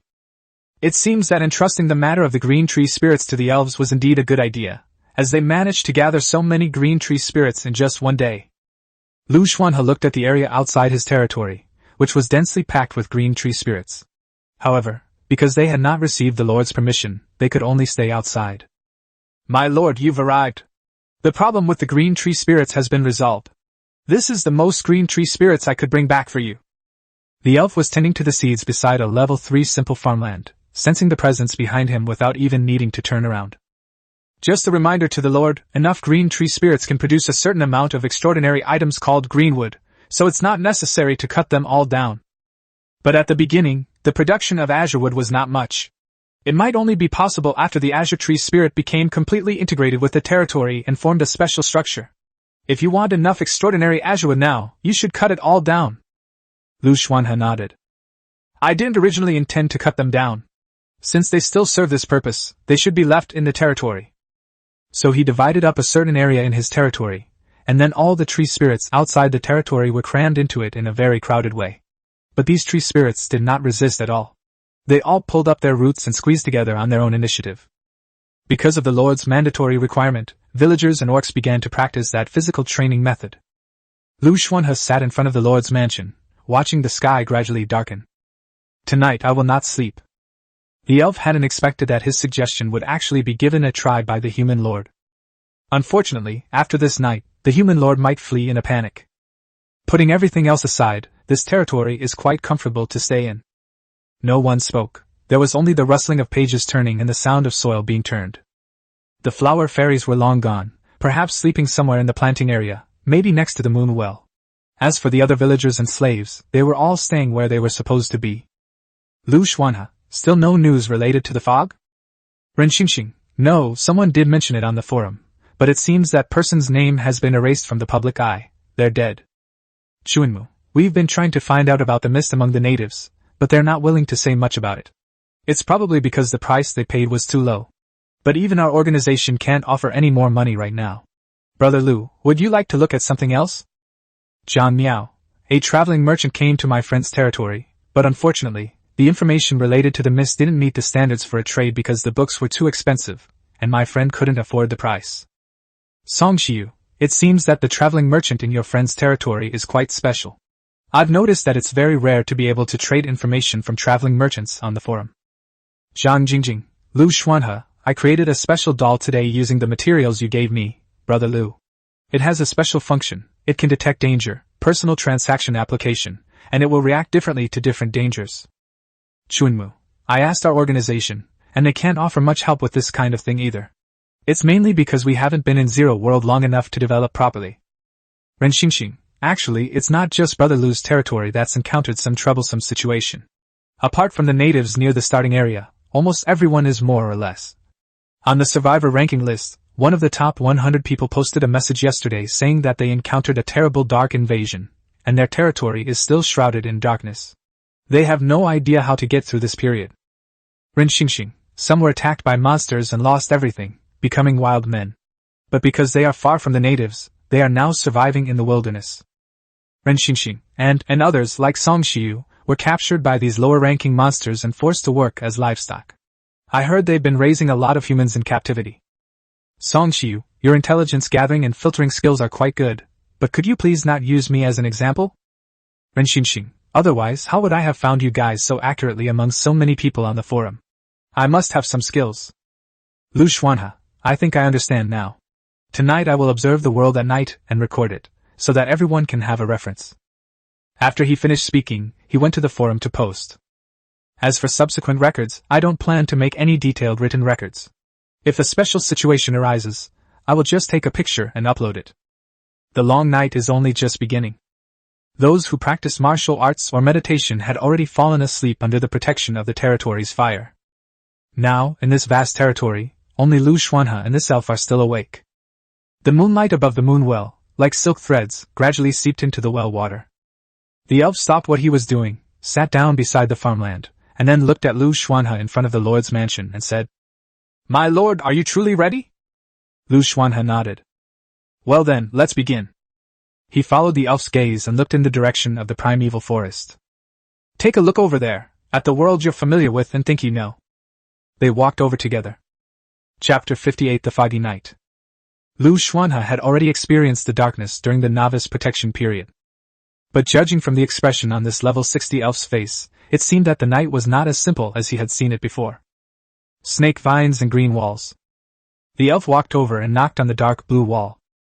Hey, give us 2 vines so we can sit on them and look out the wall. After saying that, he turned towards Liu Xuanhe and said, Actually, I think that in the Lord's territory, apart from the extraordinary underwater fire and the deep-sea creatures that appeared out of nowhere, the snake vine and green wall are the most special. If it can continue to grow, it may grow into a special existence. The snake vine wall seemed to truly understand human speech, as 2 thick vines extended from the wall, easily reaching not only a person and an elf, but even a half-tiger man. Look! As soon as he arrived, Liu Xuanhe heard the voice of the elves. But he no longer cared what the elf was saying, because he could see beyond the wall. The earth was writhing, and in the shadows cast by the moonlight, there were enormous white worms, each the size of an adult, crawling like swarms of ants outside the snake vine wall, constantly gnawing at it, with occasional crunching sounds. Upon closer inspection, the bodies of these white worms were wriggling, and every now and then they would grow facial features like human faces, looking at the territory with longing and resentment. Liu Xuanhe felt extremely uncomfortable, and his inspiration surged at that moment. Fortunately, his extraordinary level has increased significantly, and he can purify the pollution on his own without taking any other medicine. This is just the beginning.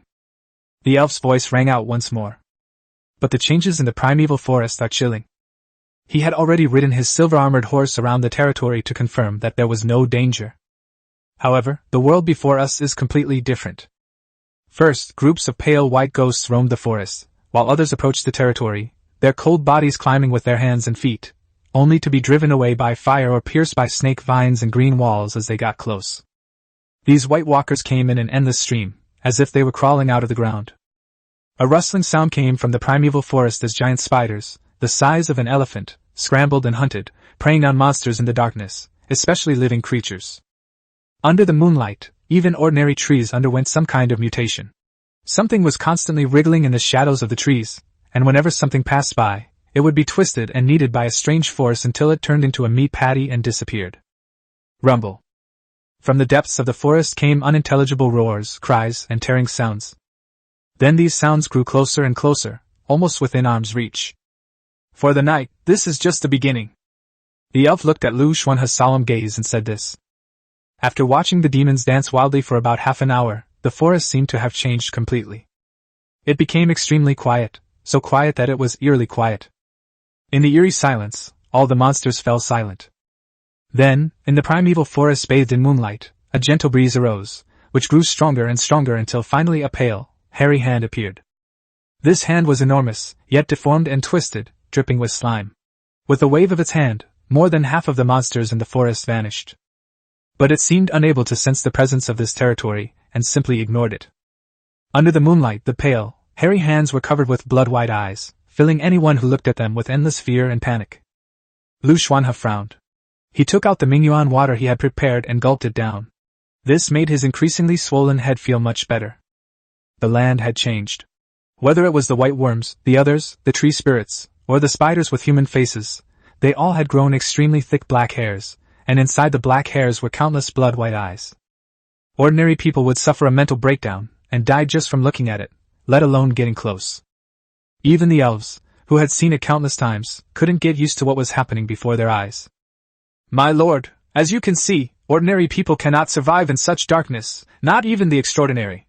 Therefore, both the refugees and the orcs are grateful to you for letting them go.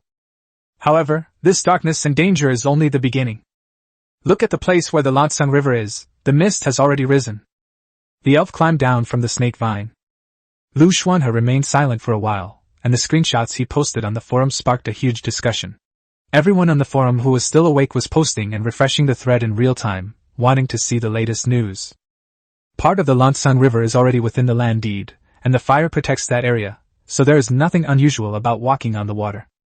However, as they were about to leave the area protected by the land deed, even though they were just ordinary people standing there, they could see the faint mist rising in the distance and strange white shadows suddenly appearing from nowhere.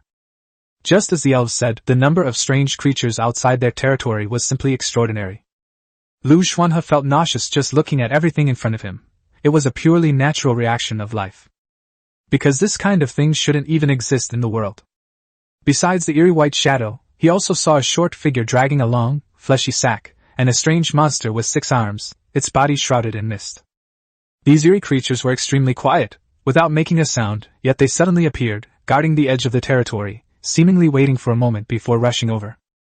The mere presence of the fire made it impossible to truly sense the eerie presence. Though the distance was short, it felt like an insurmountable chasm. This reaction wasn't as violent as the previous one, but it was actually far more terrifying. These strange creatures were completely different from the monsters of the night on the other side, a fact that could be seen even in the elves' expressions. Because his eyes could even radiate boundless fear, dread, and trembling. This is the real danger you're facing. After the fog descends, the eeriness and terror will increase. Right now, there is still a certain boundary between the mist and this place. Even if you come here, you can be blocked by your extraordinary fire. But once the mist descends, what changes will occur is probably beyond your ability to resist. His tone was extremely serious. I don't know your origins, but you have no idea what fog and darkness are. They are true danger and terror, and indescribable despair. Human lord, if you have a choice, then depart tomorrow. Liu Xuanhe remained silent for a moment, then shook his head. If this is how the world is, then it makes no difference where I go. So, let me see what these things really are. Chapter 59 The Mist Descends. Under the deep moonlight, the elf was about to say something more. But when he saw sound getting closer and closer, and mist rising, the world changed from silence to noise. He was somewhat frightened, watching the Lord gaze at the scenery beyond the territory.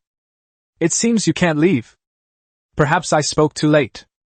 Liu Xuanhe ignored the elf's words. He just stared intently ahead at the rising mist and the things that were faintly visible within it.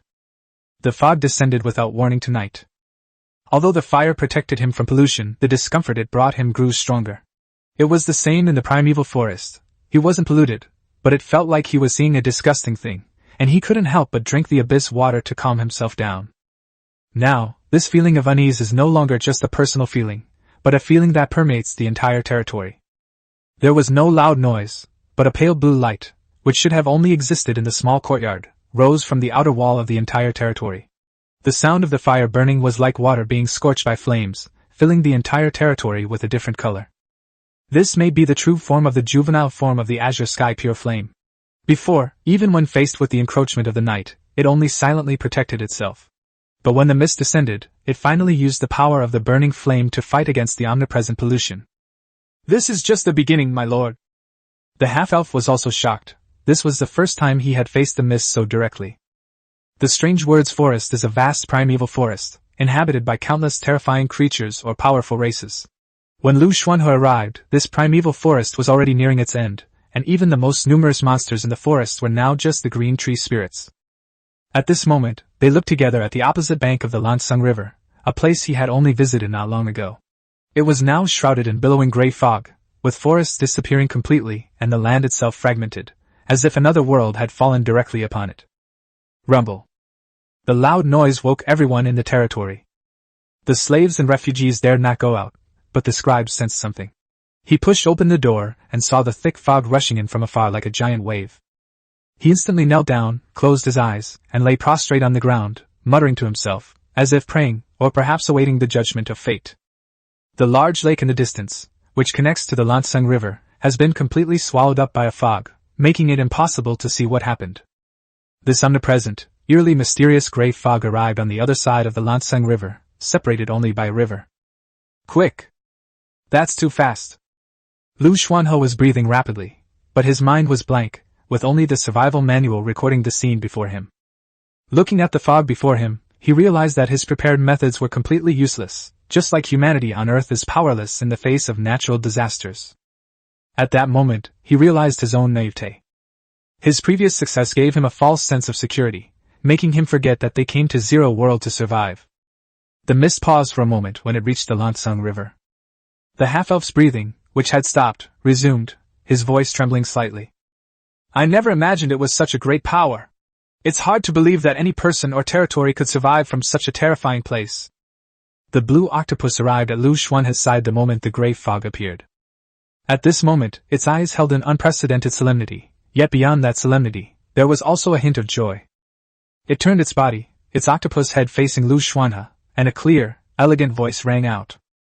"My lord, are you ready?" Liu Xuanhe felt as if something had gripped his heart.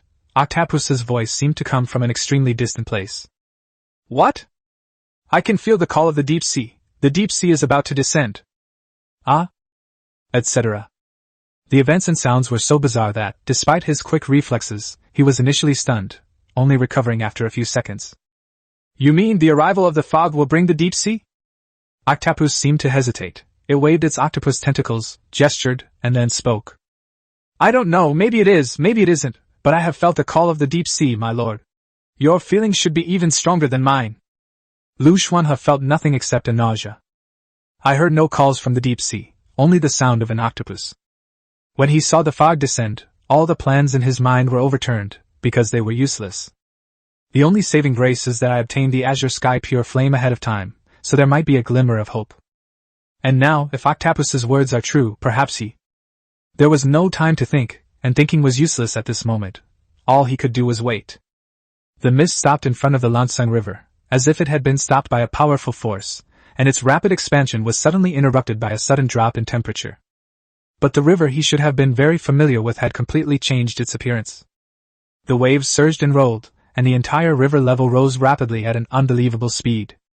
His territory was originally built right next to the riverbank, so in just a few seconds, the massive river would pour down. If that's the case, Liu Xuanhe won't be in any danger. After all, once his meditation cultivation level improved, he could breathe freely in the water like a fish, and the deeper the water, the greater the benefit to him, especially the deep sea. On the contrary, those villagers probably perished completely in this torrent of water. However, there was no time, absolutely no time to react, and even if there had been time to react, it would have been impossible to save so many people in an instant.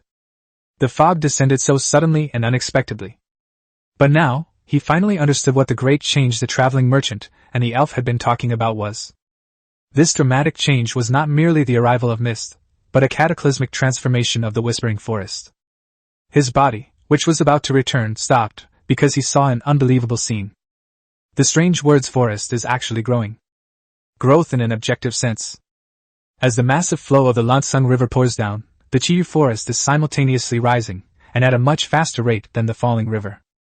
In just a few seconds, a vast cliff, tens of meters high, rose from the ground and is still growing. Rumble. The obstructed mist completely transformed into a gray fog, but it did not continue rushing towards the Lansang River. Some anticipated change was beginning. Liu Xuanhe was lifted into the air by the elf, and when he was only a dozen meters above the cliff, he landed back on land. Mine! He reached out his hand and could feel his underwater territory growing ever more distant. However, a colossal, obscure giant appeared in the Strange Words Forest. The giant lifted the Strange Language Forest, propelling it higher and higher. However, the deep-sea territory, with part of it in the water and part on land, extends outwards. The water flow crashed against the cliffs formed at an incredible speed, while the gray fog spread out completely in an instant. Glug glug. The fog brought the deep sea. Chapter 60: The Arrival of the Deep Sea. Glug glug. The fog brought the deep sea. The dramatic changes in the Strange Word Forest have only just begun. That giant, was it a giant? In short, it was a colossal entity that could blot out the sky, almost lifting up everything. The gray fog enveloped everything in front of them, but it did not cross this newly born land. The continuous mountain cliffs are followed by a vast plain. Ancient existences stir in the deep-sea waves. He saw it, the same fire he had felt in the sky the very first moment he searched for it. It turns out that there really is a deed to the earth and a spark of fire in the heavens. That was another powerful lord. But it quickly disappeared. The Lansang River is no longer a river at this point. The arrival of the mist did indeed bring another world, or perhaps more than one world, consisting only of gray fog and an omnipresent eeriness. In short, this one world, or perhaps many worlds overlapping, created a deep sea that submerged everything. Liu Xuanhe was standing at the edge of the land territory, looking down. Below the cliffs, hundreds of meters high, lies the surging sea. The boundless world before my eyes transformed into a sea, submerging everything, whether it existed or not, while a gray fog shrouded this deep ocean. The elf was filled with awe and wonder at everything before him. His expression was one of shock and amazement. I never expected to actually see such a being, my lord. I think you are indeed very lucky. You were just one step away from being swallowed by the mist, but you were just one step away from it. What I never expected was that what I thought was the transformation of the Strange Language Forest turned out to be the existence of a near-godlike being who ascended to a higher level based on everything before my eyes. It's a good thing he has already left, otherwise we would all be his followers. The survival guide forum has completely exploded, with the entire forum flooded with discussions about the messages he posted. But in reality, Liu Xuanhe isn't much better. He discovered that his land deed had been almost torn in two, held together only by tiny, thread-like things. The already weak territory has become even weaker. Fortunately, there was still a spark on land, an ordinary level 8 spark, otherwise he would have faced the dark night. Even so, he was still completely bewildered by what he was seeing. Hearing the elf's words, he tried to regain his composure and then asked, "So, the fog has already descended? When will it disappear? What is that territory I sensed in the strange whisper forest?" The elf shook his head at his question. His silver hair was already soaked. "I don't know either. I'm just an ordinary elf. Perhaps I should ask you, the lord who possesses the deep-sea species. Don't you really know what this mist will bring? If you don't, then why do you have a deep-sea creature as a subordinate? As for the near-godlike existence of the Zero World, I dare not make any rash comments, but you see, hasn't the transformation of the ocean into mulberry fields that I once mentioned become a reality? And this change is only just beginning. This already transformed strange forest will give birth to unimaginable beings. My lord, the darkness is invincible, and the strange cannot be killed. I can only wish you good luck in the future. His expression turned serene, and he offered his final blessings. Upon hearing this, Liu Xuanhe knew that the elf was about to leave. Are you leaving? Yes, this fog is very special. Perhaps it will lead me to the world I'm looking for. Liu Xuanhe. In the deep sea? Elf. I don't know either, but we have to try. Maybe we have to cross the deep sea, or maybe we'll die halfway there. Seeing this, Liu Xuanhe thought for a moment and asked, Are you in a hurry? Elf. Perhaps. But now this might be my only chance. The fog is at its weakest at the beginning. I can still deal with the strangeness and the beings in the fog at this time, but it's not certain later. Then perhaps you don't need to rush. If it's the deep sea, I might have other solutions. He recalled the scene of the elf pulling him out of the water, looked at the deep sea shrouded in grey mist, let out a long breath, then grabbed the elf and jumped off the cliff. Since we both want to see the world shrouded in mist, why don't we take a look together now? Liu Xuanhe's actions stunned the elf. He never imagined that there were such fearless humans in this world. Although you have subordinates in the deep sea, you are currently just a slightly stronger human. Let alone those beings in the mist, even an ordinary elf like him couldn't deal with them, yet he just jumped down like that. The elf initially intended to refuse, but after thinking about it, she decided to go with it. Liu Xuanhe hadn't felt any call from the deep sea before, but when the deep sea actually descended, he did feel a powerful attraction, just like a person who had been thirsty for hundreds of years seeing an oasis in the desert, making him eager to return to the deep sea. Since this elf is very powerful, why not take it with us? That way, we can be saved if something goes wrong. So he was very decisive. Thud. He jumped directly into the deep sea. Mist hint, as the first Earth Lord to encounter the mist, you possess extraordinary courage to venture into it. This courage will grant you greater rewards, ultimately leading you to true greatness. Mist announcement. Congratulations to survivor Liu Xuanhe for being the first to encounter the world of mist. He has understood what true survival is and has received 2 special treasure chests. The inorganic voice rang out once again, but Liu Xuanhe couldn't care less about that now. His only thought at that moment was, why isn't my starting point near the deep sea? On land and in rivers, he could not truly perceive what kind of talent this deep sea blessing was. Only by truly arriving in the deep sea could he understand. For example, his rapidly improving personal panel at this moment, and even the land deeds beneath the deep sea. They are all improving at an unbelievable and terrifying rate, beyond the comprehension of humankind. However, the changes to the land deeds only apply to the halfway point underwater. The land deeds on land remain unchanged. Name: Liu Xuanhe. Race: human. Level: 2440, Transcendent Tier 3, 1000% bonus within the Deep Sea Land Deed. Territory: Level 2 Deed Deep Sea, Blessed by Deep Sea, Expandable. Occupation: Deep Sea Unique. Skills: Deep Sea Blessing, Expand, Water Control, Expand, Xingyuan, Expand. Inspiration 50. Luck 10, 50% luck bonus in Deep Sea, 10% luck bonus in normal water. Charisma 20. Attributes: click to expand. Note: a standard human score is 5 points.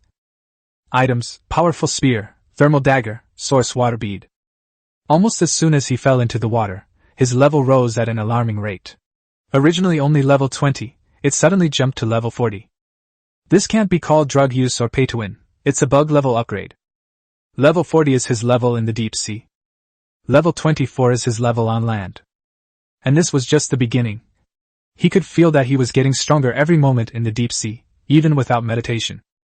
Other changes are the initial effects of contact with the deep sea, such as luck, charm, and inspiration. Although we don't know what use these are for yet. But the comparison made him realize how hard his life had been before. And half of the territory in the deep sea also received a blessing from the deep sea. Deep sea blessing: fire seed bonus 300%, land deed rank bonus 300%, expand, building bonus 300%, expand. Chapter 61 Changes in the Deep Sea Territory. As soon as Liu Xuanhe fell into the deep sea, he was shocked by the changes in his own body.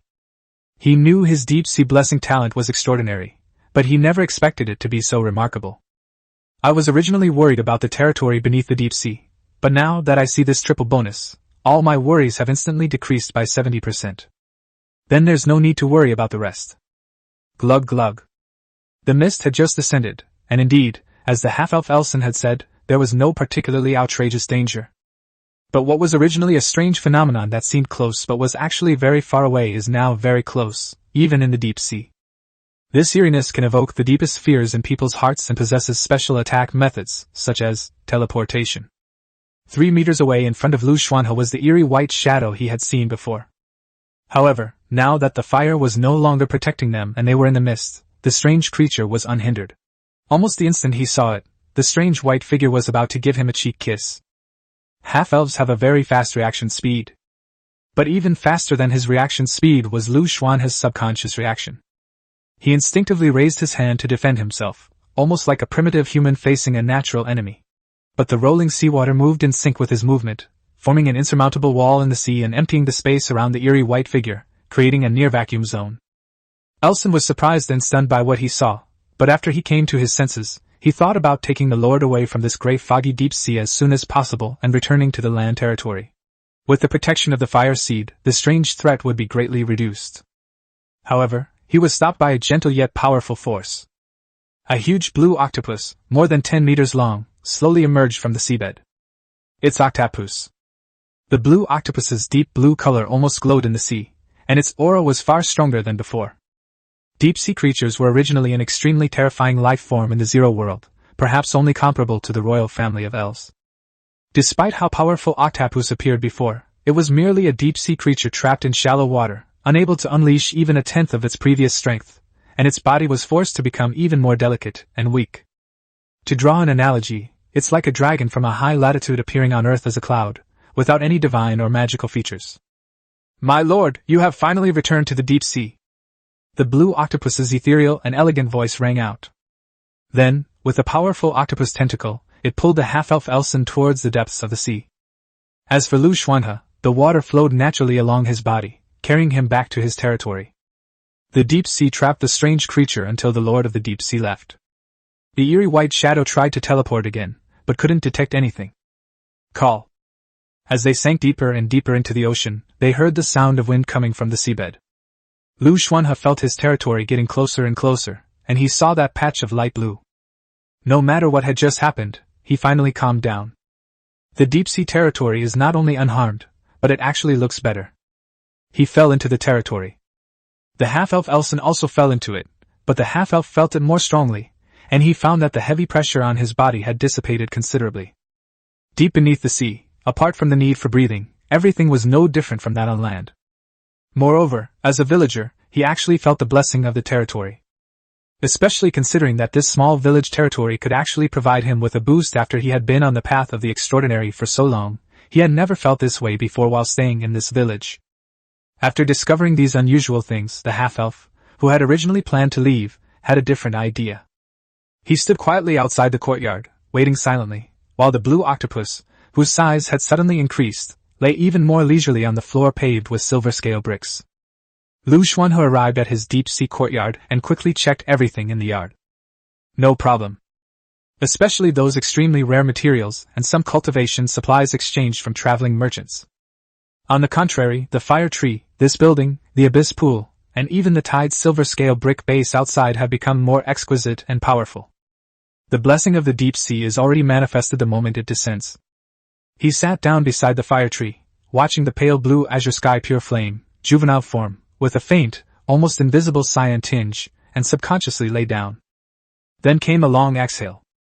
The danger has finally been truly over. Is this the blessing from the deep sea? He felt like he was coming home, especially since his body was constantly becoming stronger.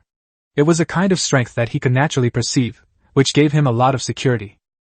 Turning my territory underwater was definitely the right decision, but now, what about my land deeds? He placed his land deed, which was almost torn in two, in front of him and stared at it for a long time, wondering what effect it would have. And the changes in the strange whisper forest are like the transformation of mountains and seas. I didn't even get a good look at what the land has become. I only caught a glimpse of vast plains and the descending mist.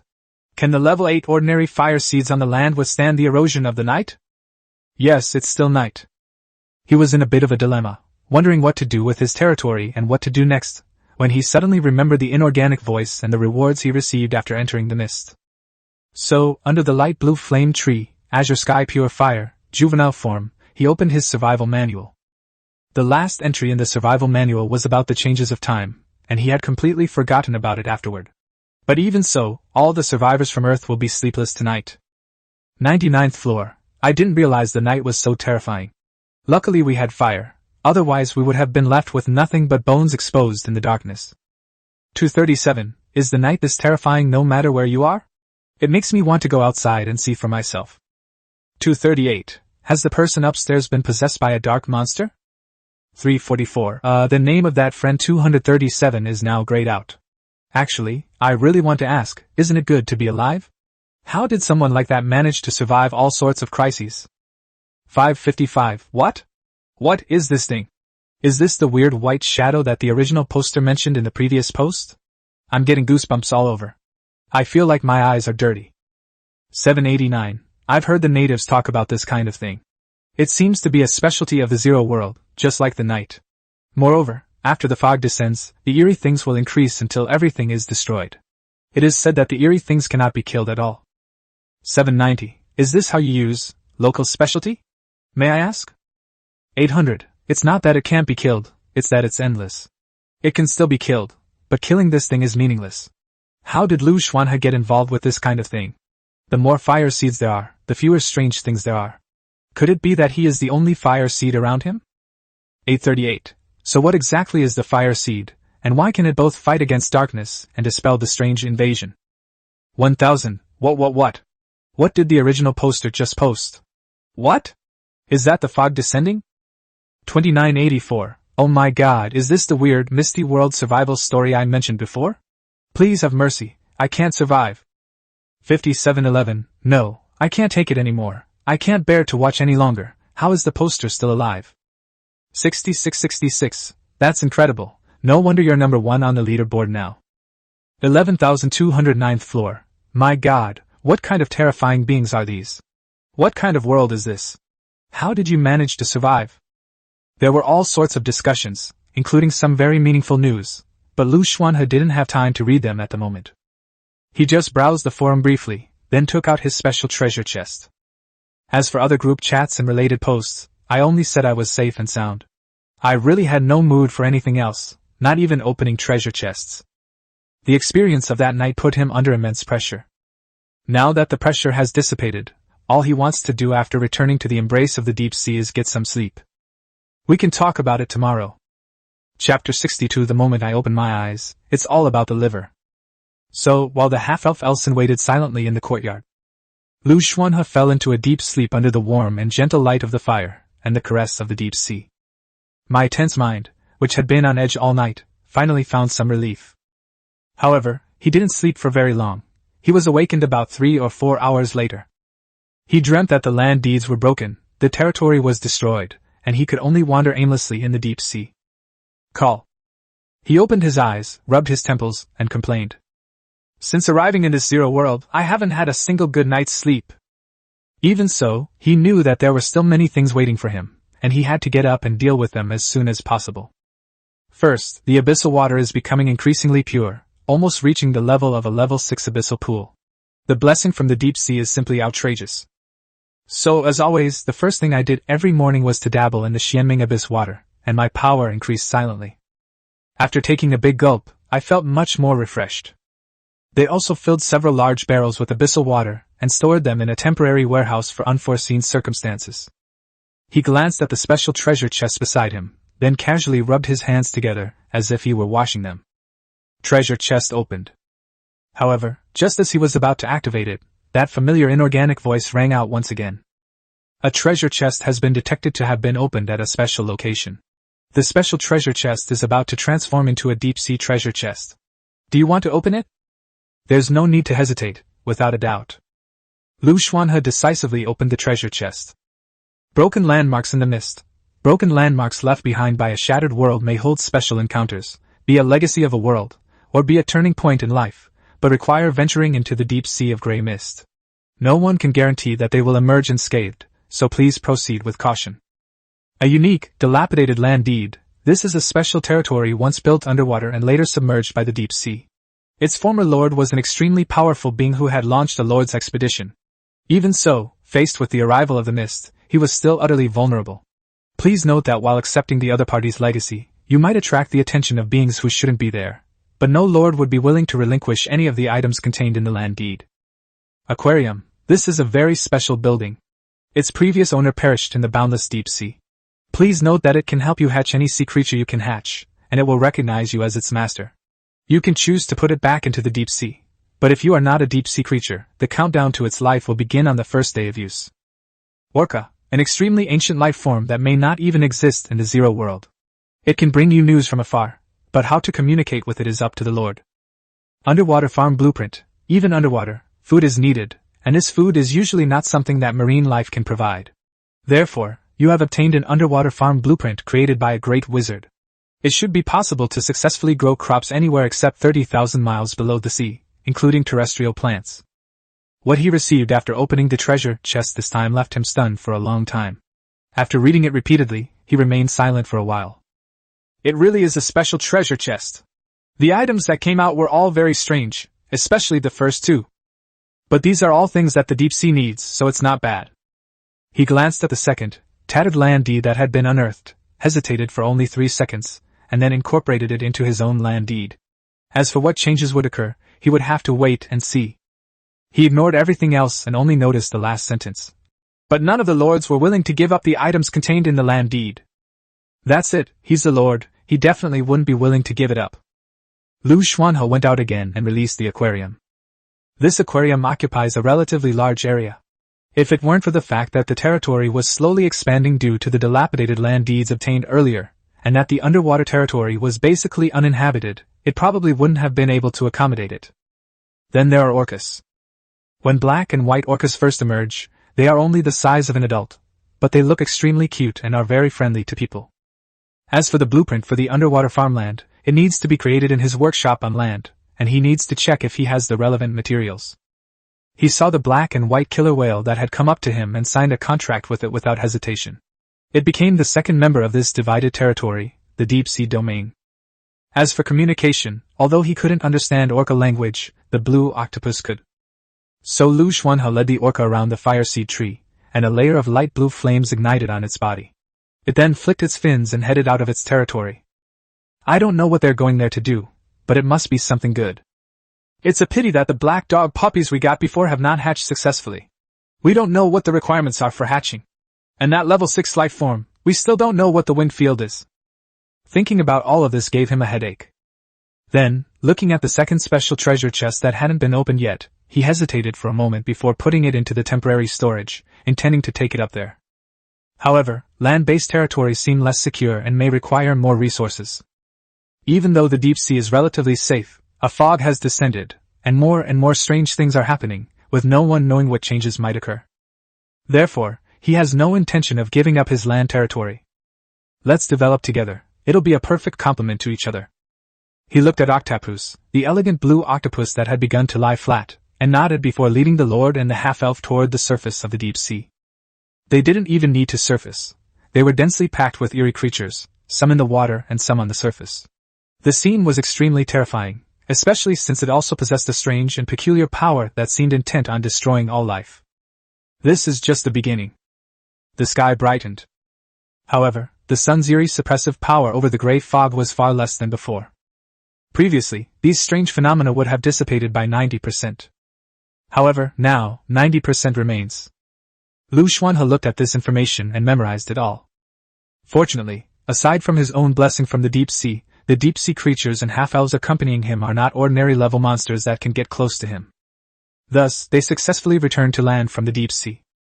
Back on land, Liu Xuanhe felt a sense of loss. He wished he could stay in the deep sea forever. However, as the saying goes, a powerful being is not necessarily a powerful lord, and the importance of territory, land deeds, and the fire seed in this world is irreplaceable. He will not give up the development of his territory. Overnight, the world changed dramatically. Although the villagers and slaves in the territory were shocked, panicked, and at a loss, the immense inertia still made them competent cattle and horses. Yes. When Liu Xuanhe arrived at the land territory, he saw everyone working hard as usual. That's true. Back in Earth's time, people often said that even if tomorrow is the end of the world, we still have to work today. This brought him back to his senses from the mythical, epic events of the previous night. His deep sea is just a small village, everything is just beginning. Land deeds, villagers, fire, mineral veins, farming, extraordinary, architecture, exploration. Each and every task requires doing things step by step. Only by becoming stronger can one earn the right to survive in this world. Without further ado, Liu Xuanhe immediately began to sort out the affairs within his territory. Also, the extraordinary structures built by other survivors should be completed by now and can be placed in Deep Sea Village. Chapter 63 I'm happy to serve you. The sun had just risen, yet it dispelled the gloom of many nights. But even ordinary mortals can feel that the sun is no longer as scorching as before, and even the sunlight is much weaker. The Deep Sea Village on land did not actually suffer much damage. It was just that after the azure sky fire disappeared, the sense of security felt there was greatly diminished. Liu Xuanhe first entered the Lord's mansion, walked to the level 8 ordinary fire sea that had been fully restored, examined it carefully, and his expression turned extremely ugly. In just one night, my backup fire has been depleted to this extent. Level 8 Fire Seed, a variant of the ordinary fire seed, it lacks self-healing capabilities. Powerful, eerie creatures or monsters can damage it. Currently, the fire seed is at 62% burn, with a critical value of 50%. After being fed with the Azure Sky Pure Fire, this level 8 ordinary fire seed began to slowly recover, having already recovered to 100% long ago. However, after a night, it was infinitely close to the critical value. His face was grim. As he walked out of the Lord's manor, gazing at the surging, deep sea beyond the extreme cliffs and the grey fog shrouding it, a profound sense of unease rose within him. No, I must find the spark today, at least to get through tonight. His land territory absolutely cannot simply disappear like this. The workshop can indeed produce fire, but it is only the most basic and ordinary kind of fire. Thinking of this, Liu Xuanhe immediately opened the survival manual, not to look for a fire source to trade, but to urge the master architect he had contacted to trade over the building that had already been built. The last time he placed an order on the survivor trading market, he placed a total of 5 orders, which were made by 4 different people. Now, 3 of these extraordinary structures have been completed. These 3 extraordinary buildings are a blacksmith shop where extraordinary items can be forged, a stable where extraordinary beasts can be tamed, and a defensive tower for the territory. However, he only has enough resources to build 2 defensive towers, and the second one is not yet completed. The 5th extraordinary building is quite special. It's located in the Deep Sea Office and is a semi-architectural blueprint designed to speed up work processes. The blueprints for these buildings were purchased from traveling merchants, but given his current experience in construction, he couldn't build them on his own. He had to delegate the task to others to avoid wasting materials. He placed all 3 completed buildings within his territory, with the defensive tower positioned at the edge of the gate. Thanks to the half-elf who had tricked a bunch of tree spirits into coming, he was very satisfied to see that the tree spirits had become obedient and tamed by the territory overnight. He moved them to a safer place, since these tree spirits were essentially renewable tree spirits that would continuously drop level 9 materials. As these buildings were laid down, the land deeds slowly began to change. Although the fire was so weak, the aura of the territory had become much stronger. Looking at this territory, Liu Xuanhe felt a slight sense of security. But that's far from enough. Looking out from his territory, he realized that where he was like a cliff overlooking the sea, and the further in he went, the more vast it became. Vast plains, endless mountain ranges, and primeval forests that appear extremely deep even under the sunlight. Even without getting close, he could sense the danger emanating from afar. The Whispering Forest had indeed completely changed. It was nothing like the one he was familiar with. Compared to the strange Whisper Forest, which only had some low-level monsters, this changed land revealed the original appearance of the Zero World. But perhaps because his territory is too close to the deep sea, he has not yet encountered any enemies attacking his territory. Liu Xuanhe walked out of his territory and saw the night barn that he had opened from the treasure chest before. It hadn't changed much in the previous few nights, but after last night, something new appeared in the night barn. Call. He frowned and examined it, then realized it needed to be tamed for a while longer, so he quickly released it. Herod. A massive, 6-legged silver-armored horse walked beside him and nuzzled its master. The master gazed into the distance, then mounted his horse, which headed towards the distant plains. Liu Xuanhe is sensing the spark. However, the aura he sensed this time surprised him greatly, because he discovered that there were countless sparks of fire before him. Behind them, however, there was only deathly silence, with only a few scattered sparks of fire flashing by. So he headed toward the newly formed plains, wanting to know what the numerous sparks of fire he sensed truly meant. However, he stopped immediately after riding his silver-armored horse for less than a kilometer. Danger, an extremely strong danger, had locked onto him. Herod. The silver shadow retreated like lightning. A strange gray shadow with 6 legs appeared before him. Liu Xuanhe felt his body freeze for a moment, followed by a delirium that tried to break through his mind. Even more terrifying, as the silver-armored horse galloped forward almost at breakneck speed, black spots appeared on its hooves, causing its speed to decrease at an extremely rapid pace. Fortunately, they hadn't gone too far, and he sensed it quickly enough, so he returned to his territory without incident. After dismounting, Liu Xuanhe looked down at the black mold spots on the horse's hooves, his eyes extremely serious. The silver-armored horse was extremely agitated and in pain. Even though it had improved a lot after entering the territory, it still couldn't resist becoming frantic. Fortunately, he promptly poured the abyssal water he had prepared onto the horse's hooves and fed the silver-armored horse some, which improved its condition considerably. The half-elf witnessed this scene. Elson walked over nervously, and only breathed a sigh of relief after examining the area carefully. "My lord, if you wish to leave in the future, you must take the fire with you. This time you possess the power of a lord, so those strange contaminations cannot corrupt you for the time being. But if you go too far away, that may not be the case. After the fog descends, the number of strange creatures will increase, especially near the fog's location." Liu Xuanhe frowned. He knew the spark was important, but he always seemed to realize in the next moment that it was something even more important. After thinking for a moment, he went into the workshop, used extraordinary materials to create several ordinary level 9 flames, shaped them into candles, held them in his hand, and then looked at Elson and said, "Is this okay?" Elson sighed, shook his head, then knelt down on one knee, bowed, and said, "But my lord, Elson Twilight Star is willing to serve you." Looking at the half-elf's complete submission, Liu Xuanhe was first surprised, then accepted it. After a moment's thought, and seeing the other party's stats of 60, he nodded directly.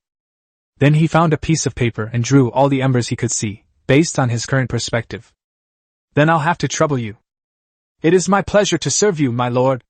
I am also your subject. In addition, I will search for crystal mines for you, since the defense tower needs enough energy to operate." Chapter 64. Less than 1% of talent has been developed. Although he was very anxious, Liu Xuanhe forced himself to calm down. He even forced himself to close his eyes and meditate for a few minutes in the Lord's mansion, only getting up after his mind had completely calmed down. The affairs within the territory have been temporarily left to Amira and the bookman. The flower fairy has not yet appeared today. The corn, tomatoes, and carrots planted in the field were growing well, but at this moment his gaze was fixed on the deep sea. Perhaps others at this time will have to overcome all difficulties to find more resources on land. Fortunately, he has already gone home. Then, let's go to the deep sea. I believe the half-elf will bring good news. But he can't just sit idly by and wait for his doom. Perhaps the deep sea can bring him plenty of surprises. And so, before the villagers and slaves could no longer look on with astonishment, Liu Xuanhe jumped into the sea once again. This time, even the bookman remained silent, only kneeling down and bowing to the Lord towards the deep sea after jumping off the cliff. He looked at the refugees rescued by the Lord, and at the orcs, and a deep sense of emotion welled up in his voice. In this bizarre world, we have encountered a true Lord, and perhaps we will never have to worry about being homeless and dying without a cause again. After sighing, he looked at the labor force in his territory and felt sorry for them.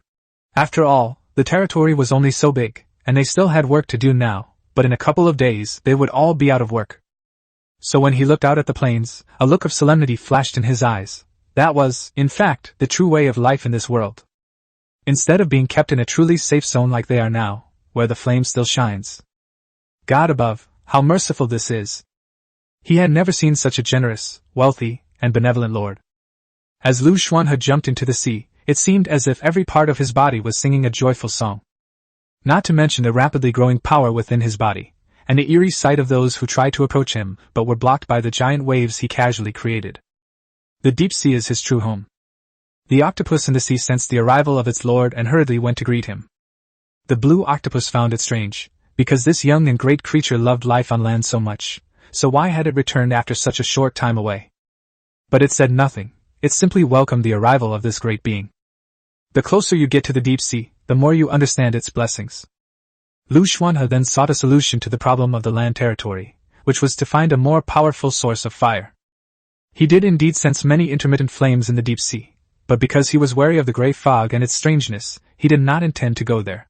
He was just thinking about whether he could bring some of the azure sky pure fire up with him. Unfortunately, this tree would have been more suitable if planted here. So, after trying it, he simply gave up on the idea. We cannot abandon our land territories, and we must develop our deep-sea territories as well.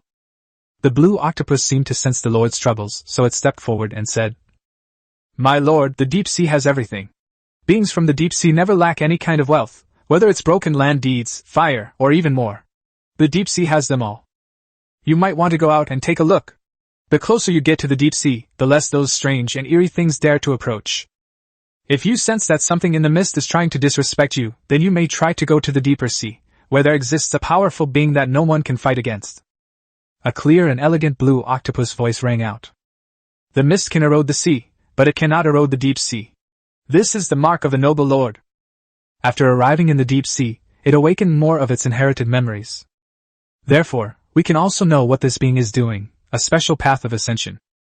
Land deeds truly possess incredible power.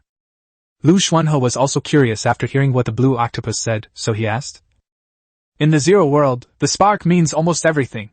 Is there a spark in the deep sea too?" He wasn't referring to the previous azure sky pure fire, but rather something with a deeper meaning. Upon hearing the Lord's words, a gentle smile seemed to flicker in the blue octopus's large eyes. It extended its octopus tentacles, and a cluster of flames ignited from them. "If that's what you mean. The spark was ignited within me the moment I returned to the deep sea." "No. That doesn't make sense." Liu Xuanhe looked at the flames on the octopus's tentacles, and recognized the familiar aura of fire. "But this really isn't right." He stared, somewhat stunned, at the flame on the octopus's tentacles, utterly astonished. "What is this?" "This is my protection as a deep-sea creature, the blue spirit flame." The blue octopus put away the sparks that had sprung from its tentacles. "If you are looking for a spark of fire, please do not forget the blessings of the deep sea." It took a slight step back, then raised one of its octopus tentacles and performed an extremely elegant gesture. Liu Xuanhe realized that he had indeed gone to the wrong place, perhaps because he was too afraid of the fog? But this is only human nature. After all, the fog he saw was indeed quite eerie. At this moment, the deep-sea territory is on the seabed, the exact depth of which is currently uncertain, but there is indeed no strange aura around. Most of the place was dark and quiet, and ordinary people would feel nothing but endless fear when they came here, but Liu Xuanhe felt only a sense of security emanating from his soul. This is safe. Isn't that right? The deep sea kept telling him that he was safe here. Even on the sea, or even just in the water. Thinking about this, Liu Xuanhe seemed to have grasped something, so he headed out of the deep sea territory. After moving 3 or 4 meters away from the territory, he stretched out his hand and looked at the burning flame on his hand. What's this?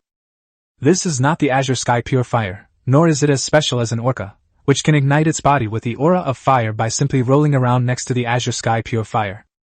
The blue octopus also swam out with Liu Xuanhe. The aura of fire also rose from its body. This is the deep sea against. At this point, the blue octopus's expression became somewhat strange. Yes, your protection is still weak.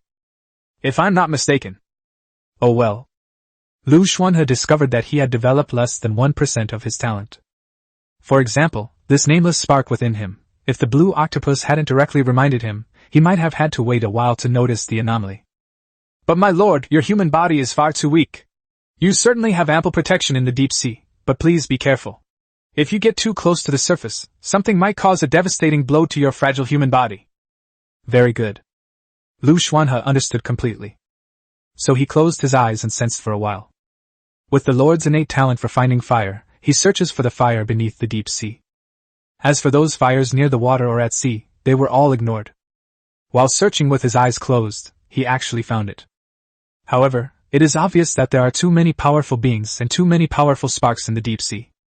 These sparks appeared and disappeared in his perception. However, after a long period of searching, he has already caught a glimpse of it. Found it. Chapter 65 in U-Town. Under the deep sea. Depth is meaningless here.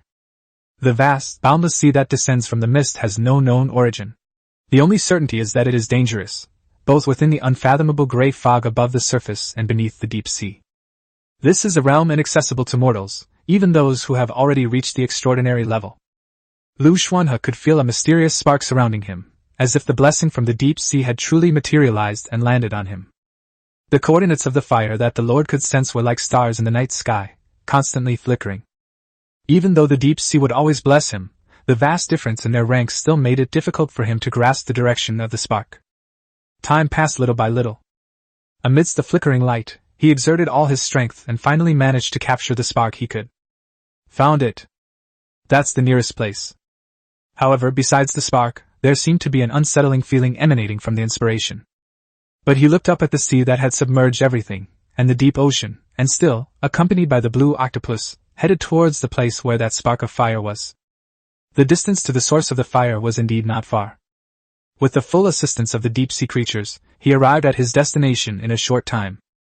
Everything went incredibly smoothly, a complete and utter contrast to what happened on land. The remaining embers are there, flickering in the deep sea.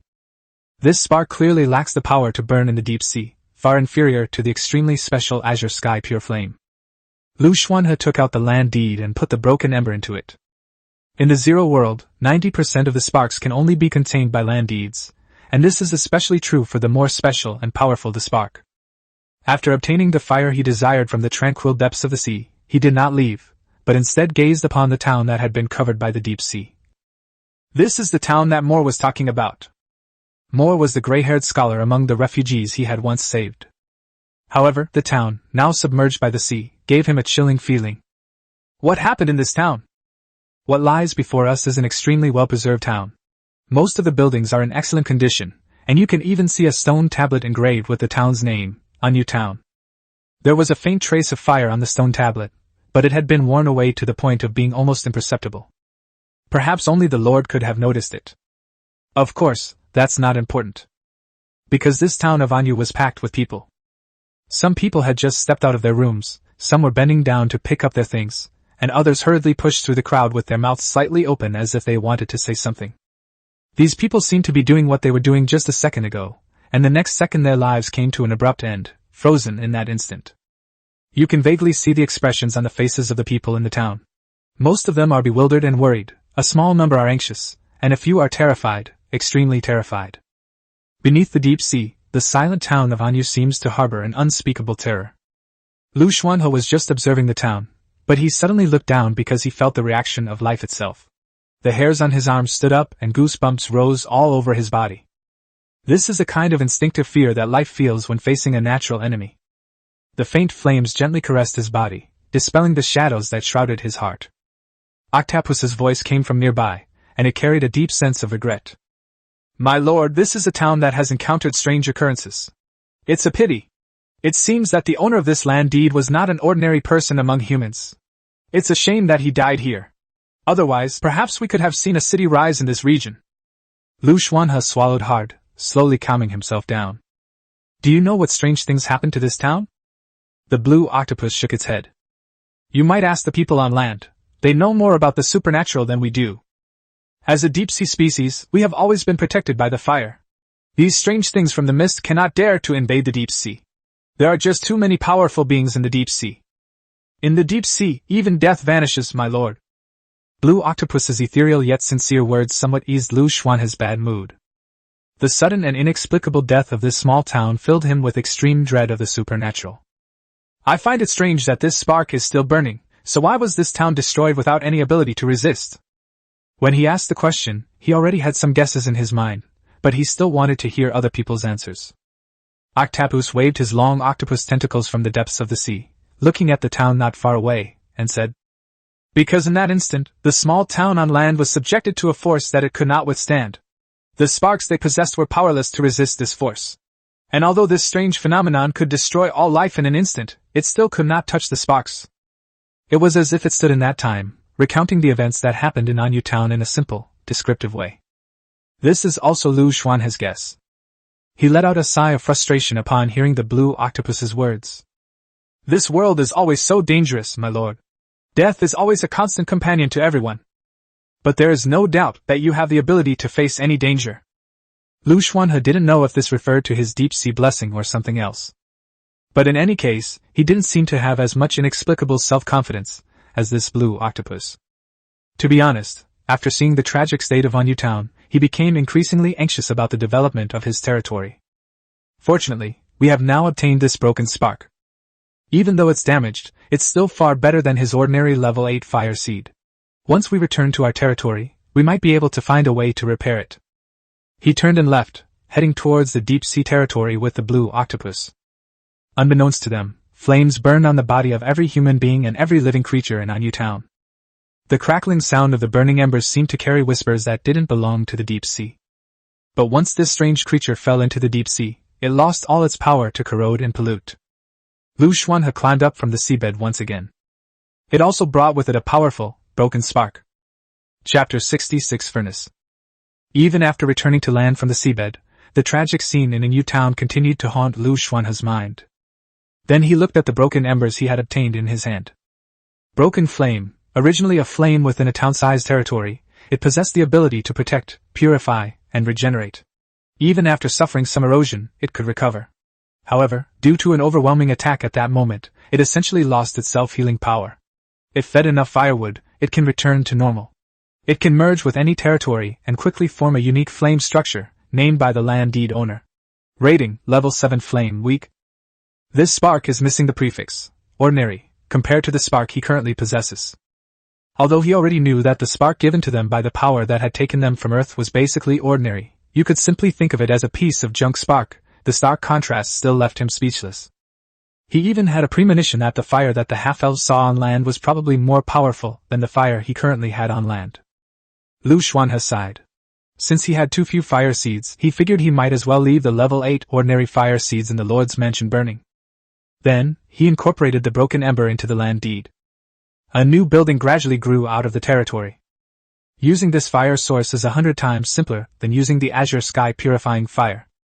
A new furnace has been added to the land territory. The flames in the stove were red, but with a faint yellowish-brown tinge. Judging from the degree of burning, it was clear that the fire in the stove was extremely weak, not even as strong as an ordinary fire that was burning close to its critical point. Fortunately, he had stockpiled plenty of firewood. In the original primeval forest, there was not much of anything except trees. Not to mention that they later brought back many more green tree spirits. Liu Xuanhe fed firewood into the stove, handful by handful. His expression was initially quite good, but as time passed, it became somewhat solemn. He subconsciously looked at the group of green tree spirits in his territory. He had thought there were already enough green tree spirits, but now it seemed that there were still too few. You can never have too much firewood. So he put all the first batch of green tree spirits, which were originally placed elsewhere in the territory, together with the later green tree spirits. The task of guarding territory doesn't require the green tree spirit, which can produce firewood and other materials. He kept feeding firewood into the furnace, and his hands started to tremble as he did so. He didn't dare to look at how much material was left in the void warehouse, or how much material he had fed in. Call. Liu Xuanhe wiped away non-existent cold sweat, and only after seeing the new furnace-like building finally fully restored did he let out a heavy sigh of relief. It's alright, it's alright. He saw that it was already burning, with yellowish-brown flames. After checking the building's information, he finally breathed a sigh of relief. And Yu's fire seed, self-named, original owner called it Starfire Seed, a level 7 fire seed capable of protecting a town, possessing a certain degree of self-healing ability, which formed a supernatural structure, the furnace, within the deep sea territory. Within the fire seed's protective range, it is immune to anomalies below level 7 and monsters in the night, and possesses the ability to purify and restore its protective barrier. The more firewood, special firewood, it is fed, the more powerfully it is likely to burn, possessing more unique powers.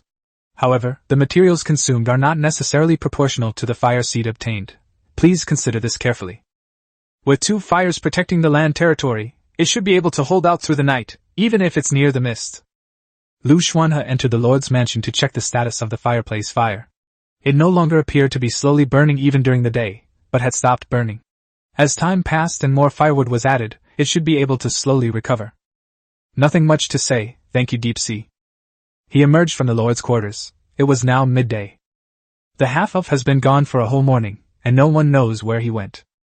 But the natives certainly have a deeper understanding of the Zero World than he does, so there's no need to worry too much. Liu Xuanhe wanted to test the protective range of the furnace's fire, so he opened the snake vine wall and walked onto the plain. His silver-armored horse remained by his side to prevent any accidents. Sure enough, the protective range of this newly built furnace building has greatly expanded. Even after traveling this far, we can still feel the protection of the fire. They had only walked a few hundred meters, but compared to the safe zone, it was indeed quite far. You should know that last time, it was only a kilometer away, and a strange thing appeared out of nowhere. Liu Xuanhe flipped over and mounted his silver-armored horse, then galloped outside. Even after running a kilometer or more, nothing had happened. He hesitated for a moment, then continued running outside.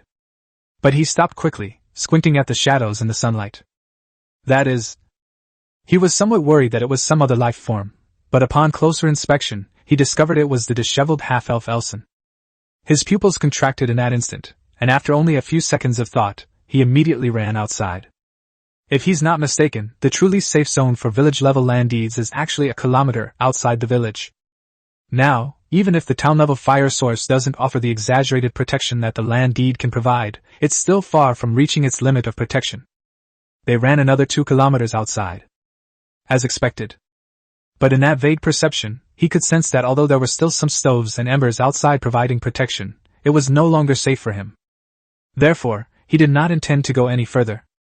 Fortunately, Elson had already noticed the Lord's arrival.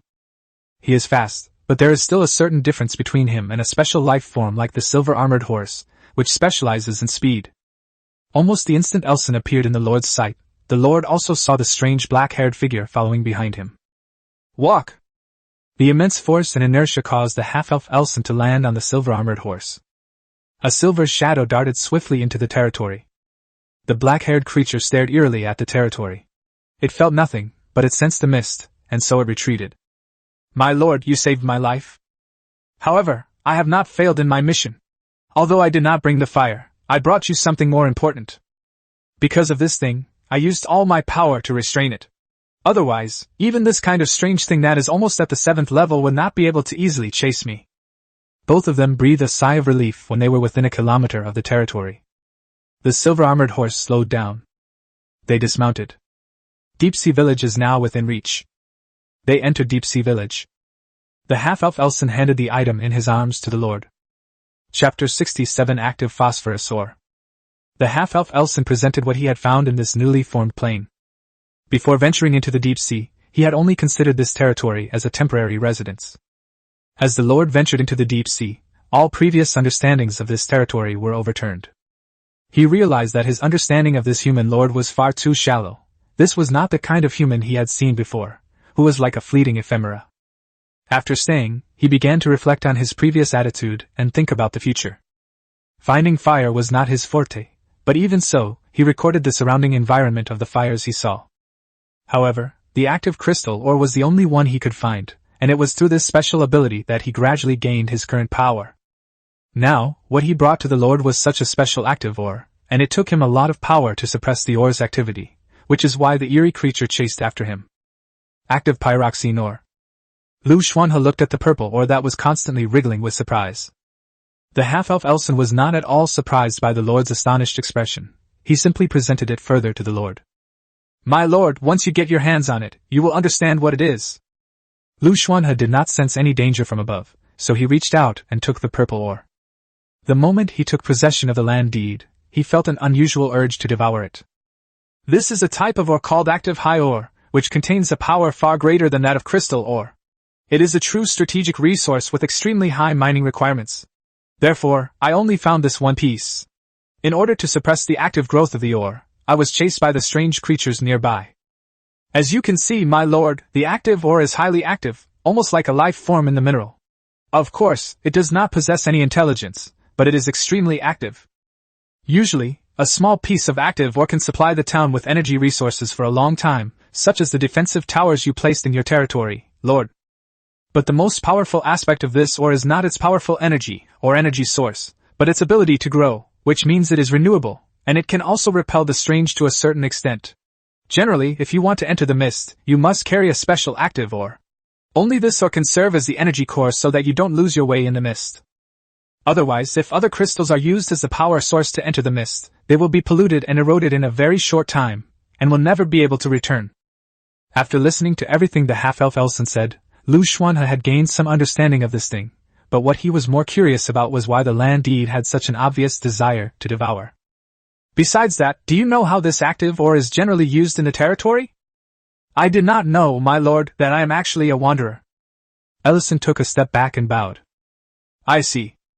Liu Xuanhe walked into the lord's mansion with the active ore the size of a human head, and then took out the land deed. Rather than being devoured, it's more accurate to say that a new type of structure gradually emerged within the territory.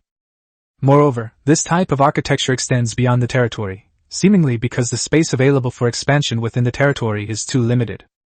Only after the active high ore had fully integrated into the territory, and formed a mineral vein that spread out of the village, did he realize that the ore's uses were not as many as Elson had described.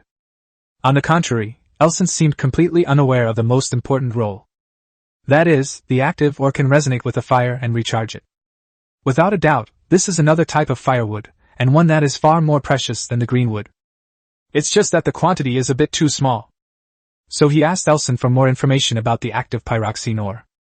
Unfortunately, that mineral vein was too far away, making mining extremely difficult, and the surrounding area was also rife with strange occurrences. Therefore, Liu Xuanhe decided to put the matter of the active mineral aside for the time being, and with the advice of the bookish Emor, have the slaves cultivate new fields, build new buildings, and search for new mineral veins and firewood outside the village. The territory is currently lacking in all kinds of resources. So these are all things that need to be done, but he hadn't fully considered them before. Now, thanks to Moore's reminder, the territory's development, which had been somewhat stagnant, has resumed, as if a slow machine has finally started up again. The slaves, whether human or orc, had no resistance to leaving the village, but once outside, their alertness increased significantly, and they were no longer as relaxed as before. The bookman Moore also took a lot of ashes with him when he left, scattering them along the way. Sizzle sizzle. The further outward you go, the thicker the ashes become, and the louder the sounds you hear, like electric currents or fingernails scraping the floor. Whenever he heard this sound, Moore would stop and make a mark on the spot. In this way, relying on his previous experience, the old man basically delineated the entire safe zone around the village. Then he regretfully reported to the lord. My lord, there are no ores nearby, especially crystals, let alone firewood. I'm afraid we'll have to head further away, but that would consume too much manpower, and we don't have enough. So I was thinking, my lord, could you perhaps light a small flame from a fire source every so often? In this way, we can minimize the loss of manpower. Despite having put forward his opinion, Moore did not have high hopes that it would be adopted. In a zero world, sacrificing human resources to acquire resources is the most correct and normal thing to do. If their village hadn't been so short-handed, he wouldn't have thought of this method of igniting the fire. Liu Xuanhe nodded upon hearing this. He agreed. One dared to speak, and the other dared to respond. A bookish person at the town level doesn't actually know exactly what the spark of revolution means. Liu Xuanhe's situation was even simpler. He didn't even realize what was wrong with his opinion. However, the truth is that even if this practice of creating a false safe zone by channeling the fire would not damage the fire, or would only consume a small amount of resources, no lord would agree to it. Because fire is far more precious than anything these lowly people possess. Liu Xuanhe thought for a moment, and then took the fire from the stove. Within each piece of firewood lies a cluster of fire. However, this kind of fire cannot last for very long. However, since the lord had new firewood, he was not stingy with the kind of firewood called Qingyin wood. In a very short time, a pseudo-safe road, formed by the burning of Qingyin fire, was created outward from the safe zone of Deep Sea Village. And they continued towards the distant mountains and forests. Everything seems to be going smoothly. Chapter 68, Windfield. Everything seemed to be going smoothly. But Liu Xuanhe did not forget the eerie scene of Anyu Town at the bottom of the sea. Moreover, he didn't want to be trapped in such a narrow place near the village forever. After communicating with the two high-level extraordinary beings, the blue octopus and the half-elf, the lord and the half-elf headed in the other direction. As for that short stretch of safe road, there was a person standing near each cluster of fires, who was responsible for returning to the village in time to start a new fire so that the fire would not go out. This is actually not a simple matter. However, even the orcs with the intelligence of a 5 or 6-year-old did not make a single mistake, as if it were an instinct engraved in their genes. To be honest, it's a bit unbelievable. The only explanation is that all the people who couldn't do this died, and the current people are the result of natural selection. The path leading to the mountains and forests was guided by the mage Stella, who was naturally skilled at finding her way. This can be considered a good match for one's major. As for having snake men, half-orcs, go to sea to mine for him, as before. The body can be retrieved in the second after it's thrown in the first second. Therefore, the only option left is to search for minerals on land. Stella, accompanied by strong half-tiger men, nimble cat men, and some others, moved very carefully. After crossing vast plains and entering mountain forests, there's no need to worry too much about the eerie places anymore. What you need to worry about now are the monsters. Therefore, with every step they took, they scattered ashes. In fact, this is a very wasteful behavior. Most lords would just use the lives of slaves as bait. But Liu Xuanhe was unaware of this. The newly formed mountains and forests are home to incredibly powerful, extraordinary life forms. The entire forest was incredibly noisy, filled with all sorts of different sounds. Stella felt cold sweat dripping down her face as she led her team through this area, feeling incredibly tense. Fortunately, the experienced old man was also in the group. In addition, there were many extraordinary individuals among the previous refugees. Furthermore, the cultivation methods bestowed by the Lord made even the slaves in the village far stronger than ordinary people and orcs. Even monsters will avoid powerful life forms. The extraordinary aura of each individual in this group is not particularly large, but the problem is that there are too many of them. As a result, the forests near the outside of the mountains have become much quieter than before. The man with the missing arm was crawling on the ground searching for mineral veins, while a woman with rough, reddish skin from the same group of refugees was groping for plants, looking for more seeds and extraordinary plants. In addition, the bookish man, based on his own experience, was searching for new sources of inspiration. The leader of the half-tiger people carried a huge wooden box containing ashes that were as important as their lives. Time passed little by little. There was worry and fear in the group, but no anxiety. Fortunately, those who survived so many trials in the strange word forest all possessed remarkable abilities. This time, they not only found a brand new mineral vein, but also discovered new firewood. Little Pleiades chicken cautiously walked among the orcs. It was extremely sensitive to the eerie, but it was also very timid. Every step it took was filled with fear, and its chicken legs trembled. Firewood is a delicate matter, and these people dared not touch it, waiting to report to the Lord later. But the half-tiger people have already started mining. At the same time, the nimble cat people scattered ashes along the perimeter of the area and planted a cluster of burning firewood. This series of actions was all to prove that there were already people here. Safety is guaranteed for now. The mining operation began in this relatively quiet forest. As for Liu Xuanhe, he and Elson were searching for the spark. Because of Elson's protection, they were not chased by the strange creatures.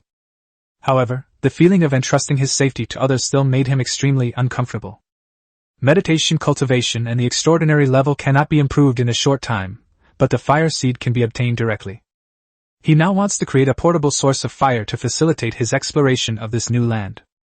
This kind of ignition source is definitely not an ordinary, junk, ignition source made in a workshop. It can only be something that is naturally generated. Fortunately, with the protection of a level 60 half-elf, the journey was relatively smooth. As Elson said, he wouldn't have been chased by the monster if he hadn't suppressed the activity of the ore. There were indeed strange gazes during their explorations, but they were quickly shaken off, as they were only low-level anomalies. The search for fire was not smooth. Finding fire on land was far more difficult than in water or sea. This difficulty could be multiplied by 10, or even 100. Because, even the most ordinary fire on land has a guardian, or a supernatural life form that exists because of the fire. Previously, Liu Xuanhe had only come across related content on forums, but when he tried it himself, he found it to be extremely troublesome. First of all, there were basically no ordinary supernatural beings among them, and it was all thanks to Elson that the problems were solved. Fortunately, being near the fire, there was no need to worry about lingering too long and triggering a strange gaze. However, while Elson's level is indeed high, it's only level 60, which doesn't guarantee everything. Attacking these extraordinary life forms, in particular, would trigger a series of chain reactions. Liu Xuanhe and his group had just obtained a single spark when they hastily mounted their silver-armored horses and rode off into the distance. Because a small-scale beast tide has occurred. My lord, everything in the newborn region is extremely primitive, which is why so many new sparks have appeared. But precisely because of this, these extraordinary beings cannot communicate with them and can only kill them to seize the sparks. Our actions cannot last long. News travels as fast as the wind in the forest. Even I can only take 3 fire seeds at most. Any more than that, and I cannot guarantee your safety, my lord. Elson looked very worried. He didn't know much about the Lord, but he always felt that his Lord acted somewhat unruly. Liu Xuanhe understood, and he was looking at a different place at the moment. I know. But Elson, look, what is that place? The half-elf followed the Lord's gaze, paused for a moment, then his expression turned serious. My Lord, we are in trouble. This is a newly emerging group. They are born with extraordinary abilities and can communicate with plants and other extraordinary life forms. I never imagined that the two places would be so close. If this is discovered, these newly formed tribes will definitely try to seize your land deeds, Lord. I have seen a territory breach like this before. Liu Xuanhe paused for a moment. No, I'm not talking about those lives. He didn't actually see these indigenous creatures. His vision wasn't that far-reaching. I mean that mountain range. Elson then noticed, and upon closer inspection, was surprised. That's a mountain range of wind. How could a wind field appear here? Liu Xuanhe was actually quite surprised to see the floating mountain range and wanted to ask Elson what it was. But upon hearing wind field, he immediately thought of the things he had previously created. Elan egg, the egg form of Elan, a level 6 extraordinary life form. It needs to be placed in the wind field to hatch. The first life form it sees when it opens its eyes will become its master. Wind field? Chapter 69 Attack. Wind field? The place that Liu Xuanhe had been curious about at the beginning had miraculously appeared in front of him. Then his Elan egg can hatch. My lord, this newly formed region is indeed as legendary as it seems, possessing many wondrous powers. I've heard that the wind field is home to many powerful and intelligent beings. I had only heard about places like this before, but I never thought I would actually see one. Wind fields only appear in suspended mountain ranges, and there are legends of dragon lairs outside the wind fields, but it is unclear whether they are true or not. Liu Xuanhe looked at the floating mountain range. He didn't plan to go so deep on the first day and intended to explore it more carefully later. Then he looked at the half-elf Elson and said, Take me to the place where you found the active pyroxene. Besides wanting to find more sparks, another goal of this trip is to find this active high ore. The purpose was nothing other than to go to sea. He had not forgotten his deep-sea blessing talent, and being so close to the sea, how could he possibly confine himself to land? However, facing the sea shrouded in grey fog, he always had to keep a few backup plans. He had originally thought he would have to stay on land for a while longer to find another way, but he never expected that Elson would bring him such a big surprise. The only problem now is how to mass-produce activated pyroxene. There is nothing strange inside the active ore, but there are many strange things around it, and its activity requires a strong force to suppress, otherwise it may escape. Elson said these words with a grim expression. Liu Xuanhe indicated that he understood. He looked at the half-elf and realized that traveling without a means of transportation was too inconvenient. He couldn't ride a centaur either, so he could only look around for herds of horses or special mechanical creations. Then, the two headed towards the mine. Perhaps because of the fire he possessed, there weren't many strange occurrences along the way. In fact, it could be said that he largely avoided any strange occurrences. This phenomenon pleased him greatly, especially when he saw the natural mine that Elson pointed to, where the purple active minerals were so dazzling. After entering the mine, we carefully examined the surroundings and confirmed that there were no other dangers. The only danger was how to bring the ore back after mining. He calculated the approximate time and distance to get here, and had a better idea of what to expect. Elson, if we send centaurs here with fire to mine, could they bring enough active ore each day? This idea didn't just come to me suddenly. But Elson was surprised when he heard this, not because he was surprised by anything else, but because he was surprised that the Lord was willing to give the fire to the orcs. Orcs are creatures with almost no intelligence or ability, and they don't even know how to use tools. They are not even as good as the lowest-ranking slaves. How can such creatures possess fire? The half-elf thought of many rebuttals, but in the end, he didn't open his mouth. He simply shook his head blankly. I did not know, my lord. The centaurs might not be able to suppress the active minerals. These active minerals can be put into a space backpack, right? Liu Xuanhe has already started thinking about the specifics of what to do.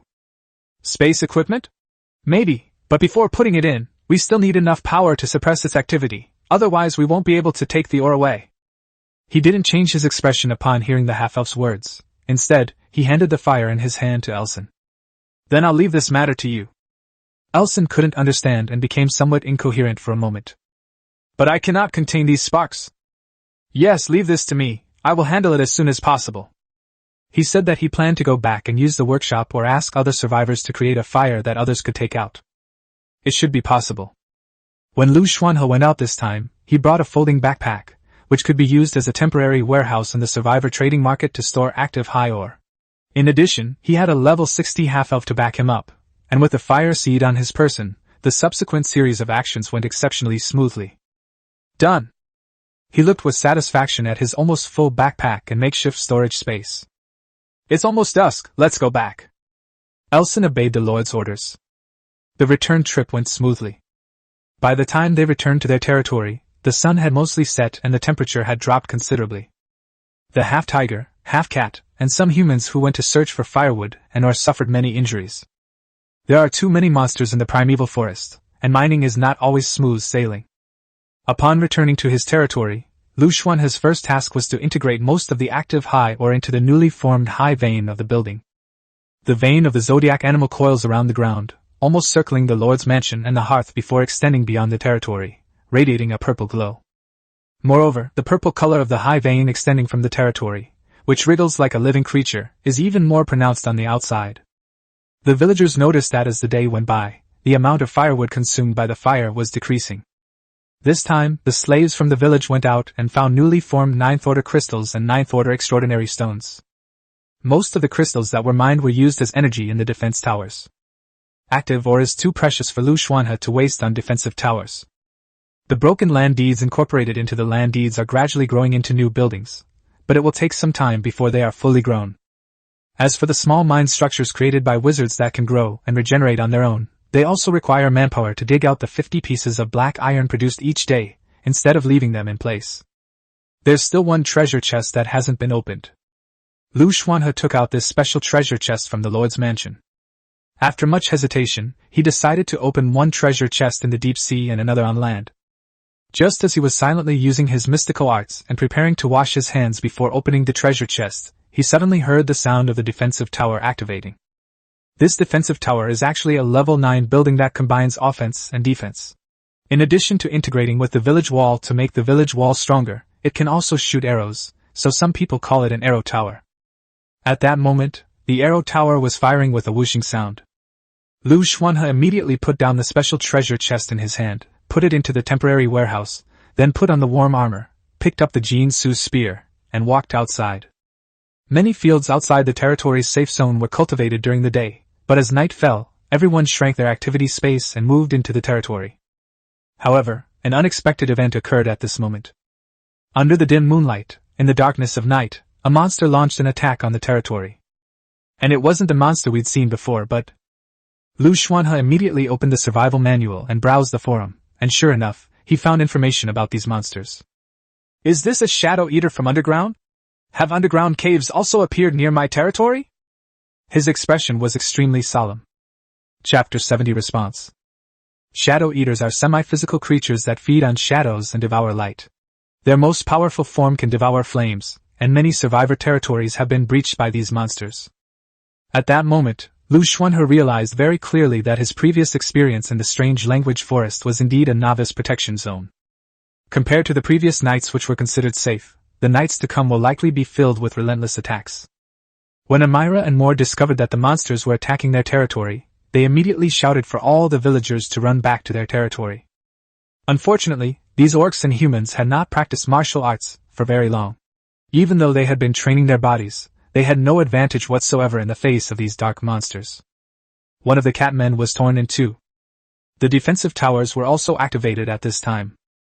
After all, the Shadow Eater was still some distance from the territory, but its attack on the property within the territory immediately triggered the attack mechanism of the defensive towers. Elson, who was tending to his seeds, immediately got up after hearing the noise. He was practically standing in midair, holding the bow he carried on his back in his hand, drawing the bow and knocking an arrow. With one shot, more than a dozen shadow-devouring beasts died. However, for the night, the Shadow Eater monsters are virtually endless. The attack range of the defense towers was too small, and a lot of crystal energy was wasted at the beginning. Liu Xuanhe immediately instructed Moer to deal with the defensive tower. There was only one defensive tower at the moment, and he could handle it by himself. As for himself, he stood atop the snake vine green wall, holding his weapon and the source water pearl. At this moment, the power of the source water pearl finally came in its greatest use. Behind Deep Sea Village lies the vast ocean shrouded in grey mist, and the source water pearl, like a giant whale, continuously draws water from the ocean before heading towards the shadow-devouring beast that is devouring light. Because the sea was shrouded in a grey fog, even the surface seawater was stained with a lot of the fog. Therefore, Liu Xuanhe was extremely cautious in his actions, fearing that they might have a negative impact.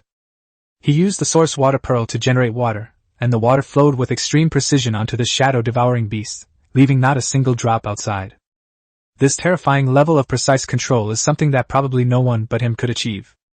Even Elson, whose rank was far higher than his, could not do it. A relentless stream of shadow devourers surged toward Deep Sea Village, but were firmly contained at the outermost edge by the half-elf's arrows and the seawater mixed with grey mist. It was even quite a distance from the snake vines and green walls. After the grey mist and seawater fell onto the shadow-devouring beasts, these monsters emitted distorted screams, and their entire bodies, as if festering, completely disappeared. What started as a mere trial idea has unexpectedly become so destructive. After all, the ocean is a place you might as well use. I can't imagine what terrible consequences would occur if the grey fog and seawater fell to the ground. Fortunately for Liu Xuanhe, who possesses the blessing of the deep sea, manipulating seawater is an extremely simple matter. If he were not worried that the grey mist seawater would pass through his territory, he would not even need to use the source water pearl as an intermediate tool. Because of this, and with the ability to be retrieved at any time and extremely precise control, not even 1/10,000th of the grey fog seawater fell to the ground, it evaporated in the air. Elson was extremely powerful. He could basically take down dozens of shadow-devouring beasts with a single arrow. But he was still extremely shocked when he looked at the Lord, because this was another method he never dared to imagine. Is it possible that someone can utilize the seawater within the fog? What incredible ability that is! He was also worried that such a strange thing might fall onto the plains, but after careful observation, he found that there wasn't a trace of it. Thus, the panicked villagers and slaves quieted down amidst this strange and tranquil counterattack. Even Elson didn't expend much magic power, and didn't need to drink the water from the moon well to restore his strength. Seemingly sensing that the shadow-devouring beasts were dying at an increasingly rapid pace, or perhaps having reached a critical point, these monsters from the underground gradually dispersed. Elson was multitasking, attacking the departing shadow devourer while sighing to Liu Xuanhe. "My lord, your power truly amazes me. I'm afraid even those beings who have been elevated to godhood wouldn't dare to use such strange mists so easily as you do." These compliments drifted past my ears, but didn't touch me. Liu Xuanhe was not in a good mood.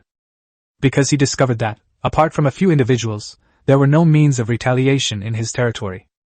He frowned as he looked at the completely dark night. Will there be more monster attacks later? The bookman, Moore, had already climbed down from the defensive tower. He appeared composed, unchanged even after what had happened.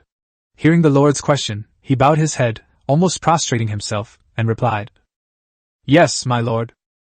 That's how the Zero World is. The night will only launch endless attacks until even the monsters in the night realize that this is not a territory that can be breached. Only then will the night relax a bit." He seemed to hesitate for a moment, but continued speaking. "Generally speaking, only territories that have been upgraded to towns possess this kind of power." Liu Xuanhe nodded and jumped down from the snake vine-covered green wall. "I understand. You all should handle the current matters first, and make sure everyone cultivates diligently, without wasting the night. Also, I don't want to see a repeat of today's scene, where everyone is in a panic and doesn't even have time to react. Should I ask you if you've been living in comfort for too long and have forgotten what the world is really like, and are no longer wary of the night?" His voice was calm, but Moore suddenly knelt down. He felt incredibly ashamed of what had happened tonight. Even he, having spent so much time in his territory, was indeed far less vigilant than before. "I understand, my lord. Rest assured, such a thing will not happen again tonight. I will arrange for slaves to patrol." He nodded after hearing that. "You and Amira go to the warehouse to get medicine for the injured and write down the supplies consumed. At this stage, the territory is most lacking in manpower. Besides being wary of monsters in the night, I also don't want to see unnecessary deaths." Liu Xuanhe put away the source water pearl. "I'll take you into the forest later and give you a report on everything that happened during the day." Then, dressed in full armor, he walked towards the Lord's manor. Elson didn't utter a word during this time. He watched the Lord leave. Although not much time had passed, he had noticed that this human lord was becoming more and more like a true lord. Back at the Lord's manor, Liu Xuanhe frowned as he took off the warm armor and placed it in the temporary warehouse. Then they took the special treasure chest out of the temporary warehouse. His expression was uncertain, but he eventually opened the special treasure chest. Chapter 71 Survivors. Liu Xuanhe sat in the Lord's mansion and opened a special treasure chest. However, the first thing he noticed was not the treasure in the chest, but the inorganic sound that rang in his ears. Missed announcement. Congratulations to survivor Tong Tong for surviving a special miniature apocalyptic natural disaster, unlocking the Apocalypse Record Leaderboard, and receiving a special treasure chest X1 and a title, with real-world bonuses, X1. He had been secretly working on a method of altering fate using metaphysics, hoping to find something that his territory desperately needed. However, the voice made him open his eyes abruptly, and he didn't even bother to look at the treasure chest in front of him, shocked by the new announcement. A title that offers real-world benefits? He took out his survival manual, and sure enough, during the time he hadn't checked the forums or chatted, the messages had accumulated to an even greater extent. We'll look at the rest later. Right now, the most important thing is the announcement we just received, and what does the Doomsday Natural Disaster mean? Private channel backend 999+. Renxingxing, so what is Doomsday Natural Disaster? I just don't understand these words together. Zhang Jingjing, you don't understand, right? I don't understand either, but I guess it's similar to a super typhoon on Earth. Such a natural disaster would definitely be considered, well, not quite the end of the world for ancient people. I'm just guessing. Chunmu, only in this group can I see so much nonsense and idle chatter. I feel like I know it's this group every day when I see 99+ messages in the background. It doesn't seem like a group that I organized. Except for important matters, basically no one talks. Lin Qingya, the more idle you are, the more nonsense you spout. The more idle you are, the more useless you become. Know yourself. Look at Brother Liu, he's rarely online, and so are the other top players on the leaderboard. They're all busy with their own things. Only we're so idle, chatting all day long. This Tong Tong seems to be a top survivor on the leaderboard. Ren Xingxing near the top? I remember you mentioned her before. Ren Xingxing, she's in the top 1000, but her talent is very special. It's the kind of talent that comes with tarot cards, so I mentioned it briefly before. Why are you asking about this? Lin Qingya, check if she's still on the leaderboard. I just did a quick search, and I can't see her name in the top million. There's no point in looking further down the leaderboard. Chuanmu, latest news, her territory has indeed been almost completely destroyed. All the buildings have been destroyed, the fires have been extinguished, and all the villagers have died. Only she survived because she hid in a tarot card and then seemed to have escaped to a specific place. Zhang Miao, Chunmu, is there any more news? The strange events of the night haven't been resolved yet, and now there's this apocalypse. Do you even want us to survive? Chunmu, that's all I know. As long as the land deed keeps upgrading and getting stronger, we can survive. Our organization has been in contact with a lot of natives during this period, and the information we've received is basically the same. Land deed is very important. Apart from a few special non-land deed areas, only land deed can protect us. Our land deed or the natives' land deed can both be used. He didn't find any useful messages, but he still sent a message and opened another group chat. This is a group chat created by the Chunmu organization, and it's full of lords from the leaderboard. He scrolled up a bit, and found that within a minute of the announcement being released, Tong Tong had also been added to the group. Judging from this level of action, information and channels, this organization is becoming increasingly unusual. Kushue, someone has actually come into contact with a miniature apocalypse? And survived it? This person's talent is incredibly strong? Tang Xijia, let's share the news. I've already found out about this apocalyptic disaster, and the current situation is not optimistic. Zhuang Hui, it's not that simple. You forgot that someone in the group leaked false information that almost caused Gao Xinhan to die. Even if you know the news now, who can be sure it's true?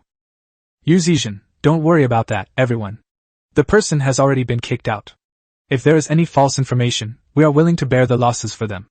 After all, this group was originally meant to help everyone cooperate better, and if we don't say anything, it has no value. Tang Xijia, I have no interest in beating around the bush with you guys. I've been exploring outside for so long now, and there isn't a single other earthling like me. I can't even survive on my own, yet you're still scheming against each other here, like you're crazy. Tang Xijia, I'll just state my information directly. The Zero World does indeed have an apocalyptic disaster. I heard it came from the mist, but I'm not sure. The time and place of its arrival are very random, but those with prophetic abilities can observe it.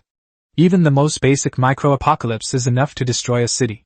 I don't know how Tong Tong survived, but Tong Tong, you'd better be careful.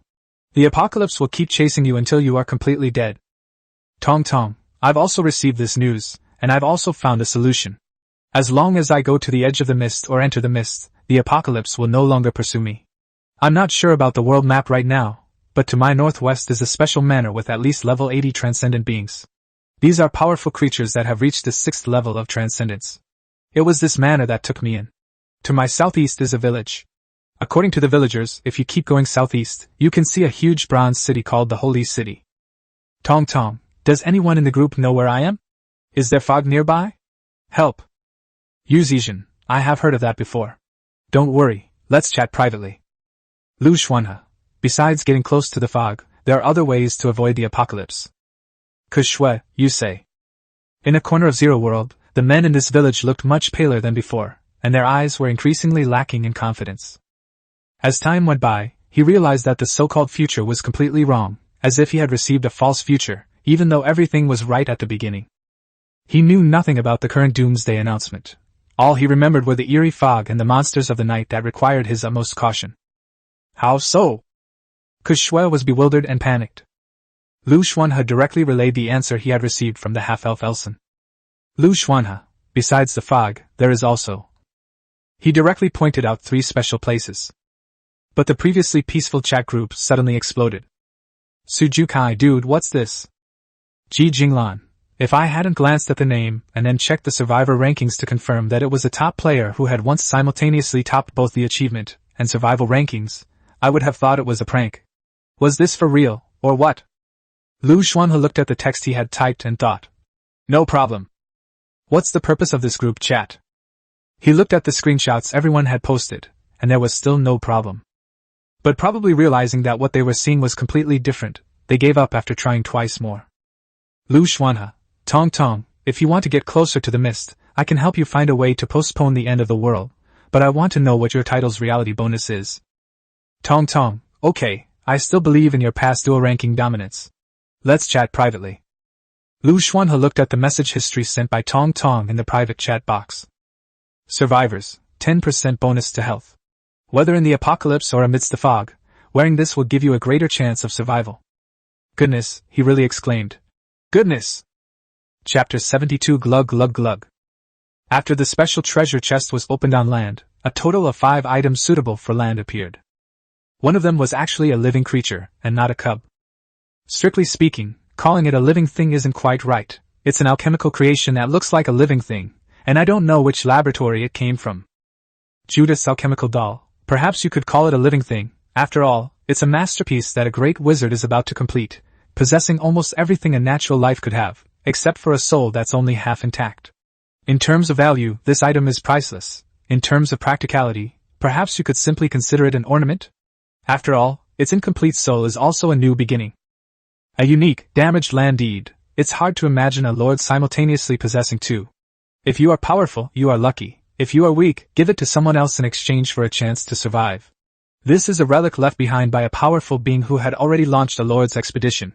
However, this lord did not die after losing his territory but instead vanished into the mist. Merge it into your territory, and your territory will double in size. You will gain 5 random Tier 9 special buildings, and you will be perceived by this living loser. Sand Clock. If luck is a talent, then you have it at its peak right now. You have obtained a special building that is almost brand new and could not possibly exist at this time. Place it randomly in your territory, and you will get an instrument to assess disasters in your territory. From now on, you will have the qualification to sense danger one step ahead of other lords. Level 1 Simple Farmland Blueprint. You can create Level 1 Simple Farmland yourself. The growth time of ordinary seeds is increased by 50%, and the yield is increased by 100%. The growth time of extraordinary seeds, Level 9, is increased by 15%, and the yield is increased by 20%.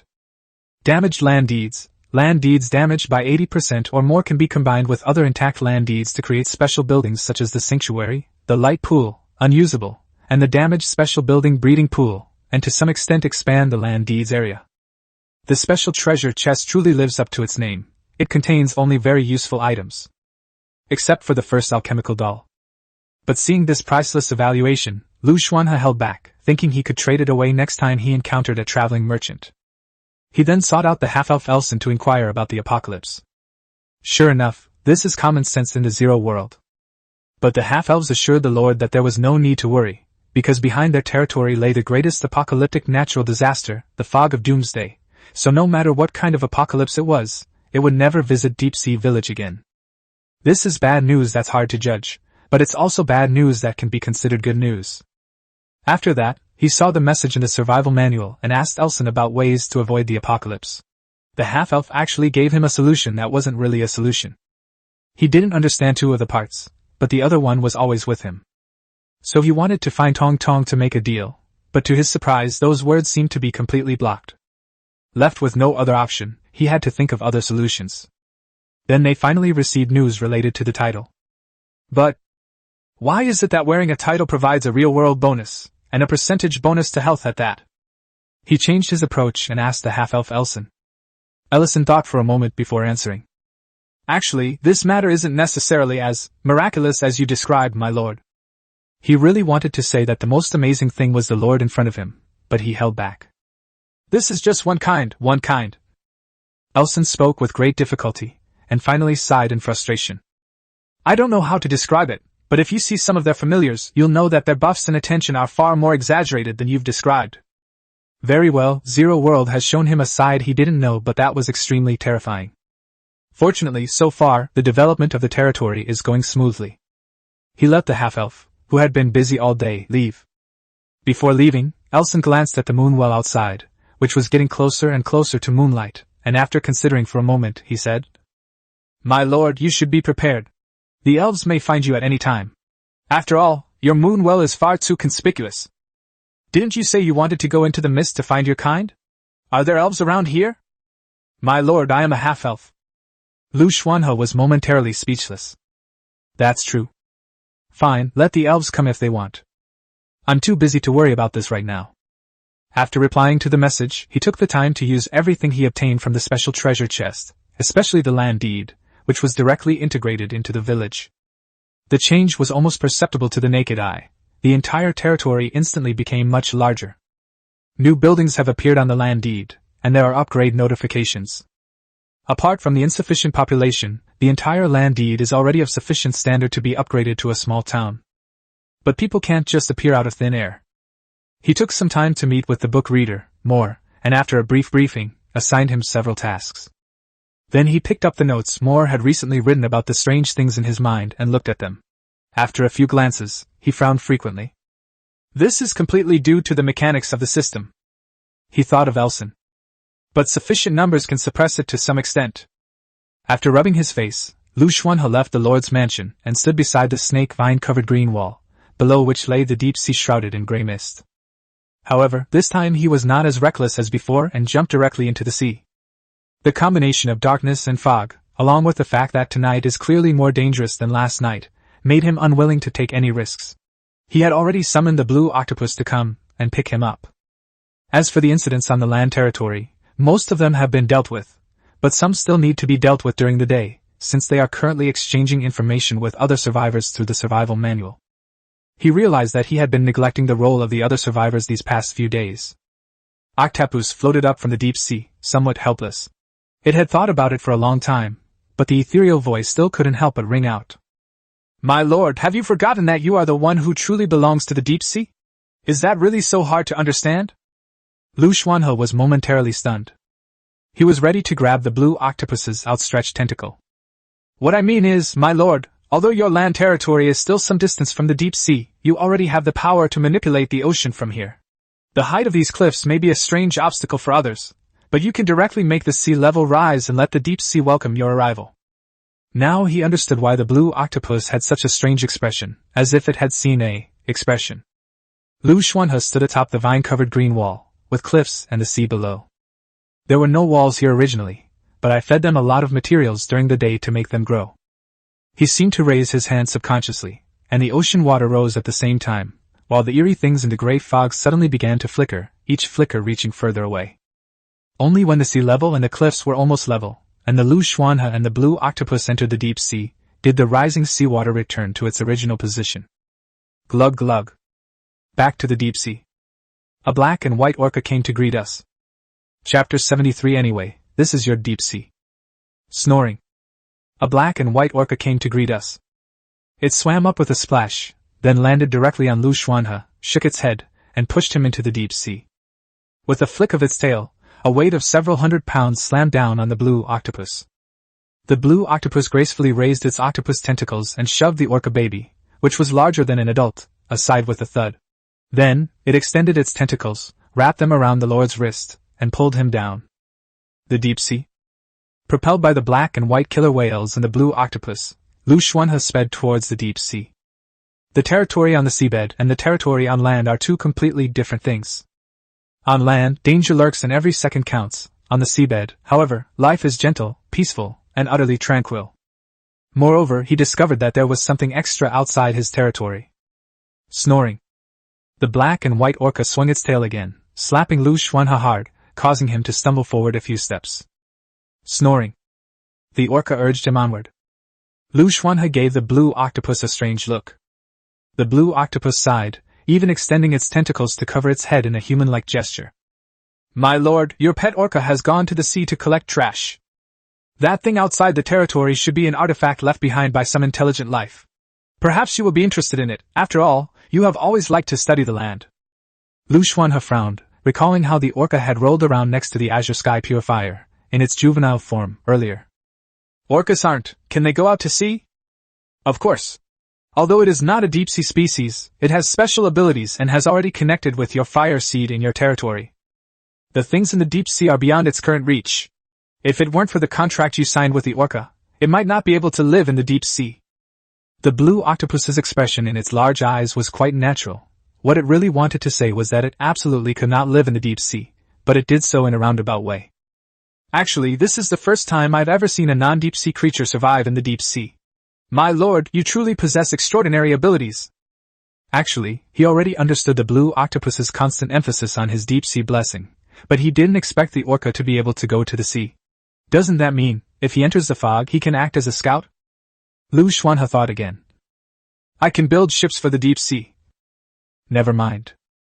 The original intention was to build ships that could sail in the deep sea, but no matter how they sailed on the seabed, they would inevitably have to float to the surface, so it didn't make much sense.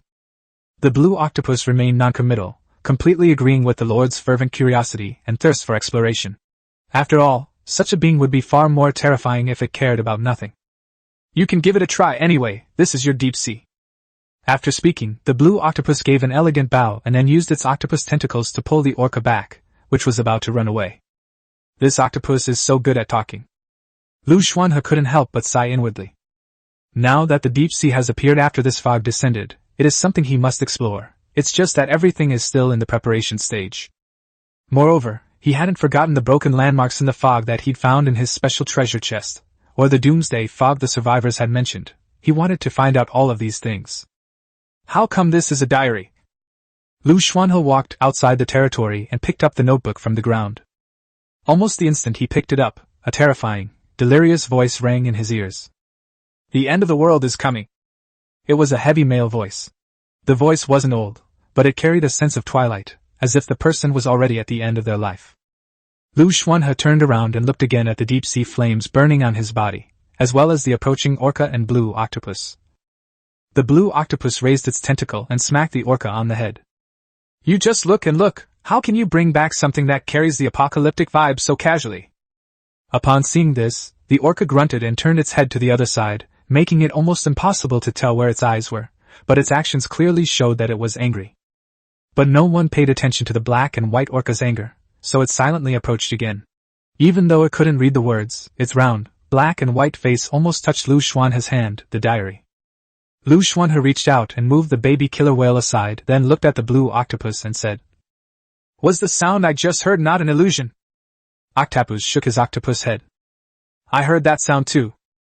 But my lord, you need not worry about it. This is just the story of a loser. If you are interested, you may follow the traces of the other person to the place that has been ravaged by the apocalypse. Liu Xuanhe sensed something was amiss. He thought about it carefully, his dark eyes filled with doubt. I didn't just sense that deep, somber male voice just now. Was there something else? The blue octopus nodded very honestly, then pushed the frolicking orca aside. Yes, even with such a frail body, you can still sense those presences. It seems that even the human body possesses extraordinary intuition. The end of the world is coming. It dropped a bombshell. If Tong Tong heard this, she would choose to die immediately. Other survivors would just want to run away. But Liu Xuanhe remained seated on a rock at the edge of his territory, listening quietly.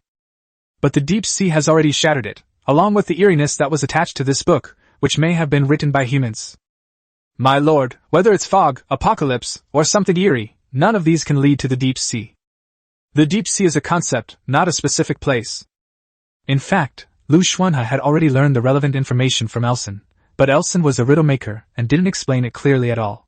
He guessed from those vague terms that there were 3 places to avoid the apocalypse, one of which was the deep sea. However, even after receiving the news in person, he still couldn't calm down. Tong Tong's tragic state was right before his eyes, and the panic of the other survivors reached him through the text messages. However, this blue octopus said that the deep sea could shatter the apocalypse. This is truly... That's brilliant! He opened his mouth, then closed it again, thinking about the things that had puzzled him during the day. By the way, there's something I'm curious about. Why is it that I only just learned about the apocalypse, and yet I'm already so quickly exposed to information about it? It's the same with many things before. The blue octopus sighed helplessly again, and pressed down the restless killer whale beside it. Because these things chase each other. Your human body has reached certain limits. Even if you don't actively approach them, certain things will still appear around you, such as the bizarre, the apocalypse. No one in the Zero world can avoid these things.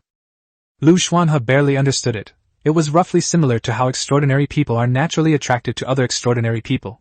Perhaps it wasn't entirely accurate, but for now, he would just assume it was that way. However, the blue octopus's next words caused the storm to rise in his eyes, which had been very calm. My lord, why do you think the fog has descended upon the deep sea this time? The deep sea awaits your arrival, my lord. Chapter 74 Diary from the Apocalypse. Liu Xuanhe felt that every time he came to the deep sea, he would refresh his understanding, and this time was no exception. But isn't this refresh a bit too much? I remember Elson saying that the great wizard foresaw the strangeness of this fog's arrival many years ago. Yes. That's why I'm so happy to see you, my lord. I know that as long as I stay by your side, the deep sea will come. As expected, knowledge never deceives a deep sea creature. I have indeed come to the deep sea. Liu Xuanhe was a little confused, and then he realized that he didn't seem to be as powerful as the blue octopus had described. In response, the blue octopus simply shook its octopus tentacles innocently. That is your problem, my lord.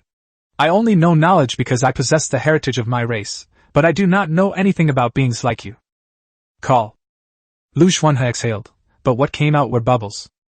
Then the orca spit out the seawater it had swallowed onto his face with a loud splash. He reached out and wiped his face, then grabbed the orca's tail and pulled it back into its territory. This orca is so mischievous. Forget it, those things are too far removed from my life. What I want to see most right now is this. This is a diary from the apocalypse. Then, it released the orca's tail, found a random spot, and began flipping through its diary. The orca wandered around, sometimes spraying water at the lord, sometimes approaching the blue octopus, grabbing its tentacles and wrapping them around itself, much to the blue octopus's annoyance. Liu Xuanhe sat on the edge of the deep-sea courtyard, looking at his diary. As its territory on land expanded, so too did its territory on the seabed. Today is 5009 in the Gregorian calendar. I opened this diary to record the days to come, but I don't know how much longer we can live. Ever since we could no longer see the light in the sky, there have been rumors of the end times. I initially thought it was someone deliberately trying to cause chaos, but I never expected that the church would find me. The church says I can communicate with God, but if God exists, why doesn't he protect his people? More and more people are dying in May City. In this world where the light never shines, hundreds of thousands have already died. I dare not calculate that number, but I must protect all of this. I've returned from church. God truly exists. I received a divine revelation, but right now I hope it wasn't a real one.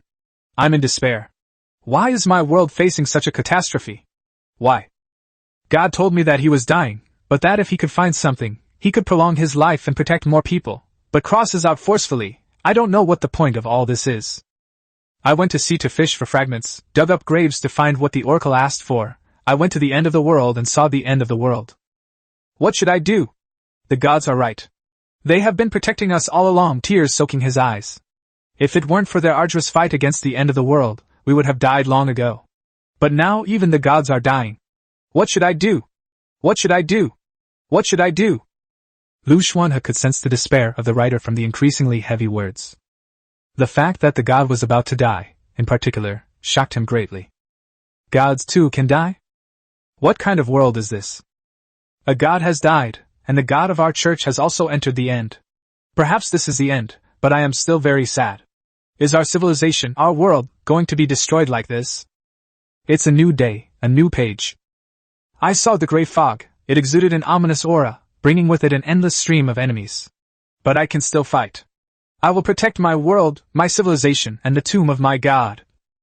What follows is a long period of blank space. Basically only the date is recorded, nothing else is written. It seems that the owner of the diary was too busy to write in the diary anymore.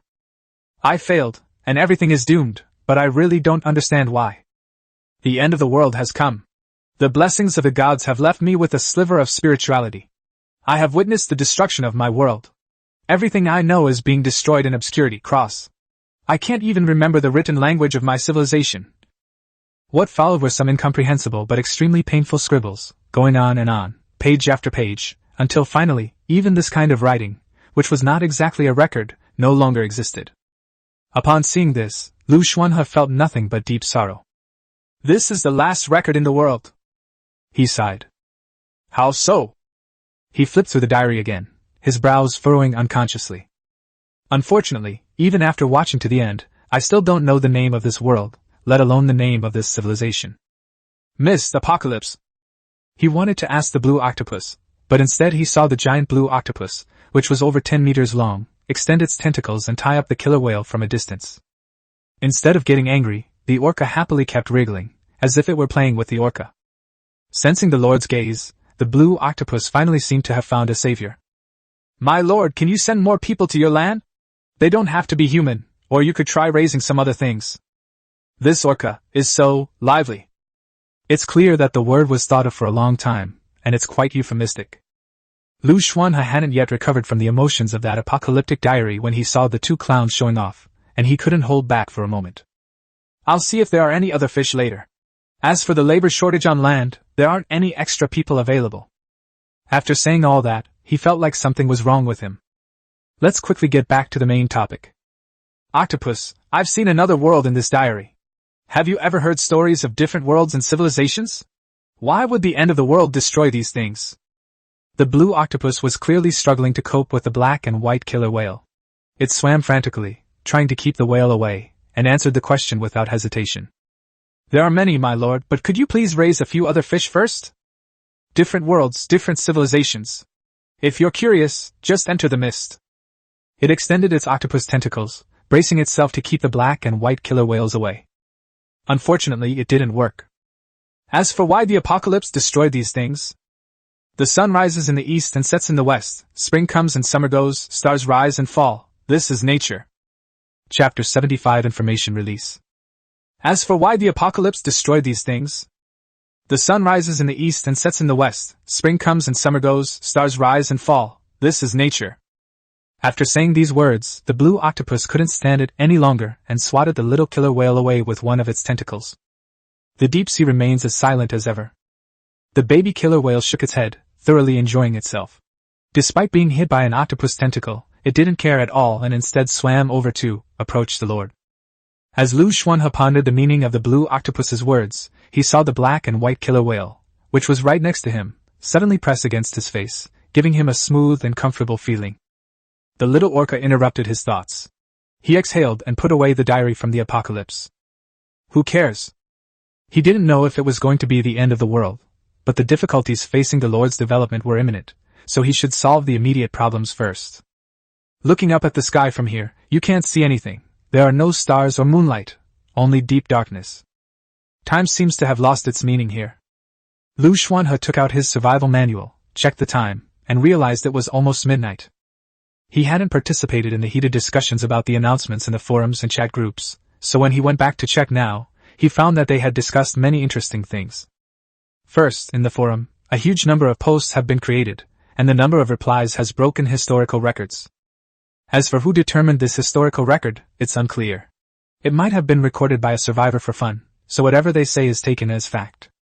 Because of the massive amount of text in the replies, people couldn't see the messages in time, which led to the creation of many other posts analyzing this particular post.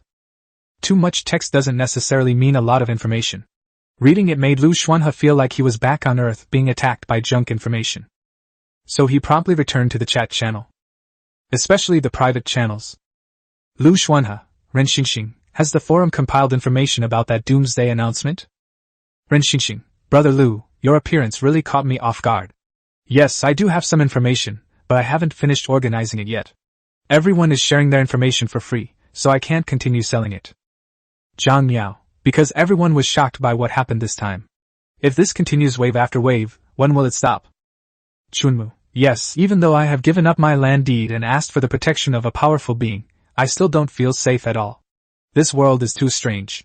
Every time I think I know almost everything, something else happens. Zhang Miao, this doesn't sound like what you're saying, but if it weren't like this, our title wouldn't be survivor. It's because we're about to die that we fight for survival.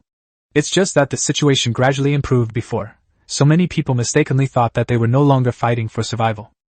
Song Shiyu, it didn't get better. It's just that those who didn't get better died and couldn't make their voices heard. You can see how many people have died from the beginning until now. You don't dare to look, do you? I don't dare to either. Song Shiyu, by the way, I'm already planning to run away. I recently found a loophole in the contract I signed. I heard that the monster's rise to power is coming soon. I'll find a chance to escape then. I hope I can survive. Zhang Jingjing, I've never felt safe, and this incident has made me even more desperate. I can't find any information about the place Brother Liu mentioned.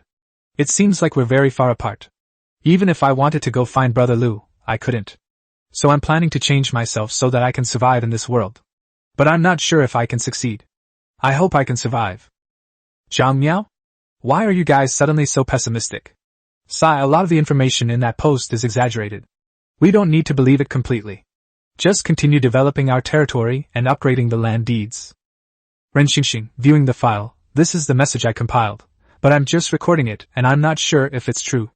Brother Liu, take a look at Liu Xuanhe. Looking at these chat logs, Liu Xuanhe couldn't understand why they had suddenly turned so dark. What had happened? He opened the file sent by Ren Xingxing and read through its contents bit by bit, his expression growing increasingly serious. They say they're sharing information, but it's really just about sharing their own experiences. The more he read the records of these different survivors' experiences, the more bizarre they became.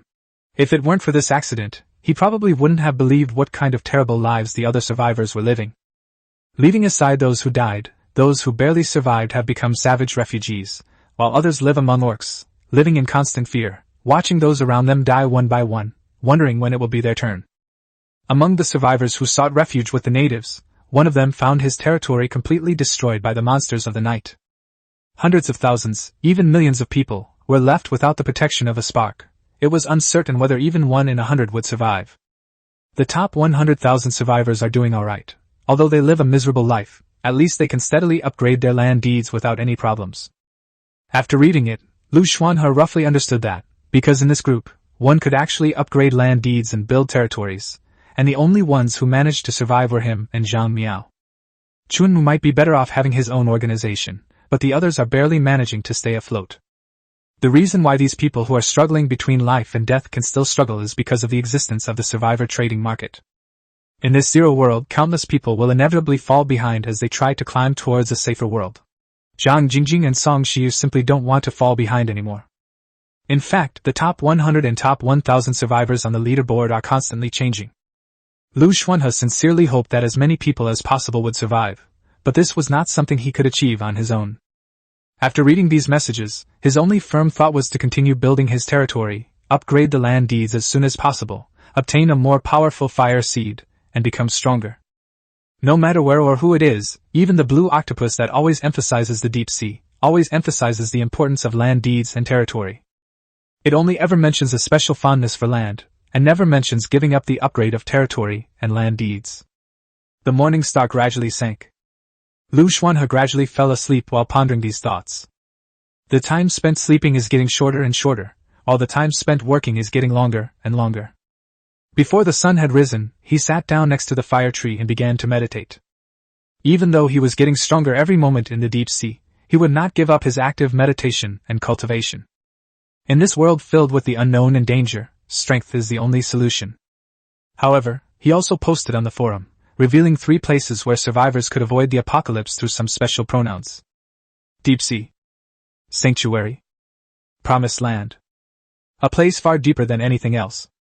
A haven for eternity and extinction. Utopia of delusion. To be honest, apart from the Deep Sea, we know nothing about the other 3 places, and we don't even know where to look for them. I don't even know if these words have any meaning. The reason for releasing this now is to try and calm the growing sense of impending doom among the survivors. They also announced the effects of the active high ore, hoping that more people could survive. The sun rose. Liu Xuanhe River, propelled by the current, flows towards the land. Chapter 76 Changes in the Serpent Vine and Green Wall. The sun is no longer as scorching as before. The temperature has almost returned to normal Earth temperatures, and people won't be suffering from heat stroke and needing to be hospitalized after just a short time of activity. But this change gave Liu Xuanhe a very bad feeling. He always felt that the sun in Zero World was related to something very important, such as why there were so few monsters during the day, but they all appeared at night. He kept this worry to himself and focused on creating level 1 simple farmland. The farmer has already worked very hard to cultivate the land, but ordinary farmland is far inferior to this kind of farmland with extraordinary properties. The materials needed for this blueprint are only 9th tier earth, wood, and water. If it's earth, you can trade with others. He has already listed the level 1 farmland on the survivor trading market at a reasonable price, and the trade involves materials needed for crafting. Fortunately, this kind of ordinary farmland doesn't have much value, so there are no difficulties in building it. He can figure it out by following the map. The materials traded in the market can basically be supplied to his territory while being traded to others. It's just that this repetitive labor is too time-consuming. He thought about whether he should share the blueprint that had been unveiled yesterday. But seeing the chaotic state of the forum, I gave up on the idea. He does want more survivors to live, but that doesn't mean he wants to rescue trash. After thinking about it, I realized that it would be too time-consuming to create a level 1 simple farm by myself, and the resources I would get in return would be too small. So he shared the blueprint with Ren Xingxing and the others in a private chat channel, and asked them to build level 1 simple farmland together, and then sell it. Song Xiu and Zhang Jingjing, who were originally planning to fight to the death, were stunned for a moment, and then sent a message at the same time, okay. The people in this private channel are all trustworthy, and the person who joined later was also a normal person. If there really is a problem, it's a good thing that it's being exposed now, to avoid even greater losses later. Therefore, he let the 4 people in the private channel do this. Excluding Chunmu, she never appeared. After outsourcing product manufacturing, the production speed of level 1 simple farmland increased dramatically. Unlike lords like him who never lacked resources and loved to buy things, Ren Xingxing and his people were much more skilled at using the workshops, so their efficiency also increased rapidly. The villagers, like slaves, woke up before dawn to practice martial arts until the sun rose. Then they went into the warehouse and moved the farmland piece by piece. Once placed in the territory, it quickly merges with the territory, completely covering the original ordinary farmland. The planting area was soon entirely composed of level 1 simple farmland and 8 level 3 simple farmland.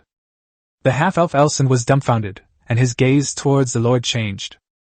The flower fairies, whom we hadn't seen for so long, also took flight, regaining their vitality and chirping away. My lord, where did you obtain so many extraordinary farmlands? These are all farmlands where extraordinary plants can be grown. If ordinary seeds are planted, doubling the yield is a piece of cake. If the large flower fairies were here, increasing it tenfold wouldn't be a problem. The flower fairy's tone was very exaggerated, like singing an opera with its ups and downs. Liu Xuanhe glanced at the other person. Then I'll leave this place to you. The flower fairy quickly patted her chest and confidently assured him. No problem. If I can't do that, my lord, you can find more flower fairies. There's no place like this that no flower fairy wouldn't want to come to. Liu Xuanhe didn't take it seriously. That still depends on whether I can find it. The planting area now has 200 plots of farmland, where farmers are working diligently. Because of the special nature of level 1 simple farmland, planting crops in it is not as troublesome as in ordinary farmland, but the problem is that there are too few people. The territory is only so big. The level 1 simple farmland behind it has been placed outside the territory, which can barely be considered a safe zone. Liu Xuanhe hadn't expected the survivors to be so powerful. However, once he had 500 farmlands in stock, he requested to trade for the 9th tier extraordinary resources directly, no longer needing farmlands. However, the impact of the appearance of level 1 simple farmland on the survivors is indeed quite profound. How do people survive? There must be food. Especially in Zero World, within a barely safe zone, there must be enough food. Although land could be cultivated in the past, the yield and planting efficiency were too low, and only ordinary seeds could be planted, but now it is different. Liu Xuanhe tinkered in the workshop for a long time and finally produced the kind of tinder that others could hold. This was achieved almost entirely through the power of the half-elf Elson, who obtained 3 fire seeds and used them to form a special structure in his territory, making them resemble torches. Liu Xuanhe himself only had a vague understanding of how it was made. He simply consulted many master builders and made continuous modifications until he finally succeeded. After all, the fire seed cannot be traded, you have to make it yourself. Elson, already holding a torch with the fire burning, led the centaurs toward the location of the active ore. If they don't return for a long time, the torch will automatically go out, and they will return to their territory. As for the people who stayed behind, all they can do is wish them good luck. I've basically finished what I needed to do yesterday. As Liu Xuanhe looked at the slaves and villagers working inside and outside his territory, he remembered something. He remembered that snake vine was also a kind of plant. Then why can't plants be grown in farmland? That was just an initial thought, but the more I thought about it, the more feasible it seemed. It just so happens that the snake vine and green wall also possess their own intelligence, and can communicate in subtle ways. After communicating with them, he found that the matter was indeed feasible. He immediately placed all the level 1 simple farmland in his temporary warehouse under the snake vine green wall, and sent a message to Ren Xingxing and the others to continue creating farmland. At first, things were fine, but as more and more farmland was released, the snake vine and green wall began to change. The original snake vines and walls were integrated, but the walls were the main feature, and the snake vines were secondary. But now, roots have sprouted from the wall and are growing towards the earth. Moreover, the entire vine-covered green wall surrounding Deep Sea Village was originally a single, unified structure. As it gradually grew and became closer to the plant, the flower fairies hidden in the planting area flew out in great surprise. "My lord, what have you done? I sense a special kind of forest life forming. Have you recruited new villagers?" Then it saw the snake vine wall, which slowly grew and became lush and green, looking like a vine but actually a wall, gaping wide-eyed. "Human lord, your lordship, what kind of life have you nurtured?" Chapter 77 Warehouse in Crisis. The snake vine green wall was originally just the height of an ordinary village wall, and even if there were some changes, they were not significant. However, the ever-growing city walls now cast long shadows on the ground, and are twice as tall as before. This simple, level 1 farmland seems to have fully utilized the accelerated growth effect of the snake vine. But this is going way too fast. While the visual estimate isn't entirely accurate, it's safe to say that he's 2 to 3 times taller than Liu Xuanhe. A village of this rank would almost never have a village wall of this size. Just looking at it from the outside makes me feel so safe. Even so, the flower fairies shouldn't be so surprised. The height of ordinary matter is meaningless. The problem now is that these snake vine walls have become a complete extraordinary life form, no longer just a building in the territory as before. It came to life. The flower fairy flapped its wings in fear and took a few steps back. But suddenly it seems unnecessary, because it is a villager in this territory, and no matter what the snake vine and green wall look like, the territory must be protected, so it must be protected as well. So the flower fairy flapped her wings, flew over, and approached the snake vine and green wall. After looking at it for a while, she exclaimed in amazement. "My lord, you are truly an extraordinary human lord. You managed to create such life even when you were still just a mortal. With such powerful life forms protecting you, it's unlikely that something like what happened last night will ever happen again. Look at these robust vines, the roots that are even larger than ancient trees, and the greenish-yellow walls. A tremendous vitality is bursting forth from them. It's absolutely wonderful." The chatter of the flower fairies was being treated as background noise by Liu Xuanhe, who was checking his land deed. After confirming there were no problems, he unfolded the snake vine and green wall and examined it carefully. Snake vine green wall. This is a completely new life form, entirely belonging to the deep sea territory. It is a new life form formed by a mixture of various extraordinary substances. Even in the Zero World, such things are quite common. Its rating has reached Tier 7, which is an incredible improvement for a village-level city wall. It has the ability to protect its territory and attack externally. As long as it is not destroyed instantly, It basically has the ability to self-recover. Its vine tentacles can attack monsters up to 800 meters away. It is a living being that is growing true intelligence. Please treat and nurture it with care to avoid it going astray. Like any living being, it has the potential to grow. It is currently just in juvenile. Its theoretical potential can reach Tier 6 Transcendent, but its true upper limit depends on the deep-sea territory and its owner. Intelligent life. Liu Xuanhe had already extracted the most important points from this long introduction. In fact, he could also sense that the hazy consciousness from before was turning into a real soul. He didn't know if his choice of words was correct, but that was roughly it.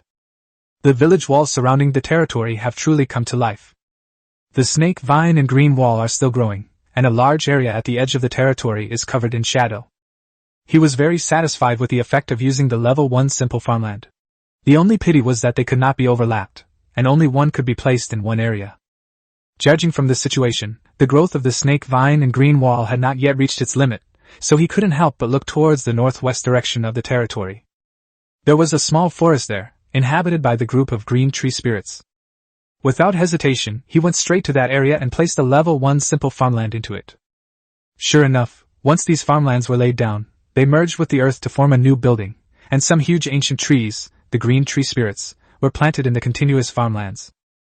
This soil also has a certain effect on the green tree spirits, but from a sensory perspective, the group of green tree spirits at this time looks more like a super large potted plant placed on the ground. Hopefully, they will drop more 9th tier extraordinary azure wood in the future. After all, it is excellent firewood. Looking at the scene before him, Liu Xuanhe was very satisfied. He then opened the land deed and examined the layout of the territory. The mountains have long since disappeared. Here lies a plain near the sea, with cascading cliffs. The further inland you go, the wider the plains become. Even at the narrowest point of the cliff, there is enough room for several hundred people to move around. The Moon Well, Lord's Mansion, Void Warehouse, Ordinary Warehouse, and Workshop are all located relatively close to the deep sea. The closest places to the deep sea are the Lord's Mansion and the Moon Well next to it. Behind the Lord's Mansion is an active mineral called Hai, which grows on the ground and emits a pale purple light. The active ore starts here and extends outwards, winding its way out of the territory. The Void Warehouses stood side by side with the Ordinary Warehouses, situated in front of the Lord's Mansion, their surfaces shaded by the shadows of the snake vine-covered walls. The work area is adjacent to a regular warehouse. This section is slightly narrower compared to the territory that follows, and the area in front of the Lord's Mansion is completely unobstructed, with no buildings in sight. Continuing from the Ordinary Warehouse towards the plains, you'll find barns, and beyond that, the planting area, which includes a small section of dark caves. The planting area consists of 232 plots of farmland, including 8 plots of Class 3 simple farmland. The farmland is filled with planted seeds, which are growing well. The planting area, near the edge of the inland snake vine wall, is a cluster of green tree spirits. Continuing forward, you'll reach the pasture land, separated by the swarm of green tree spirits. Inside, you'll find various animal cubs and animal enclosures where extraordinary beasts can be tamed. It's not far from here to the cliffs near the deep sea. The residential area is located opposite the planting and livestock areas. In the middle is a large square, and at the very center of the square is a furnace-like building, Manhwa furnace. The stove is blackish-yellow overall, with a place at the bottom for adding firewood. Active ore is wrapped around it, emitting a special purple hue.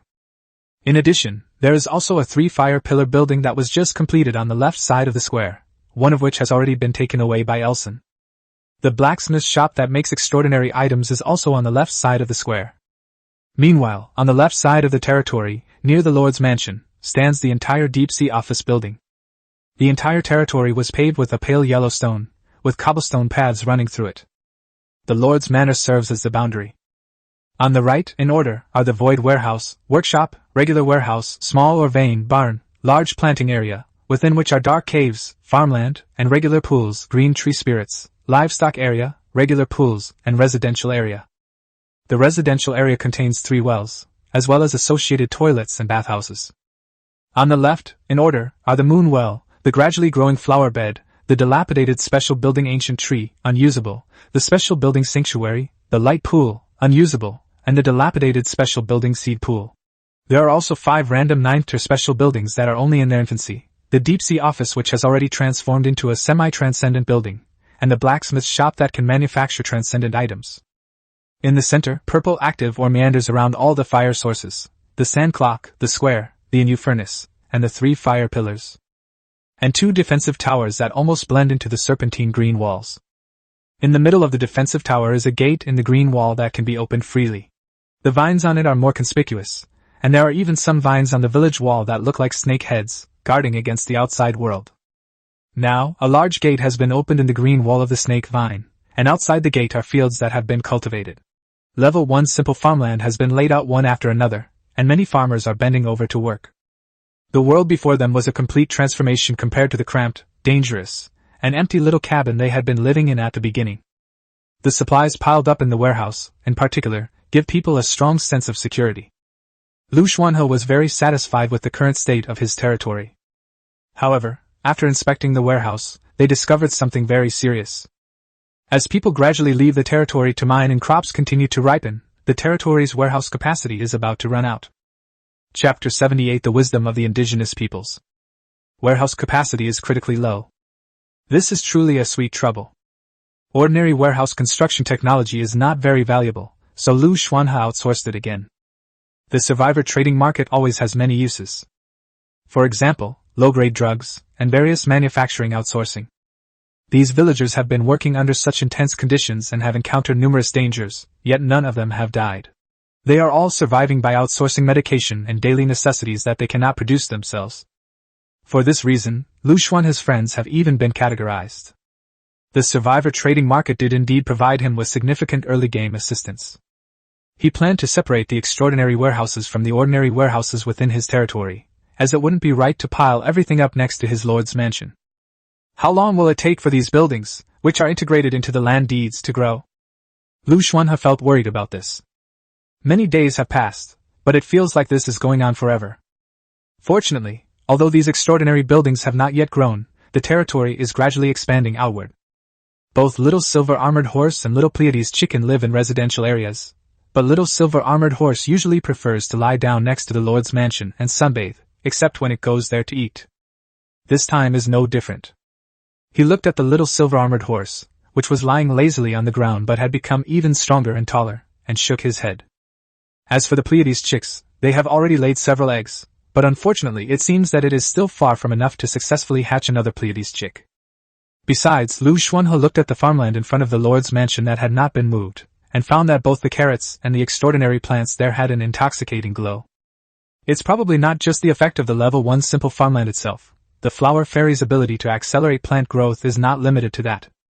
He wasn't sure if he was imagining things, but he always had the feeling that the longer the flower fairy stayed in the territory, the better the plants grew. I'll have to ask Elson about that later.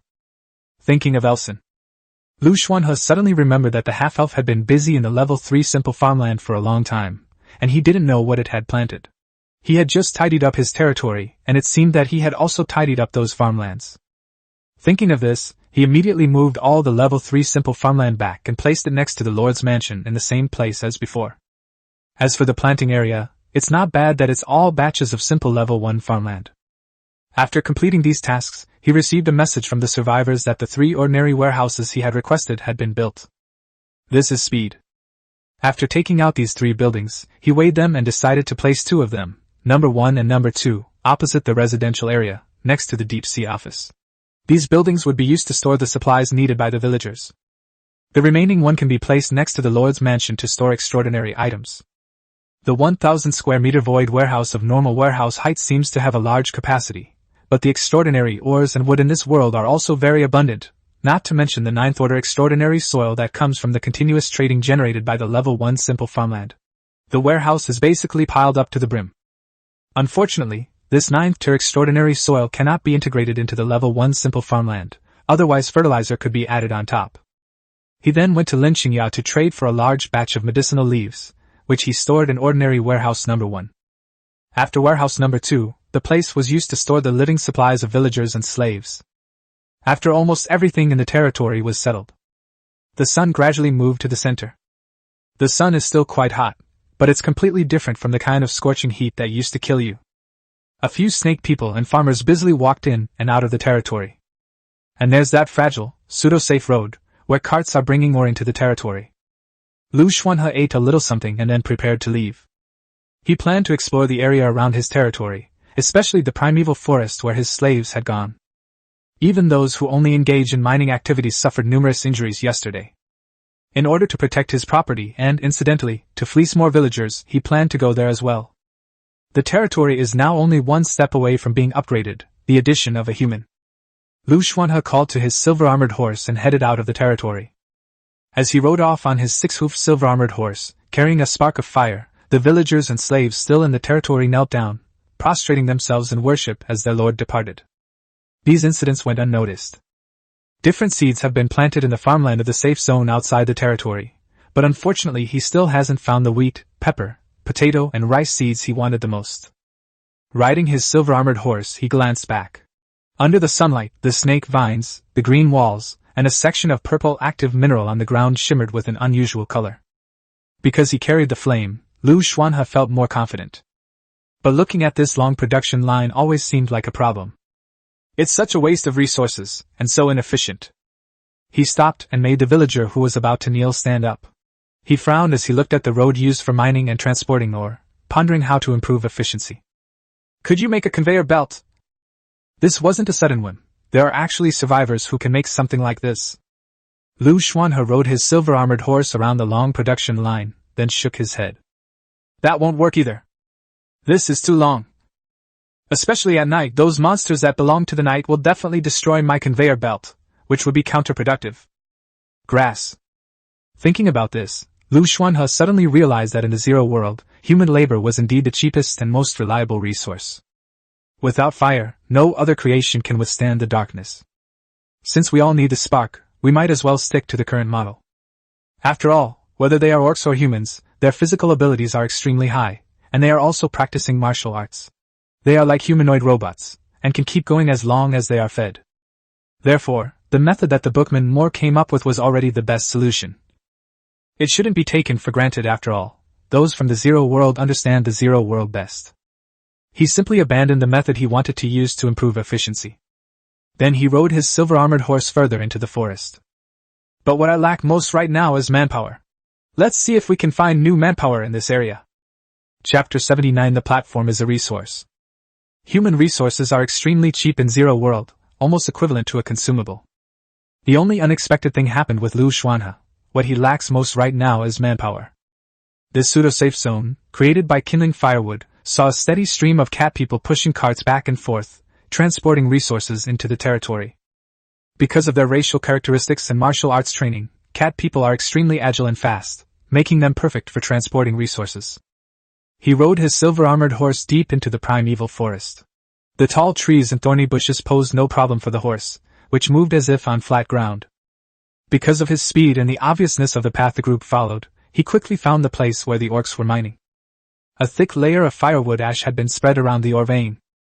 For slaves and orcs, this treatment was considered very friendly. Even so, the dangers in the forest never ceased. Every so often, monsters would attack the orcs in the forest. Under the frequent attacks, even the tough-skinned orcs suffered serious wounds, and there was a lot of blood on the ground, which needed to be covered with ashes. At this point, some people will use basic medical treatments to heal their injuries as quickly as possible. The bookman Moore was among them, managing this group of orcs who were mining. Liu Xuanhe did not disturb the place, as everything seemed to be in good order. But if he shows up, it will definitely cause some chaos. If we really need to modify or supplement the mining process, let's wait until everything is over at night before making any changes. At least the requirement from yesterday to not harm manpower has indeed begun today. So he rode his silver-armored horse into the primeval forest. The silver-armored horse was fast, but even after about half an hour had passed, it was still only on the outermost edge of this forest. This primeval forest is unexpectedly vast. There were no refugees or orcs in sight, only many monsters hidden in the forest. However, because of his powerful aura and the scent of fire, no monsters dared to attack him, and his journey was relatively smooth. After circling around and finding that the forest contained only resources but no intelligent life, he left. The silver-armored horse ran out of the forest much faster than it had when it came in, almost at lightning speed. Then, Liu Xuanhe looked in the direction of the suspended mountain range. Wind fields, and some have become intelligent tribes. As he headed in that direction, he suddenly realized that something was amiss in this place he had passed through and seen before. Is there something extra there, or did I just miss it when I came here before? It was a lush jungle with clear, low-lying water and a cave that stretched downwards. The cave is hidden beneath the green jungle, and you really wouldn't notice it unless you looked for it. Liu Xuanhe remembered that before, this place should have been a regular plain with no caves. He headed toward the cave, and as he approached, strange sounds emanated from within.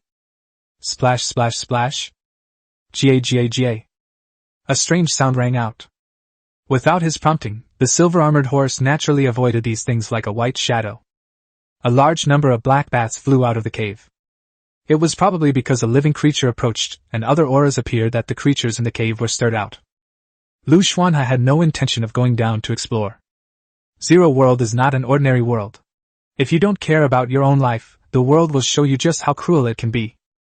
Unlike some survivors who, after breaking their leg in an unknown place yesterday, automatically jump into an unfamiliar area today, practically living up to their death wish, as if afraid of dying too slowly. When traveling, it's best to be cautious. Although neither the half-elf nor the blue octopus were by his side, but he took out his survival manual, snapped a few pictures of the strangely appearing cave, and then posted them on the survivor forum and in the private chat group to ask questions. So many survivors have experienced far more than him, yet he impulsively went down to explore, which is no different from throwing his life away. I sent the message to 2 group chats at the same time. The first thing he opened was Ren Xingxing's group chat, since he was quite familiar with them. When he clicked in, he found the group unusually quiet today, with hardly anyone replying to his messages. Liu Xuanhe? Where are you all? Zhang Miao, we're making level 1 simple farmland, brother Liu. You really don't know how popular this thing is right now. You even contracted it out to us. We can also get some resources from it, and make our territory better. Look, Zhang Jingjing and Song Xiu aren't planning to die. Song Xiu, yes. This blueprint is extremely valuable. Brother Liu, you must not let anyone else know about it. We definitely won't tell anyone on our own initiative. But I'm worried that these monsters from Zero World might try to pry open my brain to get information. Ren Xingxing, Liu Xuanhe, brother Liu, many people have encountered this picture you posted. It should be an underground cave, but we are not sure how big it is. However, there are some monsters in the night, even during the day, because it is always dark underground. Ren Xingxing, click the link, this is some information I collected before. Brother Liu, take a look when you have time, but I'm not sure. I just collected it. I'm going to continue working on that level 1 simple farmland. Brother Liu, your temporary warehouse is almost full. Remember to clear it in time, otherwise you won't be able to deliver the obtained supplies. Zhang Jingjing, me too. Liu Xuanhe, okay, I understand. You guys get back to work. Seeing how busy these people were, he felt a little embarrassed. Moreover, the blueprint for this level 1 simple farmland has indeed provided a lot of assistance to the survivors, even more than he originally imagined. Other survivors may have obtained similar items, but they certainly couldn't have produced such a large quantity as they are now. The labor power of one person is completely different from that of 4 or 5 people. He then immediately opened another private chat channel for top players. Tang Xijia, Liu Xuanhe, I know about this, but you have such a high land eve level, how come you only encountered it now? Do you only obtain resources from the surface? The underground cave is a resource dungeon, with a lot of resources growing, but it is very dangerous, so please be careful. Kushue, I went down there and brought up a group of refugees, but these people have completely mutated. They feel extremely painful when exposed to sunlight, and it takes several days for them to adapt. Moreover, their physique is somewhat weaker than that of people in the normal Zero World. Zhuanghui, I have a complete record here, from when I entered the underground cave to when I left. You can take a picture of it at the link above. Don't worry, I wouldn't stoop to using something like this to skim you out of your money. I just feel safer going through the trading market. Yu Zizhen, group owner, yes, I also have a few records here. Let's chat privately. Liu Xuanhe looked at these messages and didn't know what to say for a moment. In the end, all one could do was sigh and look up at the sky. Indeed, the platform is the greatest resource. Chapter 80. A wise man does not stand under a crumbling wall. The platform is a resource. Information is power. Without the survivor platform, exploring this underground cave alone would likely have been extremely costly. But now, we can avoid many dangers by using information from other people. However, Liu Xuanhe did not completely trust the survivor's information. After comparing several sets of information, he extracted some commonalities. These are all information from different people. Even if one of them is malicious and deliberately trying to deceive someone, they can't all work together to harm someone they don't even know. He's not that unlikable. As for the other information, he categorized it and would see if it was useful later. Many survivors have already come across the underground caves. According to Tang Xijia, a top 100 player, all the survivors ranked higher on the leaderboard have undoubtedly explored more than one of them. It seems my version is really outdated. He looked through the documents and confirmed this once again. But this is understandable, since his talent is actually a standard conceptual talent. Unlike other skilled survivors who either strengthen their own abilities or accelerate territory construction, they don't. It is neither a combat-oriented talent nor a management-oriented talent. The reason they rank so high is mainly due to the villagers who signed the contract. In terms of territory development, they still have a lot of room for improvement compared to other survivors. Therefore, even though the deep sea is shrouded in mist, he still wants to explore it. He won't have much of an advantage in exploring land. His real advantage lies at sea. Much of the current exploration on land, and the related resource development, is also driven by the desire to enter the fog that shrouds the ocean. Hopefully, the excavation of the active pyroxene ore will go smoothly. He closed the survival manual and gained a basic understanding of the underground caves. It's not that a new underground cave has appeared here, it has always existed, but it was covered up before and has now come to light. When his territory was attacked by the Shadow Eater, he had already anticipated this by checking information about the monster on the Survivor Forum. He just didn't expect that this underground cave would appear in such a short distance. This place is far too close to his territory. He lit a kindling from the land deed with firewood and rolled it into the underground cave. As the tumbling space deepened, a continuous hissing sound could be heard. Subterranean life forms are extremely afraid of fire and also afraid of sunlight. Most lords don't have the same privilege as him, being able to carry fire with them at all times. Therefore, he can now use the fire to ignite the firewood and attack the underground cave. This is a very important response plan in the message sent by Yu Zizhen, the group admin. Of all the information he received from so many people, only this person's information covered almost everything known about the underground caves and even categorized them into specific types. This incident demonstrates just how formidable this organization's information-gathering capabilities are. As the firewood was lit and thrown down one by one, the silver-armored horse remained remarkably quiet.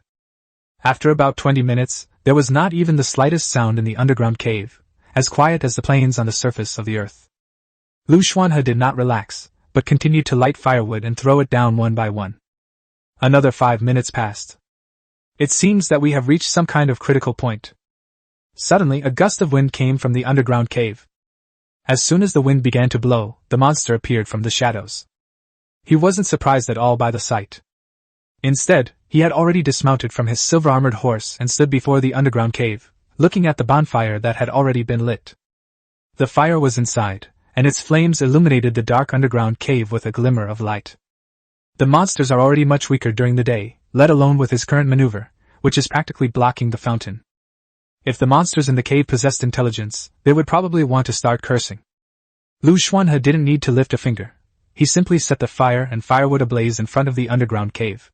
No monster could cross this high wall, and any attempt to break through resulted in mass casualties. As expected, although the fire seed's numerical value is not strong, this almost mechanical thing has an absolute restraining effect on the existence of darkness. Perhaps an overly powerful dark monster could devour the flames of the fire, but certainly not something as small as this. He realized once again the importance of the fire, but unfortunately, even for a lord, obtaining the fire was not an easy task. They blocked the spring for about 10 minutes until finally there was no more wind from underground, and everything became deathly silent. He held the tinder in his hand, using it as a torch, and then lit the firewood. The burning firewood rolled downwards, sending up a long stretch of light. No problem. Liu Xuanhe walked down from the entrance of the underground cave, followed by his silver-armored horse. Silently estimating the distance he had walked, his vision widened again, and he saw the ground covered with countless monster corpses. Tis. The corpses of these monsters were almost blending into the shadows, and he wouldn't have been able to spot them if it weren't for the fact that a large number of corpses formed a tiny, burning flame. Using fire as a torch is far too extravagant. Even he wouldn't do that, especially since it's not meant for lighting. So he bought torches from the trading market and stuck them on both sides of the underground cave. Whoosh! The underground cave was gradually illuminated. This is a rock cave, filled with strange, pitted stones that look as if they have been eroded. Holding a genuine torch and looking up, the cave ceiling was covered with stalactite-like formations. There were countless eggs on it. Hiss! After seeing the image above his head, Liu Xuanhe felt a chill run down his spine. There were so many eggs on his head, just one glance was enough to trigger his trypophobia. After walking a little further, and comparing the information sent by Zijin, the group admin, I roughly calculated.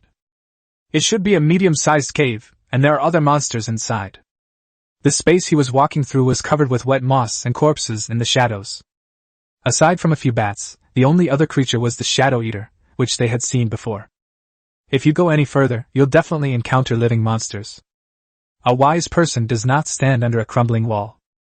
Besides, this is someone else's home turf. Liu Xuanhe slowly retreated, and the silver-armored horse also quietly retreated.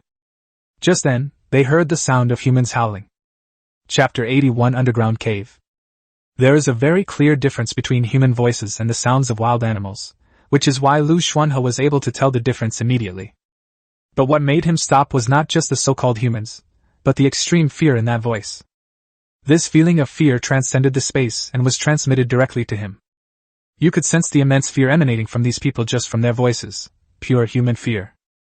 Withdraw. He hesitated for almost half a second before immediately retreating.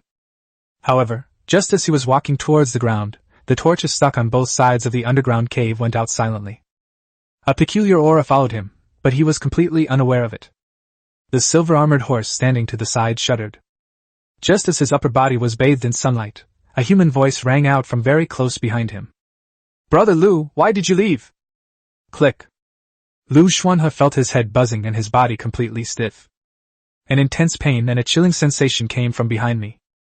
The silver-armored horse's lower body seemed to be stuck in mud, completely unable to move. He felt his back growing colder and colder until the sound of breathing passed over his shoulder and was about to meet his gaze. Splash. The flame in his hand shot up high in a flash, already burning his hair. But this wasn't the kind of flame found on Earth, so it couldn't burn him. Instead, it burned away all the chill on his body, allowing even the silver-armored horse to move. What is this thing? Even though countless thoughts flashed through his mind, he didn't stop for a single moment. The silver-armored horse struggled to its way up. Under the warm but not scorching sunlight, Liu Xuanhe felt no warmth at all, especially when he saw the lower half of the silver-armored horse, as if the sunlight itself had turned cold. The original silver-armored horse had 6 jet black hooves, but its body was pure white. But now, its lower body has many blood vessels, just like a person's blood vessels are exposed and about to burst. This gives people an overwhelming sense of fear. The moment Liu Xuanhe placed his hand on the silver-armored horse, he froze for a mere fraction of a second. Then, the flame on his hand shot up 3 meters high, engulfing him and the silver-armored horse. The blood vessels on the lower body of the silver-armored horse, which looked like they were about to burst, gradually returned to normal under the light of the fire. What is it that has caused me to encounter something strange again? Is this weirdo a variant? It can even make human voices? He rubbed his face, seemingly unconcerned about the burning of the fire. Essentially, this is a building within the land deed. Although I don't know how I managed to create this portable fire source under the guidance of others, it is indeed possible. The foundation of this spark, or rather the 3 sparks, lies within the buildings stipulated in the land deeds. Within the land deed, once the fire is consumed on a large scale, someone will inevitably replenish the firewood. Just as he said. In the square, when people noticed the burning firewood inside the iron incense burner-like object, someone immediately went to add more firewood. Inside this green iron incense burner are 3 clusters of flames, 2 of which are extremely illusory. In fact, since the discovery of the active high ore vein in the territory, the consumption of firewood has been reduced by half, but there is an extra bit more today. Private chat channel. High-level players group. After seeing the message from Liu Xuanhe, the group suddenly became lively. Tang Xijia, what the hell, buddy? What did you run into? My underground cave only has normal monsters, like the ones that attack me at night. I haven't encountered any weird ones. Weird ones are hard to deal with, so there aren't many. How come you ran into one all at once? Yu Zijin, group owner, that's normal. Liu Xuanhe, did you get close to the mist? There are indeed many strange things there, so you need to be more careful. As for the strange things you mentioned, I'm not very clear about them either. Tang Xijia, that's true. I've completely forgotten how shocked I was when I saw the picture of the fog descending that day. There are just too many things going on, I've just forgotten. Then you shouldn't go down into the underground cave, it's too dangerous. Kushue, I know what that is. It's a kind of eerie phenomenon that exists as long as you hear it. Just completely block your ears so you can't hear a sound. A village near me was wiped out by this kind of phenomenon. Everyone should be careful.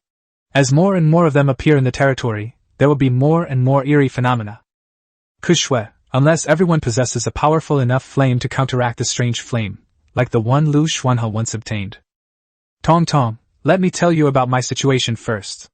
I'm still with this middle-ranking relative. It said it would send me to the place where the higher-ranking relative is, so that it can protect my safety and prevent the end of the world from coming. I want to ask if this is true or false. Ji Jinglan, true. Shiroying, it's true, I signed a contract with a high-ranking familiar using my talent. The condition was that my soul and everything else would belong to it after I died. I thought my soul wasn't that valuable, so I signed the contract, but now I realize I'd been tricked. My talent is very special to them, and they could sell it for a much higher price. Yu Zizhen, group owner, do you know what kind of familiars these are? Currently, they are classified as lower rank, middle rank, and upper rank familiars. Even the lower rank familiars are 7-tier monsters, but I can't find any information about anything higher. Kushue, it's better not to know. Let's continue exchanging resources. My current territory is lacking. The topic quickly veered off course. This is normal. After all, this is a group of high-level players, and it's impossible for them to completely revolve around him like the group next door, but the information about the family members later gave him a lot of ideas. Private channel. 6-person group. Chunmu, Liu Xuanhe, brother Liu, I think I've heard someone mention this kind of weirdness on the forum, but how could such a weirdness appear in an underground cave? I saw in that post that it only appears in places with many people, and it was Ren Xingxing who shared it in the group and we saw it. Ren Xingxing, what? Strange information? I also compiled a list, but it's all gathered from forum information, so brother Liu probably didn't see it. This crappy group doesn't even have a group file to view. I'll send it again, views file. Liu Xuanhe, okay, by the way, Song Xiu, I remember seeing you sign a contract with your subordinate before? Song Xiu, yeah, what's up, brother Liu? The one I signed the contract with seems to be a mountain monster. It's covered in moss, like a huge rock and a small mountain. It has a huge need for potions, but it seems to be better for a while now. Song Xiu, I saw that others are looking for information about the family reunion, or relatives. Brother Liu, you really shouldn't go there. These things are terrifying. They're far beyond what we can handle right now. Seriously, someone like me, who's been in the monster's lair, has a lot to say about this. Liu Xuanhe understood. After reviewing the messages they sent me. After considering everything, Liu Xuanhe basically confirmed one thing. Judging from the information provided by Yu Zizhen, the group admin, that this underground cave is a medium-sized cave is inaccurate, it may be a large one. This underground cave is inhabited by many living people, or perhaps intelligent life forms. There are still many development resources within the underground caves. He sketched and wrote, pondering how to thoroughly explore the underground caves while minimizing the cost. Give up? That's impossible. Too close. There is a severe shortage of manpower and various resources. Chapter 82. Another person? After writing several proposals, Liu Xuanhe did not intend to implement them immediately. As a human being, he should definitely consult a professional. They no longer cared about disturbing the orcs who were mining. He went directly to ask the bookman more. In terms of uncanny information, even with so many survivors, none can compare to this local. What you're describing, my lord, is a strange, eerie presence. Once you turn around, you'll meet its gaze, and then your entire body will turn ice cold, rendering you unable to move. You must have encountered quite a few of them. This kind of strangeness is actually not difficult to deal with. You can avoid it by simply puncturing your own ears so that you can't hear any sound at all. However, there is another kind of strangeness that accompanies the eerie sounds and shadows. This kind of strangeness usually replaces people. For example, in the past, in Anyu Town, a hunting team was replaced, causing confusion in many people's minds. 40 or 50 people died before it was finally brought under control. This kind of replacement will replace someone they know. Generally speaking, this level of strangeness only occurs in towns with more than 1,000 people, but because it involves fire, it does not cause particularly serious damage. If it were our lord's territory, such an anomaly would be unable to penetrate the fire's protection and enter the village. They would even have difficulty breaking through the safe zone outside the territory. Once night falls, all the villagers and even the slaves sleep peacefully within the territory, which can avoid 99% of the danger. Liu Xuanhe was very satisfied as he listened to Moer recount the strange information, but then he noticed something was amiss. So many people in Anyu town didn't even live within the safe zone before? Yes, my lord. The elderly man with gray hair said this. He nodded. He looked at Amira, who was standing to one side, and said, Go back and bring the remaining torch from the square. From now on, the entire army must carry this torch when going out to mine or collect resources. Amira's complexion was rosy, and she was in much better condition than before. Her body had also visibly become stronger. She knelt on the ground to pay her respects. Yes, my lord. Liu Xuanhe then looked at Mo Air. Select some people, the best villagers or orcs currently in cultivation, and then explore this underground cave according to your method. Moore also knelt on the ground, not daring to look up at the lord sitting on his silver-armored horse. Yes, sir. If it is an underground cave, snake people are the most suitable for exploration, but for this kind of strange creature, physical strength may not be effective. Perhaps we can choose some half-orcs who have basically lost their intelligence to explore.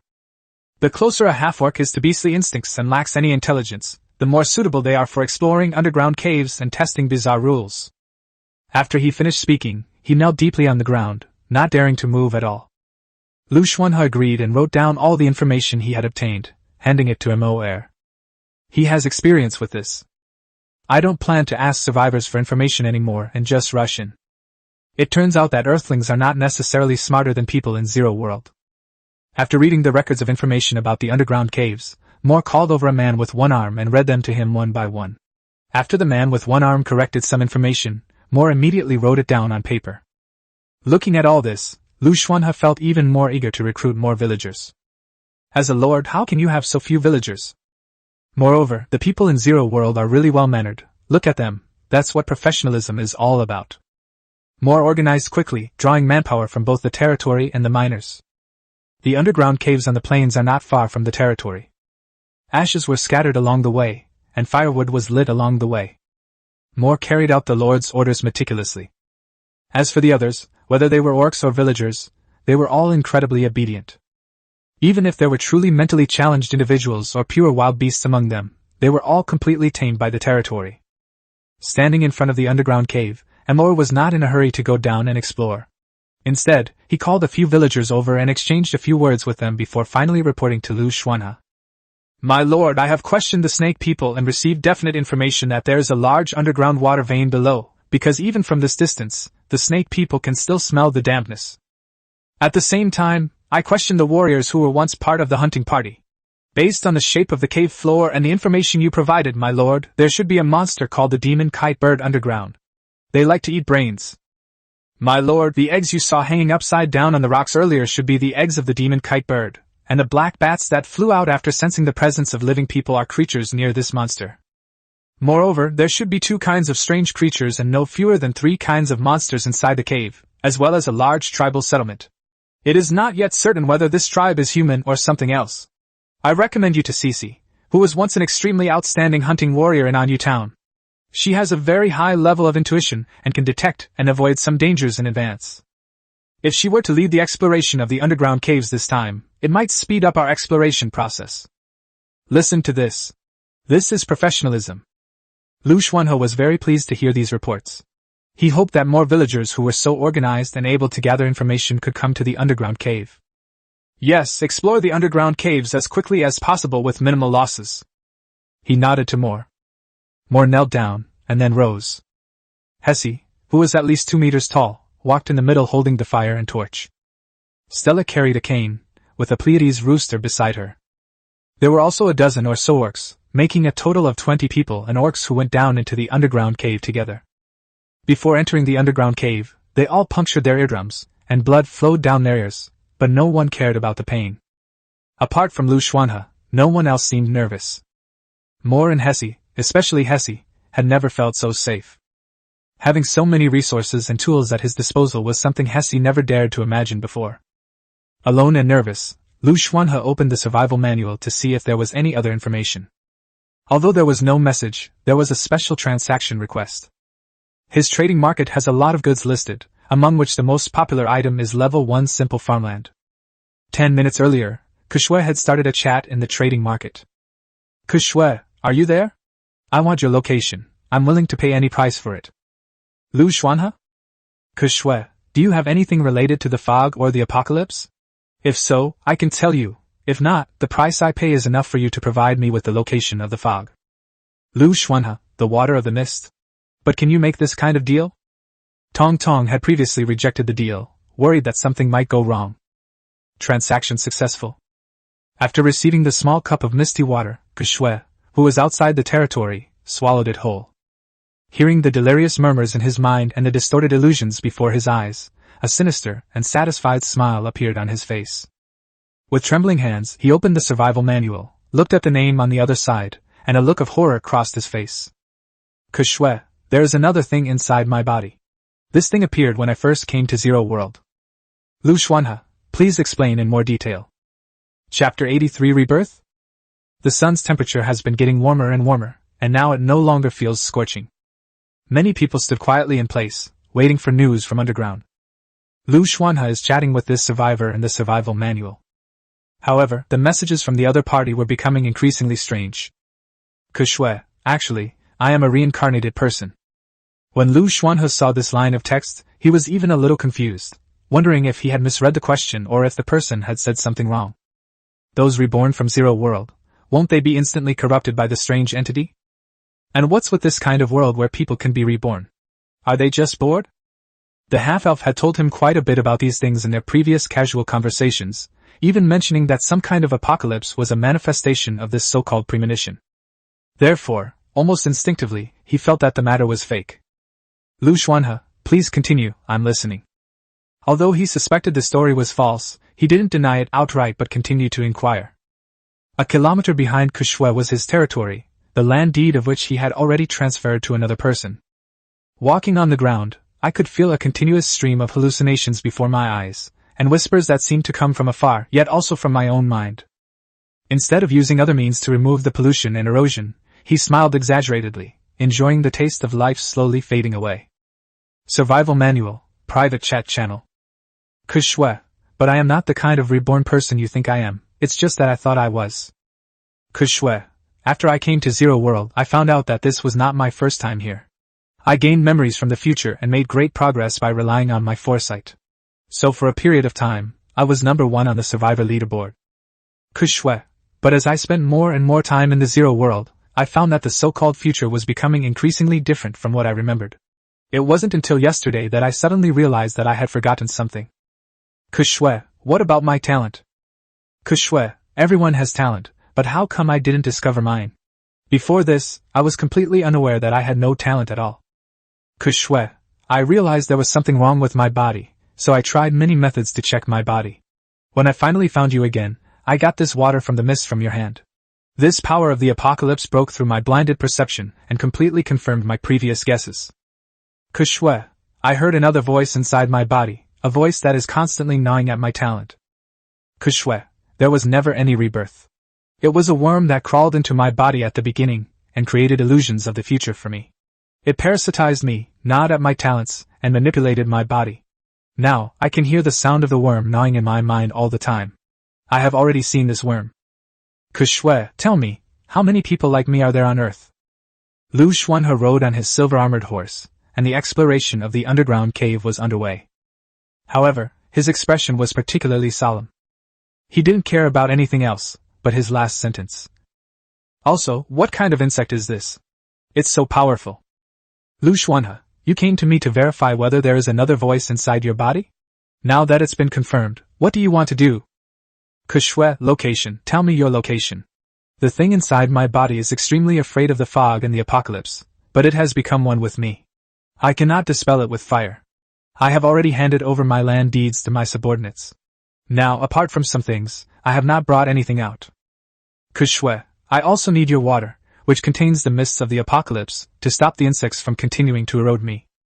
Liu Xuanhe, view images, view images, view images. I'm not sure about the location. There aren't any clear landmarks nearby, so I'm not sure if you can find it.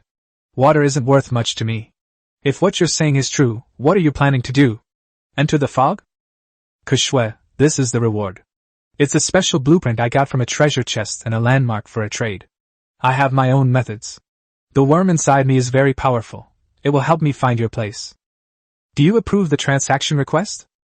After Liu Xuanhe clicked to view the descriptions of the two items, he clicked his tongue and agreed to put them in the temporary warehouse, not in a hurry to take them out. After reading through his chat history with Xuanhe again, he felt that something was off. As for whether or not they could find him, he didn't really care. What he wanted to do was see if Xuanhe would actually enter the fog. He also wanted to go into the mist to see what would happen, such as the apocalypse, and the map he had once obtained. If this person really wants to go in, consider it paving the way for themselves. I'll ask the half-elf and the blue octopus for details later. Perhaps they can provide the answer. The exploration of the underground caves didn't just continue until nightfall, when the group underground could start collecting their corpses. As Liu Xuanhe reviewed some materials, time passed little by little, and the sun had already moved into the afternoon. He glanced at everyone and noticed that everyone's expression was calm. Just as he was about to question more, he suddenly sensed movement within the underground cavern. A series of clattering sounds rang out. It wasn't just those who went down. In fact, there were a lot of them, an unusually large number. The first person to appear in the sun was a man whose eyes and ears were bleeding. The man looked very weak and appeared to be in great pain under the sun. He was only a little over a meter tall, like a dwarf. But he was definitely not a dwarf, because his body was very lean, and his appearance was that of an ordinary human with gray curly hair. People were still coming out one after another. The first curly-haired man to emerge, despite being completely blind, seemed to be able to sense Liu Xuanhe's location. Under the sunlight, his skin sizzled and burned, and blue blood flowed out. Liu Xuanhe watched him climb on the ground, finally landing beneath the silver-armored horse. He then adjusted his posture and knelt down. "My lord, thank you for saving us." The natives of Zero Worlds remain as adept as ever at finding lords. Although he didn't go down into the underground cave at all, it was indeed he who saved these people. He looked at the gray-haired man below and said, "Is there a large tribe down there?"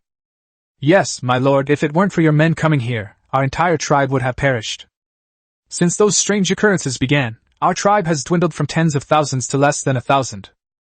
Liu Xuanhe was somewhat surprised when he heard the number, but after seeing the man's height, he understood. If the ground is filled with such short people, then 10,000 people would probably be a bit too many. "Tell me in detail." Although the sun's heat was unbearable for Eros, it was still much better than the incredibly bizarre and agonizing death underground. The incredibly powerful aura of fire emanating from this unfamiliar lord compels everyone to submit irresistibly. Since Eros did not join the deep-sea territory, Liu Xuanhe could not view the panel, otherwise he might have been more cautious. "We are a human race that lives underground, because underground there are plants that possess a trace of fire power, which can protect us fragile humans in a world full of strange occurrences." Chapter 84 Priest. "We were originally ordinary humans living on the ground, but we went underground to escape the prophesied end of the world. During our time in the underground world, our bodies underwent some kind of change, making it impossible for us to return to the surface. In the 9563rd underground day, I sensed the aura of destruction coming from below. However, our tribe had suffered heavy losses. Faced with the ever-increasing number of underground monsters and the difficulty in cultivating large quantities of Lanning Lu Chao, we were powerless to resist this destruction. I could only do my best to help as many people as possible survive, but I failed. We had no experience dealing with such strange beings, not even on the ground. But fortunately, I discovered the answer to avoid destruction during a ritual. If we are willing to make ourselves blind and deaf, we will usher in true life. So we have been waiting for you, my lord. I am the priest of this large human tribe, and thus my body grows weaker with each divination, resisting the prophecy's erasure with my physical demise.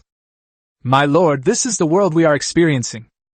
After hearing this, Liu Xuanhe focused on the fact that there were indeed many underground resources, enough to provide survival supplies for a tribe of 10,000 people. Another reason is that his territory finally has more manpower, so he is no longer as short-handed as he is now.